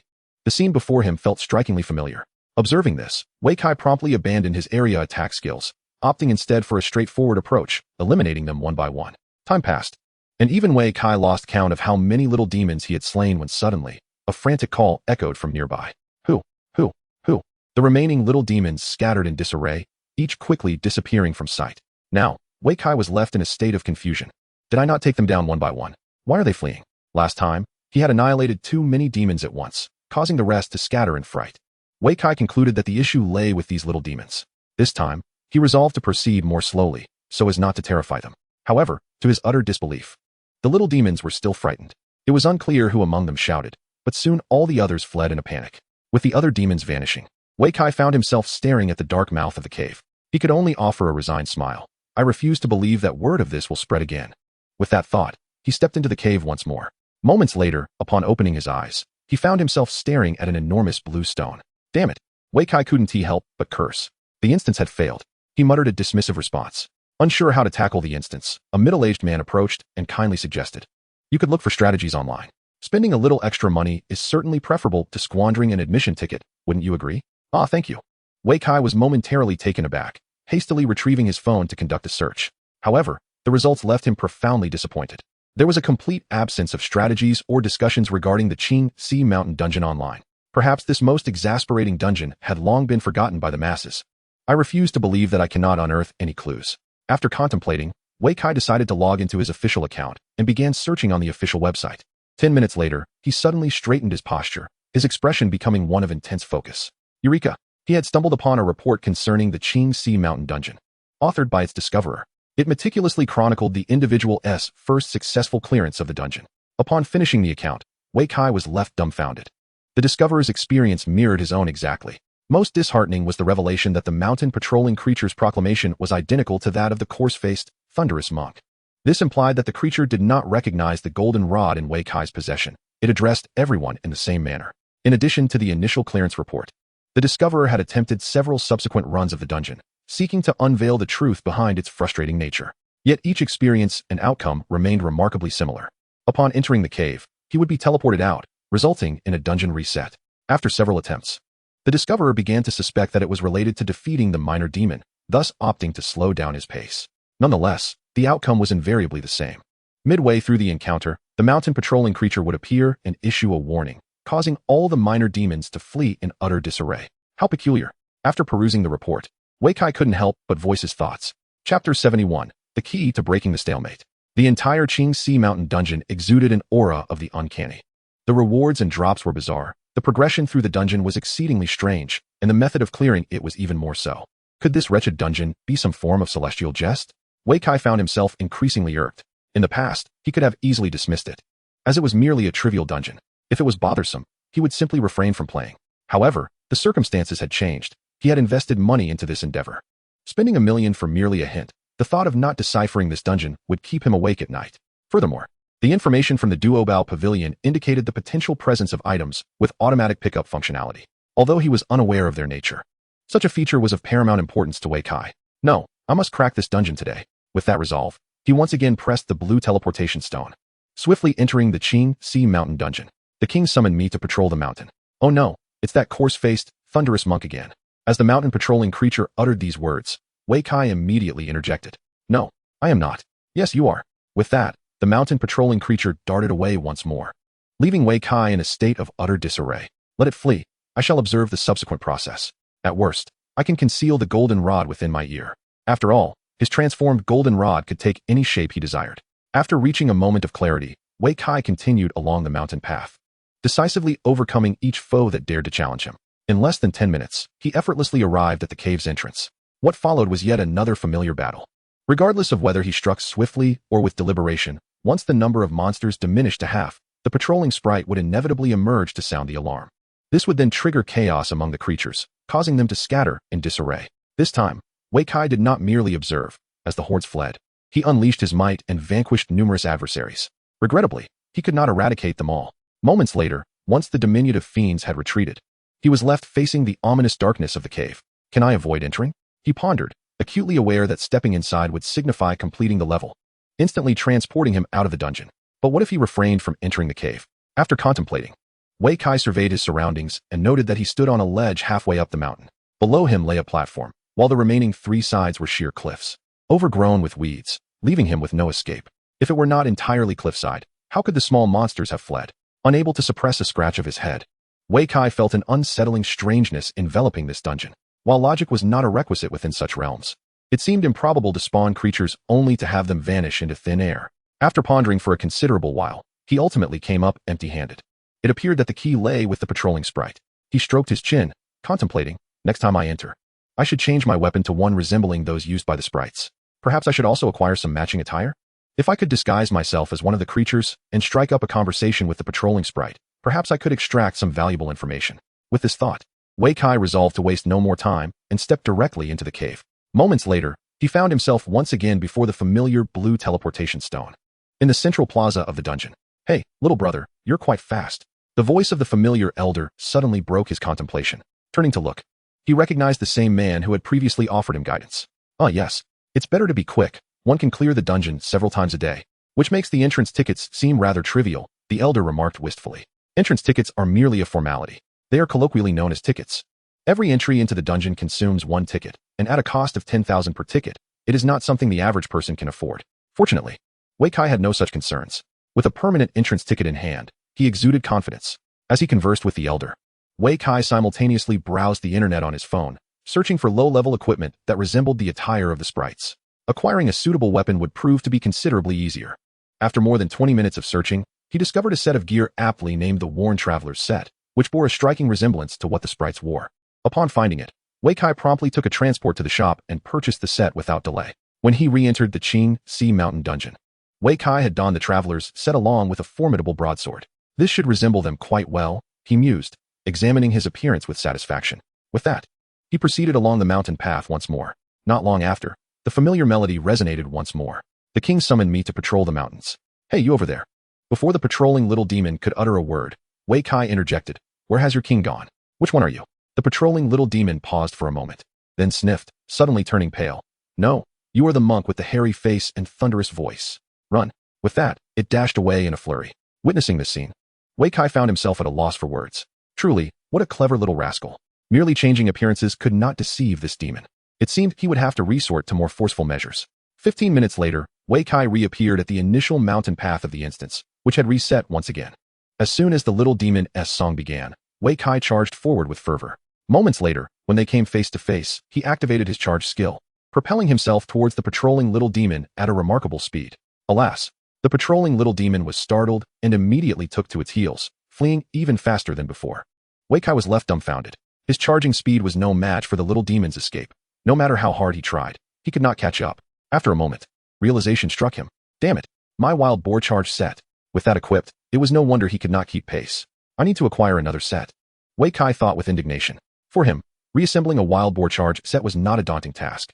Without hesitation, he plunged back into action, swiftly making his way to the mouth of the cave. This time, he was too disinterested to bother with the little demons. Brandishing his blade as he plunged directly into the cave. Buzz! Just as he was about to enter the cave, he suddenly felt a tremendous force pulling at his hand. In the next moment, his large blade slipped from his grasp, vanishing into the depths of the cave. Stunned, Wei Kai stood frozen. How could this cave have swallowed my weapon? Just as the thought crossed his mind, realization dawned. Perhaps this was the key to breaking the deadlock. In previous attempts to enter the cave, Wei Kai had always defeated the little demons first and then stowed his weapon. This time, however, he had charged unarmed and unexpectedly stumbled upon an anomaly. Yet, before he could contemplate further, the little demons outside swarmed in like ants. "Kill! Wah wah wah!" The little demons yelled and rushed toward him. Initially, he had intended to spare them, but since they sought death, he would not hold back. Wei Kai scoffed, preparing to unleash his golden cudgel. But then, a sudden thought struck him. What if taking it out would cause it to be absorbed by the cave again? As this notion emerged, he quickly changed his stance and retrieved a large knife from his backpack. Yes, for the sake of dealing with the little demons. He had deliberately purchased several bladed weapons. The previous one had been absorbed by the cave, but he still had plenty left in his backpack, rendering the golden cudgel unnecessary. Just in case. Oh no. As the thought crossed his mind, his right hand was suddenly met with a pulling force, and the large knife slipped from his grip, soaring into the abyss of the dark cave. Upon witnessing this scene, Wei Kai breathed a sigh of relief. Grateful for his prior cleverness, had he brandished the golden cudgel, it likely would have been swallowed by the abyss. Just then, the swiftest of the mountain-dwelling demons charged toward him. A blade swung forth, and Wei Kai scarcely had time to evade, enduring the blow with his flesh. Observing his health bar diminish, sweat beaded on his forehead. Fortunately, this little demon was not particularly formidable, had it been a powerful one. He might have lost half his life. Regaining his composure, Wei Kai promptly activated his charge skill. This skill required no weapon, enabling him to harness the strength of his own body to propel himself forward. With his level having reached 20 and all points allocated to strength, he possessed several hundred points of power, even unarmed. With a single charge, he became an unstoppable force. None of the lesser demons could withstand his might. Thus, with his formidable strength, Wei Kai carved a path through the encircling horde of monsters, turning to flee afterward. This time, he emerged unscathed, letting out a sigh of relief. It seemed that as long as he maintained a safe distance, he would be fine. With a wicked grin, he faced the approaching demons, declaring, "Now it is my turn." In the next moment, a tempest erupted, and the whirlwind slash unleashed its full ferocity. In less than 10 minutes, the little demons were vanquished, the remaining few fleeing in terror. This time, Wei Kai felt no inclination to pursue them, instead taking measured steps toward the cave entrance. Contemplating briefly, he retrieved a large blade, cautiously approaching a few steps. Suddenly, with a whoosh, the blade was drawn into the cave. "Ah, you dare again." Wei Kai hastily retreated 2 steps and tested the waters once more with the large blade. This time, the cave remained unresponsive. It appeared he had found a safe distance, estimating it to be approximately 3 steps away. As long as he remained beyond this threshold, he would not be affected by the cave's pull. However, this seemed unrelated to clearing the dungeon. Pondering this, Wei Kai scratched his head, then an idea struck him. If the cave absorbed weapons, could he not bring a whole backpack full of them for it to devour? Surely that was implausible. Quickly dismissing the thought, he realized the sheer volume of weapons he would need. Why not give it a try? With resolve, Wei Kai stowed his weapon and dove into the cave.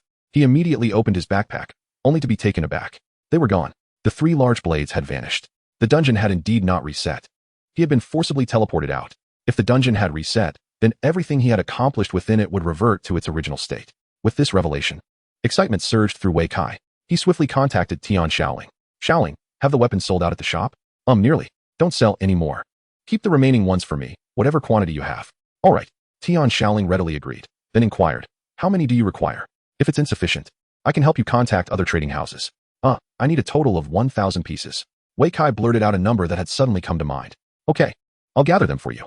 Tian Shaoling swiftly ended the call. 20 minutes later, Wei Kai arrived at the store and met her. Without a word, Tian Shaoling handed him a new backpack filled with an assortment of weapons. "Is this sufficient?" "Indeed," Wei Kai nodded, placing the weapons into his own backpack, then expressed his gratitude. "Thank you, sisterling. I haven't even asked what you intend to do yet." Tian Shaoling chuckled. "The Qingzi Mountain instance." "Really? That's splendid." Tian Shaoling exclaimed with genuine delight. It seems that the 1 million was well spent. Shao Kai is even more formidable than those at Duobao Pavilion. "Haha, sisterling. Await good news." A minute later, Wei Kai stood once more at the starting point of the mountain path. This time, his weapon had transformed into a staff. Considering the cave's propensity to consume weapons, he pondered whether the mountain path would do the same. After some contemplation, he decided to discard the staff. However, after a lengthy wait, no reaction occurred. Was he mistaken? Wei Kai furrowed his brow. At that moment, a familiar melody echoed from afar. "The king beckons me to patrol the mountains." "Then let us cast it outside the cave," he declared, promptly retrieving the staff and proceeding along the mountain path. Moments later, he encountered the patrolling little demon once more. "Who goes there?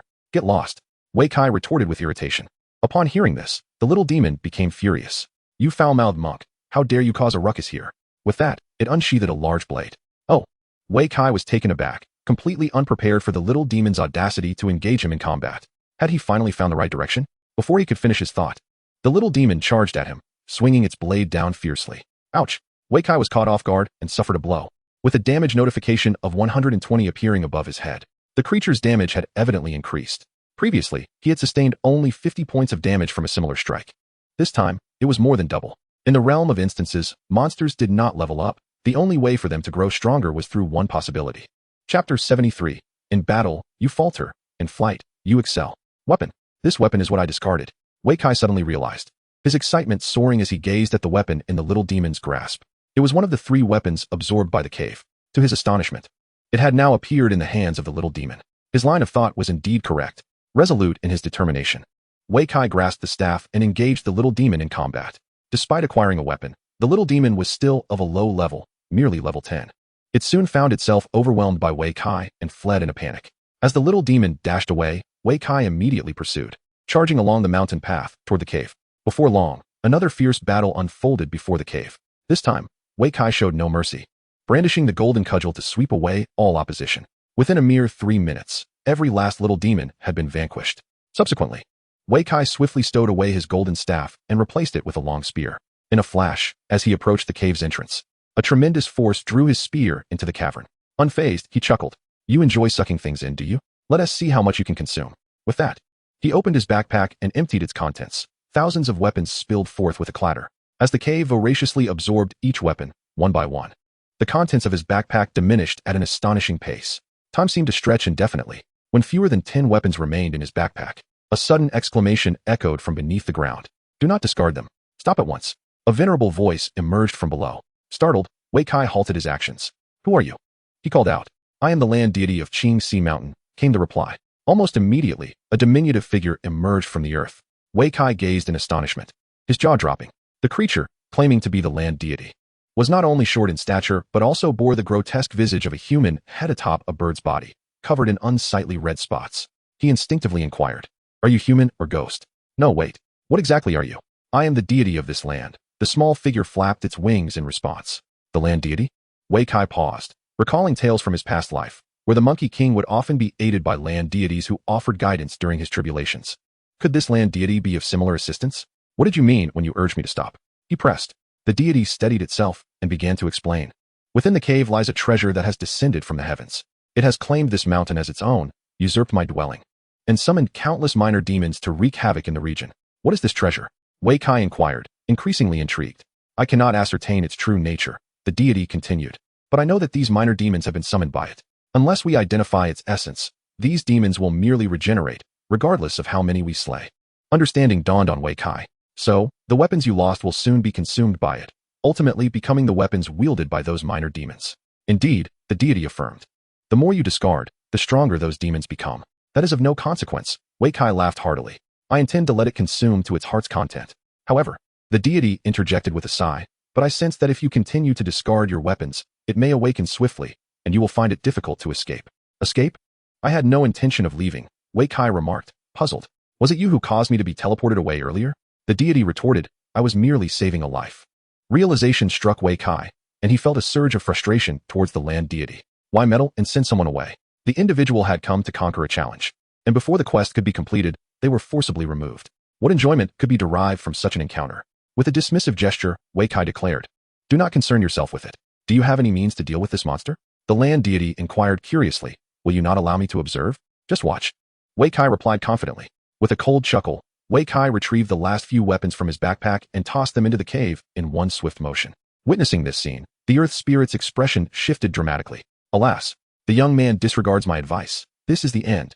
Before he could finish his lament, the mountain before them suddenly trembled, and the entire Qingzi mountain erupted in violent quakes, spinning the world around them. The earth spirit, alarmed, cried out, "I can no longer concern myself with this. Let us each flee for our lives." With that, he transformed into a plume of green smoke and vanished. Seeing the spectacle, Wei Kai couldn't help but laugh in exasperation. "You're no good in a fight, but the champion of fleeing." The earth spirit of Qingzi Mountain was indeed reminiscent of the one from Journey to the West. In the face of calamity, he was always the first to escape. However, before he could revel in his amusement for long, the mountain suddenly erupted, and a grotesque figure, entirely adorned with weapons, burst forth with a thunderous roar. "What in the world is that?" Wei Kai exclaimed, startled, and swiftly dodged to the side. Upon closer inspection, he realized this monstrous entity was composed entirely of various weapons, including a staff he had previously wielded, now transformed into one of its tusks. What a delightful turn of events. Recognizing the nature of his foe, Wei Kai felt a surge of excitement. "I fear not your prowess. I only dread your absence. No matter how formidable a beast, if you dare reveal your health points, I shall vanquish you." With a fierce declaration, he brandished the golden hooped rod and charged forward. The creature, undeterred, retaliated immediately. As Wei Kai surged halfway, he activated his charge skill, colliding forcefully with the monster. Both were sent reeling from the impact. Wei Kai's heart raced. Good heavens, its strength rivals my own. Even a level 20 might struggle to withstand such a blow. Yet, the weaponized creature appeared unfazed. "Since I cannot budge you, let us engage in a true contest of strength." Wei Kai, undaunted, surged forward once more. The creature, regrouping, swung its weapons with renewed ferocity. "Taste my stick," Wei Kai shouted, the golden hooped rod swirling like the wind, crashing down upon the creature's head with a resounding thump. The blows rained down in swift succession, each strike landing on the same spot. By the third hit, a notification of internal injury appeared above the creature's head, filling Wei Kai with elation. With each strike, his iron rod seemed to grow faster and more powerful. After 3 seconds of relentless assault, the creature's health bar diminished substantially. "Is that all you've got?" Chapter 74, Clearing the Qingzi Mountain Dungeon. Beneath the golden hooped rod, the weapon monster appeared especially feeble. With no restraint, Wei Kai completed his series of strikes, swiftly retreating to evade the creature's counterattack before advancing once more. Large, large, large. As he charged, he called out thrice, and the rod in his hand expanded 3 times, becoming as thick as a water barrel. Simultaneously, the attributes of the golden hooped rod transformed. Illusory golden hooped rod, mythical giant rod. Level 20. Physical attack power 500740. Strength 250. Agility 100. Attack speed 20. Critical hit rate 50. Critical damage 100. Upon equipping, one gains the blessing of myth. granting all party members an increase of 10 points to all attributes. When attacking, it inflicts crushing damage, disregarding defense, blocks, and shields. Special skill Wish. Upon equipping, the wielder can adjust the size at will, thus altering the equipment's attributes accordingly. After enlarging 3 times, Wei Kai's strength surged by nearly 200 points. Subsequently, he charged fiercely at the weapon monster. Boom. The disparity of 200 points in strength rendered the weapon creature utterly defenseless, sending it flying a dozen meters before it crashed heavily to the ground. Witnessing this scene, Wei Kai couldn't help but smile knowingly. Little one, do you still wish to compete with me in strength? The golden staff, capable of transforming size at will, proved exceedingly useful. Each transformation was akin to wielding a new mythical grade weapon, each perfectly aligned with his attributes. He had merely enlarged 3 times. Should he continue to grow, the increase in strength would be even more substantial. At that moment, a single charge would be more than capable of overcoming foes of level 20. And even those of level 30 would be within reach, provided he could make contact. Just as he reveled in his triumph, the weapon monster shook itself and rose once more. Wei Kai's brow furrowed at this sight. It appeared that his impact had not delivered the anticipated lethality. After all, its body was composed of weaponry, distinctly different from an ordinary beast. Nevertheless, it had indeed lost health. As long as its health bar remained, it was merely a dish waiting to be served. With that thought, Wei Kai raised his staff once more, the immense iron rod held aloft in his grasp, before bringing it down with tremendous force. Boom. A colossal crimson numeral emerged above the weapon monster's head. 4,396. Crushing damage. Under this strike, the weapon monster was obliterated, countless fragments scattering in disarray. And its health bar was instantly halved. This blow had claimed half of its life. Roar. The weapon monster was immediately engulfed in a state of fury, howling towards the heavens, before expelling an object from its maw. It was a palm-sized circular ring, resembling a bracelet, yet appearing quite dilapidated. As soon as this bracelet materialized, a sense of foreboding crept over Wei Kai. In the next moment, an immense force of attraction surged from his hand. Wei Kai, alarmed, hastily retreated several steps. This was not good. It was that cursed thing. The weapon vanished, and that strange force of attraction dissipated. That was a close call. He let out a sigh of relief, though unease lingered in his heart. It turned out that the mischief had stemmed from that bracelet. Whether it was absorbing weaponry or transforming into a monster, it was all its doing. However, how was he to fight now? Wei Kai found himself in a dilemma. Once the monster wielded the bracelet, he could only confront it unarmed. Otherwise, any weapon he drew would be snatched away. Without his weapon, his combat prowess was severely diminished. Though this weapon monster was not particularly strong, it was certainly not an easy adversary to contend with. Uncertain of the efficacy of the talismans, he experienced a sudden flash of inspiration and retrieved 3 talismans from his backpack. However, before he could utilize them, a familiar force of attraction surged from his hand. In an instant, the 3 talismans were whisked away. Is this truly possible? Wei Kai was momentarily taken aback, left at a loss for words to express his astonishment. This broken bracelet possesses such remarkable power. As he marveled at the revelation, the weapon creature was gradually regaining its composure, its myriad weapons swiftly reorganizing, preparing to launch an attack against him. Observing this, Wei Kai gritted his teeth and stomped his foot. Earth, come forth. In the next moment, a diminutive figure emerged from beside his feet. Why do you not flee when I command you to? The earth began to complain. Flee? Nonsense. Wei Kai retorted. I intend to vanquish it. But without weapons, what can you suggest? I do have a suggestion. The earth hesitated. No buts, speak. Wei Kai commanded with authority. After a moment of indecision, the earth finally spoke. The great sage once possessed a divine ability known as transforming heaven and earth. I see. Wei Kai suddenly grasped the concept. Indeed. What did it matter if he lacked weapons? Once transforming heaven and earth was activated, his physical prowess alone would be sufficient to overpower anything. However, I am not adept at it. Although he had briefly experienced the divine ability, General Crumbling had mentioned that it could only be fully realized at Flower Fruit Mountain. The black mud would be of no use in the outside world. No, wait. As the thought crossed his mind, Wei Kai shook his head vigorously. The black mud may not be effective in the outside world, but this is not the outside world. This is Qingzi Mountain, replete with land, patrolling mountain spirits. And the monk with a thunderous visage. This is also the world of Journey to the West. With this realization, Wei Kai swiftly opened his backpack and pulled out a handful of black mud, promptly ingesting it. In the next moment, his body surged with power, transforming him into a colossal figure towering 10 zhang high. Simultaneously, a familiar message appeared in his status bar. Transforming heaven and earth, transmute into the cosmos, exponentially increase in size, and possess boundless strength. Haha, yes. Although the transformation effect of transforming heaven and earth this time was not as potent as during his time in the Flower Fruit Mountain secret realm, and its duration was limited to 30 seconds, it was more than sufficient. Monster, prepare to meet your demise. Wei Kai bellowed, thrusting both hands forward to grasp the recently restored weapon creature. With a gentle tear, the creature was instantly torn asunder, scattering into countless disjointed weapons. The bracelet then descended into Wei Kai's mighty grasp. With a firm squeeze, the radiance upon it vanished without a trace. Congratulations on completing the Qingzi Mountain Dungeon. Suddenly, a congratulatory banner materialized before him, prompting a broad grin from Wei Kai. So this is what true completion feels like. No sooner had he uttered those words than the bracelet in his hand erupted with a burst of golden light, startling him. This is the reward for completing the challenge. Mythical equipment. Realizing the significance, Wei Kai hastily picked it up and examined its attributes. Broken Vajra bracelet, mythical bracelet. Level 1. After donning it, one can automatically collect nearby items. Chapter 75, the automatic collection feature. Is this truly called mythic equipment? Upon observing the attributes of the diamond bracelet, Wei Kai's eyes widened in astonishment. This trinket possesses not a single attribute. Its sole function is to facilitate automatic collection. How utterly disappointing. Most importantly, it occupies a slot in the bracelet equipment category. Jewelry is inherently significant, and equipping this item would mean relinquishing another piece of jewelry without cause. What a loss. After examining the attributes of the diamond bracelet, Wei Kai found himself in a state of bemusement. Just then, the earth spirit fluttered over, flapping its wings and exclaiming, "Congratulations, celestial being, on successfully acquiring this item. Do you recognize this object?" Wei Kai inquired curiously, casting a glance at it. "I do not." The earth spirit promptly shook its head. This item has evidently fallen from the heavens and must be a treasure from above. To obtain it is indeed a remarkable fortune. A fortune? Wei Kai retorted. It's merely a piece of junk, offering no utility apart from automatic collection. Impossible. The earth spirit gasped. This item has already transformed into a spirit, capable not only of manifesting into demonic beings, but also of cultivating in the mountains. Are you suggesting that I inadvertently killed it? Wei Kai scratched his head in sudden realization.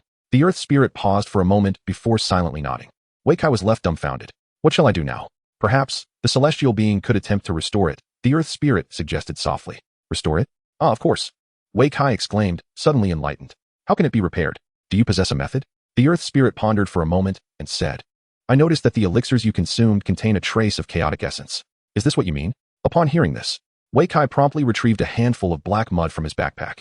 He had gathered over 1,000 pieces from 2 intense battles against the creatures of the night outside the secret realm's gate. After using some in the realm and gifting some to General Ba, he was left with half, totaling around 500 to 600 pieces. Yes, precisely that. The earth spirit replied with slight excitement. Then I shall give it a try. As Wei Kai spoke, he tentatively placed the black mud upon the bracelet. In the next moment, a burst of golden light erupted from the bracelet, and then the black mud vanished in an instant. Was it absorbed? Wei Kai was slightly taken aback and hurriedly checked the attributes of the diamond bracelet, discovering an additional note. Reparable. Repair progress. 3,610,000. It could indeed be repaired. Wei Kai was instantly elated, exclaiming, Splendid, splendid. This truly is a remarkable item. He had not anticipated the black mud would prove so potent. Not only could it bestow the divine ability to manipulate the heavens and the earth within the journey to the West Realm, but it could also serve to mend damaged mythic equipment. Had he known, he would not have parted with it. However, now that it was given away, he could always venture to collect more. After all, the creatures of the night were guaranteed to drop this item, and acquiring 10,000 pieces was not an insurmountable task. Celestial being, what is the outcome? At that moment, the earth spirit inquired with a cheerful demeanor. Excellent. Thank you for your guidance. It is only natural. Wei Kai was suddenly taken aback, pondering. Does this imply that this place will no longer serve as a dungeon? However, upon reflection, it seemed that there was no significant issue. With the monsters gone, it could hardly be considered a dungeon anymore. What then would it transform into? Would I still be able to enter in the future? Wei Kai inquired with curiosity. If the immortal wishes to come, I would, of course, be delighted to welcome you. The land spirit replied, fluttering its wings. Yet, this place lacks rare treasures, and it is devoid of spiritual energy, offering only a few picturesque views. Should the immortal choose to enter, there would be naught but scenery to behold. Only scenery, then? Wei Kai felt a twinge of disappointment. He had hoped that this location might evolve into some celestial paradise. Yet, upon further contemplation, if it were truly a celestial haven, how could it have fallen to such a state? Thus, he dismissed the thought. With a wave of his hand, Wei Kai said, I have matters to attend to in the outside world, so I shall take my leave. Farewell, immortal. The land spirit bowed hastily. Moments later, Wei Kai's figure vanished completely, leaving behind a land deity with a beaming smile. Meanwhile, in the central square of the dungeon, Wei Kai's form gradually materialized, now adorned with the bracelet. Ah, my young friend. Just then, a familiar voice echoed in his ear, belonging to the aforementioned uncle. Are you still grinding in the dungeon? Indeed, Wei Kai replied, opening his eyes and nodding with a smile. Are you also engaged in the grind? Fishing? Wei Kai was taken aback. Fishing within the dungeon? Precisely. The uncle chuckled. There is a dungeon called Ling Changha. Are you familiar with it? The fish there are abundant, and many people are fishing inside. But isn't it true that one cannot exit until the dungeon is cleared? Not at all. In that dungeon, one can come and go as they please. The uncle shook his head. I see. What an eye-opener, Wei Kai marveled, astonished by the peculiar nature of such a dungeon. Indeed, even more peculiar were the fishermen. The very thought of fishing within a dungeon was impressive. However, he had neither the leisure nor the time for such activities. Uncle, I have matters to attend to, so I must take my leave. Wei Kai waved goodbye and swiftly exited the central square of the dungeon. On his way back, he began to contemplate his upcoming itinerary. It was now 4:30 in the afternoon, with 2 hours remaining until dusk. Although the Qingzi Mountain dungeon had proved to be quite a hassle for nearly a day, the outcome was undoubtedly worthwhile. The current state of the Vajra bracelet may be lackluster, yet with the prospect of restoration, Wei Kai felt a renewed sense of confidence in it. If it could be repaired, it would undoubtedly become a genuine mythical artifact. Moreover, its automatic loot feature was exceedingly intriguing. After donning the bracelet, Wei Kai discovered that it allowed for the configuration of various automatic looting functions, such as loot all and partial loot.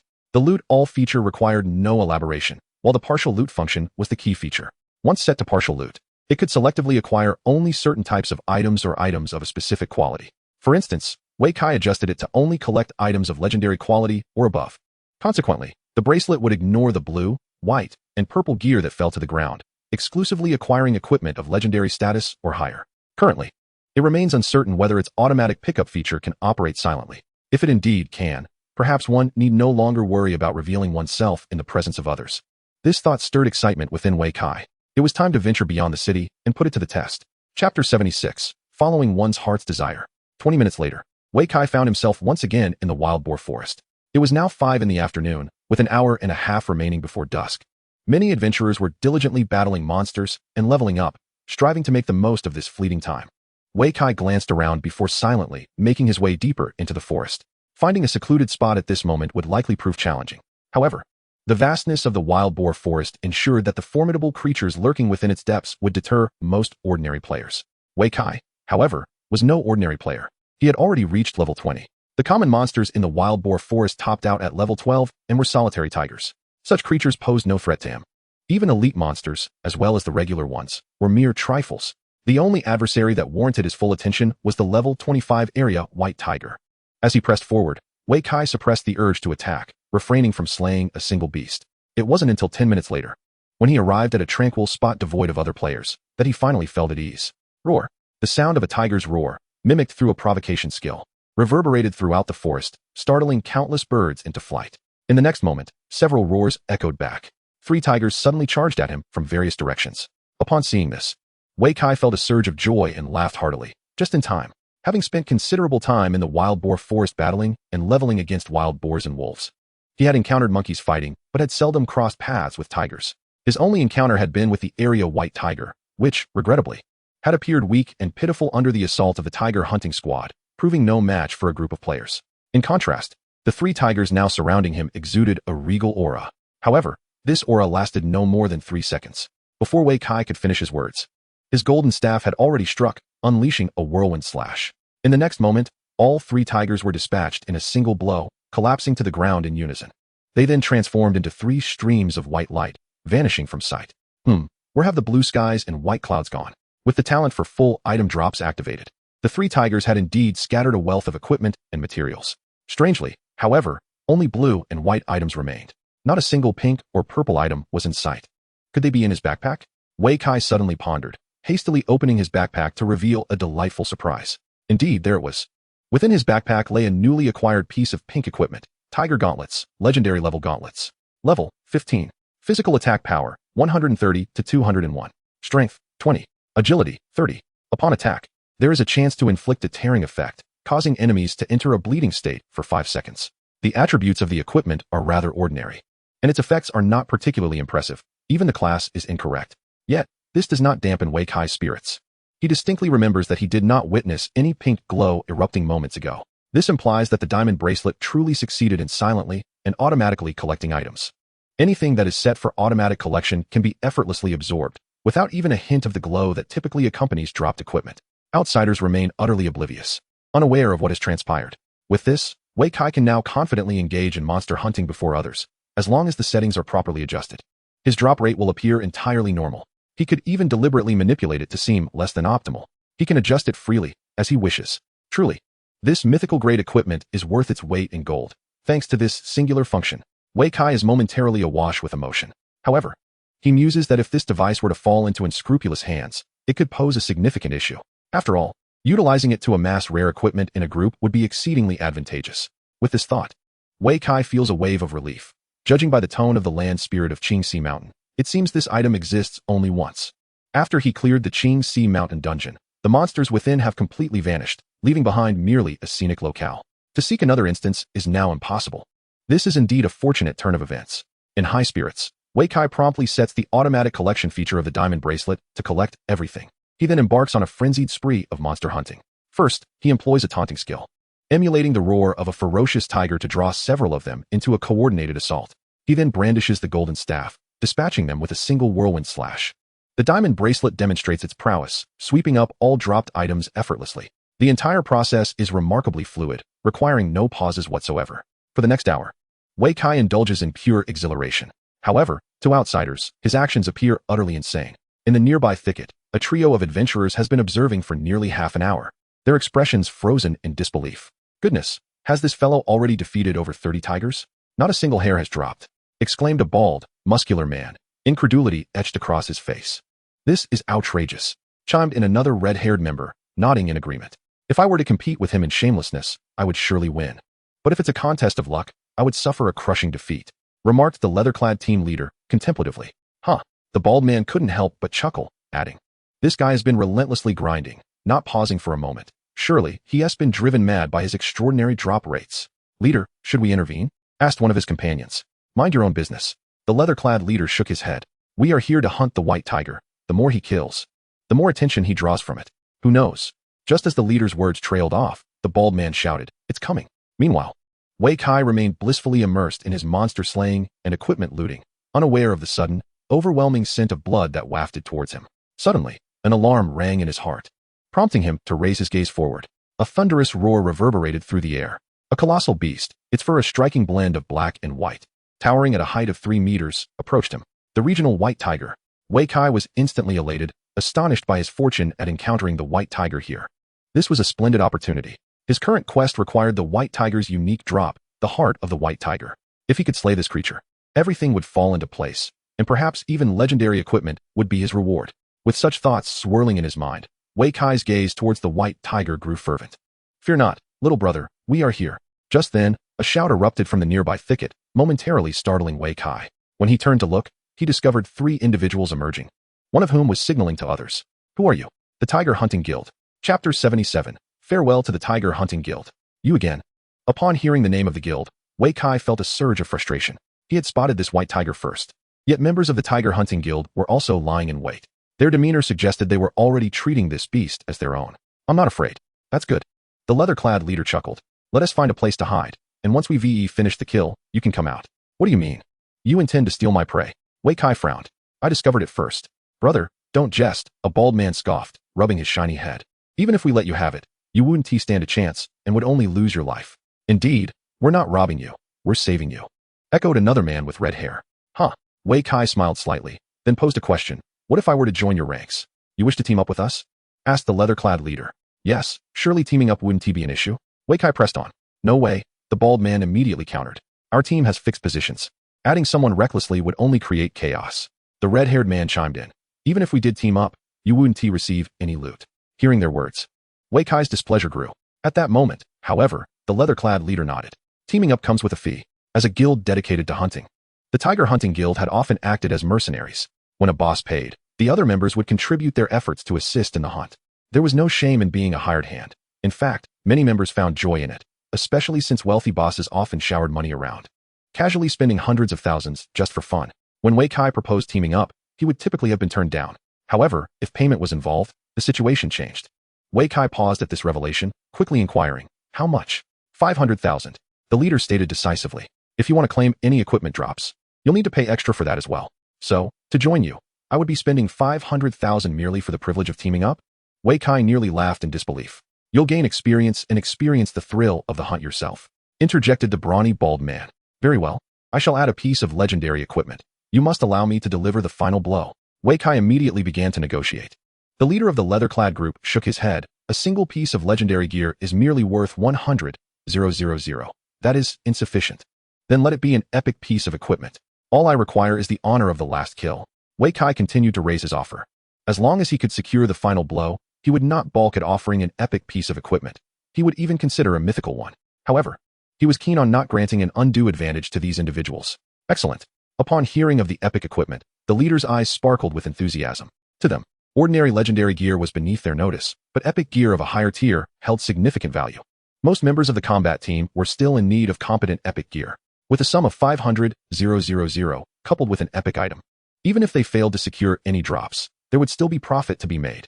If fortune favored them, they might even acquire mythical gear. Now that would be a windfall. Let us form a team, Wei Kai urged. First, pay a deposit of 500,000. Agreed. Following the completion of the transaction, the leather-clad leader promptly sent a team invitation. Wei Kai accepted it. Upon entering the team, before he could even peruse the details of his comrades, a furious roar erupted behind him. Roar. The white tiger's enraged growl resonated, seemingly incensed by the group's disregard for its presence. How dare these mere ants bargain before it, as if it were invisible? You shall pay the price for ignoring me. With that, it charged towards the four with astonishing speed. At that moment, a beam of golden light descended from the heavens. Halt! A young man, clad in the garb of a Taoist priest, rushed in from the outside, accompanied by more personnel. At last, the members of the tiger hunting team had arrived. Seeing his comrades arrive, the leader of the leather-clad group felt invigorated and boisterously proclaimed, "Let us make haste. Finish this, and then we are done." "Yes, Captain." To them, the white tiger before them was merely a larger feline, to be dispatched at their leisure, devoid of any fear. The only consideration was who would deliver the final blow, as this could potentially influence the drop rates. Although it was somewhat superstitious, the group adhered to this belief. With the captain's command, the tiger hunting team members sprung into action, executing their orders with precision. They quickly formed a formation, encircling the white tiger while commencing their assault. Observing this, Wei Kai sheathed his weapon, crossing his arms in anticipation of the spectacle. "Captain, who is this person?" Wei Kai's audacity did not go unnoticed, and soon one of the team members inquired about his presence.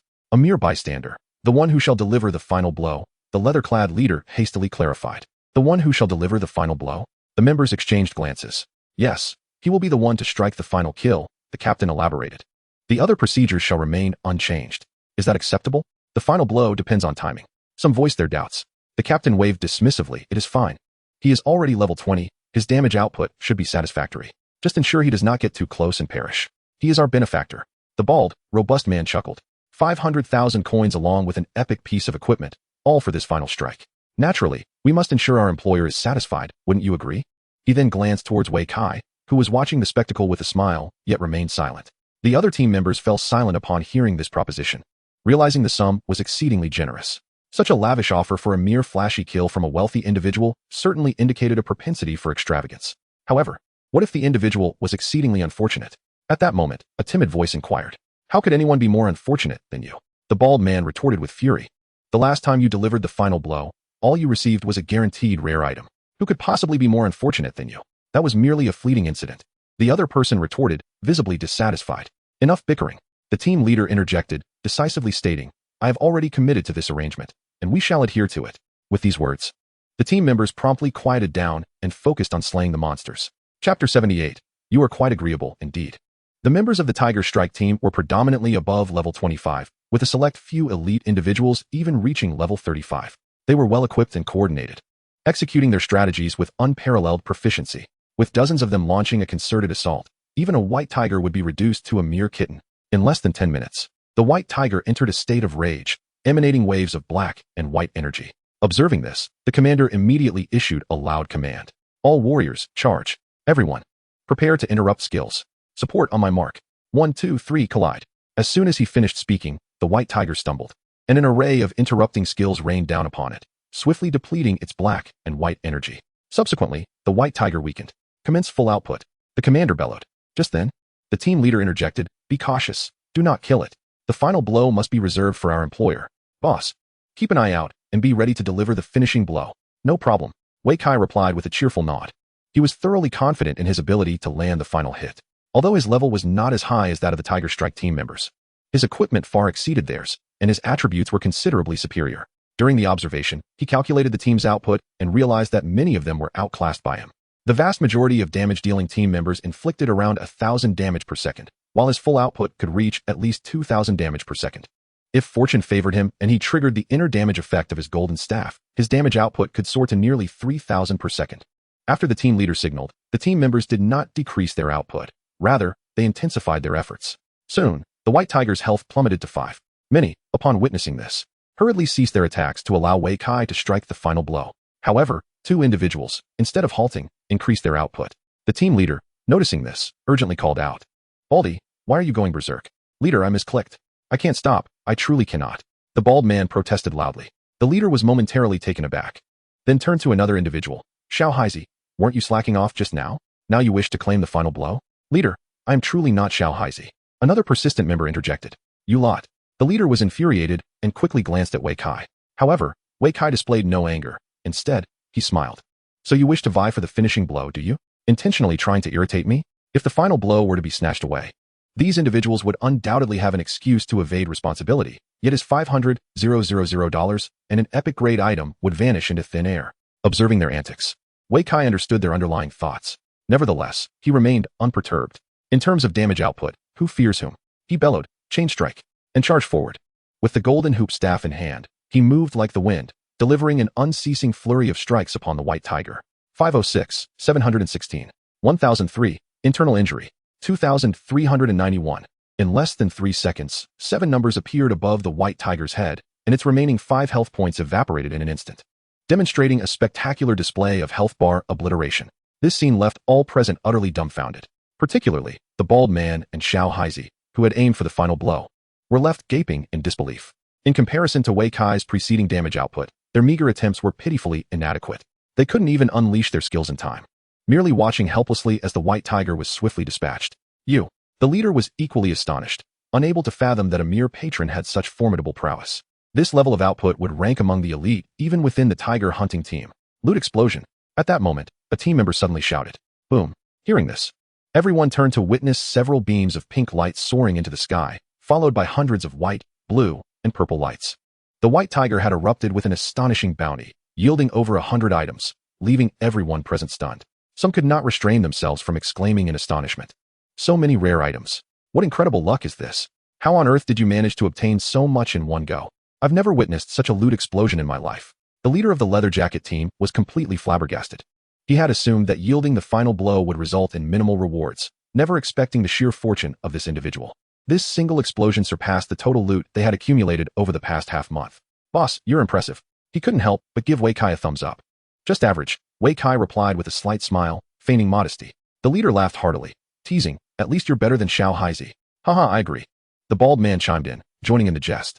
Indeed, if Xiao Haizi had been the one to strike, it might have been a guaranteed minimum drop. "Boss, you're quite amiable. Boss, why not join our team? You could specialize in takedowns." Yes, we can share a piece of loot with you in the future."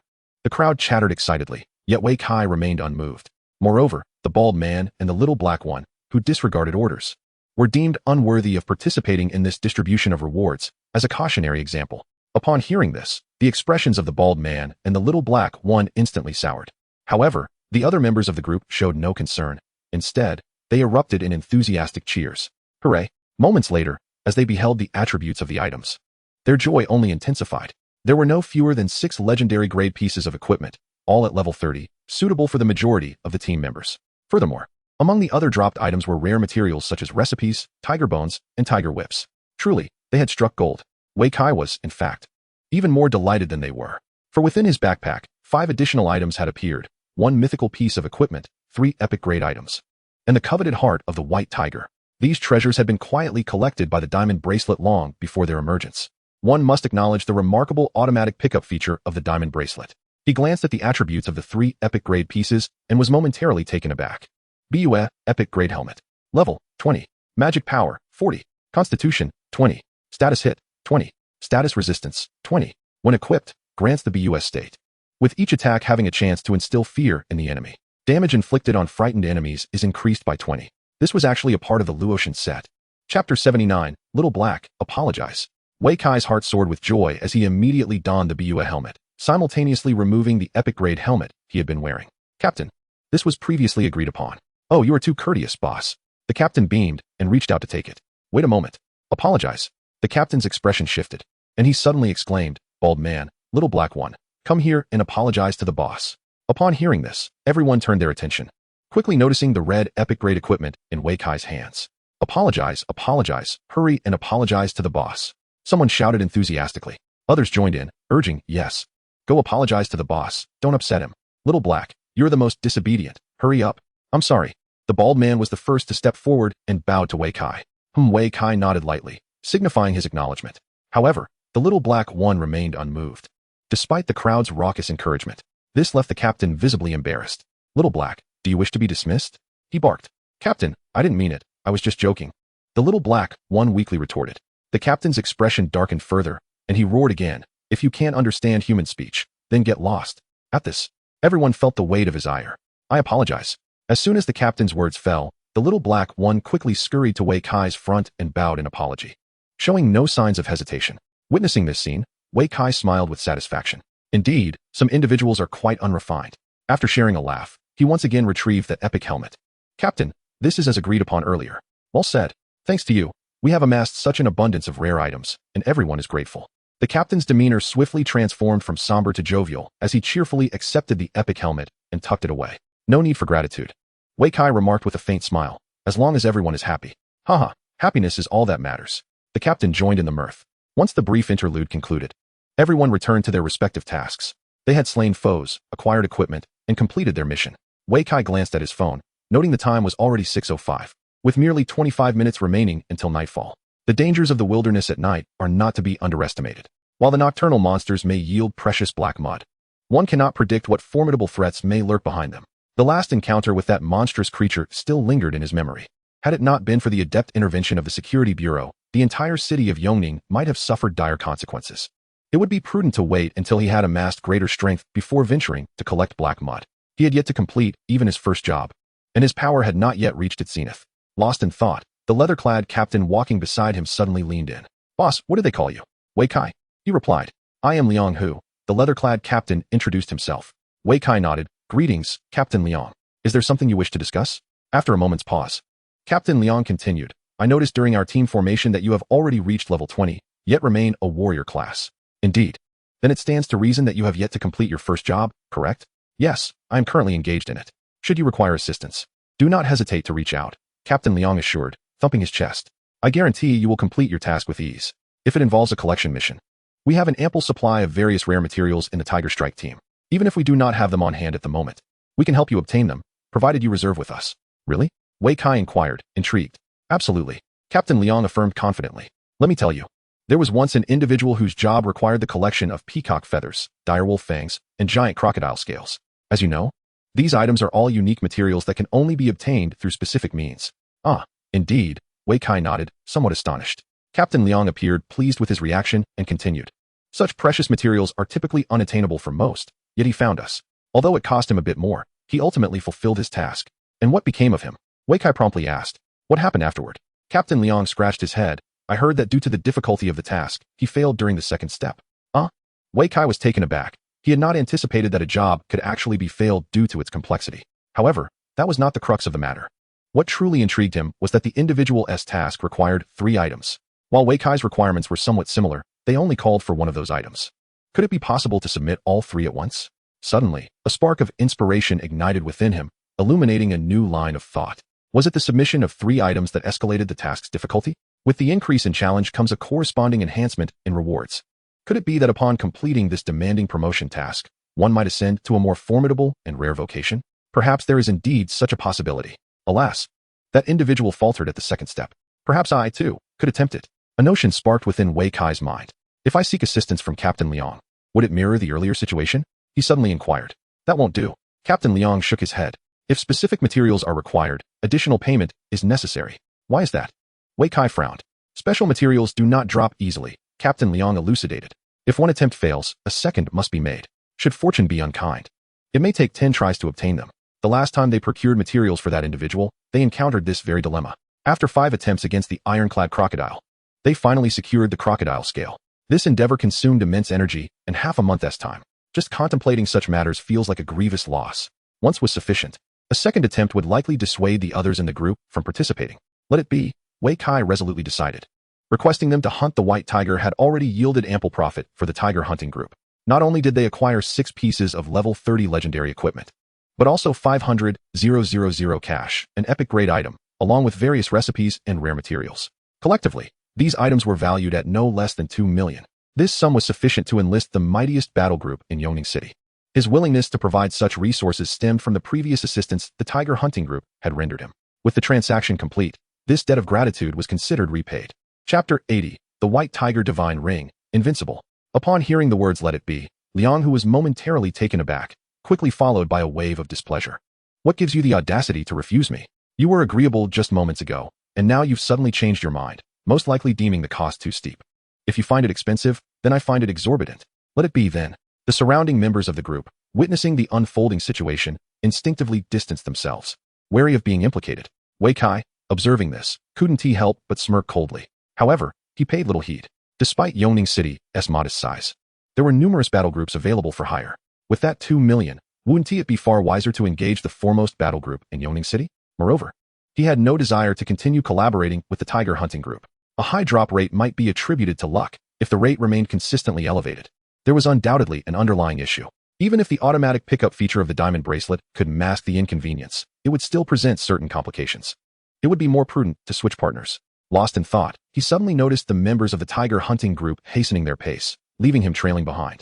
Just as Wei Kai intended to catch up, a voice caught his attention from the side. Chirp chirp. He turned towards the sound, only to discover a monkey.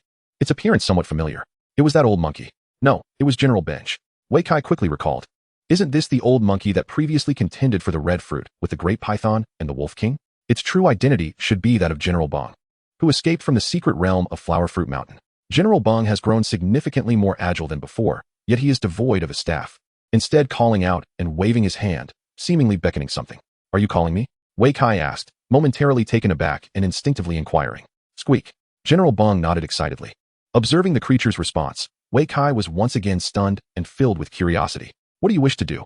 However, General Bong offered no reply, persistently gesturing as if urging him to halt. No. Wei Kai shook his head repeatedly, even quickening his pace. The last time he had lost track of time due to the spectacle of General Bong battling the great python and the wolf king. This time, he vowed not to act foolishly again. Squeak. As General Bong noticed Wei Kai's accelerated steps, he grew anxious, even contemplating rushing towards him. Yet, before he could muster the resolve, Wei Kai had already exited the dense forest, arriving at the outskirts of the wild boar forest. Could this fellow have lost his mind? Wei Kai thought, perplexed, but considering the encroaching darkness, he pressed on without pausing. Moments later, he finally entered through the city gate, and the time was precisely 6:27.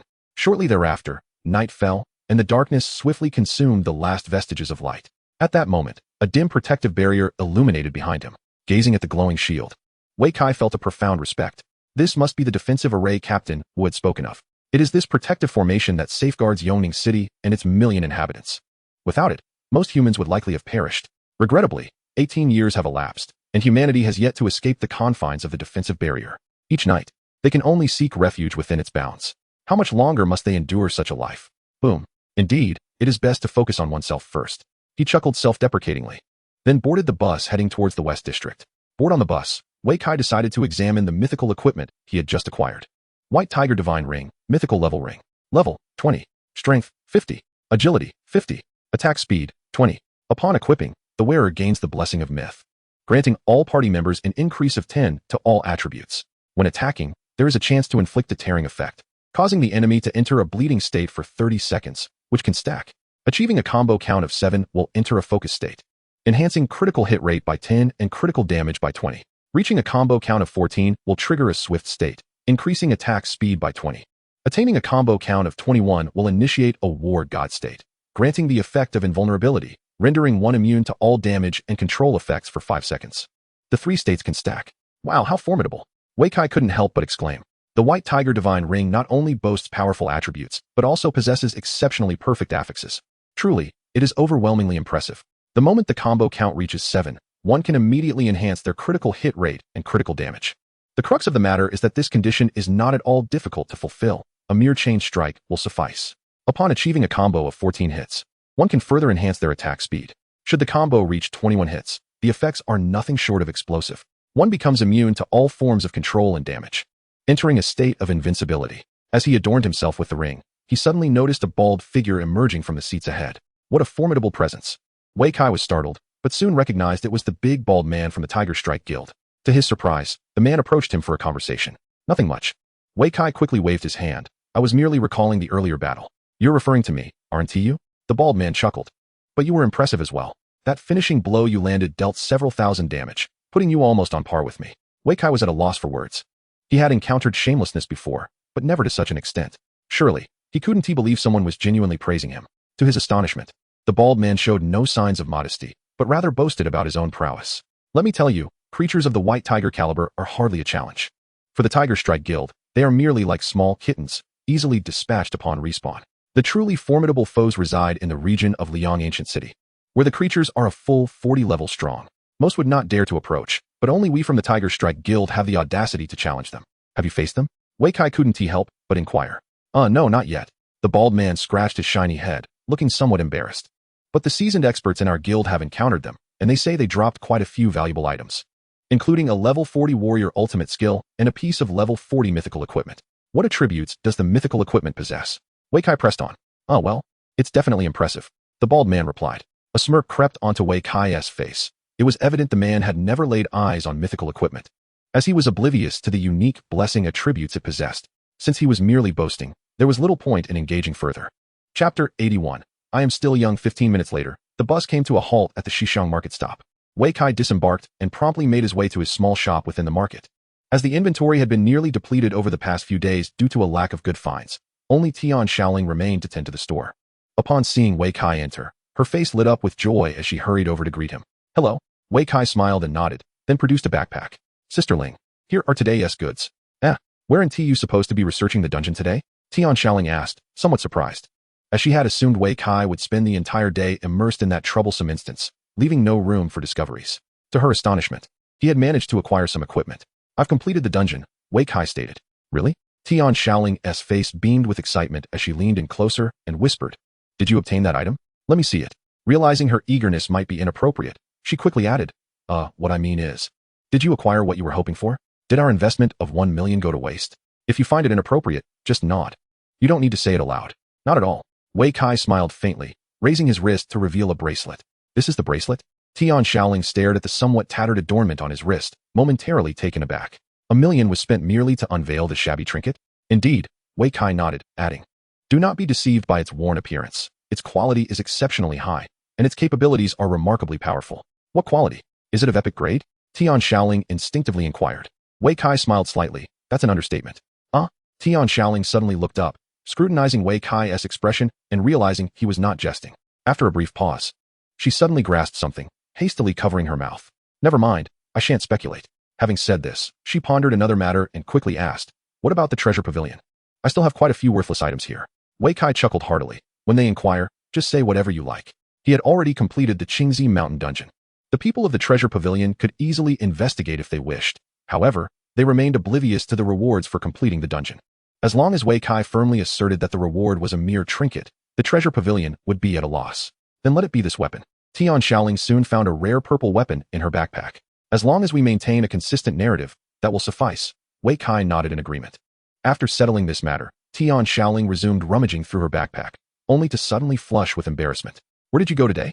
How did you acquire so many dubious items? What dubious items? Wei Kai was momentarily taken aback, then recalled what she meant. Likely the recipe for the tiger whip wine that dropped from the fierce tiger, along with items like tiger bones and tiger whips. Yes, they are indeed dropped by the fierce tiger. All of them are good items. If they are indeed valuable, why not keep them for yourself? Tian Shaoling fixed her gaze on him intently. Wei Kai felt a stir of emotions and suddenly laughed. I am still young. I do not require such things. Uffed. Tian Shaoling lightly scoffed. Whatever, she remarked, sorting through the items and explaining. I will keep these valuable items and specifically find a seller for you. Oh, I thought they were meant for me, Wei Kai jested. TSK, didn't you just say you didn't need them? Tian Shaoling shot him a look. They could be gifted, Wei Kai suggested with a grin. I believe our captain would find them quite useful. Achoo, who is speaking ill of me behind my back? That is a fair point, Tian Shaoling considered. Let us simply craft them ourselves. Whether for gifting or selling, it would be far better than directly selling the materials. You certainly have a knack for business.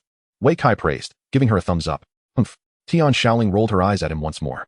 As the daughter of a merchant, she had spent her childhood amidst various shops and trading houses, and after graduation, she directly entered the official trading house. Now, she had even opened a small store, handling every detail herself. How could she possibly be ignorant of these matters? However, but how do we go about making it? Wei Kai gazed at the recipe for the tiger whip wine, unsure of where to begin. A chef can handle that. Tian Shaoling responded. This is akin to a recipe. It is merely a chef's skill book. Understanding dawned upon Wei Kai instantly. Since a chef could indeed prepare it, why not entrust it to AE? Leave it to me.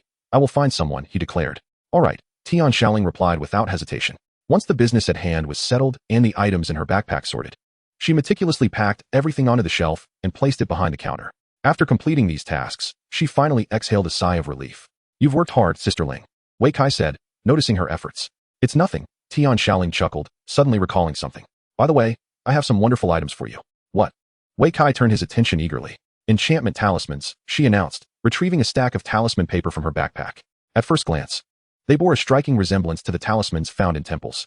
Enchantments? Wei Kai paused, then remembered that Sister Ling was an enchanter. You made these yourself? Indeed. She replied with a grin, her face brimming with anticipation. You should try them out and see if they work. How do I use them? Wei Kai asked, a bit confused as he accepted the talisman. Simply use it directly on the corresponding equipment slot, Tian Shaoling advised. Oh. Wei Kai realized that the talisman in his hand corresponded to his gloves. He promptly applied it to his gloves. In the next moment, an additional attribute appeared in the gloves attribute bar. Phoenix's Dance, Epic Gloves Level, 20 Strength, 20 Agility, 20 Attack Speed, 10 when equipped. The casting speed of chain strike increases by 100. Each strike additionally inflicts 5 agility damage. One of the pieces of the Luotian set, when collected, it grants powerful effects. Enchantment effect, Strength 2, Agility 2. Seeing this outcome, Wei Kai felt a mix of amusement and exasperation. This is rather underwhelming, he thought. A mere 4 points in attributes. I could have simply enjoyed several more dishes from the recipes. What do you think of the effect? Tian Shaoling inquired eagerly. Not much. Wei Kai was about to say bluntly, but upon meeting her hopeful gaze, he softened. It's decent. He nodded and smiled, adding, with more practice, Sister Ling. It will certainly prove beneficial in the future. Oh, I understand, she responded, visibly pleased. After all, this was her first attempt at crafting an enchantment talisman, and the fact that it yielded any effect was commendable. Chapter 82. As long as I don't hold you back. By the way, Sisterling. Wei Kai recalled something and quickly asked, have you heard about the difficulty increase in first transition quests? Difficulty increase in quests? Tian Shaoling pondered for a moment before nodding. It seems there is such a phenomenon. What exactly does it entail? Wei Kai inquired eagerly. I've only heard rumors, she replied. And then, Wei Kai pressed further. Subsequent tasks become exceedingly challenging. Some have failed at the second step. Failed at the second step? Wei Kai frowned, recalling what Liang Hu had said about a certain individual. Could it be the same person? Do you know the leader of the Tiger Strike Guild? Wei Kai suddenly asked. You mean Liang Hu? Ah, I see. Wei Kai suddenly comprehended. It appeared that Liang Hu was indeed quite extraordinary. Upon reflection, it was only logical. Someone capable of establishing a formidable faction in Yongning City and propelling it into the ranks of the top 5 must possess some degree of status and background. Why do you inquire about this? Tian Shaoling asked, perplexed. Nothing much, Wei Kai replied hastily, then inquired. Do you know any other faction leaders? Perhaps the Red Sun Group, which is ranked first in Yongning. To say I know them, well, I am acquainted with all of the top 10, Tian Shaoling replied with a faint smile. However, the only one I can genuinely converse with is the leader of the third-ranked group, the Blazing Fire Group. The Blazing Fire Group, Wei Kai mused. I've heard that the leader is a woman? Indeed, it is sisterly, Tian Shaoling confirmed with a nod, then asked, is there a particular reason for your inquiry? There is indeed a matter at hand, Wei Kai said, slightly nodding. Ever since he had heard Liang Hu's words, he had resolved to gather the 3 requisite items for his class advancement. Currently, he had acquired the heart of the white tiger, and the fang of the fearsome wolf was not difficult to obtain. The only challenge lay in acquiring the feather of the peacock. This feather was a special drop from the Peacock King in the region of the 100 Birds Forest. Although the Peacock King was only at level 28, its strength surpassed that of the white tiger, and it could soar through the skies. For Wei Kai, who lacked aerial combat skills, this posed a significant challenge. The best course of action, of course, was to enlist the aid of a capable fighter. If he could find a reliable ally, he would not hesitate to pay extra. If you wish to contact Sister Lee, I can assist you, but she may not be available. She is quite busy, Tian Shaoling cautioned. Busy with what? Wei Kai casually inquired. Gathering herbs and farming, she replied. Wei Kai was momentarily taken aback. Gathering herbs he could understand, but farming in the wild? Tian Shaoling elaborated. The land in the city is insufficient, yet the wilderness remains untamed. Thus, Sister Lee leads a group to farm in the wild. Of course, they are not cultivating ordinary crops, but rather medicinal herbs and special plants. Farming in the wild? Wouldn't they be destroyed by the monsters that roam the area? Wei Kai's curiosity deepened. It was well known that countless factories, fields, roads, and homes established by humanity had been ravaged by these creatures. There are always survivors. Tian Shaoling replied with a wry smile. As long as enough is cultivated, there is a possibility of survival.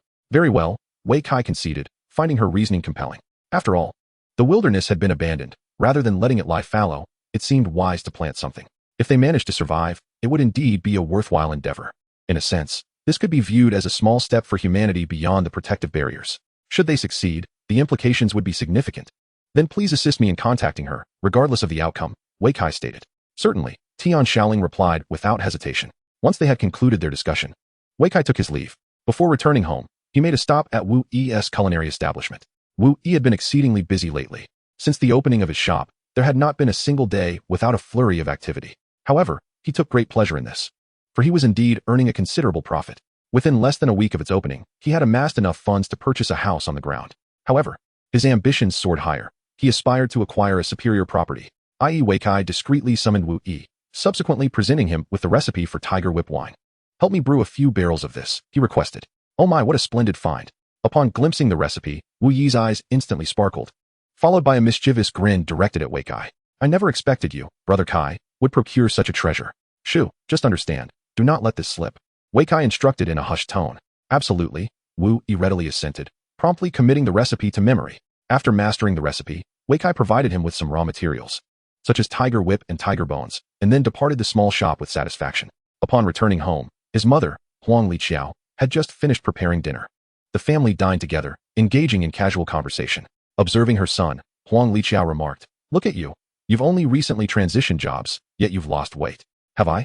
Wei Kai glanced down at his physique, realizing he had not lost weight at all. Rather, he had become more robust.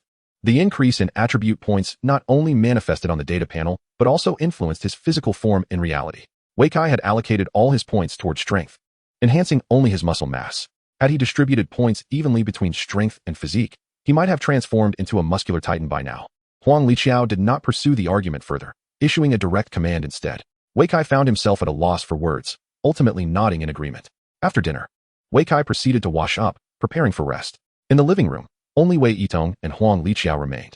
As they observed their son retreating into his room, they simultaneously sighed. Old Wei, why didn't you say anything just now? Huang Liqiao inquired, a hint of dissatisfaction in her tone. What could I say? Wei Yitong shrugged, expressing his resignation. Our son is now more capable than we are. Saying too much would only irritate him. He has his own path to tread. Let him walk it alone. As long as we don't hinder him, that suffices. Chapter 83. If you cannot defeat them, it is your shortcoming. When the world undergoes monumental transformations, the experiences of the previous generation often become synonymous with conservatism and stubbornness. Not only do they become ill-suited for the present, but they may also jeopardize the future of the next generation. Take, for instance, the recent news of a prodigy who entered a doctoral program at the age of 16. This remarkable individual began college at 10, pursued a master's degree at 13, and enrolled in a PhD program at 16. Despite having paved a luminous path ahead, the parents insisted on controlling their son, compelling him to adhere to their prescribed course. With 3 extraordinary opportunities to alter his fate, all were tragically squandered by his parents' rigid imposition. It was as if the very ancestral graves were emitting smoke, only to be extinguished by the hands of his own parents. And this occurred not once, but thrice. One cannot help but feel exasperated. Ignorant and short-sighted parents not only ruin their child's life, but also attempt to mask their myopia and ignorance with the guise of it's for your own good. Years later, the son ultimately relinquished his struggles, choosing instead to succumb to apathy, becoming just another face in the crowd. During this period, Manhwa experienced an unprecedented transformation as well. With the advent of games into reality, the entire world underwent a seismic shift. However, Wei Yitong and Huang Liqiao are neither frontline combat professionals nor influential figures capable of determining the fate of Manhwa or altering the landscape of Yongning. They are merely 2 ordinary individuals, their professions relegated to that of common workers and farmers. They remain oblivious to the monumental changes that have transpired, the implications they carry, and the potential consequences they may yield. Thus, the experiences of the previous generation prove almost entirely futile, offering neither assistance nor guidance for the future. Excessive admonition and advice would only hinder the children. Furthermore, at this juncture, Wei Kai has already ascended to the rank of a high-level warrior, forging his own path. Their sole responsibility is to ensure they do not become a hindrance. Wei Yitong has long perceived the reality of their situation and has decisively chosen to let go. Huang Liqiao, initially inclined to voice her thoughts, ultimately acquiesces after hearing her husband's rationale. Well then, I shall specifically prepare meals for him and tend to his daily needs. That should suffice, right? Unnecessary, Wei Yitong replied with a smile and a wave of his hand. Xiao Yi's cooking is far superior to yours and even enhances attributes. If you have the ability, then don't eat. Huang Liqiao retorted, her hands on her hips. Visibly vexed. Observing her reaction, Wei Yitong hastily offered a conciliatory smile and an apology. I was merely jesting, do not be angry. Akai is watching. Upon hearing this, Huang Liqiao's ire diminished significantly. While reclining on the bed, she logged into the official website via her phone to seek information. Although she had listened to the accounts of Liang Hu and Tian Shaoling regarding the changes in the first transfer mission, she yearned for further insight, particularly into the daunting second step. How challenging is it, truly? What does it entail? Are there corresponding reports or specific procedures available? Typically, the first step involves the collection of items, predominantly drops from ordinary monsters around level 20, such as armored crocodile scales, thunderbird tail feathers, and fragments of stone monsters. The second step entails participating in a trial against monsters, akin to a survival challenge, where one must endure a monster onslaught while striving to eliminate as many foes as possible. Upon the completion of 3 tasks, one can successfully undergo the first transfer. Among these tasks, the first is undoubtedly the simplest. As long as one can reach level 20 as a combat profession, defeating monsters around that level poses little challenge, although drop rates may be somewhat disappointing. The second step appears formidable, yet one can voluntarily halt the trial. Should one realize they are unable to continue, they can immediately cease the trial, with their current kill count serving as their score. As long as one avoids reckless actions, survival is assured.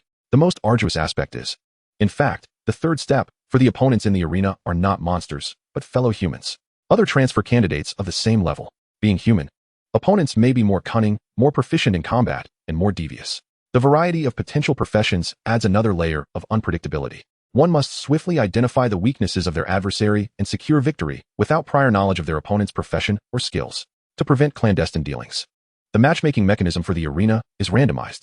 Until the official match commences, one remains entirely unaware of who their opponent may be.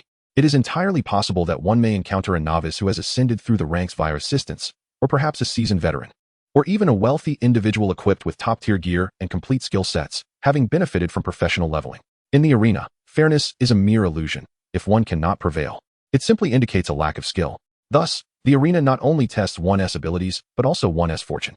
Those who are unfortunate may find themselves ensnared for years, and some may even face a collapse of their resolve. After perusing this procedural outline, Wei Kai gained a clear understanding of the first transition task. According to Liang Hu and Tian Shaoling, the individual who found the first transition task challenging failed at the second step, which involves a trial against monsters. Is it really a direct confrontation from the outset? Yet, one would expect the initial challenge to be manageable. The monsters in this trial, which nearly cost him his life and instilled a sense of trepidation towards further attempts, are likely to be quite formidable. Regardless, one must take the plunge. Wei Kai smiled faintly, brimming with confidence. Since it is a trial, he shall summon his utmost fighting prowess to confront all impossibilities. If one cannot even face a challenge head-on, what claim do they have to be a warrior? In addition to the standard procedure, the first transition task may unexpectedly escalate in difficulty. The specific probabilities remain unknown to the officials, yet it is speculated that they correlate with the attributes of the transitioning individual. The higher the attributes, the greater the difficulty. Signs of an impending increase in challenge often manifest from the very first step, as the items to be collected shift from common drops to rare or even epic grade items. Thus, a transitioning individual can often ascertain the task's difficulty merely by observing the initial step. Does this imply that my task is of the utmost difficulty? Wei Kai found himself momentarily taken aback. The Heart of the White Tiger is a unique drop from the White Tiger and is classified as epic grade. The other 2 items are also of epic caliber. Merely collecting one presents a peak challenge. If all 3 are required, the difficulty will likely soar to unprecedented heights. Clearly, preparation is imperative. Wei Kai harbors no fear of an increased challenge or the second step's monster trial. His only concern lies in being careless and recklessly challenging without adequate preparation, leading to inevitable failure. Should his defeat arise from a lack of strength, he would accept it with humility. At worst, he could start anew. However, if failure stems from other factors, he cannot accept that. Chapter 84. If you've consumed my wine, you must accompany me. Early the following morning, Wei Kai had just risen when he received a message from Tian Shaoling. After inquiring with Sister Li, she conveyed that she was too busy and extended her apologies. Well, it seems she truly is quite the busy person. Wei Kai felt no anger. After all, she has her own affairs to attend to, and being unavailable simply means being unavailable. Not everyone is willing to serve as a henchman for money. It appears that the Tiger Strike Gang is indeed in need of funds, Wei Kai suddenly realized. However, he would never seek the Tiger Strike Gang again. He would manage on his own. Although the Peacock King presents a bit of a challenge, it is not insurmountable. With perseverance, there remains a chance. Yet, Before tackling that, he must first deal with the Wolf King. This approach follows the strategy of tackling the easier challenges before the more difficult ones. Having determined his objective for the day, Wei Kai quickly completed his morning routine and set out. Before dawn, I made my customary visit to Wu Yi's quaint little shop for breakfast. On my way, I engaged in a brief conversation with Tian Xiaoling regarding the activities of the Blaze Group. To my surprise, I learned that they plan to venture outside the city today to cultivate land, specifically on the outskirts of the Hundred Birds Forest. This area was once a thriving farm, abundant with fields and orchards, but had since been overtaken by various avian monsters. These creatures primarily feasted on the fruits in the orchards, causing minimal damage to the fields, thus making cultivation a viable option. I wondered aloud whether they would be stationed there. Wei Kai, intrigued, couldn't help but inquire. That sounds rather arduous. Indeed. But this is Sister Li's endeavor. She does not find it taxing in the slightest. Impressive. Hee. As we chatted, a sudden message chimed in my hand. Upon opening it, I discovered it was from our captain, Wu Chiliang. He announced a task for the day, rated at 1 star in difficulty, with no additional requirements. Those interested could sign up with him, as there were only 5 slots available. Wei Kai paused for a moment, processing the information. So this was the procedure for the field team's assignments. As long as one registered and participated, it constituted a completed task, correct? The task was of minimal difficulty, rendering it quite manageable. It appeared to be an excellent opportunity for a leisurely endeavor. Regrettably, Wei Kai had already made plans for today, otherwise, he would have been tempted to enlist. Captain, may I inquire about the nature of the task? On the outskirts of the Hundred Birds Forest, to protect a research group engaged in agriculture. The monsters there are all below level 10, posing little challenge, making it ideal for newcomers. If you wish to participate, I can assist you with the registration. To think it was also in the Hundred Birds Forest. Wei Kai was somewhat astonished after reading the message. What a coincidence. Yet, despite the serendipity, he found himself too busy. I'm afraid I'm a bit preoccupied at the moment. Perhaps another time. Quickly, he sent a message to decline the captain's kind offer. After dispatching the message, the bus came to a halt. East City Gate Station, we have arrived. Disembarking, Wei Kai made his way directly to the wild boar forest. The sun had just risen, illuminating the earth in a vibrant display of life. The first wave of individuals entering the wild boar forest was not insignificant. After a week of leveling up, most of the job changers had reached around level 10 and were beginning to challenge elite monsters. The wild boar forest hosted not only level 3 ordinary monsters, but also level 6 elite monsters, remaining the optimal location for experience gain. With an influx of people, the scarcity of monsters became apparent, making it difficult to farm effectively. Fortunately, Wei Kai's objective was not to engage with those ordinary and elite monsters. Upon entering the wild boar forest, he ventured deep into the thicket. Squeak. As he stepped into the dense forest, the familiar sound of a monkey echoed around him. Wei Kai turned to see it was General Bong once again. The previous night, General Bong had urged him to stay, but he had chosen to ignore the request. Unexpectedly, here was General Bong, waiting for him once more. Are you here waiting for me? Squeak. General Bong nodded vigorously, then gestured for him to come closer. Wei Kai hesitated momentarily, pondering what matter could be so urgent. Squeak. General Bong, with a flick of his wrist, produced a small gourd from seemingly nowhere and tossed it towards Wei Kai.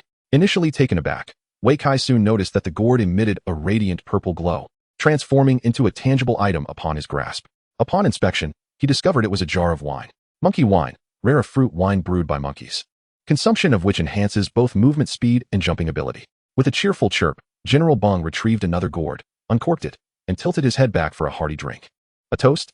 Very well, I shall indulge. Amused yet unperturbed, Wei Kai joined in the revelry, reassured by the fact that this was a substance acknowledged by the will of the heavens. If the heavens proclaimed it to be monkey wine, then indeed, it was monkey wine. With a triumphant gulp, General Bong tossed aside the gourd and, conjuring a stick from seemingly thin air, assumed a fierce demeanor. He then swung the stick forward, effortlessly cleaving a small tree in two. For a fleeting moment, Wei Kai was startled, fearing the general had succumbed to drunken folly and intended to attack him. He even readied his golden staff for a counterstrike. However, it appeared that General Bong's intentions lay elsewhere. Are you suggesting that after partaking in my wine, I must join you in battle? Wei Kai inquired cautiously. A howl erupted from General Bong, who lowered himself to the ground, mimicking a wolf's growl. Are you asking me to slay the Wolf King? Nodding vigorously, General Bong's enthusiasm was palpable, as if to say, yes, indeed. Let us hunt the Wolf King. Seeing the general's fervor, Wei Kai couldn't help but chuckle. His very purpose for being here was to confront the Wolf King and acquire the fangs of the fearsome wolf. To his surprise, their intentions aligned perfectly. Then let us not hesitate any longer. Onward.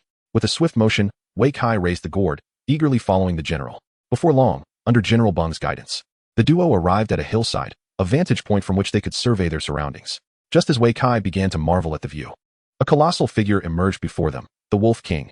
With a low growl, the Wolf King caught sight of them, summoning his minions with a commanding roar. Without a moment's hesitation, General Bong charged forward, brandishing his stick. To him, the Wolf King posed little threat, likely a fair match at best. With a new ally by his side, victory was all but assured. Wei Kai, taken aback by the general's audacity, decided to join in the fray. After all, it was merely a Wolf King they faced. Chapter 85. The monkey drifts through life, yet has not encountered a wise sovereign. Charge. Wei Kai initiated his familiar charge skill, closing the distance while simultaneously gauging the Wolf King's strength. To his astonishment, the momentum was astonishingly swift, rivaling his previous charge against the wild boar. Is this the power of monkey wine? He pondered. In the next moment, the two forces collided with a thunderous impact, sending the Wolf King reeling, momentarily losing his balance and crashing to the ground. After reaching level 20, bolstered by formidable equipment, Wei Kai's power surged to over 350 points. With a mighty collision, he knocked the Wolf King to the ground. General Bong was momentarily taken aback, but quickly seized the opportunity, leaping to deliver a powerful strike. Taking advantage of its weakness, he aimed to claim its life. Wei Kai, undeterred, wielded his iron staff with fervor, unleashing a series of relentless blows. 785. Internal injury. 1034. The first strike inflicted internal damage, bringing immediate joy to Wei Kai. However, he was even more astonished when the damage dealt by General Bong also manifested as true damage. Indeed, General Bong wielded a staff, a blunt weapon like his own. Thus, any internal injuries inflicted would benefit his ally as well. The effectiveness of this synergy was astounding. After a flurry of strikes, the Wolf King's health had diminished by a tenth. A multitude of effects emerged above its head. Internal injury, bleeding, fear, reduced resistance, diminished damage, and more. Some were inflicted by Wei Kai, while others stemmed from General Bong's onslaught. With such numerous debuffs, the Wolf King's condition was dire, even though it soon rose to retaliate. It posed little threat to Wei Kai. As for General Bong, he was a whirlwind of agility, darting around the Wolf King and keeping it in a state of disarray, unable to land a blow on his elusive opponent. Howls echoed through the air. United, Wei Kai and General Bong had reduced the Wolf King to a pitiful state within a mere 3 minutes, causing it to call out in desperation. Yet, the ordinary wild wolves that answered its cries were no match for Wei Kai. A simple sweep could dispatch several in an instant. 19, 20, 21. Wei Kai counted his combo strikes. Upon reaching 21, a surge of black and white energy erupted from him, startling both General Bong and the Wolf King. General Bong, recognizing the source, swiftly moved aside. However, the Wolf King was genuinely frightened, tucking its tail and attempting to flee. Unfortunately for it, Wei Kai would grant no chance for escape. Receive my blow. He mimicked General Bong's earlier stance, leaping high before delivering a crushing strike. 6,468. A colossal number appeared, stunning the Wolf King into a daze. Wei Kai was taken aback, surprised at the ferocity of the attack. Clearly, the jumping strike came with added bonuses. Seizing the momentum, he continued his assault, cycling through various skills. 3 seconds later, the Wolf King's health plummeted to a third. At this moment, his combo was off cooldown, and he unleashed his skill. With a state of invulnerability active, nothing could hinder Wei Kai's explosive power. The second combo struck, and a flurry of numbers erupted above the Wolf King's head, its remaining health instantly obliterated. A mournful howl escaped the Wolf King as it collapsed, lifeless. Moments later, its body transformed into a beam of white light, accompanied by several bursts of pink radiance. Equipment had dropped. Upon witnessing this spectacle, General Bong jubilantly bounded forward, seemingly in search of something. But soon, a look of confusion washed over him. His gaze searched through the scattered debris, yet yielded nothing, despite his prolonged effort. He could not find the desired item. Squeak, squeak, squeak. What is it? Wei Kai had just sheathed his weapon when he heard General Bang's impatient call, prompting him to inquire swiftly. Squeak. General Bong animatedly gestured, forming the shape of a fruit with his hands. Are you referring to that red fruit?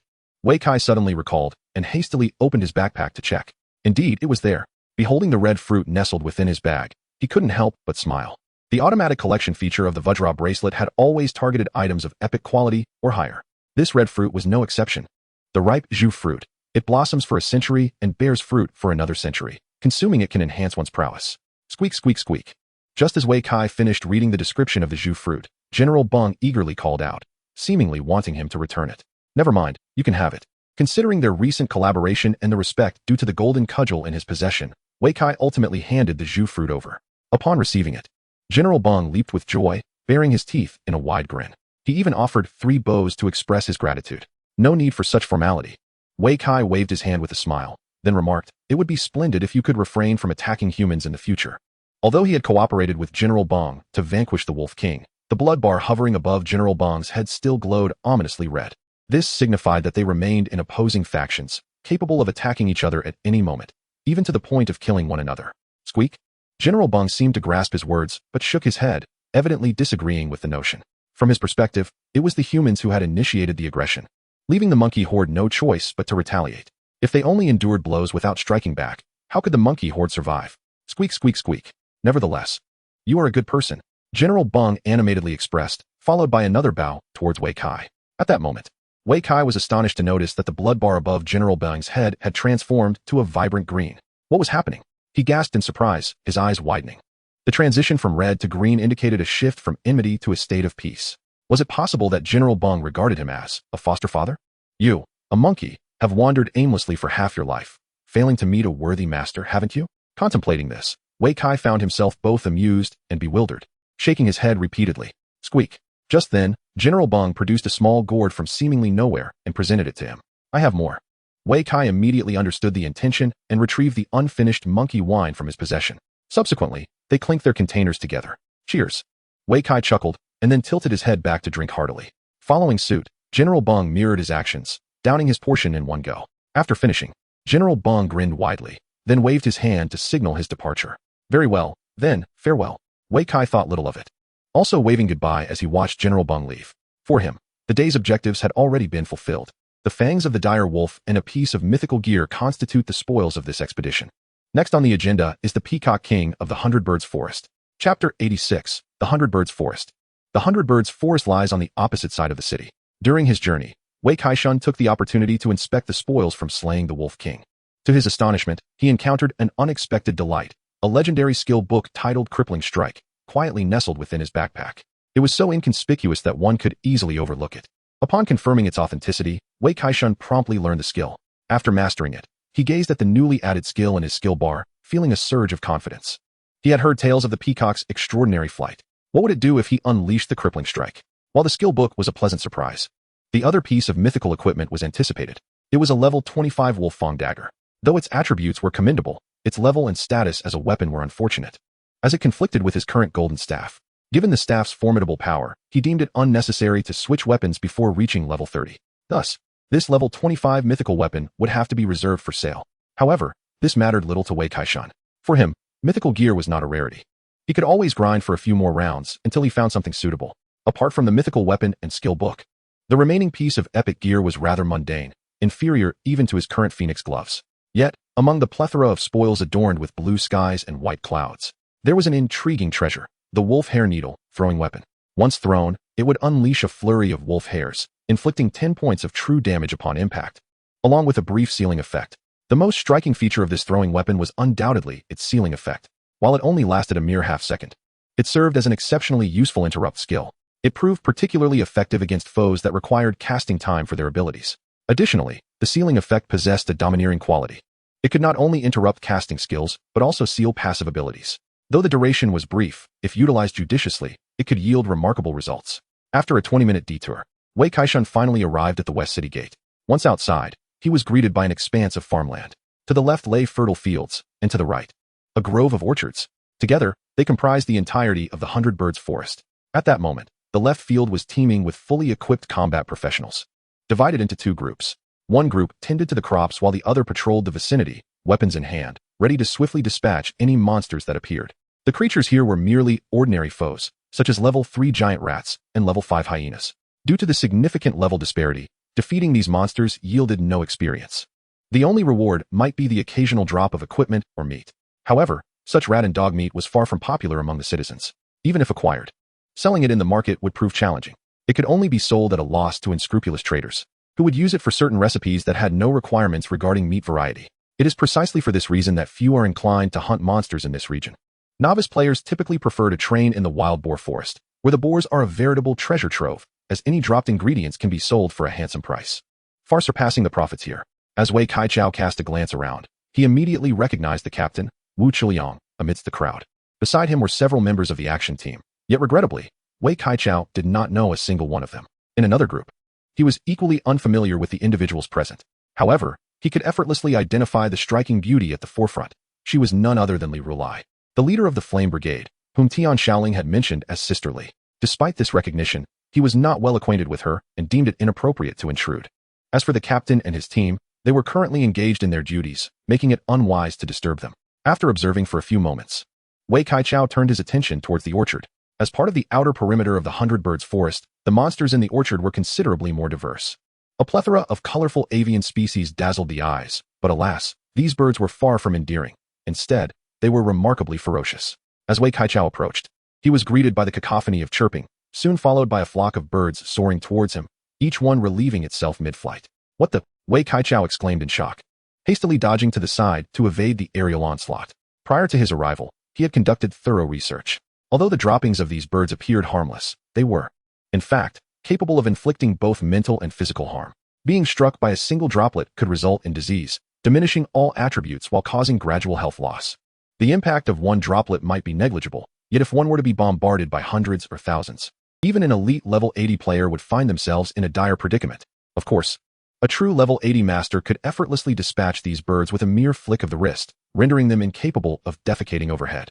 While Wei Kai-Chao lacked the prowess of a level 80 expert, he possessed a specialized tool for dealing with these avian foes, the Rainstorm Pear Blossom Needle. He swiftly retrieved 2 concealed weapons from his backpack and hurled them skyward. In the next instant, countless invisible needles erupted from the tubes. Damage numbers soared, 30, 30, 50, filling the air above the flock. The once audacious birds plummeted to the ground like rain, meeting their demise. Witnessing this spectacle, a faint smile crept across Wei Kai-Chao's lips. "Let us see if you dare to be arrogant now." These birds were individually weak, with health points barely reaching 20, and any hit by the concealed weapons was virtually guaranteed death.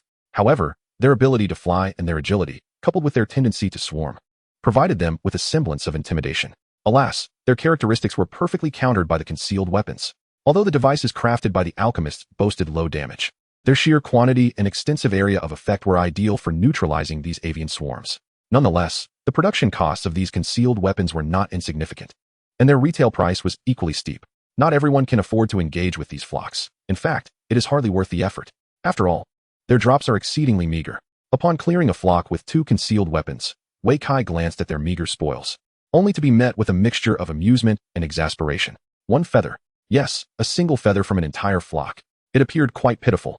The most disappointing aspect was that this feather held little value. Wei Kai hesitated, unsure whether to pick it up or leave it be. After a moment of contemplation, he sighed. Well, even the smallest mosquito is still meat.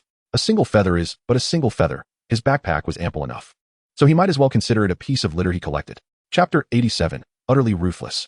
After dispatching 1 flock, Wei Kai ventured further within. He had scarcely taken a few steps when the cacophony of chattering birds erupted again. Here we go again. Just as he was about to reach for his concealed weapons, a piercing cry resonated. "Don't come any closer." The heart-wrenching scream evoked some grim images in Wei Kai's mind, almost causing him to laugh. Who had found themselves in such a dire predicament? Driven by curiosity, he hurried over, only to discover a man covered in unsightly speckles of bird droppings. "Brother, do you need assistance?" he kindly inquired. Upon hearing this, the man swiftly turned, and upon realizing it was merely Wei Kai, he finally exhaled in relief. "No, I want to kill them myself," he snarled, his teeth clenched as he brandished his staff with vengeance. In the next moment, a fireball, the size of a fist, materialized atop his staff and was hurled fiercely at the flock. Boom. The birds scattered in disarray, leaving behind a few charred carcasses. However, this minimal damage was trivial compared to the hundreds of birds in the flock. They regrouped swiftly and soared back towards the man. Plop, plop. The droppings rained down like bombs from a bomber aircraft, relentlessly pelting the man and transforming him into a patchwork of black and white splotches. Simultaneously, this inflicted a psychological toll on him. The sight was almost too much for Wei Kai to bear. How brutal. After this round of bombardment, the man began to exhibit various adverse effects. The most conspicuous of these was disease. Following the onset of illness, his health bar gradually declined. Although the damage was minimal each time, it was enough to accumulate. "Wah, I'm done playing," the man cried, completely overwhelmed, tears streaming down his face. Once a celebrated prodigy in school, revered wherever he went, he was now being bullied by a flock of foul birds. If his classmates were to witness this disgrace, he would lose all dignity. "Look out, they're coming again." At that moment, he heard someone shout. He swiftly looked up to see that the cursed birds were charging at him once more. With a frantic cry, he dashed towards the edge of the forest. Not far away, Wei Kai watched the distraught wizard with a mix of amusement and sympathy. The sight of the other party in such a disheveled state was indeed amusing. But leading a flock of birds towards my head seemed rather excessive, don't you think? Go. Without hesitation, Wei Kai drew a concealed weapon and hurled it. In the next instant, a multitude of birds fell victim, leading to a veritable rain of feathers. The fleeing mage, witnessing this spectacle, widened his eyes in disbelief. What spell did you cast? It's not a spell, but a concealed weapon, Wei Kai sighed. This fellow couldn't he possibly have been so foolish as to think that everyone was a mage, could he? Concealed weapon? The mage appeared momentarily stunned. His face a mask of confusion. Can one truly use concealed weapons to slay monsters? Of course, Wei Kai nodded, speaking earnestly. There are myriad ways to defeat monsters. One need not rely solely on spells. The world is filled with countless professions, and even those specializing in concealed weapons have two distinct branches: the assassin's first-tier subclass, the master of concealed weapons, and the hunter's first-tier subclass, the king of the hunt. Both excel in the use of concealed weapons and possess unique enhancements. Although Wei Kai did not belong to either of these professions, an ordinary person can wield concealed weapons effectively. It was merely that this mage did not comprehend it. I thought it was different, the mage stammered, his voice faltering. As a mage, I should fight using spells. Huh, then you should continue to rely on your spells. Wei Kai shrugged, suddenly raising his head in alarm. Another flock is coming. Ah no. Upon hearing this, the mage promptly turned and fled, not daring even to glance back. Though his spells were formidable, they were utterly inadequate against such a swarm of birds. Unless he could conjure a fireball the size of a bathtub to obliterate the flock. It was evident he was incapable of such a feat. Thus, escape was his only option. Witnessing this scene, Wei Kai nearly doubled over in laughter. He had not anticipated that a mere ruse could instill such terror. Nevertheless, it served him well to instill a lesson in the mage, prompting him to leave. One should not venture into peril without the necessary skills or preparation. Thus, the mage, terrified and in disarray, fled the forest, crying and shouting. Wei Kai, undeterred, pressed further into the woods. After dealing with several more flocks, he finally encountered a different avian foe within the thicket, a creature with a human body and a bird's head, sprouting wings and adorned with a sharp, elongated beak. This was the thunderbird. Having done his research prior to his journey, Wei Kai instantly recognized this formidable creature. Unlike ordinary birds, the thunderbirds were exceptionally powerful, possessing both the agility and ferocity of raptors, along with the ability to cast spells. They were named thunderbirds for their capacity to summon lightning to strike those below from the skies. Typically, anyone who encountered one would find themselves passively enduring its assault. Only fellow mages or archers could mount a ranged counterattack. When Wei Kai spotted the thunderbird, it too had noticed his presence. With a piercing shriek, the thunderbird soared gracefully through the air, diving directly toward Wei Kai. Come at me, he thought, initially concerned that it might shy away. To his astonishment, the thunderbird proved to be remarkably fierce. It was time to meet its demise. With a resounding shout, he enlarged the golden rod in his grasp and swung it down with the force of a baseball bat. The impact echoed as the thunderbird collided with the rod, producing a soft sound.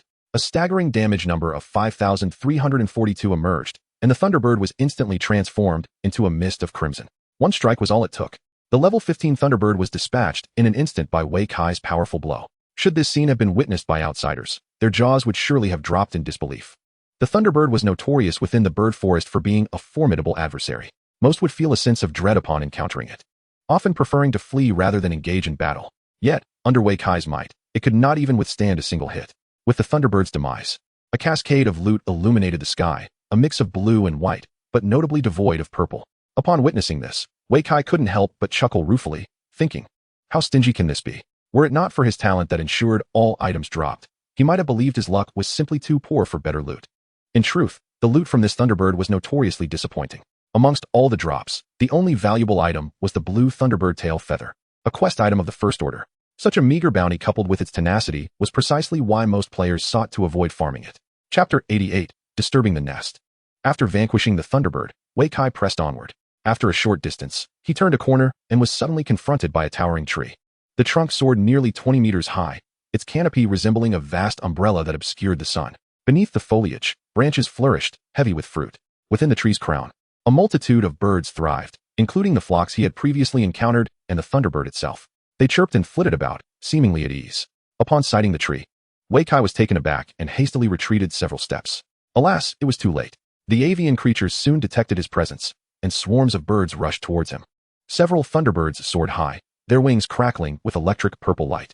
Additionally, hawks, sharp-beaked birds, and a plethora of other chaotic species followed suit, all converging upon him as if he had disturbed a hornet's nest.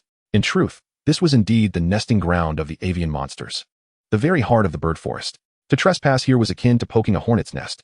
Startled by the commotion, Wei Kai swiftly brandished his golden rod, assuming a defensive stance while gradually retreating. However, the birds had no intention of letting him escape. The flock initiated their assault, soaring over Wei Kai's head and unleashing a barrage of droppings. Fortunately, Wei Kai's agility and quick reflexes allowed him to evade the onslaught with a deft sidestep followed by a charge. Yet the ordeal was far from over. Just as his feet touched the ground, a bolt of purple lightning descended from above, striking him squarely. A massive number appeared, 100. The sheer magnitude of the damage momentarily stunned Wei Kai. Now at level 20, he had fortified his constitution with armor. Yet he bore no equipment that could restore his health. His maximum health had just surpassed 1,000, standing at a mere 1050. A single bolt of lightning struck, instantly inflicting damage equivalent to 1/10 of his health. Such devastating harm. Who could withstand it? And this was not the end. Seizing the moment of his bewilderment, the Thunderbird high above once again flapped its wings, unleashing a barrage of lightning strikes. Caught off guard, Wei Kai braced himself and absorbed 2 more strikes before he managed to evade the remaining 5. Consequently, his health plummeted by another 20%, leaving him with a mere 750 points. Damn, these creatures were the real threat. Wei Kai cast a furious glance upwards at the Thunderbird, gritting his teeth in anger.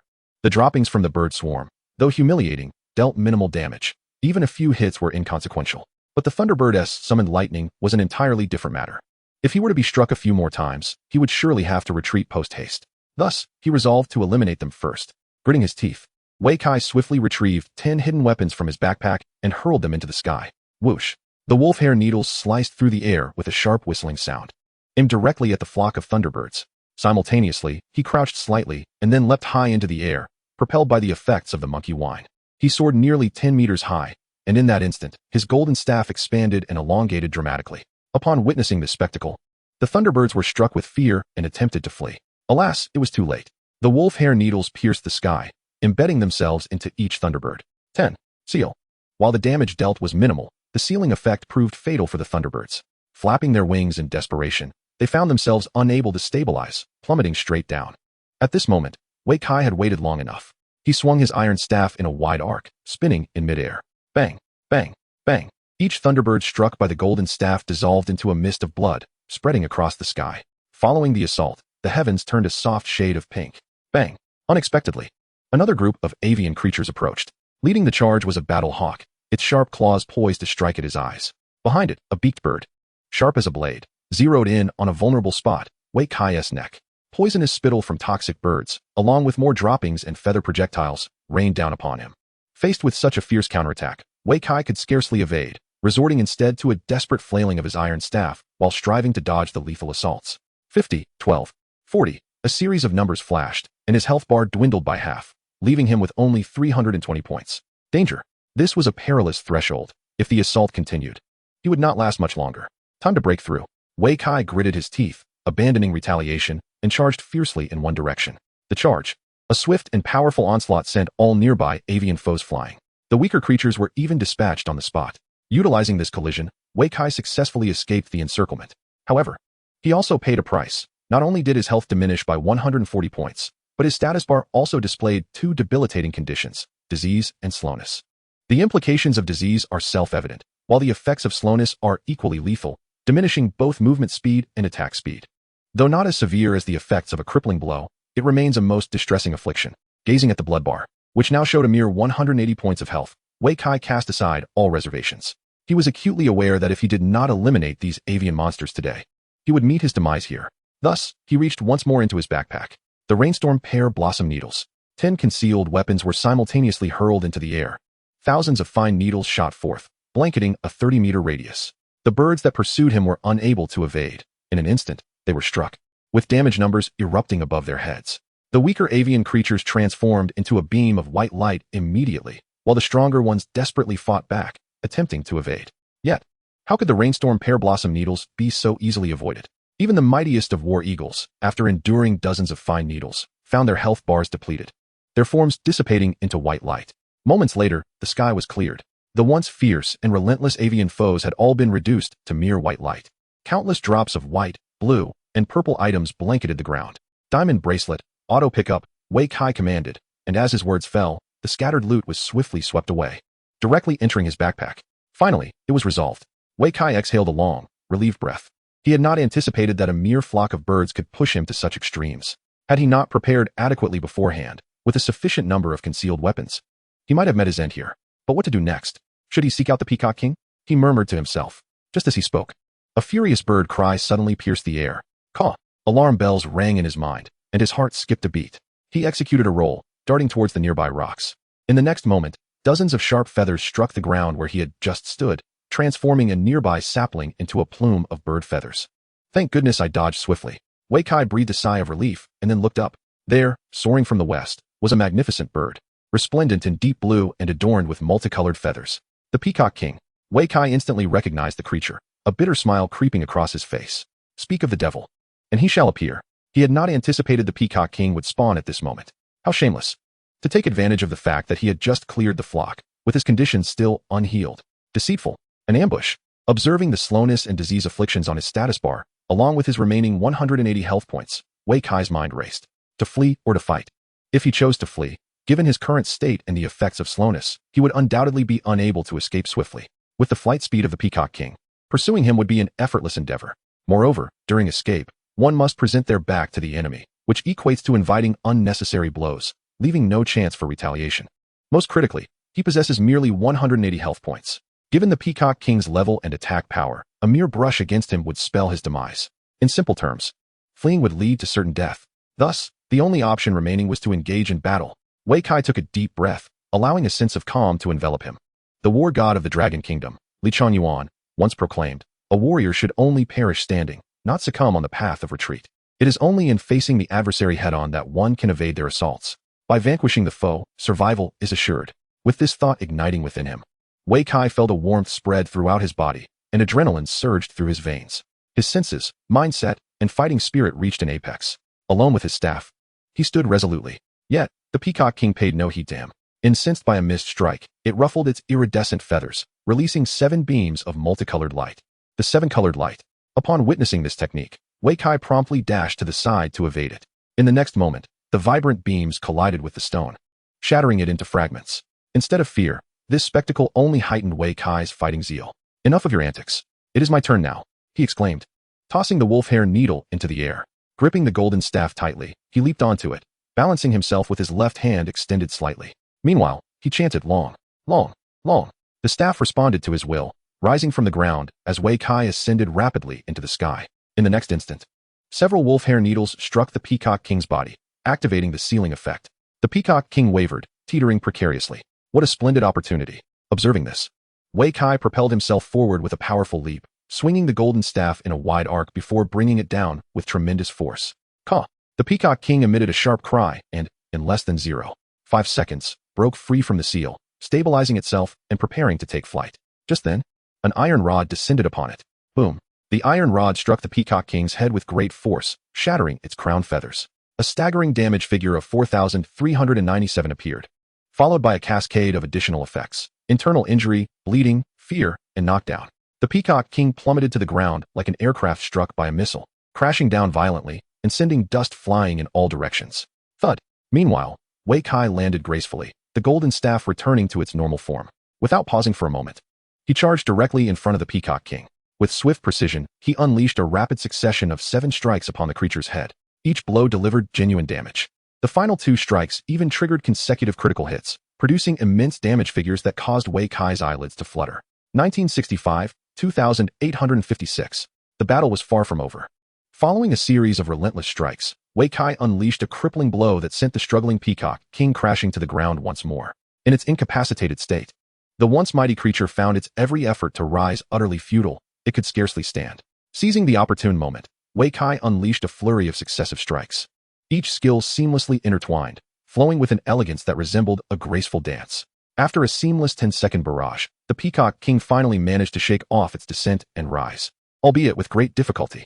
Meanwhile, Wei Kai had already entered his invulnerable state, and the cooldown for his combo was complete. Undeterred, he charged toward the Peacock King's counterattack, raising his golden staff high in the kaleidoscopic glow. Bang! Bang! Bang! He struck 7 times, each hit a critical blow, with various enhancements amplifying his prowess. Wei Kai's critical hit rate and damage had reached a terrifying crescendo. 7 colossal damage numbers erupted in succession: 1034, 1793, 23214, 864. With the 7th strike, the Peacock King tilted its head back and let out a mournful cry before collapsing in a thunderous crash. Dead. Wei Kai, poised with his staff for another combo, was momentarily taken aback. Was it truly that fragile?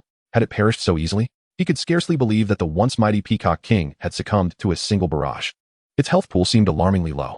Yet, upon reflection, this revelation appeared somewhat reasonable. The inherent strength of avian creatures paled in comparison to that of terrestrial beasts. While the Peacock King boasted high attack power and the ability to soar, its defenses were notably weak, and its health diminished. It surely had not anticipated encountering such a formidable foe, one not only fierce in attack, but also capable of executing fluid combos with every skill landing with lethal precision. In a single sequence, it had drained the Peacock King's health by tens of thousands. Lost in thought, the Peacock King's lifeless form transformed into a wisp of white light. What followed was a profound silence. No radiant glow, no equipment drops. Initially stunned, Wei Kai soon erupted into laughter. Automatic looting. The spoils of the Peacock King had been whisked away by the diamond bracelet before they even manifested. No wonder there had been no reaction. However, when Wei Kai glanced at his inventory, the cascade of golden, crimson, and pink lights left him exhilarated for quite some time. Most thrilling of all was the epic quest item he had finally secured, the Feather of the Peacock. With this, the first step of his advancement quest was now complete.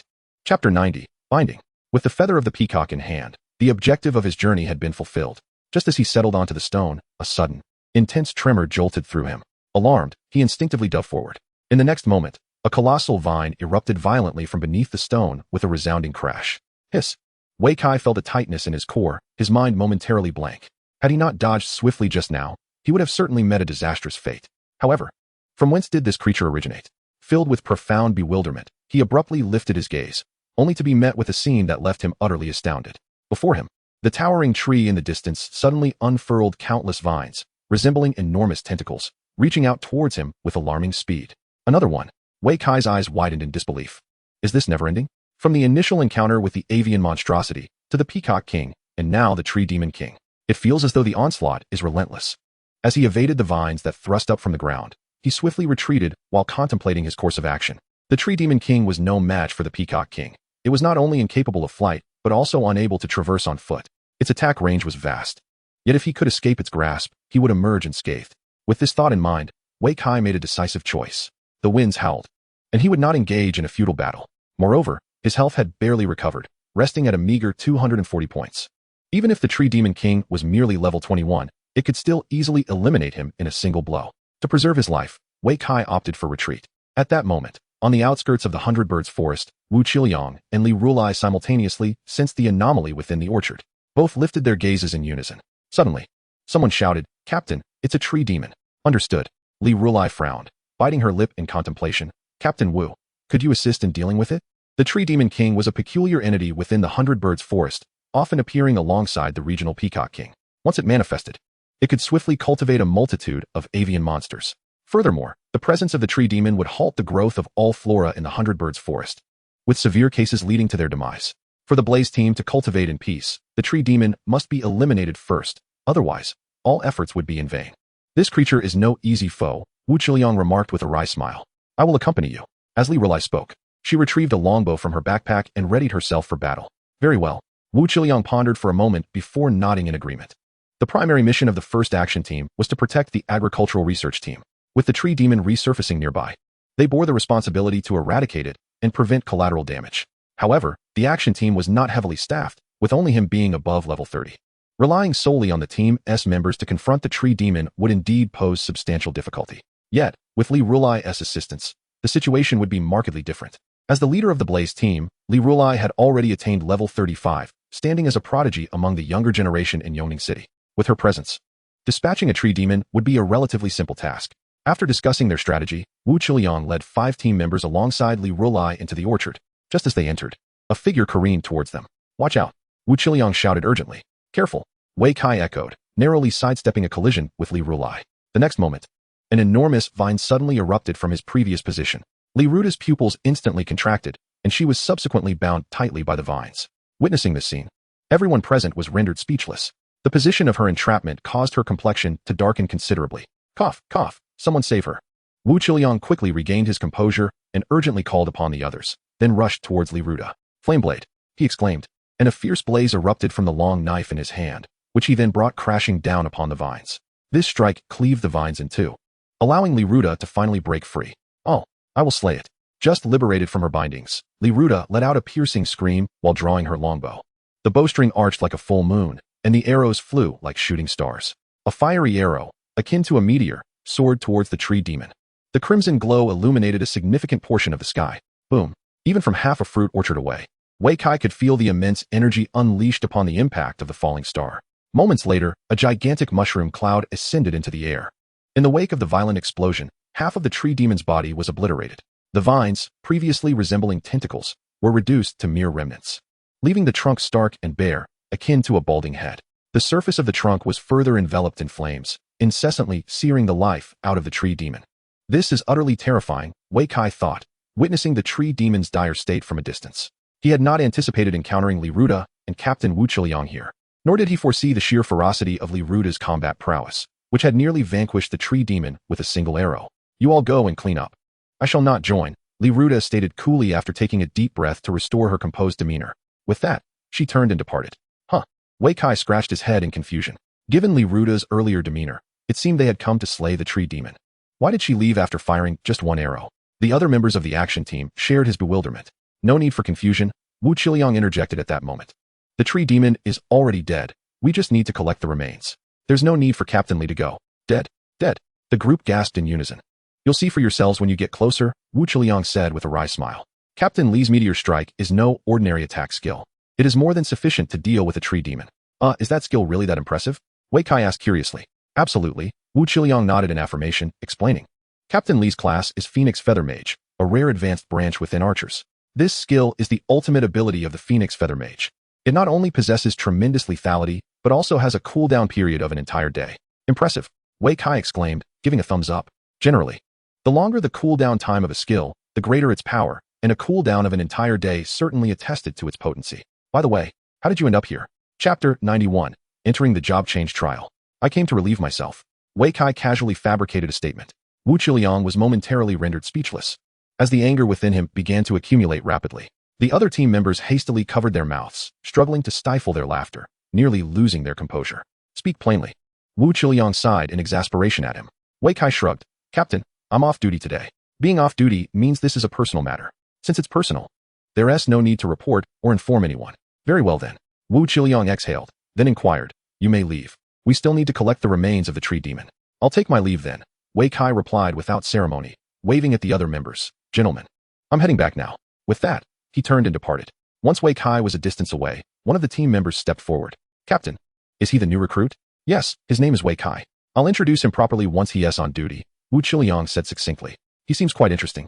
The team member remarked with a smile. What a load of nonsense. Wu Qiliang placed his hand on his forehead, looking pained. Another troublemaker. Haha, aren't we all? The other team members burst into laughter. Those with talent tend to possess a certain arrogance wherever they go. Furthermore, given his youthful appearance, he likely just graduated this year. Having transitioned to his new role less than 10 days ago, his level of skill surely provided him with ample reason to be proud. As they continued to jest, a sudden tearing sound echoed from afar. Crack! The group turned to see that the tree demon had already been reduced to smoldering remnants, with the remaining portions unable to withstand the strain, tearing away and falling to the ground. It was on the verge of being incinerated entirely. Let us proceed to collect the remains. Wu Qiliang waved his hand, leading the way. The team members followed suit. Meanwhile, as Wei Kai exited the orchard, he barely took a few steps before encountering an individual blocking his path. This person wielded a longbow and wore tight-fitting red leather armor, poised for battle. It was Li Rude. What transpired earlier must not be spoken of. Before he could utter a word, she preemptively declared, Oh, understood. Wei Kai was taken aback for a moment before nodding in acknowledgement. Yet, he soon found himself frozen in place again. What does that mean? Was what happened earlier truly that embarrassing? It certainly seemed so. The thought of the earlier scene made him chuckle involuntarily. As the leader of the 3rd Battalion in Yongning City, such blunders should not be casually disclosed. However, she had not offered him any confidentiality fee. Even when signing a non-disclosure agreement with the authorities, there would still be a token fee involved. Never mind, I shall act with great benevolence instead. Wei Kai chuckled, and then took his leave. Upon entering the hall, Wei Kai did not pause even for a moment, heading straight to the room deep within. Standing before the class transfer stone, he held 3 task items in his hands, confirming the completion of his mission. In the next moment, the transfer stone emitted a red light, and the 3 items vanished without a trace. A new task appeared in his task log. Step 2. Complete the class transfer trial, achieving a comprehensive score of level. Upon seeing this task, Wei Kai felt a surge of anxiety. Indeed, it had become more challenging. If it were an ordinary job transition task, achieving a mere level rating would suffice. However, his mission demanded an elevation to a higher tier. For an average individual, this would be the moment to decisively abandon the endeavor and seek a new task. Yet, Wei Kai harbored no thoughts of surrender. What was a mere level? A faint smile graced his lips, igniting the fighting spirit within him. Level 5 was not the pinnacle of the transition trial, levels 6 and 7 loomed above it. If he could not even attain level 5, what right would he have to compete with other prodigies for the most coveted university spots? Completing the first transition was merely the threshold for university applications. The true test lay in the ensuing examinations, which would undoubtedly be tenfold more challenging. If he could not surmount this minor obstacle, how could he ever hope to vie with others? Commence the trial. Wei Kai stood resolutely before the transition stone, boldly proclaiming his intent. In the next moment, a luminous screen materialized before him, displaying the guidelines for the transition trial. Note 1. Upon entering the trial, the Heavenly Path will assign you 3 ratings based on your performance: operation rating, survival rating, and kill rating. The comprehensive calculation of these 3 ratings will yield your overall score. Note 3. You may exit the trial at any time. Your final score will be recorded as your ultimate result. Note 4. Any items utilized during the trial will incur a corresponding deduction from your operation rating. Note 5. The trial may be challenged repeatedly, with your best score being the one that counts. After perusing the notes, Wei Kai took a deep breath. He reiterated his declaration. Commenced the trial. In an instant, his form shimmered and vanished from sight. Time passed, though its measure was lost to him. Wei Kai opened his eyes amidst a profound darkness, hastily surveying his surroundings. He was taken aback. Wasn't he this akin to being enveloped in night? The sky above was an inky black, and visibility was non-existent. A foul, fishy wind howled from all directions. The scene mirrored his previous entrapment in darkness. Most alarmingly, his status bar displayed a multitude of ominous notifications. Not only had his 4 primary attributes diminished significantly, but his stamina, health points, resistances, and more had all been severely weakened. What the hell? Faced with this array, Wei Kai felt an urge to curse. He had anticipated the trial mode to be manageable. Even with elevated scoring requirements, there should have been room for maneuver. To his dismay, this damned trial had thrust him into a hellish beginning. Even a white tiger would be reduced to a feeble cat in such circumstances. Hiss! Just as his thoughts coalesced, faint rustling reached his ears, followed by a shadow lunging toward him, seeking death. Though startled, Wei Kai had no intention of conceding. Even in darkness, one could find a glimmer of light. He recalled having once earned the title of warrior who breaks through the night. Come forth. Let us see whether the creatures of the night are superior, or if I shall prevail. With a resounding shout, he swiftly drew forth the golden staff, striking downward with tremendous force. Bang! The shadowy figure, still suspended in midair, was struck squarely on the head, plummeting to the ground. At the same moment, a damage indicator emerged above him.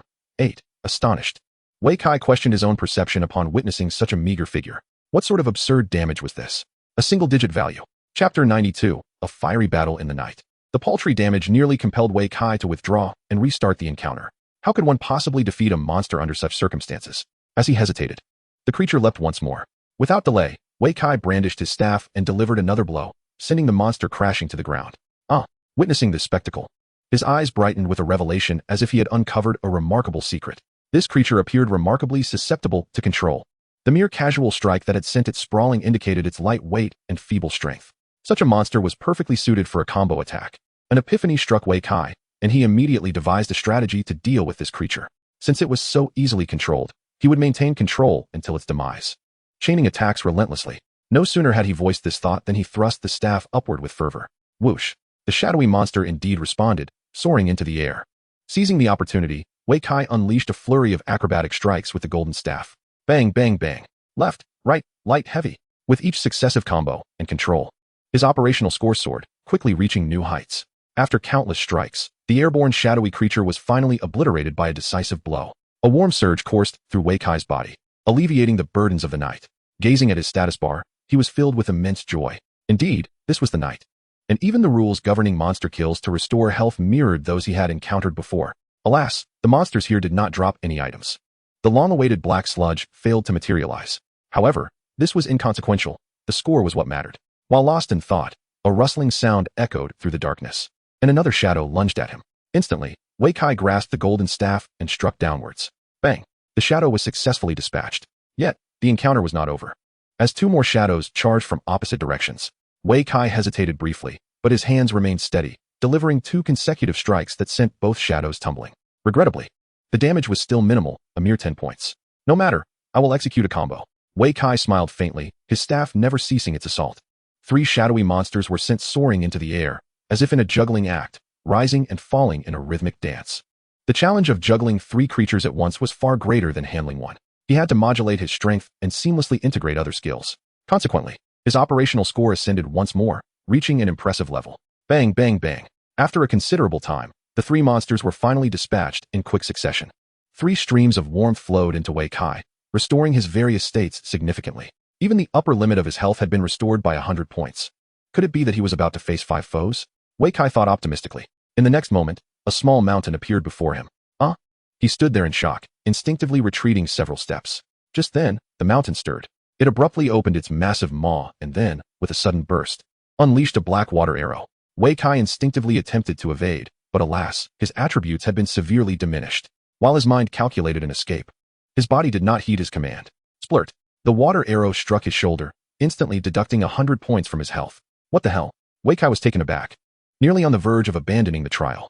Having suffered significant attribute reductions in the darkness, his maximum health was only 210 points, of which 100 had just been restored. This meant his actual health was a mere 110 points. That arrow had nearly cost him his life. Now he had to escape.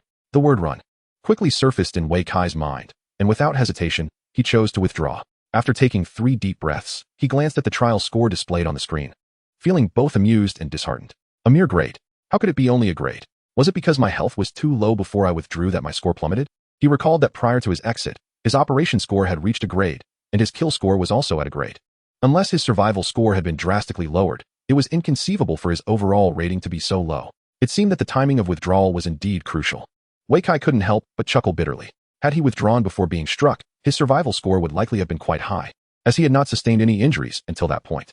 However, after being hit by the water arrow and having only 10 points of health remaining, the situation was entirely different. He must have been on the brink of death, and his survival score had likely plummeted to near 0.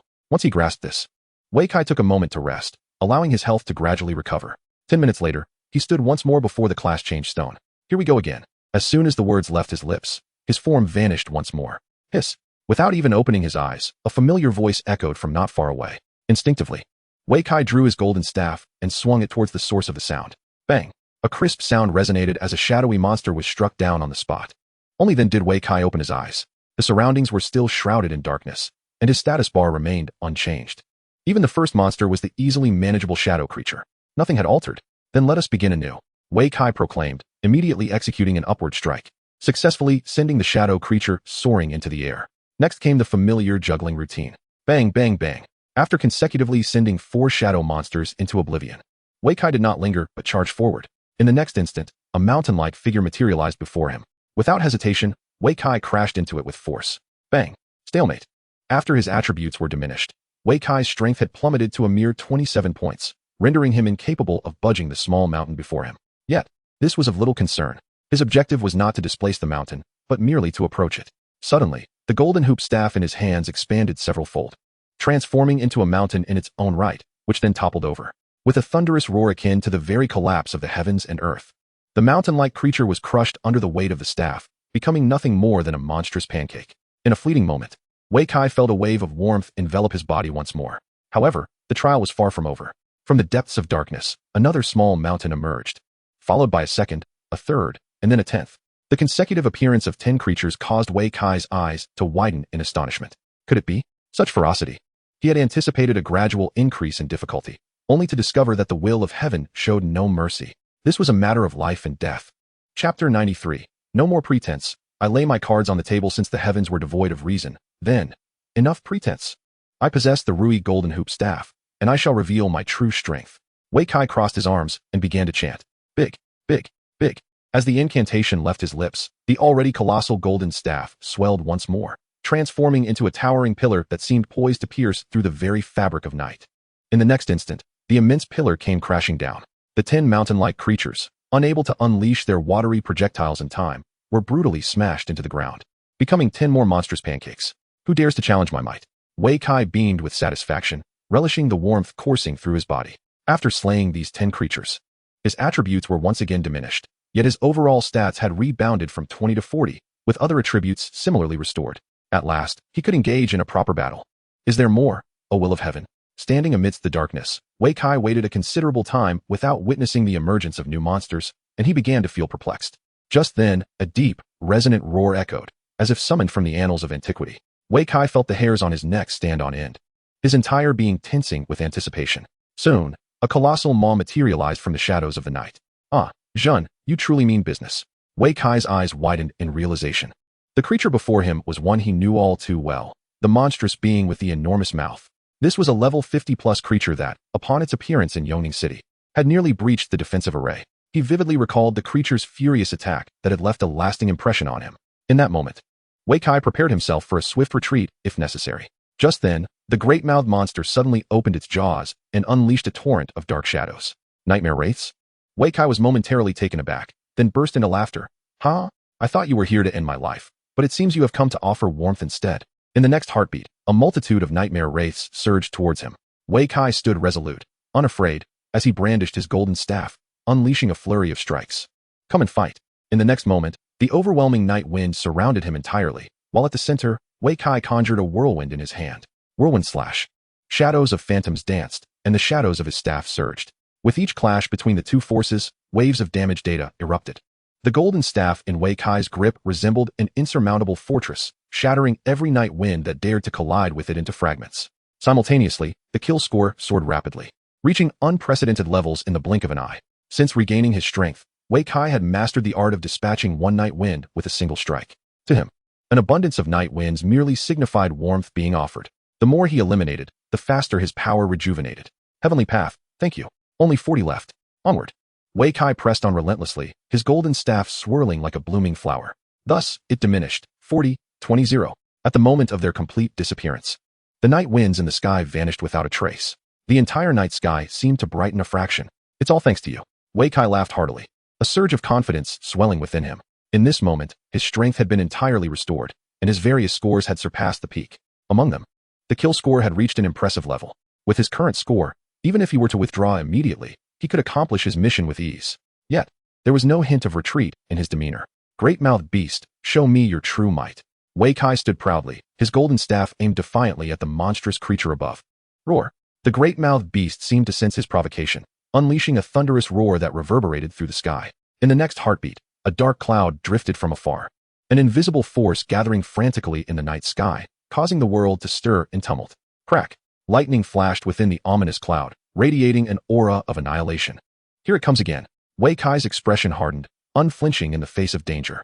This very tactic had left an indelible impression on him, instilling a reflexive fear upon encountering the great-mouthed beast once more. Yet, this fear had not entirely dissipated. Thus, he must confront it. He must conquer this fear. Boom. The great-mouthed beast wasted no time, unleashing numerous lightning strikes as thick as barrels, determined to obliterate him in one fell swoop. Faced with the overwhelming might of the lightning, Wei Kai neither dodged nor retreated. Instead, he plunged his golden staff into the ground. Stretch, stretch, stretch. As he uttered the words, the staff elongated dramatically, soaring towards the heavens. In the next instant, the lightning struck the staff's body with a resounding crash, transforming it into a colossal, glowing baton. Subsequently, the electricity was channeled underground. Huh, did you expect this? Wei Kai erupted into laughter at the sight. You wield a storm of lightning, while I possess the marvels of science. The great-mouthed beast was indeed caught off guard by this outcome. Witnessing its unleashed storm of lightning fizzle out, it became furious, opening its massive jaw wide. Still daring to employ that tactic? Wei Kai chuckled. Have you forgotten how you were pierced last time? Oh, you're not the same one as before. Then let us see how you fare. As soon as the words left his lips, the monstrous jaws snapped shut, accompanied by a tongue as formidable as iron whips. Without hesitation, Wei Kai seized the golden cudgel and thrust it with great force. With a resounding thud, the creature's maw was pierced, unleashing a torrential downpour of pitch-black blood. Taken aback, Wei Kai found himself drenched. To his horror, he realized it was toxic. Not only that, it possessed a strong corrosive quality, causing even the golden cudgel to emit a sizzling sound. His legendary pants were swiftly corroded, leaving a gaping hole. This won't do. I must flee. Sensing the danger, Wei Kai decisively chose to retreat. Suddenly, darkness enveloped him, and when he opened his eyes again, he stood before the class-change stone, feeling a chill on his backside. Had he failed? The thought crossed his mind instinctively. Just then, a startled voice echoed in his ear. What the Wei Kai? Why are you naked? Instantly alert, Wei Kai didn't even spare a glance at the displayed score. He turned to see two familiar faces, Qin Tianyu and Li Qingxia. Qin Tianyu, his classmate and a well-known rich heir at their school, had also transitioned to a warrior. Beside him stood Li Qingxia, the embodiment of beauty, renowned as the school's goddess. Her profession was equally impressive, being a rare flame mage. What brings you here? Chapter 94, slightly better than useless. I haven't even asked you yet. Qin Tianyu said with a hint of annoyance. We're here for our class change, aren't you?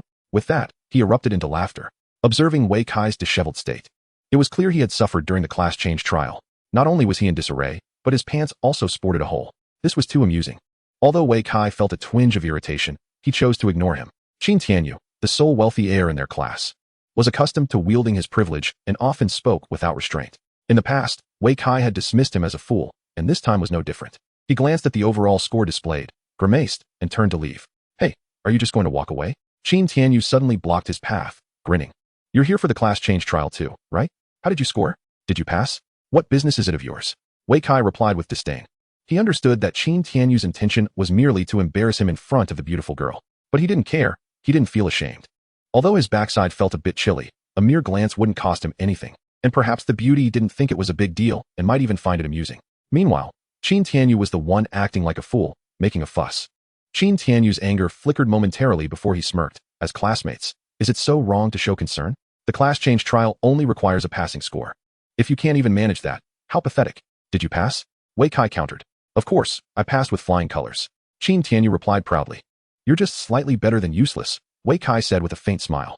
You. Qin Tianyu was instantly filled with rage. Even Li Qingxia, who was watching the scene unfold, glanced over sharply, seemingly sensitive to the words spoken. Step aside, Wei Kai suddenly bellowed, his voice imbued with the ferocity of a battle against the dark creatures of the night.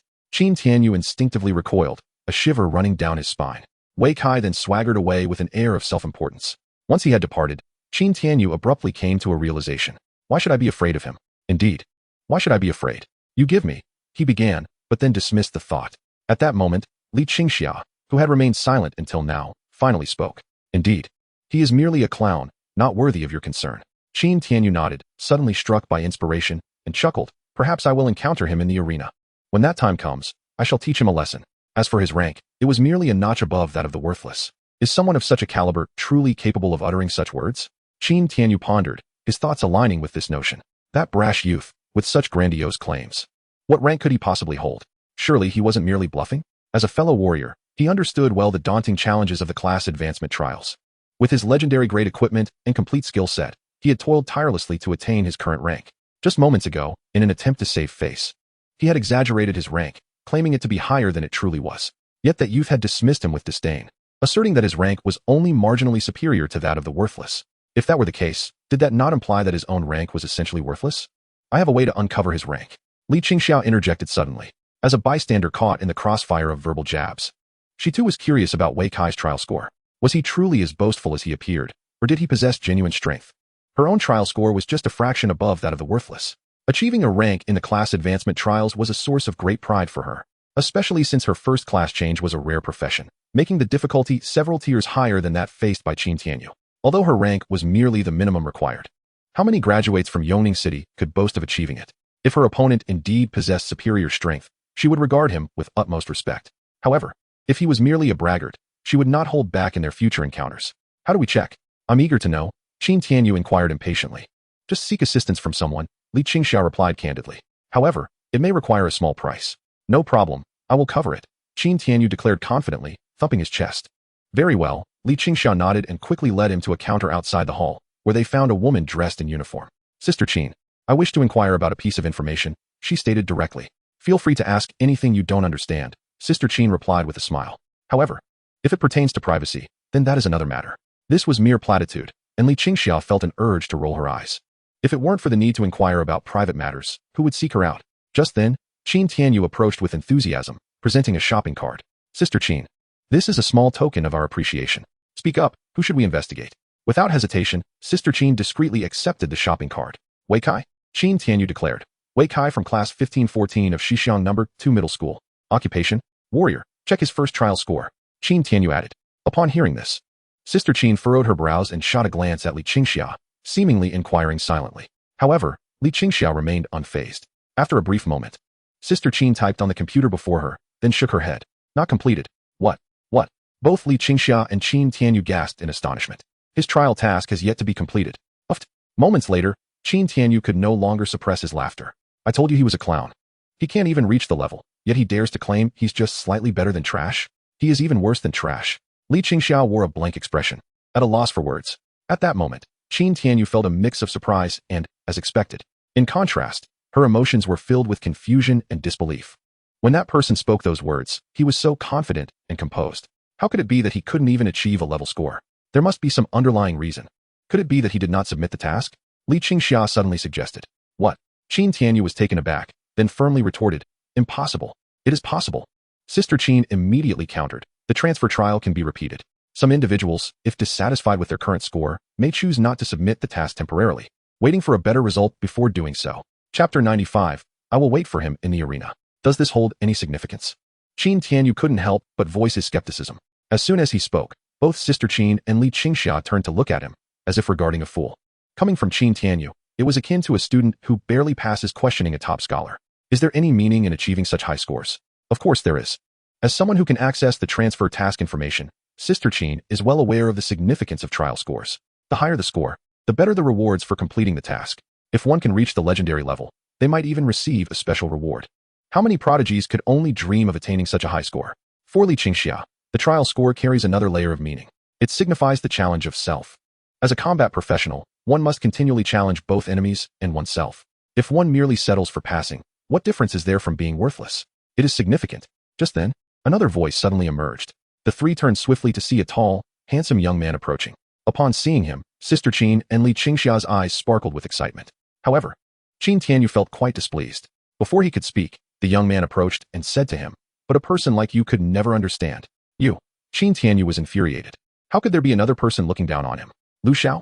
Upon witnessing the scene, Sister Qin hastily interjected, "Young Master Lu is here to complete a transition. Isn't he?" Indeed, the young man nodded affirmatively. Upon hearing this title, Qin Tianyu was momentarily taken aback, only to be overtaken by a wave of trepidation as realization dawned upon him. At last, he understood who his counterpart was.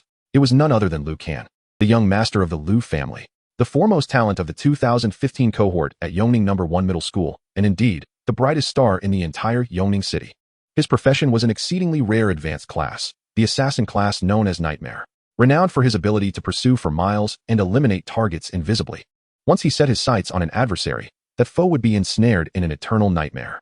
The very thought of this title sent a chill down Qin Tianyu's spine.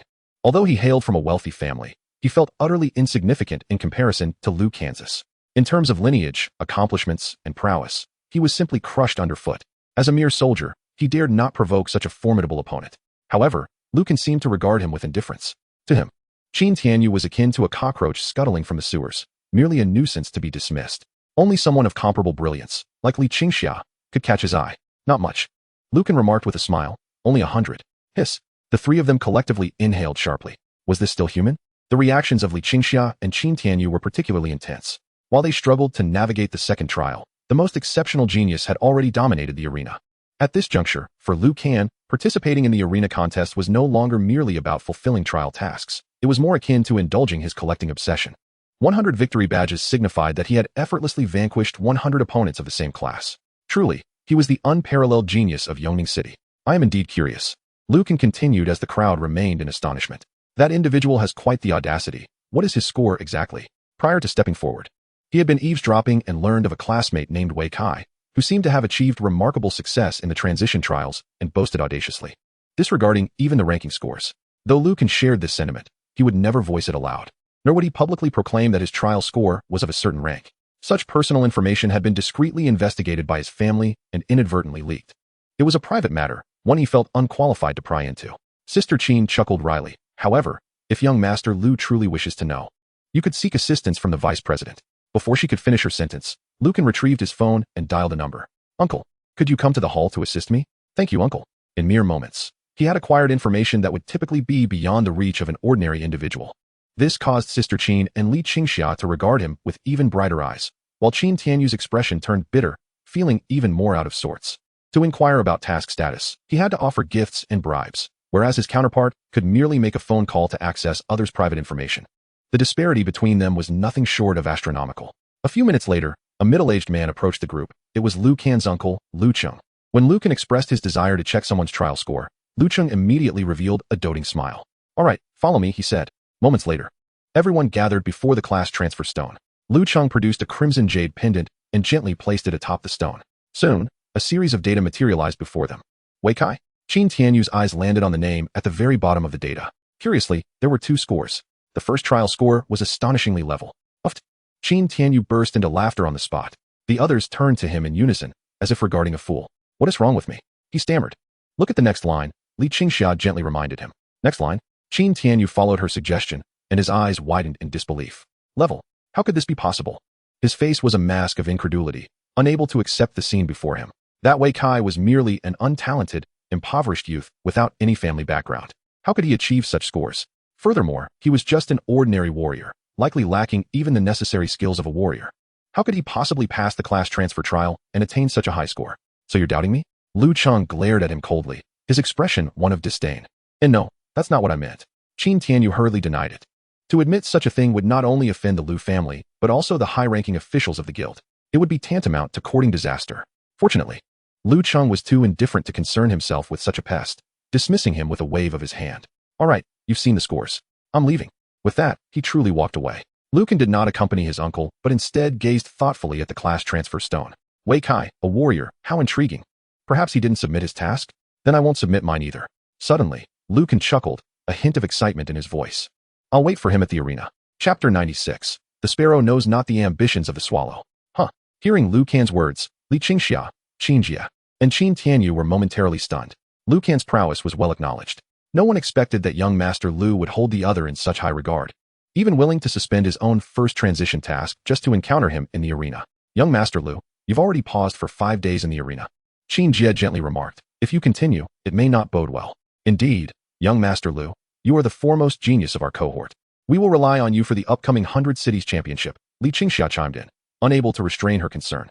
The title of foremost genius was not self-bestowed. It was imposed by others, Lucan replied expressionlessly. As for the 100 Cities Championship, should I choose not to participate, the shame will not fall upon me. If you seek honor, strive for it yourselves, rather than always relying on others. The 100 Cities Championship was, in fact, the formal name for the entrance examination. Although termed a championship, it was essentially a competition for university admission slots across various cities. Subsequent university admissions would be ranked according to the results of this championship, with selections made based on merit. In Yongning City, a rare prodigy has emerged, and naturally, the fellow students hope that Lucan can achieve remarkable results for their city, securing more university slots. However, Lucan remains indifferent. He not only neglects leveling up and acquiring equipment, but has also spent several days indulging in the arena matches, even contemplating pausing his class transfer quest to wait for others to fight.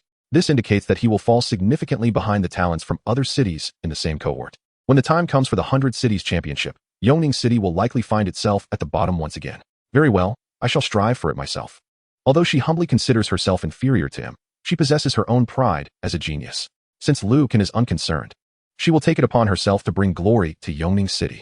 With that declaration, she turned and left the room, heading toward the other side of the hall, where the arena registration was taking place. Seeing Li Qingxia storm away in anger, Qin Tianyu contemplated pursuing her, but considering her last remark, which seemed to mock Lu Xiao, he ultimately refrained. Yet he could not help but speak up. Lu Xiao, why must you concern yourself with an impoverished lad? Once he completes his first class transfer, he will acquire significantly more powerful skills, and at that point, he won't even be able to keep up with you, let alone be your rival. Silence. Lucan frowned, replying coldly, what right do you have to judge him? In his heart, he felt dissatisfied with Wei Kai's trial scores, indicating a higher pursuit yet to be achieved. Regrettably, he had missed the opportunity and could only wait for the other party in the arena now. As the saying goes, how can a sparrow know the ambitions of a swan? His thoughts were beyond the comprehension of ordinary individuals, and there was no need to explain himself. Thus, he swiftly turned and departed. Sister Qin, seeing this, hurriedly followed after him, leaving behind a frustrated and venting Qin Tianyu. Damn it, he cursed while stomping his foot, wanting to smash something yet hesitating. After all, this was the place of the class transfer stone. If he were to damage it, he would owe a debt that his entire family could not repay. At this moment, Wei Kai remained unaware of the events that would unfold later. Gazing at the tattered pants on the hanger, he found himself in a bittersweet situation. In his previous battle against the big mouth monster, victory had seemed within reach, only to be thwarted by the monster's poisonous blood, forcing him to flee. This escape not only cost him survival and kill scores, but also a pair of pants. Had he not been doused in poison at the last moment and successfully taken down the big mouth monster, his comprehensive score could have reached a higher tier. Thus, he felt a twinge of regret over the final score. With just a bit more caution, he could have defeated the monster and secured a top score, even having the potential to achieve the highest tier score. Therefore, upon emerging, he did not rush to submit his task, but instead contemplated another attempt. However, he first needed to procure a new pair of pants. Or perhaps I should just complete the entire Luotian set, Wei Kai mused, resting his chin on his right hand. His previous 2 attempts in the trial had been mere explorations, lacking sufficient preparation. Now, as he aimed for the highest score, he needed to be thoroughly prepared and in optimal condition. Given his talent, acquiring the complete set would not pose much difficulty. The information regarding the legendary sets is typically elusive to the average person, only available on official websites. Without hesitation, Wei Kai promptly logged into his official account and began to search for details about the Luotian set. His eyes swiftly scanned the information, allowing him to ascertain the drop details with remarkable speed. Aside from the Phoenix gloves and the Bua helmet he had already acquired, he noted the drop locations of the remaining 3 pieces. The Peacock King. Upon encountering this name, Wei Kai was momentarily taken aback. Hadn't he just slain a Peacock King? Could it be? Before he could finish his thought, he eagerly glanced at his inventory and, indeed, in a corner, he discovered a red epic armor piece, the Jinghong armor. It turned out he had already obtained it. Wei Kai scratched his head, feeling a mix of amusement and surprise. After defeating the Peacock King, he had not taken the time to examine his loot, being ambushed by the tree demon's vines shortly thereafter. Following a series of events that left him preoccupied, he had completely overlooked the Jinghong armor tucked away in the corner. Now, suddenly realizing its presence, he felt a delightful sense of unexpected joy. This saved him quite a bit of effort. He only needed to acquire 2 more pieces. However, both the Qianlong Python and the Ice Snow Doll were formidable adversaries. The Qianlong Python resided in the depths of the Qianlong Pool, typically lurking in the abyss, necessitating a strategy to lure it out for a successful kill. The Ice Snow Doll, on the other hand, was hidden within a dungeon known as the Ice Snow Labyrinth, requiring one to navigate through the treacherous maze before encountering it. For Wei Kai, the Qianlong Python would be manageable, yet the Ice Snow Doll posed a significant challenge, particularly since he was not adept at navigating mazes. Being trapped within could spell disaster. Perhaps I should consult Duobao Pavilion? An idea suddenly struck him. He quickly picked up the phone and called Tian Shaoling. Hello, Lingjia. Could you assist me in procuring a piece of equipment from Duobao Pavilion? Chapter 97, Qianlong Pool. Duobao Pavilion replied, we do not sell. Her voice carried a hint of bitterness, as if she were facing some kind of trouble. Upon hearing this, Wei Kai's temper flared. Did they think the money was insufficient? A commercial institution dedicated to trade was outright refusing customers, not due to a lack of goods, but simply because they chose not to sell. This was utterly unreasonable. The entry plan for Duobao Pavilion has failed, Tian Shaoling explained with a wry smile. They intended to leverage a shell company to list in Yongning, but the local merchants caught wind of their intentions, and now both sides are locked in fierce conflict. Could it be that Duobao Pavilion suspects us of leaking information? Wei Kai inquired, perplexed. No, Tian Shaoling shook her head. In truth, this matter has circulated widely. Duobao Pavilion is merely frustrated. The upper echelons of Yongning City were already aware of Duobao Pavilion's plans, but had refrained from taking action until now. With both sides now at odds, an all-out confrontation has ensued, hence their annoyance. Then let it be, Wei Kai replied, feeling a surge of frustration. A mere trading company, at such a critical juncture, should be fostering alliances rather than creating enemies. It was truly foolish. If you're looking to buy, I can help you check other trading houses. Tian Shaoling offered. Then please do, he responded. Wei Kai let out a bitter laugh. However, it seems unlikely to find it. Why? Because these are components of the epic set we purchased last time. He stated plainly, if the merchant guild in Yongning City had it, they would have surely assembled a complete set by now. The value of a set lies in its completeness. If sold separately, it would scarcely fetch half the price. It is impossible for Wei Kai to stumble upon a bargain so easily. I'll do my best, Tian Shaoling nodded. Some old-timers just love to hoard things. Perhaps they do have it. That's fine. No need to force it. Wei Kai chuckled. If all else fails, I can always grind for it myself. After hanging up the phone, Wei Kai began to make preparations. Since Duobao Pavilion had explicitly refused, he had no choice but to rely on his own efforts. His primary target, of course, was the Qianlong Python. Like the White Tiger, the Qianlong Python was also in the same region and at level 25. The easiest method would be to lure it to the surface and seize the opportunity to strike. However, this required bait to draw it out. With this thought in mind, Wei Kai logged onto the official website once more to research information regarding the Qianlong Python. Moments later, he quickly found a useful post detailing various statistics and skills of the Qianlong Python, even including the recipe for the bait. Unfortunately, the recipe required dozens of materials, most of which needed to be foraged from the wilderness. Upon seeing this, Wei Kai felt overwhelmed. To make matters worse, after preparing the bait, he would also need a master-level fisherman to catch it. Where on earth can I find a master angler? Wei Kai slapped his forehead in exasperation. Is there not a simpler method? Just then, he stumbled upon a second strategy for luring the Qianlong Python, using explosives. By continuously tossing alchemical bombs into the Qianlong pool, there was a chance to blow it out. Of course, there was also a possibility that the Qianlong Python would hide even deeper. Whether it could be successfully lured out would depend on luck. If it did not emerge, other methods would also prove ineffective, as the Qianlong Python was not a fool. It was far too reliant on luck. Wei Kai was equally reluctant to pursue this second method.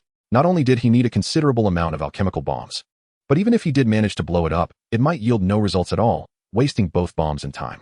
Is there no more straightforward approach? He murmured to himself. Moments later, a sudden inspiration struck him as he thought of a renowned fish-exploding expert, Neza. He mused aloud. How did Neza stir up such chaos in the Dragon Palace back in the day? Was it the magic silk? Alas, I do not possess it.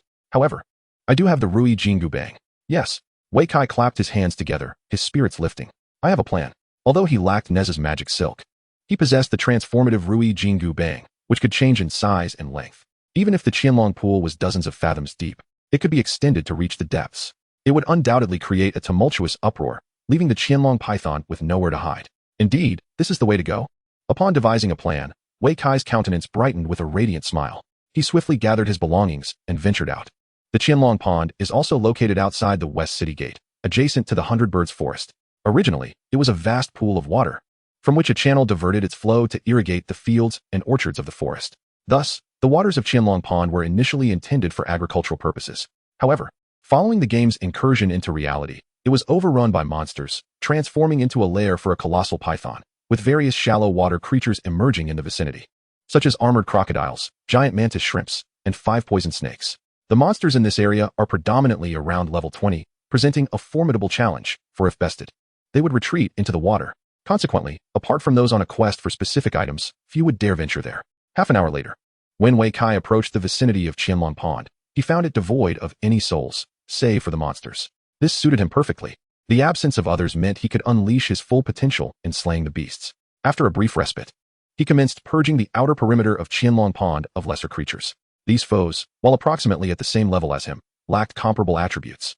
Even the most resilient armored crocodile could withstand only 3 of his strikes, while the giant mantis shrimps and 5 poison snakes fell to mere blows. After nearly 10 minutes of relentless combat, Wei Kai succeeded in clearing the area around Qianlong Pond, collecting a trove of assorted items in his expansive backpack, which could easily accommodate such spoils. With the battleground secured, he approached the water's edge. The pond's waters were remarkably clear, revealing a plethora of swimming fish and small shrimp, seemingly drifting aimlessly. Yet beneath the surface, no trace of the Qianlong python was visible, only a thick layer of fine sand. Observing this, Wei Kai promptly extracted his golden cudgel and began to chant an incantation. Long, long, long.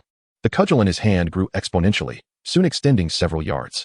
With determination, he plunged one end into the depths of Qianlong Pond, continuing his incantation, long, long, long, while fervently stirring the waters.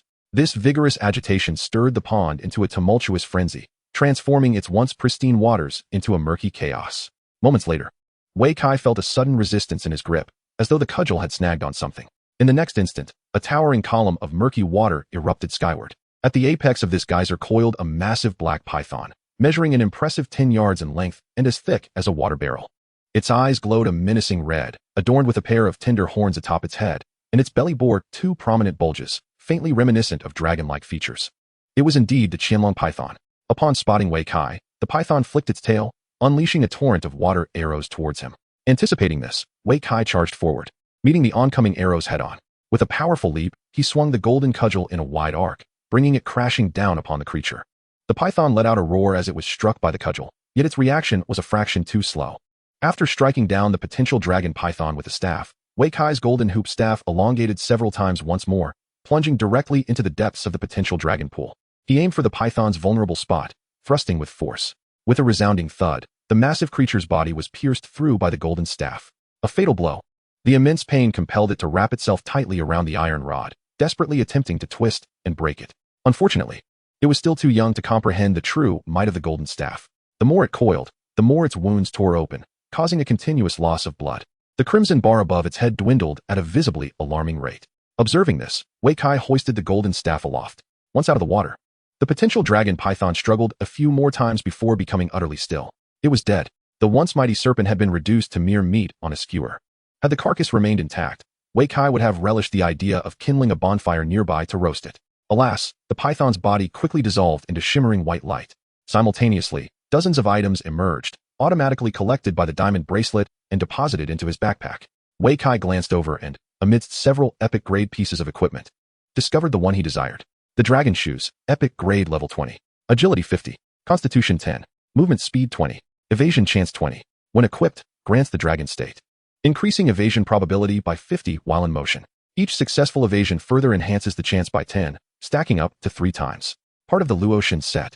Collecting all pieces confers formidable effects. Is this not invincible? Upon examining the attributes of the dragon shoes, Wei Kai's eyes widened in astonishment. He had not anticipated such a significant increase in evasion probability. While in motion, if stacked to its maximum, the rate could reach 100. This implied that, barring targeted skills, it would be nearly impossible to hit him. As long as he was in motion, he would be practically invulnerable. Truly, the epic grade set boasted effects more potent than the last. Wei Kai couldn't help but marvel, eagerly anticipating the ultimate effect of the complete Luotian set. After his moment of reflection, his gaze fell upon the other dropped items, and he was suddenly illuminated with excitement. Besides the dragon shoes, the potential dragon python had also yielded a mythic-grade necklace. However, its attributes did not align with his needs, as it enhanced magical power and casting speed, a treasure suited for mages, while the warrior class had its branches, including the magic warrior focused on magical power and the magic knight emphasizing both power and magic. Wei Kai was neither of these. His branch was dual focused on strength and agility, leaning towards physical output as a swordsman. Well, it would be better to sell it. Keeping it would be a waste. He might as well trade it for money or exchange it for gear with others. No sooner had he thought this than his phone buzzed in his pocket. Hello. Ling Jia, is there something you need? I found the equipment you wanted, came the excited reply from Tian Shaoling on the other end. Really? Wei Kai exclaimed, joy flooding his heart. Unexpectedly, Sister Ling demonstrated such remarkable efficiency this time, managing to locate the equipment he needed in less than an hour. Indeed, Wei Kai nodded vigorously, eager to inquire, where's the equipment? How do we proceed with the transaction? It's with my father. Tian Shaoling hesitated momentarily before whispering. What? Wei Kai was momentarily taken aback. In Sister Ling's father's possession? No wonder it was found so swiftly. Previously, Sister Ling had mentioned that some old-timers enjoyed hoarding things away. Perhaps she was referring to her father? At this thought, Wei Kai found himself both amused and perplexed. Clearly, Sister Ling possesses a keen understanding of her father. However, since the equipment is in her father's hands, why not simply purchase it directly? Why the need to mention it to him? Could it be Sister Ling? Do you have other conditions? Tian Shaoling paused for a brief moment, then quietly replied, my father wishes to meet you. Very well. Wei Kai agreed without a moment's hesitation. What is the big deal about meeting an elder? Even if the individual in question is the prominent figure of the Tian family business. He had no reason to feel intimidated. After all, he had encountered influential people before. You've agreed? Tian Shaoling was somewhat taken aback. She had prepared herself for a refusal, yet the response was so unequivocal, as if he hadn't even thought about it. Is he naive or too perceptive? The young girl's heart was suddenly in turmoil. I have agreed. Wei Kai nodded and then asked, when and where exactly? Also, after the meeting. Your uncle will consent to sell me the equipment, correct? Upon hearing this, Tian Shaoling's expression shifted from delight to a hint of disappointment. It appeared that his primary interest was solely in that piece of equipment. That should be the case. I still need to discuss the specific time and place with my father. I will call you back shortly. With that, she abruptly hung up. Wei Kai did not dwell on it. After putting away his phone, he turned and made his way into the city. Moreover, the evening was approaching, and darkness would descend in less than an hour. Chapter 99, Collecting the Luotian Set. The meeting place was chosen to be the VIP reception room on the second floor of the Tian family trading house. Under Tian Shaoling's guidance, Wei Kai found himself here once more. He then met her father, Tian Mingji, the general manager of the Tian family business. The first impression of their encounter was one of authority. Whether in attire, appearance, or demeanor, Tian Mingji epitomized the archetype of a middle-aged affluent individual, fitting perfectly with his status. Good day, uncle. You must be Xiao Wei. Please, take a seat. Tian Mingji observed him as well, then gestured lightly. Wei Kai smiled faintly and took a seat. I heard that you and Shaoling have partnered to open a grocery store. Once seated, Tian Mingji got straight to the point, inquiring directly. Yes, Wei Kai nodded. Tian Mingji smiled and continued. I've heard that your little shop has garnered quite a bit of attention, but it often runs out of stock and customers frequently complain, correct? The management of the store has always been Sister Ling's responsibility. I'm not very clear on the details. Would you be interested in collaborating with us? How would the collaboration work? We would handle the supply, and you would manage the sales. No. Before he could finish his sentence, Tian Shaoling preemptively declined. Upon hearing this, Wei Kai realized that this was akin to the conditions proposed by Duobao Pavilion. Previously, Duobao Pavilion had expressed a desire to collaborate with them, suggesting similar terms, utilizing the FAAD of their small shop to sell their goods. Gradually, this establishment would transform into their own. Shaoling, your voice is not needed here. Tian Mingji reprimanded in a low, displeased tone. At this, Wei Kai immediately interjected. Uncle, I too am not inclined to collaborate. As soon as these words left his lips, both Tian Shaoling and Tian Mingji turned their gazes towards him. Shaoling appeared somewhat taken aback, yet a smile graced her lips. In contrast, Mingji's expression soured, his brows knitting in irritation. Are you not afraid of inciting my wrath? Mingji fixed him with a steady gaze. Our shop is merely a small establishment. For you, uncle, it is inconsequential and not worth such upheaval, Wei Kai replied with a smile. Moreover, we previously declined Duobao Pavilion, aligning ourselves with your stance. Then let it be, Tian Mingji said dismissively, waving his hand as if the matter held little significance to him. To him, a small shop was indeed of little consequence. The true objective lay beyond.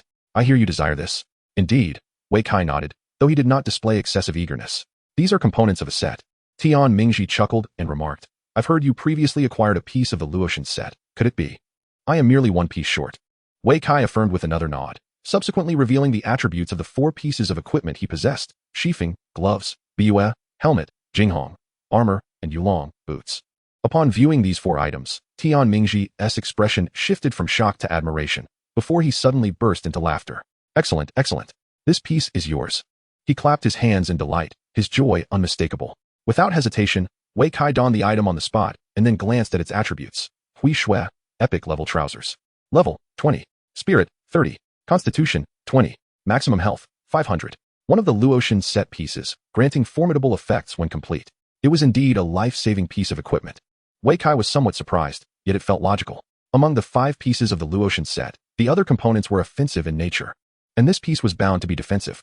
The life-saving effect, based on a percentage recovery, implied that the higher the health, the more substantial the recovery. Regrettably, Wei Kai was not a tank warrior, otherwise, the benefits would undoubtedly be considerable. Moreover, there was the set effect to consider. While the individual component's effect might not be overwhelmingly powerful, it was not a significant concern. What if the set effect proved to be extraordinary? His gaze continued downward, quickly discovering the displayed set effect. Luotian set effect. When afflicted by debuffs, the effects are weakened by 50. While in a debuffed state, damage taken is reduced by 20. Upon seeing the words regarding debuff effects, Wei Kai's heart raced as he recalled the night. Those were indeed debuff effects. If he could diminish all nighttime effects by 50, would that not elevate him to divine status? With this, he entered the class transition trial, no longer needing to slowly grind through the initial stages. Instead, he could unleash a devastating rampage. Furthermore, the damage reduction under debuff conditions effectively served as a life-saving skill, preventing him from being instantly eliminated by monsters. With triple layers of protection, he would no longer have to worry about sudden demise. Truly, this was an epic level set. Wei Kai, lost in thought, was roused by the enthusiastic praises from Tian Mingji. The effects of this set were so impressive that even a seasoned veteran like him, at over level 40, could not help but feel tempted. This equipment would remain relevant even at level 40. Many veterans in Yongning City at that level might not possess such superb gear. If this were to be auctioned in the trading hall, it would likely be snatched up in an instant. Awakened by the chorus of admiration, Wei Kai hurriedly expressed his gratitude. Thank you, uncle, for your generosity. Ha ha, of course. Tian Mingji laughed heartily. However, I have one wish. Please, speak, Wei Kai replied. When you no longer need this set, would you consider selling it to me? Tian Mingji inquired cautiously. Such an epic level set was a rarity in all of Yongning City. Once the Tian clan's trading firm acquired it, a little publicity would draw immense attention and prestige. In time, the status of the Tian clan in Yongning would soar. If sold to a discerning patron, it could elevate their standing even further. Of course, I wouldn't mind waiting, no matter how long it takes. Tian Mingji was unfazed. He remarked, waiting 3 to 5 years, or even 10 years, would be worth it. After all, this is an epic level set. It will never go out of style. Even a decade from now, then I shall take my leave. With the equipment in hand, Wei Kai was eager to embark on the class transition trial. Wait. Just as he was about to depart, Tian Mingji called out to him. You are already at level 20, correct? He asked directly. Yes. How far have you progressed with the first transition task? The second step, the class transition trial. Very well, then go ahead. Upon hearing it was the class transition trial, Tian Mingji immediately understood his eagerness. After acquiring new gear, who wouldn't want to test it against a few monsters? Chapter 100, Big Mouth. You are here to bring warmth again. At 6:20 in the afternoon, Wei Kai returned to the Warrior Guild's hall. The entire hall was bustling with activity, filled with a throng of people. However, the hall was not the most animated place within the guild. That honor belonged to the dueling arena on the western side, which was already packed with spectators, with layers of onlookers inside and out. Even the windowsills and trees were occupied. Watching fights had always been a beloved form of entertainment for the masses, especially when it involved beautiful maidens, which was a true delight to behold. At that moment, there were not one but 2 beautiful maidens on the arena stage. Though the match had yet to officially commence, the cheers from the crowd were deafening. Go, Sister Chu. Defeat her. Li Qingxia, you can do it. Hearing the cheers, Wei Kai suddenly halted. Is it her? He cast a curious glance in that direction, only to be greeted by a vast expanse of backsides, which elicited an unexpected chuckle from him. It appeared she was engaged in a tournament. When he had encountered Li Qingxia and Qin Tianyu earlier that morning, they were likely participating in the same class change trial. However, he was left wondering what Li Qingxia's trial score might be, though it was reasonable to assume she had achieved a commendable rank.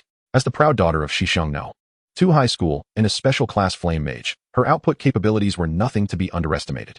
Her strength, naturally, was formidable. Considering this, Wei Kai quickly lost interest in spectating. It would be wiser to focus on his own class change trial. After all, by the time he entered the tournament, Li Qingxiao would probably have completed her task and successfully transitioned. There was no need to squander time on an opponent he was destined never to encounter. Moments later, when he stepped into the class change room, he was surprised to find a considerable number of individuals present. Most of those who visited the class change room were there to undertake their class change tasks. The class change stone was not only used for the first transition, but also for subsequent transitions, including the second and third. However, the majority of the people in the room appeared to be of a similar age to Wei Kai, with the exception of a middle-aged man with graying hair, who exuded an air of authority and was likely there for his second transition. Achieving a second transition required reaching level 50, and in the entire Yongning city, the number of individuals who attained such a level was certainly fewer than 10. These individuals typically held significant positions and were the backbone of Yongning city. The man before him seemed somewhat familiar. Wei Kai felt as though he had seen him somewhere, but the memory eluded him. Just as he pondered this, the figure suddenly became blurry and quickly vanished. Had he entered the trial? Wei Kai was momentarily taken aback, but quickly regained his composure. He hadn't anticipated that a second transition would also require participation in a trial. With a teasing remark to himself, he pressed his hand against the class change stone and entered the class change trial. Moments later, upon opening his eyes, he found himself enveloped in a pitch-black environment. Soon, hissing sounds emerged from ahead. Without lifting his head or looking, he wielded his golden staff and struck forcefully in the direction of the sound. Throughout this, his gaze remained fixed on his status bar. The effect of the Luotian set had indeed activated. Observing the diminished effects of the various nocturnal adversaries, he couldn't help but grin widely. What once could diminish his attributes by 80 now only affected them by 40. This indicated that his strength had effectively tripled. At level 60, vanquishing a weak shadow creature was an exceedingly simple task. With a resounding crack, his staff struck down, and the shadow creature's head erupted with a damage number of 369. Though the figure was modest, it was a remarkable improvement compared to the previous single digits. As the damage number appeared, the shadow creature dissipated into a cloud of smoke, instantly defeated. Having so effortlessly slain his first monster, Wei Kai felt a surge of excitement. It seemed he was on track to surpass his previous accomplishments. Should he be able to defeat the formidable creature without sustaining any injuries, his kill score would undoubtedly reach new heights. If only he were a touch more cautious, ensuring a commendable survival score. He might even strive for an even more remarkable achievement. With this thought, Wei Kai was suddenly filled with a sense of grandeur and confidence. I am coming for the level score. Cheers. With his formidable strength, Wei Kai effortlessly vanquished the 3 shadow monsters of the second round, elevating all his scores to the next level. This time, the absence of monster flipping resulted in a slightly lower operational score. The third wave featured a creature resembling a small mountain. Unlike before, Wei Kai chose not to employ his golden cudgel to crush his opponent. Instead, he charged forward with a powerful assault. Relying on his immense strength and fluid combination attacks, he decisively defeated the beast. Following the demise of this creature, 10 more emerged simultaneously.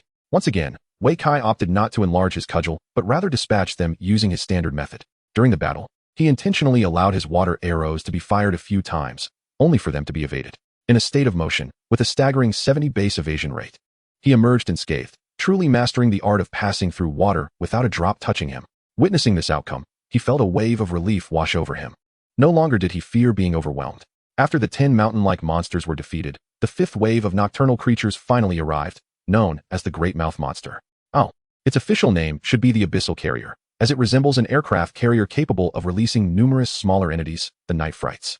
Upon encountering this old acquaintance, Wei Kai felt a sense of comfort and even considered greeting it. Great Mouth, back to offer me warmth again. As expected, the Abyssal Carrier unleashed a barrage of Night Frights, all rushing toward Wei Kai. With a grin, he transformed into a whirlwind, eagerly welcoming them all. The Night Frights were swept up, dissipating into a cloud of dark mist, which subsequently transformed into a warm current that entered Wei Kai's body. After a flurry of combat, Wei Kai suddenly felt a lightness within, glancing at his status bar and discovering with delight that the darkness had vanished. In the dark, each time a nocturnal creature was slain, it would diminish the effect by 1 point. Previously, the darkness diminished his attributes by 80 points, necessitating the defeat of 800 nocturnal monsters to restore his strength completely. However, donning the Luo God set reduced this effect to 40 points, meaning he only needed to vanquish 400 monsters to eradicate the influence of the night entirely. Consequently, not only did he restore his strength ahead of schedule, but he also continued to accumulate kills, a valiant warrior breaking through the night. After Wei Kai defeated another Night Fright, a new entry appeared on his status bar. This was something he was entirely familiar with. With this, The night would no longer be a constraint, but rather an exceptional hunting ground. The moment of slaughter had begun. Chapter 101. Die, all of you. 100, 200, 400. As the carnage unfolded, new kill counts continued to accumulate. When the number reached 400, the night frights in the sky were finally eradicated, leaving only the final abyssal carrier. At this moment, Wei Kai was brimming with combat fervor. Showing no signs of halting his assault, a charge propelled him beneath the abyssal aircraft carrier, and with a powerful leap, he ascended to a height of 10 zhang. Courtesy of the monkey wine, he found himself at the very maw of the monstrous entity, observing the food presented so tantalizingly before it. The creature instinctively opened its gaping mouth to take a bite. Little did it realize that this morsel bore sharp spikes. Long, and longer still. Wei Kai fervently chanted an incantation, causing his golden cudgel to elongate several times its original size. He intended to swing it roundly and deliver a resounding blow to the creature's head. However, upon witnessing its wide-open mouth, he couldn't suppress his laughter. Was it not inviting him to thrust? Before he could finish his thought, the cudgel was already plunging deep within. With a resounding thud, the upper jaw of the abyssal aircraft carrier was punctured, and the cudgel burst forth from the back of its head. A tide of inky black blood erupted, resembling a grand fountain display. Anticipating this foul ichor, Wei Kai deftly maneuvered, utilizing his extraordinary speed and evasion skills to dodge the incessant sprays of toxic blood. As the creature continued to bleed profusely, its vitality diminished at a visible pace, akin to a deflating balloon. Yet, just as its ultimate move began to charge and the surrounding storm clouds had yet to gather, its form could no longer withstand the strain. The previously minute wound erupted violently, scattering flesh and blood like confetti. Witnessing this, Wei Kai's eyes widened in astonishment. Was it truly about to self-destruct? Boom. No sooner had he thought this than the abyssal aircraft carrier erupted in the sky, showering the surroundings with countless pieces of flesh, transforming the scene into a macabre display of fireworks. Completely flabbergasted, Wei Kai thought, so it really did blow up. He could hardly fathom that this iteration of the abyssal aircraft carrier met its end in such a manner. It had literally exploded. No, wait. This was a self-detonation. Suddenly, he recalled the words of Captain Wu Qiliang. That night, an abyssal aircraft carrier had self-destructed, unleashing a horde of nocturnal monsters that ravaged the defensive array of Yongning City, nearly breaching its gates. Could this be the very technique? As these thoughts crossed his mind, the scattered flesh seemed to come alive, writhing and coalescing, birthing new forms. In a mere half-minute, Wei Kai found himself encircled by a legion of nocturnal beasts. Although each creature was comparable in size to the night terror wind, each bore the distinctive gaping maw, unmistakably the progeny of the abyssal aircraft carrier. Rather than attacking immediately, these new monsters surrounded him, each opening their mouths to emit terrifying sounds reminiscent of grinding teeth and blood-sucking howls. Attempting to intimidate me? Wei Kai snickered coldly, dismissing their efforts. I am not easily frightened. With that, he took the initiative, unleashing an attack as his golden cudgel whirled into a tempest. The Whirlwind Slash. A signature skill of the warrior class, would assuredly spell doom for any monster caught within its reach. Yet, Wei Kai had underestimated the prowess of these new adversaries. Although the majority of the monsters were vanquished by the Whirlwind Slash, a few managed to survive. Not only that, they clung tenaciously to the golden staff, gnashing their teeth and producing a chilling, creaking sound. Damn! Wei Kai exclaimed, startled at the sight. He promptly ceased the Whirlwind Slash and vigorously shook the staff in an attempt to dislodge them. However, this tactic proved futile. The gaping maws of the new monsters remained firmly locked onto the staff, refusing to relent. As the golden staff suffered several nicks, Wei Kai felt a pang of anguish. At that moment, he finally comprehended the severity of the battle Wu Qiliang had described. Indeed, the voraciousness of these new creatures was terrifying. Having lost their target, all the new monsters turned their gaze toward the sole adversary on the battlefield. You can't possibly be thinking of devouring me. Faced with the ferocious stares of the monsters, Wei Kai remained undaunted. Even without the golden staff, he had other means to confront the enemy. Worst case scenario, he could simply retreat. I still have hidden weapons, he suddenly recalled. The current situation mirrored his previous encounter in the 100-bird forest, where he was similarly encircled by numerous foes. Hidden weapons could swiftly eliminate a multitude of weaker enemies, making them equally effective against the throngs of new monsters before him. However, employing hidden weapons would incur a penalty on his operational score.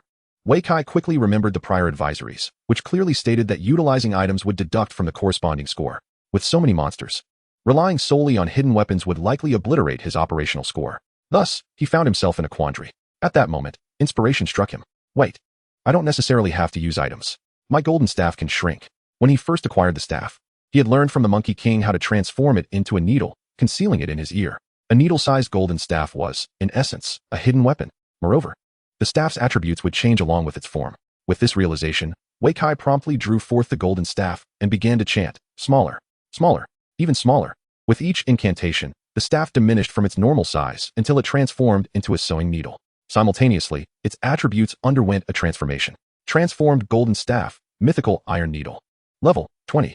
Physical attack power 3096. Agility 100. Hit rate 50. Critical hit rate 100. Critical damage 200. Upon equipping, grants the blessing of myth. All party members receive a 10 boost to all attributes. Illusionary duplication can conjure up to 1,000 identical copies, which vanish after attacking. Simultaneously striking foes. Special skill, wishful adjustment. Upon equipping, the size can be adjusted according to the wielder's intent, with corresponding changes to the attributes. Marvelous. Upon seeing the golden staff's new attributes, Wei Kai erupted into joyous laughter. With this newfound ability, how could he possibly fear the multitude of monsters? Die all of you. Chapter 102. The Art of Combat Through Intellect. Wei Kai grasped the Rui Jingu Bang, and with a mere thought, conjured thousands of iron needles as doppelgangers. He then unleashed them upon the myriad of monsters filling the sky. The density of these creatures rendered aiming unnecessary. Each projectile found its mark effortlessly. Upon impact, they erupted in a cloud of crimson mist. Boom, boom, boom. A multitude of damage indicators sprang forth as the monsters rained down like a torrential downpour. In less than 3 seconds, a significant portion of the creatures above him had been vanquished. The remaining monsters, witnessing this, immediately lunged towards him, seemingly intent on overwhelming him with sheer numbers. Yet, Wei Kai remained unperturbed, for their jaws could not reach him. Dodge, dodge, dodge. After consecutively stacking 3 dodges, his evasion probability soared to 100. As long as he kept moving, these new monsters posed no threat to him. The so-called strategy of swarming had utterly failed before him. He continued to evade while awaiting the cooldown of his skills. 20 seconds later, thousands of iron needle doppelgangers were unleashed once more, clearing another swath of monsters. After several rounds of this back and forth, the sky was finally devoid of foes. Done. Wei Kai chuckled heartily, the Rui Jingu Bang returning to its original form. He performed a few flourish movements with it, satisfied before stowing it away. His gaze then shifted to the status bar. Earlier, during the battle, a notification had appeared, level up. However, he had been too occupied to investigate at the time, and now he could finally delve into it. Having slain countless new monsters, significant changes had occurred within him. Knight's champion, unaffected by the darkness, he gained night vision and an additional 20 in attributes. This effect lasted for 30 days and could be enhanced by defeating nocturnal monsters, achieving permanence at maximum level. Next level requires 290, 120, 000.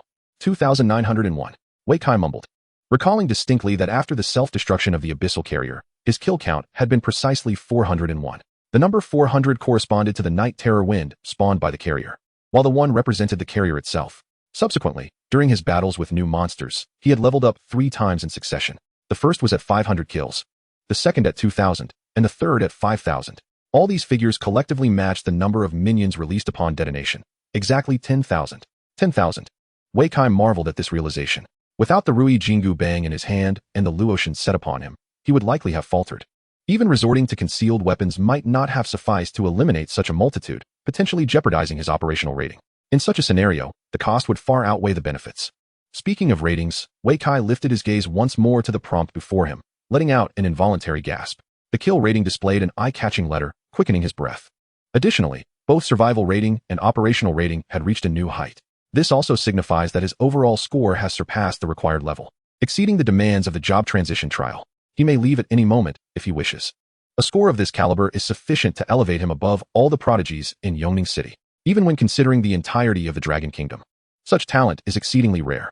With further effort, he might just achieve the pinnacle score for the job transition trial, which is the comprehensive level. Onward. Wei Kai had no intention of withdrawing. At this moment, he was no longer merely completing a task, he was challenging himself. Only the highest score was his aspiration. As he spoke, a figure gradually emerged from the darkness. The 6th wave of monsters had finally refreshed. No, it was not a monster. With his newfound night vision, Wei Kai quickly discerned that the figure before him was not a creature, but a person. A tall, middle-aged man with slightly graying hair. It was him. Upon recognizing the man's countenance, Wei Kai was taken aback. He never expected that the individual standing before him was the same uncle he had encountered earlier in the job transition room. The one who had already reached level 50 and was undergoing the 2nd job transition trial. A top-tier expert. How am I supposed to combat this? Wei Kai could not help but voice his protest. At present, he was merely at level 20. Even with an array of luxurious equipment and an additional enhancement of 20 to all attributes, he was utterly outmatched against a level 50 expert. Moreover, the disparity in levels was not merely a matter of attributes. It also encompassed the number and potency of skills, as well as the equipment that could be wielded. Under normal circumstances, a level 20 would stand no chance against a level 50. Yet, the will of heaven seemed indifferent to his objections. No sooner had his words left his lips than the middle-aged man charged forward, raising his hand to deliver a strike. Whoosh! The sound of slicing air rang in Wei Kai's ears, and he instinctively dodged to the side, only to be pleasantly surprised. He had evaded. Initially astonished, Wei Kai soon burst into laughter. If you play dirty, don't blame me for doing the same. What if there's a 30-level difference? As long as the opponent's accuracy isn't high, and he maintains a 100 evasion rate, the enemy's attacks would miss him. As long as he remained unscathed, everything became manageable. Bang! Seizing the opportunity during the enemy's next assault, Wei Kai retaliated with a timely strike, only to yield a modest 40 points of damage. However, he felt no dismay. Instead, he wore a broad smile. Compared to the single-digit damage he had dealt previously, inflicting 40 points was commendable. If he continued fighting, he would eventually wear down his opponent. With this thought, confidence surged within him. What does being level 50 matter? He could still defeat them. However, despite his high evasion rate, the accuracy of his counterattacks was disappointingly low. Though his adversary was not a real person, he displayed combat finesse akin to that of a human. The man's combat instincts, reactions, and understanding and application of skills were leagues beyond what a mere monster could achieve. While Wei Kai could evade the opponent's attacks due to his exceptional dodging, so too could the opponent. Thus, both sides swiftly entered a state of evasion and counterattack. You strike, I dodge. I retaliate, you evade. This is not right. Realizing the flaw in his approach, Wei Kai began to keenly observe every movement of his opponent, adjusting his mindset accordingly. At this moment, the adversary transformed from a mere mindless beast into a living, breathing human. Humans possess not only attributes and skills, but, most importantly, intellect. One must engage the mind in combat. Chapter 103. Congratulations on clearing the level. While Wei Kai and the middle-aged man were engaged in an intense physical confrontation, on the martial arena, Li Qingxia was equally embroiled in a fierce battle with her opponent. As a flame sorceress, her spells were of the fire element, boasting high attack power and rapid casting speed. Often, she could hurl a fireball just as the enemy approached, forcing them to retreat. Yet, her opponent was no ordinary foe, but rather the very bane of mages, an assassin. The assassin's specialty lay in stealthily closing the distance to deliver a fatal blow. After being struck by a fireball, her opponent adapted, persistently closing in and retreating, employing various skills to deplete Li Qingxia's energy and mana. Although the fireball spell consumed little mana, there would inevitably come a time when it would be exhausted. Once her mana was depleted, her demise would follow. Li Qingxia was acutely aware of her precarious situation. If she could not conclude the battle swiftly, she would ultimately be drained by her adversary. During the exchanges, she attempted to unleash area of effect spells to force her opponent into a direct confrontation. Alas, every time she began to conjure a spell, her adversary would produce a concealed weapon, interrupting her incantation from a distance. After several failed attempts, she relinquished that strategy and fell back into the cycle of evasion. As the exchanges continued, Li Qingxia's anxiety became palpable. She initiated an offensive, striving to close the distance between herself and her opponent, denying them the opportunity to maneuver. However, her opponent was an assassin. Just as Li Qingxia found herself cornered, launching a massive fireball, she realized it was merely a shadow. In the next instant, her foe materialized behind her, a gleaming dagger poised with deadly intent. At that moment, the onlookers gasped in unison. "Be careful," someone shouted. Others widened their eyes, anticipating a scene of bloodshed. Yet, the anticipated outcome did not unfold. As the dagger neared Li Qingxia, a burst of flames erupted around her. The ring of resistance. The moment the ring emerged, the area surrounding Li Qingxia became a fiery no-go zone. The assassin, who had ventured too close, was forcefully repelled several meters back, crashing to the ground. Li Qingxia appeared to have been prepared for this eventuality. As the ring was unleashed, she immediately began her incantation. Moments later, just as the assassin regained his footing, he was engulfed by a torrential rain of fire descending from above. Li Qingxia triumphed. The assassin's form dissipated into a streak of white light, and the announcement of victory reverberated throughout the arena. Huzzah! We have won. Li Qingxia was on the verge of tears from joy. This marked her fourth victory of the day. Her previous opponents had been relatively weak, allowing her to effortlessly dispatch them with her formidable offensive prowess. However, this time she faced a cunning adversary, an assassin class that was particularly effective against mages. Had she not feigned a weakness, deliberately drawing her opponent closer, only to subsequently use her repelling fire ring to push them away and disrupt their movements, she likely would have lost this battle. The sweetness of victory was amplified by the difficulty she encountered in securing it. Moreover, her triumph was significantly attributed to her opponent's lack of knowledge about her capabilities, particularly her repelling fire ring skill. Such a failure, stemming from an information disparity, was bound to haunt her adversary for years to come. At the very moment Li Qingxia secured her victory, Wei Kai finally struck his foe. Amidst a flurry of evasive maneuvers, he stumbled slightly, almost losing his balance. Although he did not fall, he ceased moving, and the 50 evasion bonus from his movement dissipated. Instantly recognizing this opening, the middle-aged man surged forth like a whirlwind, his weapon raised high. Clang. 12:31. The blade struck Wei Kai's shoulder, while simultaneously, his golden staff lightly impacted the man's arm.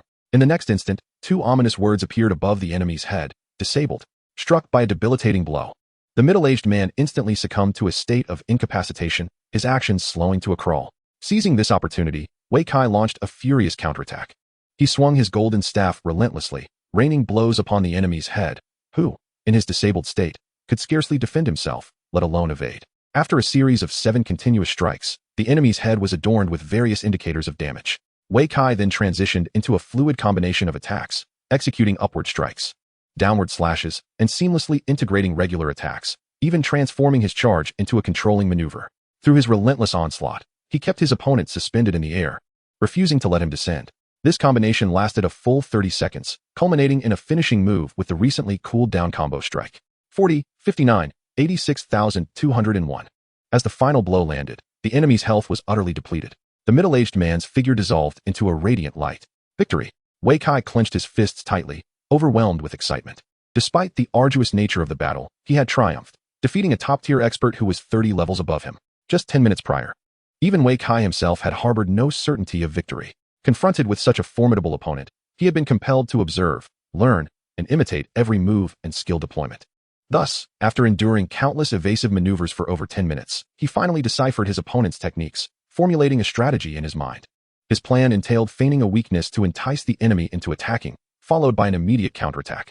By employing the disabling strike, he aimed to incapacitate his opponent entirely, then chaining his attacks together for a decisive finish. His strategy, without a doubt, proved successful. Though his health was not at its peak, his survival rating was commendable, having already reached the pinnacle level. Furthermore, after executing a series of combos that vanquished a middle-aged adversary, his operational score also ascended to the same level. At that moment, 3 indicators of this level illuminated before him.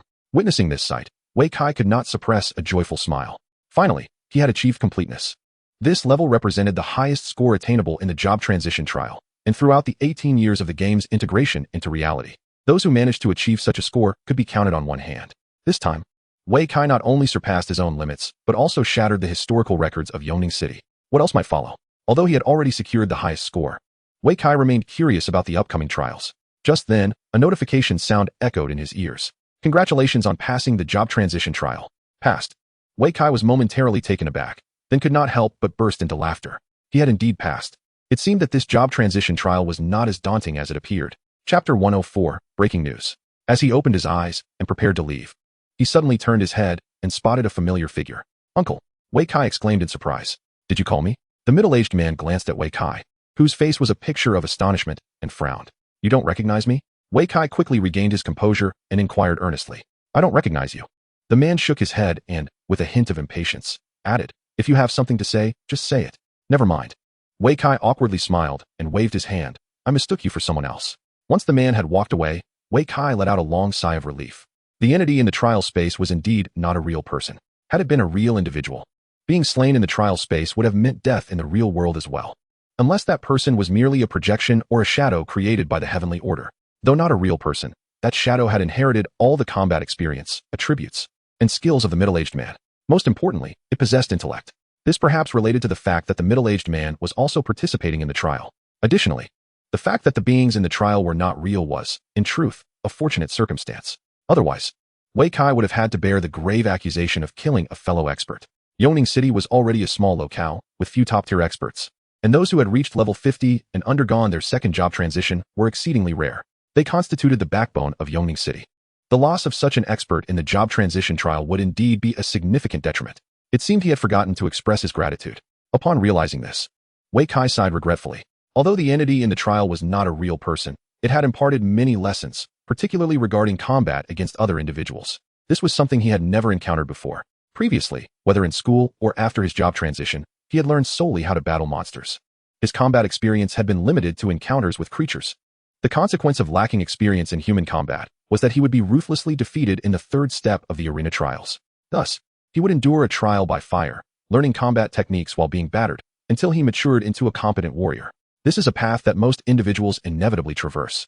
However, Wei Kai has accelerated the learning process. A level 50 expert is more than capable of being his mentor. Engaging in combat with such a formidable opponent has significantly enhanced Wei Kai's combat skills and experience. These attributes may not be quantifiable through mere data. Yet in the realm of genuine warfare, they surpass any numerical representation in value. It appears that only by conquering the entire trial can one truly fulfill the second stage of the mission. Those who hastily completed the task upon meeting the scoring criteria are merely quitters. They have forfeited the opportunity to receive guidance from elite experts in the final battle. Unless they strive for rapid growth and learning in the third stage's arena competition, they may face considerable setbacks. Reflecting on this realization, Wei Kai smiled contentedly and subsequently completed the second stage of the trial. Soon, new tasks arrived in succession, and indeed, the difficulty had escalated. Wei Kai glanced at the taskbar, unfazed by the outcome. To his surprise, he faced 10 challenges. The matching mechanism for the arena competition, while entirely random, follows an unspoken rule. The opponents encountered become increasingly formidable as one progresses. Nevertheless, he regarded it as an opportunity for practice. Wei Kai smiled faintly, brimming with confidence. The combat techniques he acquired during the job transition trial must be tested in real scenarios. Knowledge gleaned from books is ultimately superficial. True understanding necessitates practical application. Only by participating in genuine battles can one transform learned experiences into personal prowess. Upon exiting the transition chamber, Wei Kai noticed that the flow of people in the hall had diminished significantly. The once bustling arena had quieted, with spectators beginning to disperse. Is it time for a power outage and a break? Wei Kai speculated. After glancing at the time on his phone, he realized it was indeed 9:52. There remained over half an hour until the scheduled break.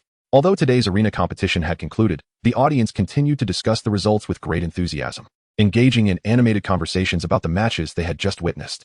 Among the discussions, Li Qingxia garnered the most attention. Even without seeking information, Wei Kai overheard the outcomes of her 4 matches today. She emerged victorious in all 4. The first 3 matches were almost effortless victories, decisively won.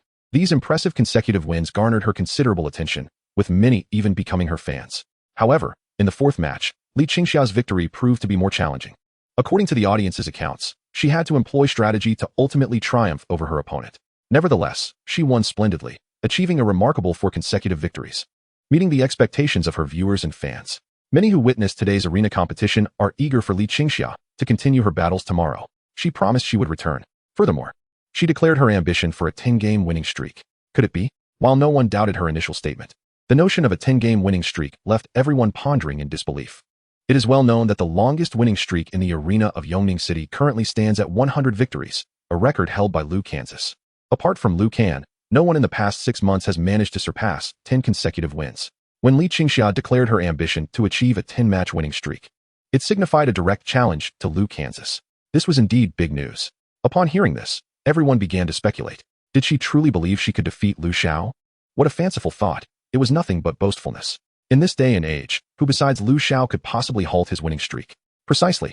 The only one capable of besting Liu Xiao is Liu Xiao himself.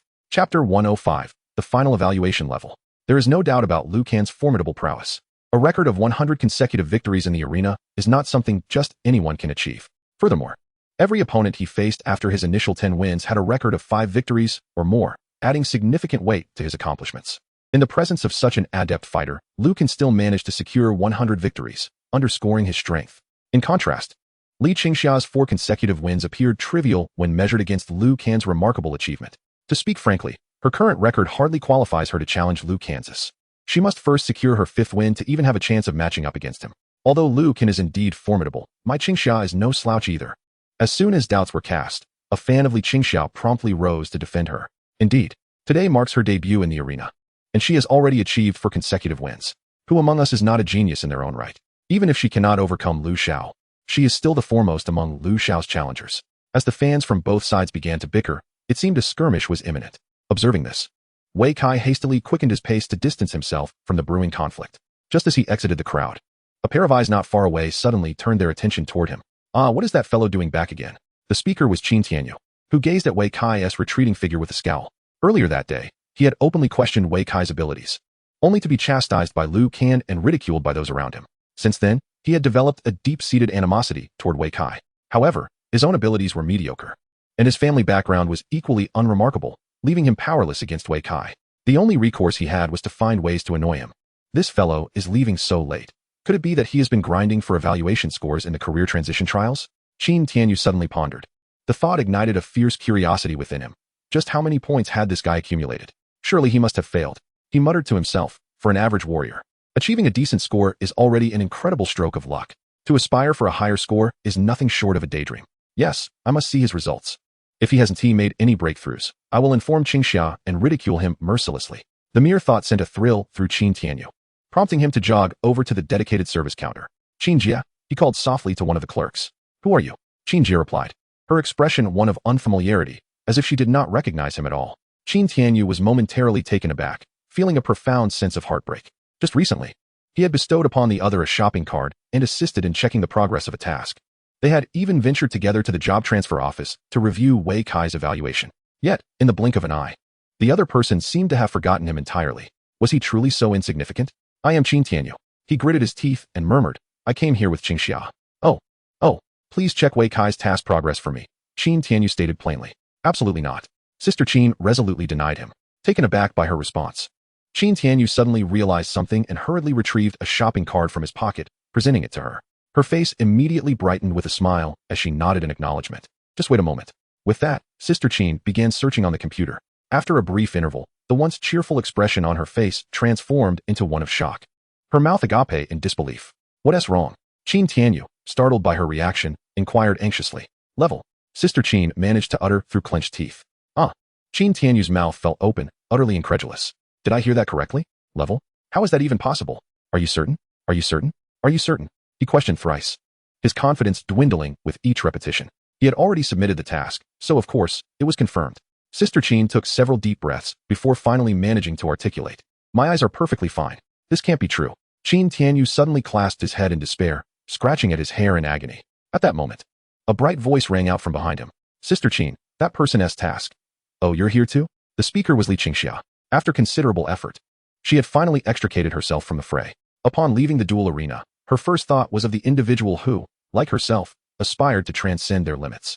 Thus, she made her way to the job transfer counter, hoping that her acquaintance, Sister Qin, could assist her in checking the other's task progress. To her surprise, she encountered Qin Tianyu, who was also there to verify his task status. At that moment, Sister Qin's emotions were still in disarray, her voice slightly elevated. Oh, has he completed the task? Li Qingxia inquired with curiosity. Yes, completed. And the rating? Level. Li Qingxia's reaction mirrored that of Qin Tianyu and Sister Qin moments earlier. After all, no one could have anticipated that Wei Kai would indeed achieve the highest rating in the job transfer trial. This was a feat that had not been accomplished in Yongning City in 18 years. Even the current prodigy, Liu Kan, had only managed a rating of level. Sister Qin, you're not deceiving me, are you? Li Qingxia questioned instinctively. What do you think? Sister Qin shot her an exasperated glance. But how could this be possible? Li Qingxia still found it hard to believe. As a rare-class spirit flame mage, she was acutely aware of the difficulties posed by the job transfer trial. With her prowess, she had barely scraped together a level rating, and further improvement seemed nearly impossible. Even someone as gifted as Liu Kan had only attained a level rating. The seemingly unremarkable individual astonishingly attained a rating that defied all logic, surpassing even the most extraordinary feats.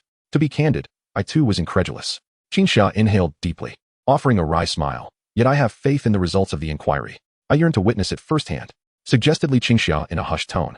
Then do step inside, replied Qingxia, casting a glance around before opening an entrance for her companion. Moments later, Li Qingxia beheld the score on the computer screen. It was indeed a level of excellence.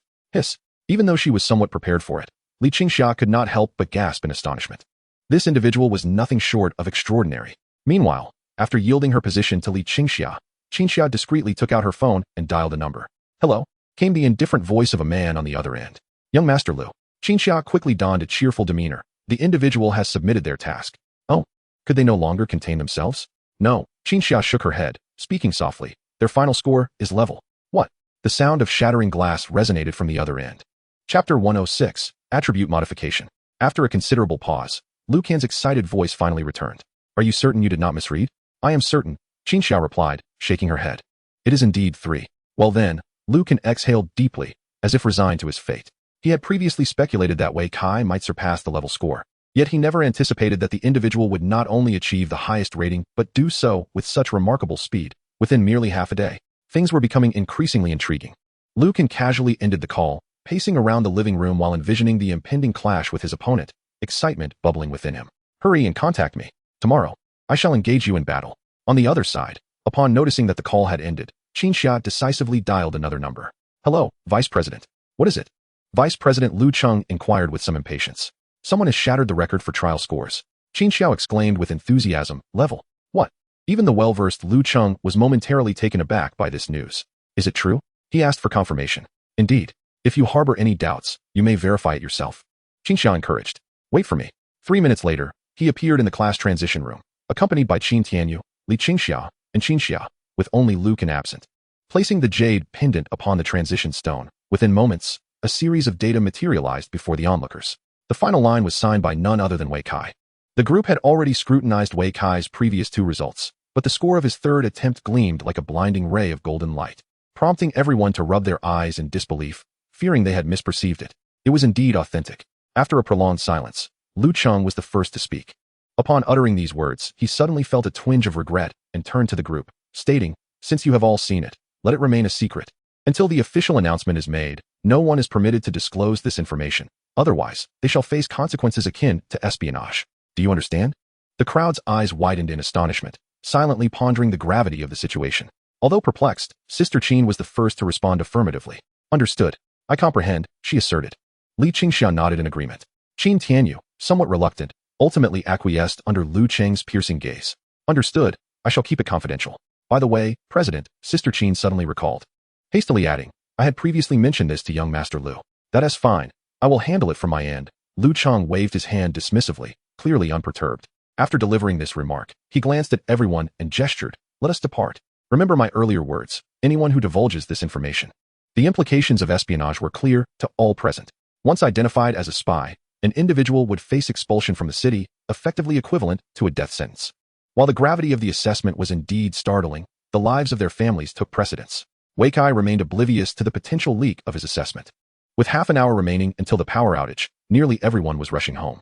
Upon seeing the lights illuminating his residence, Wei Kai felt a wave of relief wash over him. Thankfully, the power was still on. His parents were engrossed in watching television, which for them was the pinnacle of entertainment, and they remained blissfully entertained. After a refreshing wash, Wei Kai had just settled onto his bed when his phone on the nightstand began to ring. "Hello, Chonglin, what is it?" "Brother Kai, I have splendid news to share." Li Chonglin's voice was tinged with excitement, trembling as he spoke. "What good news?" Wei Kai inquired, his curiosity piqued. "I have crafted a legendary necklace," Li Chonglin exclaimed. "It is designed for warriors, perfectly suited for you, Brother Kai." "A necklace?" Wei Kai paused, recalling the 2 distinct wolf-tooth necklaces Li Chonglin had previously shown him. "Is it from the techniques your master taught you?" "It is Master Gu," Li Chonglin replied, his enthusiasm waning slightly as he offered a wry smile. "He has yet to formally accept me as a disciple." My apologies." Wei Kai realized he had misspoken and quickly offered his contrition. "Not a problem," Li Chonglin reassured him. "Master Gu stated that if I can accomplish a certain task, he will agree to take me on as a disciple." "What task?" Wei Kai pressed eagerly. "To create an epic-grade necklace," Li Chonglin whispered. Wei Kai was momentarily taken aback. Unable to suppress his internal critique, such a demand was rather steep. It was worth noting that Li Chonglin had only recently begun his journey into jewelry making, having yet to reach even a month of practical experience. Typically, one might be fortunate to produce a rare-grade piece at this stage, yet Li Chonglin evidently possessed remarkable talent, having already crafted a legendary necklace. Still, it seemed he had not met Master Gu's criteria for apprenticeship. Master Gu had remarked, "If you find this requirement too daunting, you may undertake another task." Li Chonglin continued. "What task?" Wei Kai inquired, his brow slightly furrowed. "To transform a mythic-grade artifact."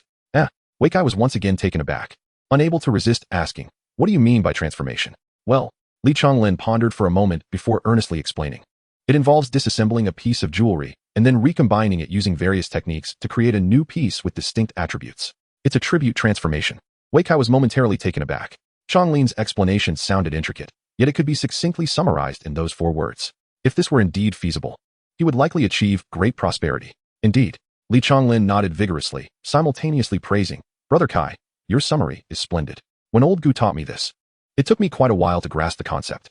Do you have confidence in executing it?" Wei Kai inquired, glancing at his backpack, unable to suppress his curiosity. Coincidentally, he happened to possess a mythical-level necklace within his bag, which was entirely incompatible with his own attributes, enhancing only magical power and casting speed, making it a mage's artifact. However, it was of no use to him. Previously, Wei Kai had contemplated selling it or trading it for new equipment.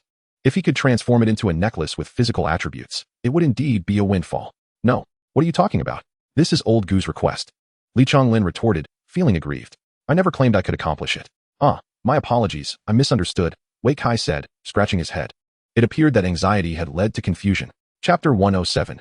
A Stroll in the Night. So what is your current level? Wei Kai continued to inquire. I just crafted a legendary level necklace. Li Chonglin's tone noticeably brightened. He felt a sense of pride regarding this achievement. What about attribute transformation? Wei Kai was actually more interested in this aspect. The one I saw earlier? Wei Kai paused, recalling the blue high-level necklace. Can only high-level jewelry be transformed? This level seems rather low. For Wei Kai, he did not lack jewelry equipment below the legendary level. Currently, in his 3 accessory slots, he possessed the mythical level White Tiger ring dropped by the White Tiger and a legendary level necklace dropped by the Peacock King. As for bracelets, he owned 2. One was the diamond bracelet, which he wore while hunting monsters, and the other was a 20-level epic bracelet, also dropped by the Peacock King. I still need to work harder, he thought, encouraging himself. I understand, Li Chonglin nodded, then smiled. I am currently researching how to manufacture high-tier necklaces. Which is no easy feat indeed, Wei Kai agreed. Learning cannot be rushed. Even with talent, Li Chonglin must progress step by step. Wei Kai nodded in agreement and smiled. Chonglin, you've worked hard. When shall we go out for a drink? Is Brother Kai treating? Li Chonglin grinned. Absolutely. Wei Kai thumped his chest, declaring, I'll cover the entire bill. Haha. Li Chonglin burst into laughter, but after the mirth subsided, he thought of Wu Yi. Yi is probably too busy. What with his shop being so hectic? No worries, Yi will definitely come, Wei Kai asserted confidently. He understood Wu Yi's character well. If he personally extended an invitation, even if it meant closing the shop for a day, Wu Yi would surely attend. For Wu Yi, earning money pales in comparison to sharing a drink with his brothers. Very well, let us meet tomorrow evening, proposed Li Chonglin. Agreed. Wei Kai responded readily, for he had planned to test his mettle at the arena during the day. A day spent in competition followed by an evening of camaraderie. What greater joy could life offer? Not long after hanging up the phone, the world outside was enveloped in darkness. The power had been cut. Wei Kai gazed through the window at the neighboring districts, now shrouded in shadow, and a wave of emotion washed over him. Had he not invested a fortune of 10 million in this apartment, he would still be enduring the hardships of enforced blackouts. Though such is the lamentable reality. Few can truly find pleasure in this existence. Yet, for everyone to reside above ground is an impossibility. Unless one could eradicate the night and vanquish the monsters lurking outside, humanity would remain estranged from the vast wilderness. Those who cannot escape the night have no future. As Wei Kai stood lost in thought beneath the inky sky, a sudden knock at the door jolted him from his reverie. Kai, it's 11 o'clock, you should go to bed, came the familiar yet strange voice of his mother. Wei Kai was momentarily taken aback, a mix of nostalgia and unfamiliarity swelling within him. In the past, whether at school or in the underground community, power would invariably be cut off at 10 o'clock. After that, the only option was to retire for the night. Now, with electricity restored at home, he was surprised to receive his mother's reminder once more.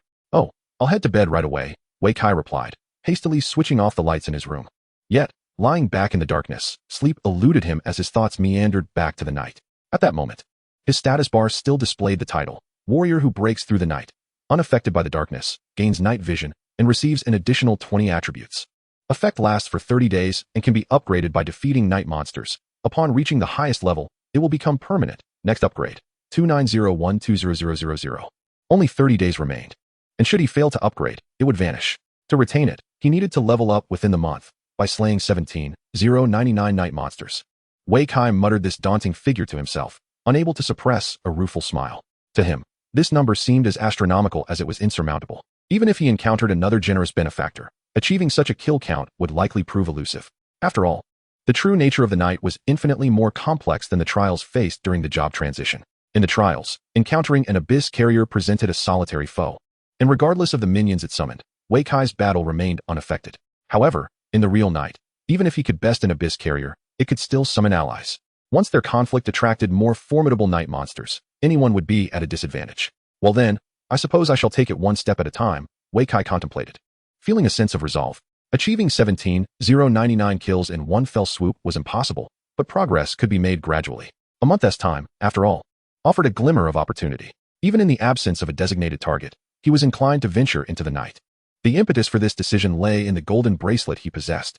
To restore this mythic artifact, it was imperative to traverse the darkness and vanquish the nocturnal beasts, gathering their drops of black sludge. Engaging in this dual pursuit of monster slaying and bracelet restoration would yield the best of both worlds. Despite the lurking terrors of the night, Wei Kai was determined to embark on this endeavor. Speaking of repairing the golden bracelet, he was suddenly reminded of his weapon, the transformative Rui Jingu Bang. He wondered if it had endured any damage. Unsure of its condition, he promptly retrieved the weapon and conducted a thorough inspection. Upon completion, he exhaled a sigh of relief. It was indeed damaged, but not beyond repair. The Rui Jingu Bang bore several nicks, yet these imperfections did not compromise its attributes or functionality. The only detriment was to its appearance, which had been slightly marred. If one were indifferent to such flaws, they could easily be overlooked. However, Wei Kai could not abide by it. No, he must find a way to restore it. In his heart, the Rui Jingu Bang had always been an invincible entity, a paragon of perfection. How could he allow it to bear even a single imperfection? Moreover, the fact that it was not affecting its performance now did not guarantee it would remain so in the future. What if, during a fierce competition tomorrow, the weapon were to snap? If the Rui Jingu Bang were to break because of this, he would likely regret it for a lifetime. He pondered whether the black sludge would prove useful. A sudden epiphany struck him, leading him to a tantalizing possibility. Both the golden bracelet and the Rui Jingu Bang were mythic artifacts originating from the journey to the West universe. If the black sludge could restore the bracelet, could it also serve a similar purpose for the Jingu Bang? Chapter 108, Special Recruitment. Without hesitation, Wei Kai quickly extracted a portion of black sludge from his backpack. Ever since he discovered its utility, he had grown increasingly vigilant regarding this substance, ensuring to keep some readily available in his pack for convenient use. When the black sludge was applied to the nicks on the Rui Jingu Bang, it seemed to resonate, glowing with a crimson light. Moments later, the sludge vanished, and the weapon's attribute panel revealed an additional note. Upgradable. Upgrade progress, 158,000. Upgradable? Gazing at the figure on the note, Wei Kai furrowed his brow. Could it be that the Rui Jingu Bang differed from the golden bracelet? Indeed, the Jingu Bang was inherently sound, with only superficial damage that did not necessitate repair. In contrast, the golden bracelet had sustained significant harm, possessing the quality of mythic equipment without corresponding attributes. Thus, it required restoration. However, both artifacts ultimately converged in their need for the black sludge. It seemed that the reasons to journey into the night had multiplied. Now, he felt compelled to undertake this venture. Moreover, he was curious about what the upgraded Rui Jingu Bang would become. Might it one day transform into the true Rui Jingu Bang? This thought kept him awake, even as another group in Yongning City was also losing sleep over him. At Xixiang University, in the principal's office, the room was equally illuminated, with a group of middle-aged individuals seated around the conference table, exhaling clouds of smoke as they pondered deeply. After a prolonged silence, someone finally broke the stillness. I propose we recruit exceptional talent. No way. The moment the words escaped his lips, dissent arose. Such recruitment undermines fairness. Nonsense. What fairness can there be when comparing geniuses to ordinary individuals? Precisely. Even without special recruitment, can they not succeed in the entrance examinations? Recruitment is merely a strategy to secure talent from competing universities. It benefits our institution. If we do not act swiftly to attract such talent, it may soon slip through our fingers. Indeed, upon hearing these words, the assembly nodded in agreement. Present were the elite of Yongning City, fully aware of the significant impact a top-tier genius could have on their locale. Given the standards of Xixiang University, failing to seize such exceptional talent early on would inevitably result in their being poached by other prestigious universities. With the prowess of this prodigy, should he participate in the college entrance examination, he would undoubtedly shine brilliantly. At that point, it would not be a matter of the university selecting him, but rather him choosing the university. Compared to the esteemed universities of the capital or the metropolis, Xixiang University held no advantages. Only by recruiting the genius before others discovered him could they avert losing him to rival institutions. I vehemently opposed this. Just as the majority of attendees leaned towards supporting the exceptional recruitment, the initial dissenting voice rose again. Today, we may recruit one genius. Tomorrow, two mediocre talents could follow suit. This precedent cannot be set. His meaning was unmistakable.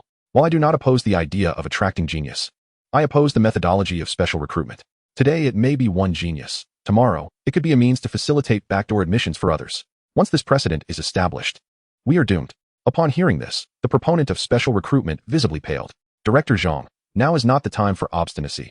You must consider the greater good. If we miss this opportunity, how shall we compete with other universities in the future?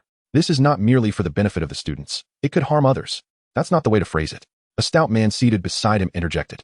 As the saying goes, a skilled woman cannot cook without rice. It is not that Xixiang University lacks teaching capabilities, but rather that it struggles with recruitment.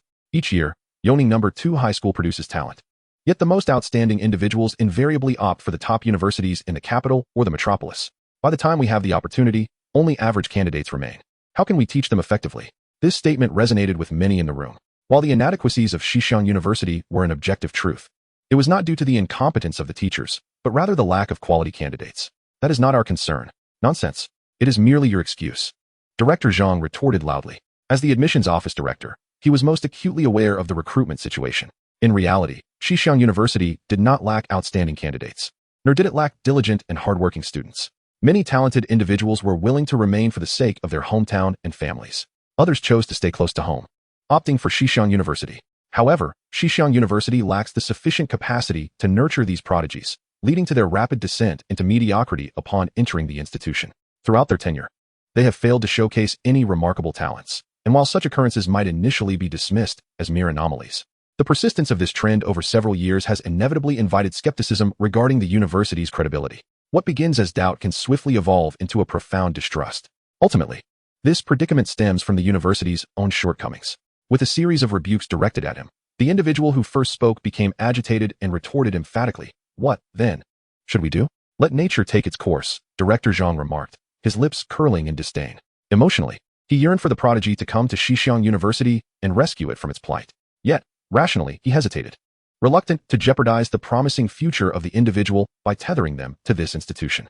Pursuing an education in the prestigious universities of the capital or the metropolis would undoubtedly be the wisest choice. Let nature take its course equates to relinquishing control. Old Zhang, you needn't concern yourself with this matter, the venerable elder at the head of the conference table finally interjected. I am the director of the admissions office. Why should I not be involved? Director Zhang retorted, his dissatisfaction palpable. This is a special recruitment. It does not fall under your purview, the elder replied, his irritation rising. This decision has been made by the entire senior management. You are to comply with the orders. Upon hearing this, Director Zhang fell silent, realizing he had no further arguments. The decisions of the higher-ups have always adhered to the principle of the majority ruling over the minority. Now, with everyone else in agreement regarding the special recruitment, his objections bore little weight. Recruit them if you must. I shall observe what chaos you might conjure. With this thought, Director Zhang's spirits dwindled. This matter will be entrusted to Director Chiu, the elder continued. However, do not rush. First, establish contact and ascertain their intentions. And only when they complete their first round should we reveal our hand. Old principal, we cannot afford to be complacent. Director Chiu, having been singled out, exclaimed. The individual has yet to participate in the arena competition, and few are aware of their capabilities.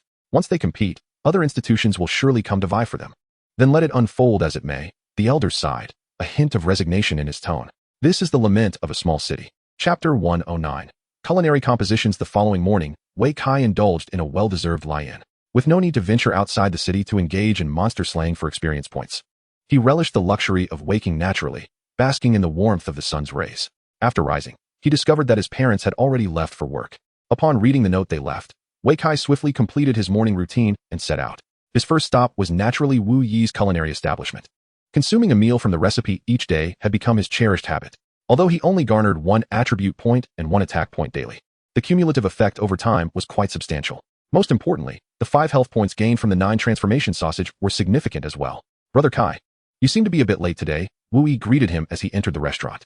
I indulged in a bit of a lie-in this morning. Wei Kai replied with a smile. Are you free tonight?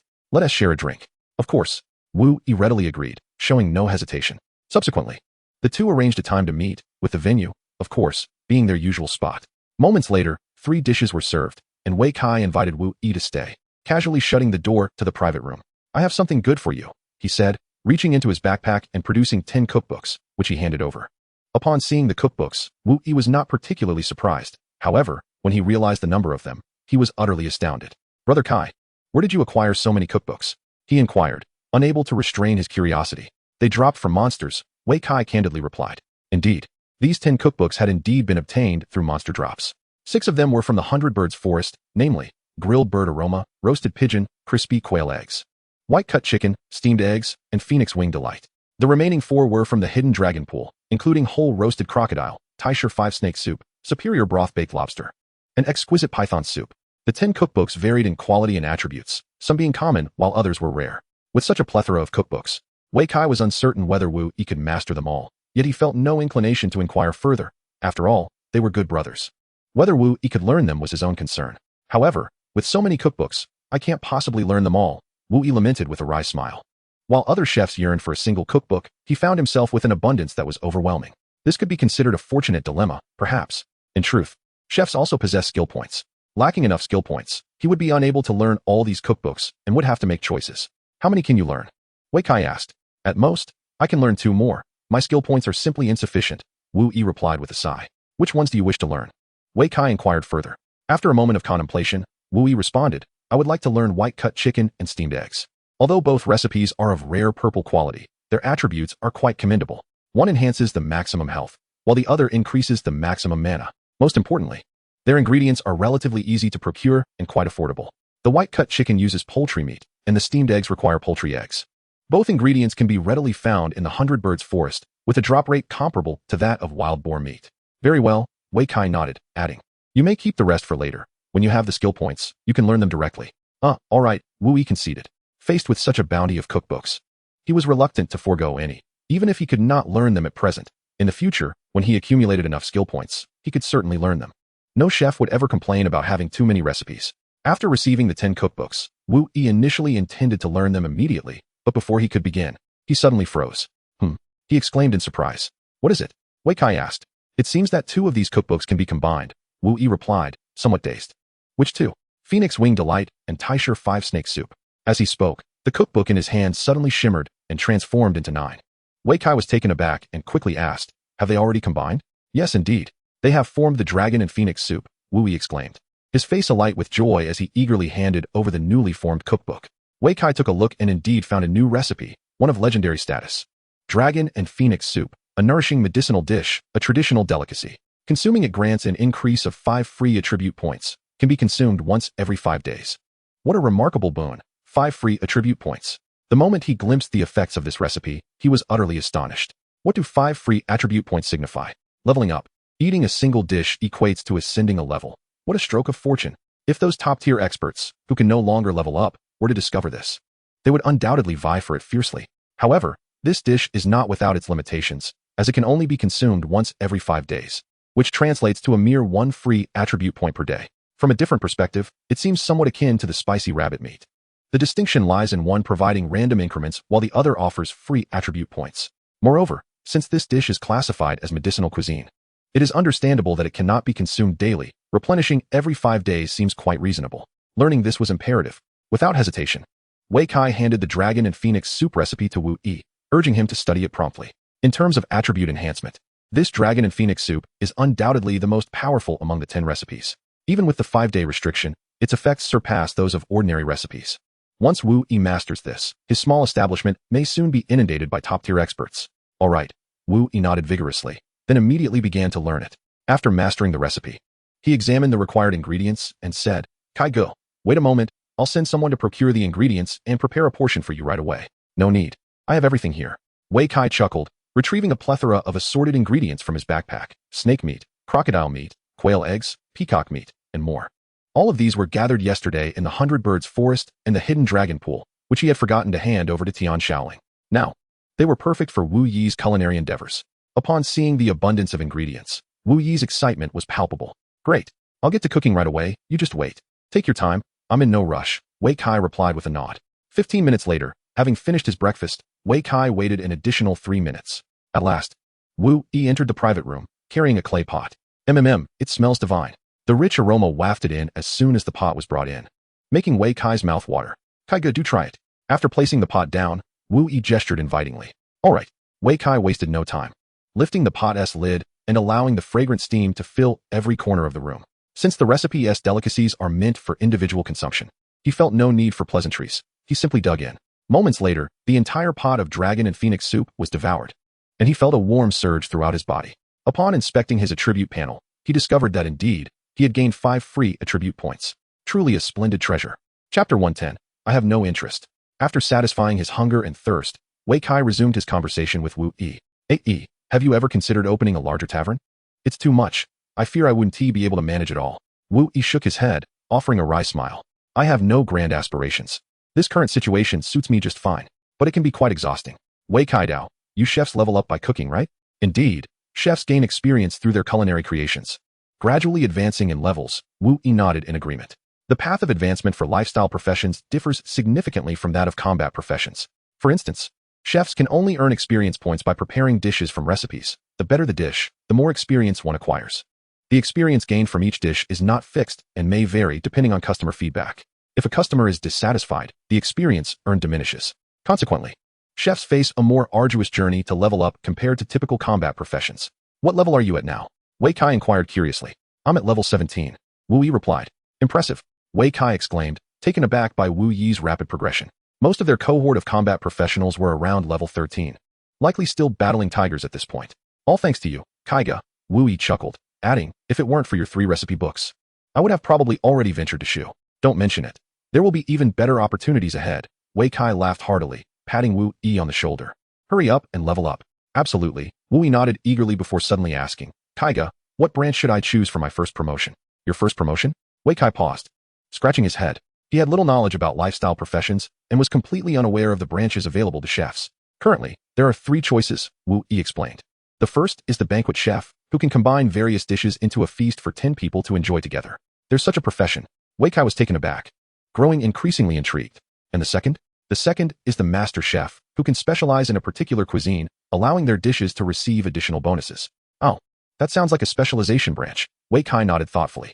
The third option is the nutritionist, whose dishes can enhance health points, Wu Yi continued. After listening to Wu Yi's explanations, Wei Kai found himself scratching his head in contemplation. After a moment, he asked, what are your thoughts? Indeed. Upon hearing that learning recipes did not require skill points, Wei Kai immediately agreed with Wu Yi's perspective. The abundance of recipes was Wu Yi's advantage. Failing to capitalize on that would be a waste. Moreover, Wei Kai could certainly acquire more recipes in the future, which he could then pass on to Wu Yi for him to master and ultimately combine into a banquet. Not only would a banquet allow 10 individuals to share culinary delights, but it would also provide additional bonuses. Most importantly, dishes prepared for a banquet would not be subject to daily consumption limits. For instance, the dragon and phoenix soup he had just eaten could only be consumed once every 5 days. However, if it were part of a banquet, attendees could enjoy it again after the feast, effectively doubling the benefits. I support you. Wei Kai firmly placed his hand on Wu Yi's shoulder, affirming, from now on, I will take care of the recipes. Thank you so much, Kaiga. Wu Yi expressed his excitement, repeatedly showing gratitude. Haha, don't mention it. We are good brothers after all. Wei Kai laughed heartily. I will be relying on you in the future. Having concluded the matter at hand, Wei Kai rose to take his leave. Subsequently, he made his way to the Alchemy Guild, where he encountered Li Chonglin, who was engaged in his studies within. Brother Kai is here. This is the necklace. Li Chonglin exclaimed as he promptly produced the item upon their meeting. This was precisely the reason for Wei Kai's visit. After discussing the necklace the previous night, Li Chonglin had been insistent on gifting it to him. Initially reluctant, Wei Kai could not resist the earnestness of his friend and thus made the trip. Indeed, upon receiving the necklace and comparing it with his own, Wei Kai discerned that the one crafted by Li Chonglin was evidently superior, boasting not only enhanced attributes, but also an additional critical hit damage bonus. Although a mere 10, it was nonetheless a noteworthy enhancement for Wei Kai. Thank you, he said with a slight smile, nodding as he added, I have a considerable collection of accessories. Feel free to take some for your experimentation. Li Chonglin looked momentarily taken aback and inquired, does Brother Kai wish for me to learn about attribute modification? No, there's no need to study it specifically. Wei Kai hastily waved his hand. Learn what old Gu teaches you and listen to his guidance. As for attribute modification, you may dabble with it during your leisure. He was not an alchemist and possessed no expertise in jewelry crafting, rendering him incapable of instructing Li Chonglin properly. Given that Li Chonglin had finally secured the mentorship of old Gu, it was imperative he heeded that instruction. Wei Kai was concerned that any misguided advice he might offer could inadvertently lead to Li Chonglin's detriment, hence his swift clarification. Very well. Then I shall simply play around with it. Li Chonglin quickly grasped his intent and nodded in agreement. Moments later, upon receiving over 50 pieces of jewelry from Wei Kai, he realized that playing around might indeed be a grand understatement. Brother Kai, this is quite an extravagant offering, Li Chonglin remarked, a mix of amusement and disbelief on his face. This is nothing. Just create freely, and if you run out, you may come to me again. Wei Kai chuckled, giving his shoulder a friendly pat. All right then, Li Chonglin acquiesced, having long since grown accustomed to Wei Kai's generosity. While the number of accessories was substantial, their quality was not particularly high, predominantly comprising blue or purple grade items. In terms of gold value, they amounted to merely a few 100,000, far less than the cookbook Wei Kai had gifted to AE. With the crafting concluded, Wei Kai finally arrived at the Warrior Guild. At this juncture, a gathering of individuals awaited his arrival. Spotting him, a group immediately approached. Are you Wei Kai from Xixiang No. 2 High School? Wei Kai was slightly taken aback. And you are? I am the director of teaching at Xixiang University, replied a middle-aged, balding man who led the group with a smile. Would you care to have a chat? Upon hearing the name of Xixiang University, Wei Kai swiftly understood the situation. It seemed these individuals were akin to Captain Wu, here to recruit him. Apologies, but I am not interested, he stated firmly, having gained a clearer understanding of his own capabilities following a transformative quest. He had delineated a clear path for his future. Attending university was essential, but Xixiang University was not his destination. Chapter 111, The Sole Hope. Classmate, have you truly given this any thought? As Wei Kai's resolute refusal resonated in the air, Director Liang couldn't help but interject. Xixiang University is already the finest institution in Yongning. It's merely situated within the city. Wei Kai chuckled softly and shook his head. There exists a broader horizon beyond. Indeed, while Xixiang University may be the pinnacle of Yongning, it fails to secure a position within the top 50 across the entirety of Longhua. Any individual with ambition would strive to venture beyond its confines. Take Li Qingxiao, for instance. She boldly declared her intent to enroll in a university in the capital during her high school years. Xixiang Tu High School even leveraged this aspiration as a promotional tool, encouraging other students to emulate Li Qingxia and strive for acceptance into institutions beyond. With such a proclamation from Xixiang No. 2 High School, one can only imagine the sentiments echoed throughout other high schools in the area.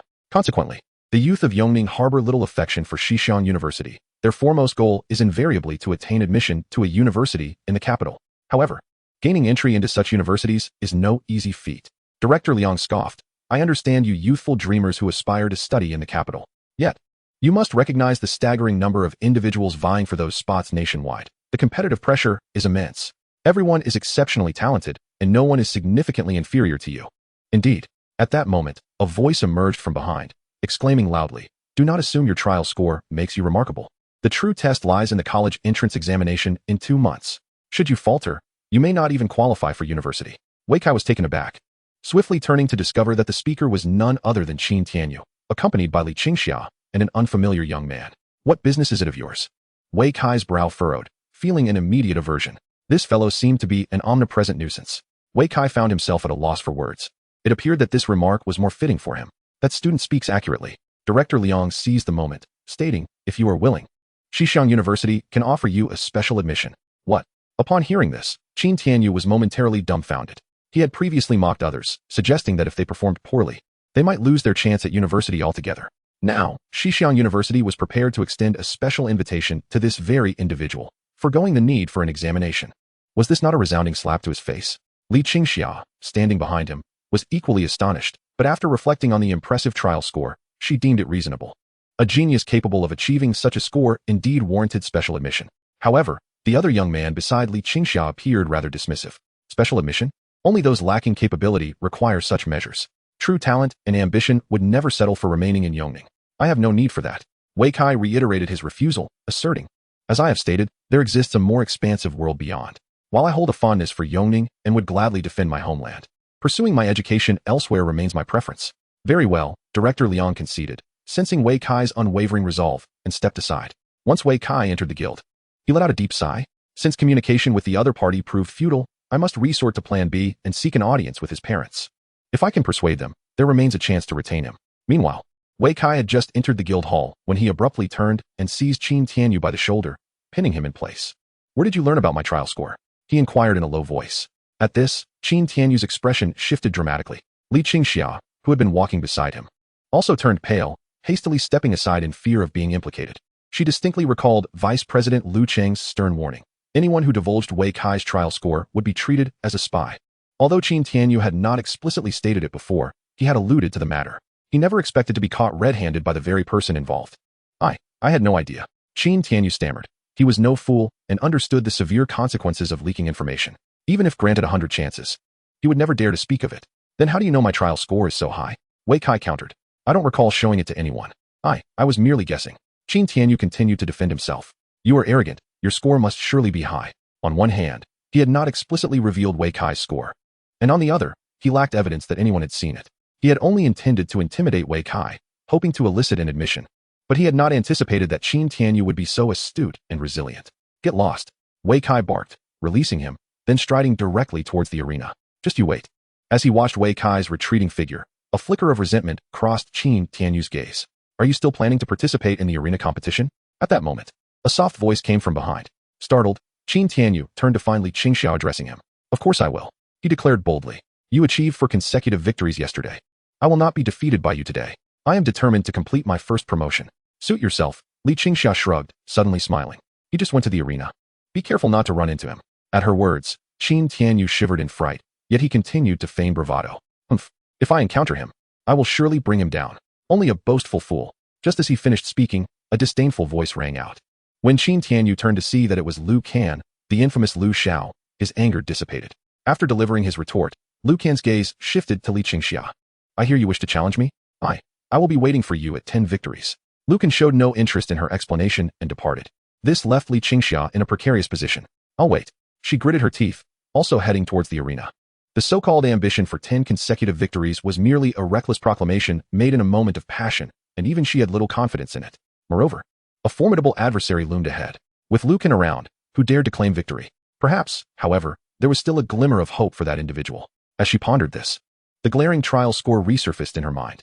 A genius capable of achieving such a high rating might indeed be the only hope for defeating Liu Kansas. Chapter 112. I haven't even tried yet. Upon entering the arena, Wei Kai did not hasten to match with an opponent. Instead, he first observed 2 battles, deliberately selecting one that featured a warrior. Although the warrior's equipment was rather unimpressive, his experience was unmistakably profound, clearly marking him as a master. After watching for a while, Wei Kai noticed that this warrior, like the middle-aged man from the job transition trial, had also learned 2 unique skills. Moreover, the application of these skills was strikingly similar. The 2 skills in question were the backward leap and the crouch. However, their primary function was not merely evasion, but rather the interruption of ongoing skills. For instance, a combo attack requires a full 35 seconds to execute. If it fails to hit the opponent or is countered, the backward leap allows one to immediately interrupt the current skill and evade. Without it, one can only watch helplessly as the adversary gains control and unleashes a series of attacks. The crouch serves a similar purpose. It enables a swift recovery after being knocked down, granting a fleeting moment of invincibility for 1 second, thereby preventing a relentless barrage from the opponent that could lead to death. Both skills are not exclusive to warriors, but are universal skills that anyone can learn. Yet not everyone chooses to. Their true potential is only realized in battles against real opponents. In scenarios like monster hunting in the wild, a backward leap will not suffice to evade a powerful attack.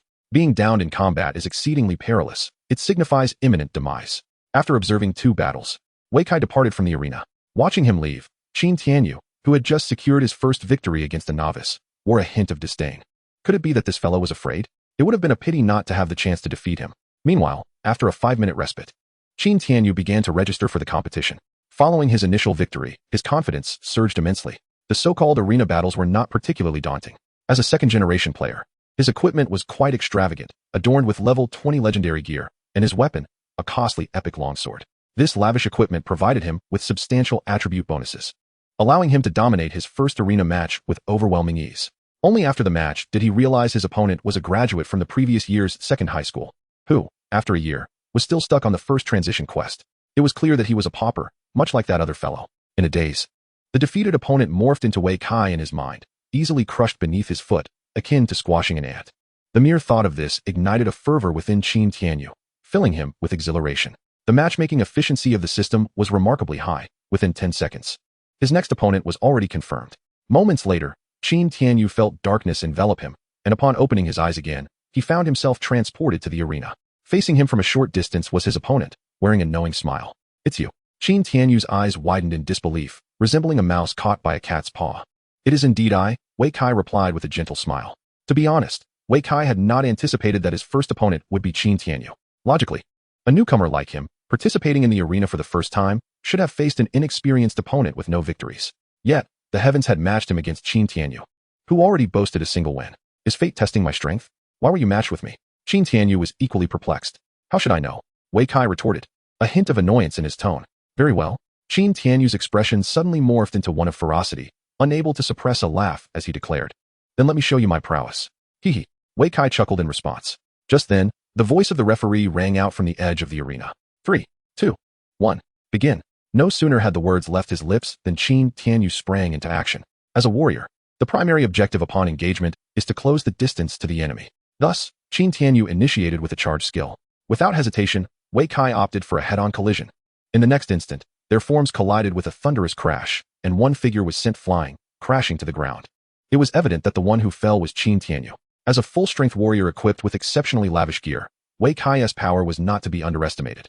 Even compared to a level 25 region, an ordinary warrior like Qin Tianyu stood no chance against him. He could hardly fathom why his opponent had dared to charge. Did he not fear that my strength surpassed his?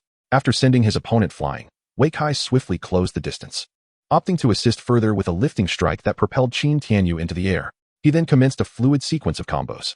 From the moment Qin Tianyu was launched until he vanished in a flash of white light, he remained suspended in the air, unable to recover. Just as Wei Kai was reveling in his uninterrupted onslaught, he was taken aback to see his opponent disappear. Alas, I hadn't even exerted myself. The combo I intended to conclude with had yet to be unleashed. And as for my other powerful moves, they were rendered unnecessary. This was far too one-sided. Weikai could not help but scoff. No sooner had he voiced his thoughts than the referee's voice echoed in his ears. Weikai wins. Incredible. The moment the referee announced the result, the audience erupted in excitement. Wow. This is the first time I've seen someone defeat their opponent in a continuous combo. The disparity is astounding. With a crushing advantage in attributes, there is nothing more to say. Indeed, the moment they collided, I knew the outcome. There was simply no chance to fight. The defeated party acted foolishly, recklessly charging without any awareness of their opponent's attributes. Truly, while the charge skill is indeed a powerful technique, in the hands of a fool, it becomes a death sentence. However, did not the victor also charge forth? Someone inquired. Perplexed. As soon as this was uttered, another quickly clarified. That was confidence. Judging by his demeanor, he was likely a warrior who had exerted his utmost effort, thus daring to charge recklessly. In a head-on clash, the one with greater strength emerges victorious. Only a warrior who has given their all would dare to confront head-on. Yet, observing the speed of his combos, he did not resemble a warrior at all. Instead, he appeared more akin to a swordsman with both strength and agility enhanced. Which swordsman employs a staff? Who decrees that a swordsman cannot wield a staff? Why should I be questioned? Enough with the bickering. Let us await the second match. As the spectacle loomed, those nearby hastily intervened. Indeed, such an extraordinary individual is bound to showcase a remarkable performance today. Place your bets. How many consecutive victories do you think he will achieve? Chapter 113. Such matters must be avoided at all costs. Meanwhile, amidst the fervent discussions of the audience below, in the backstage lounge, Qin Tianyu lay sprawled on the ground like a lifeless fish, staring blankly at the ceiling, his gaze vacant, his entire being devoid of luster. As if utterly defeated, the death experienced in the arena was not genuine. Rather, it preserved a sliver of health before forcibly teleporting the individual out. Though not fatal, the near-death experience was strikingly realistic, and the humiliation of defeat significantly impacted one's state of mind. At that moment, Qin Tianyu was engulfed in profound self-doubt stemming from his brush with death. As a fellow level 20 warrior, he could not fathom why the disparity between them was so vast. In the hands of his opponent, he had not even a chance to resist. Throughout the encounter, he felt he had committed no error. His initial charge was merely an attempt to close the distance, yet he was swiftly dispatched by a flurry of combos.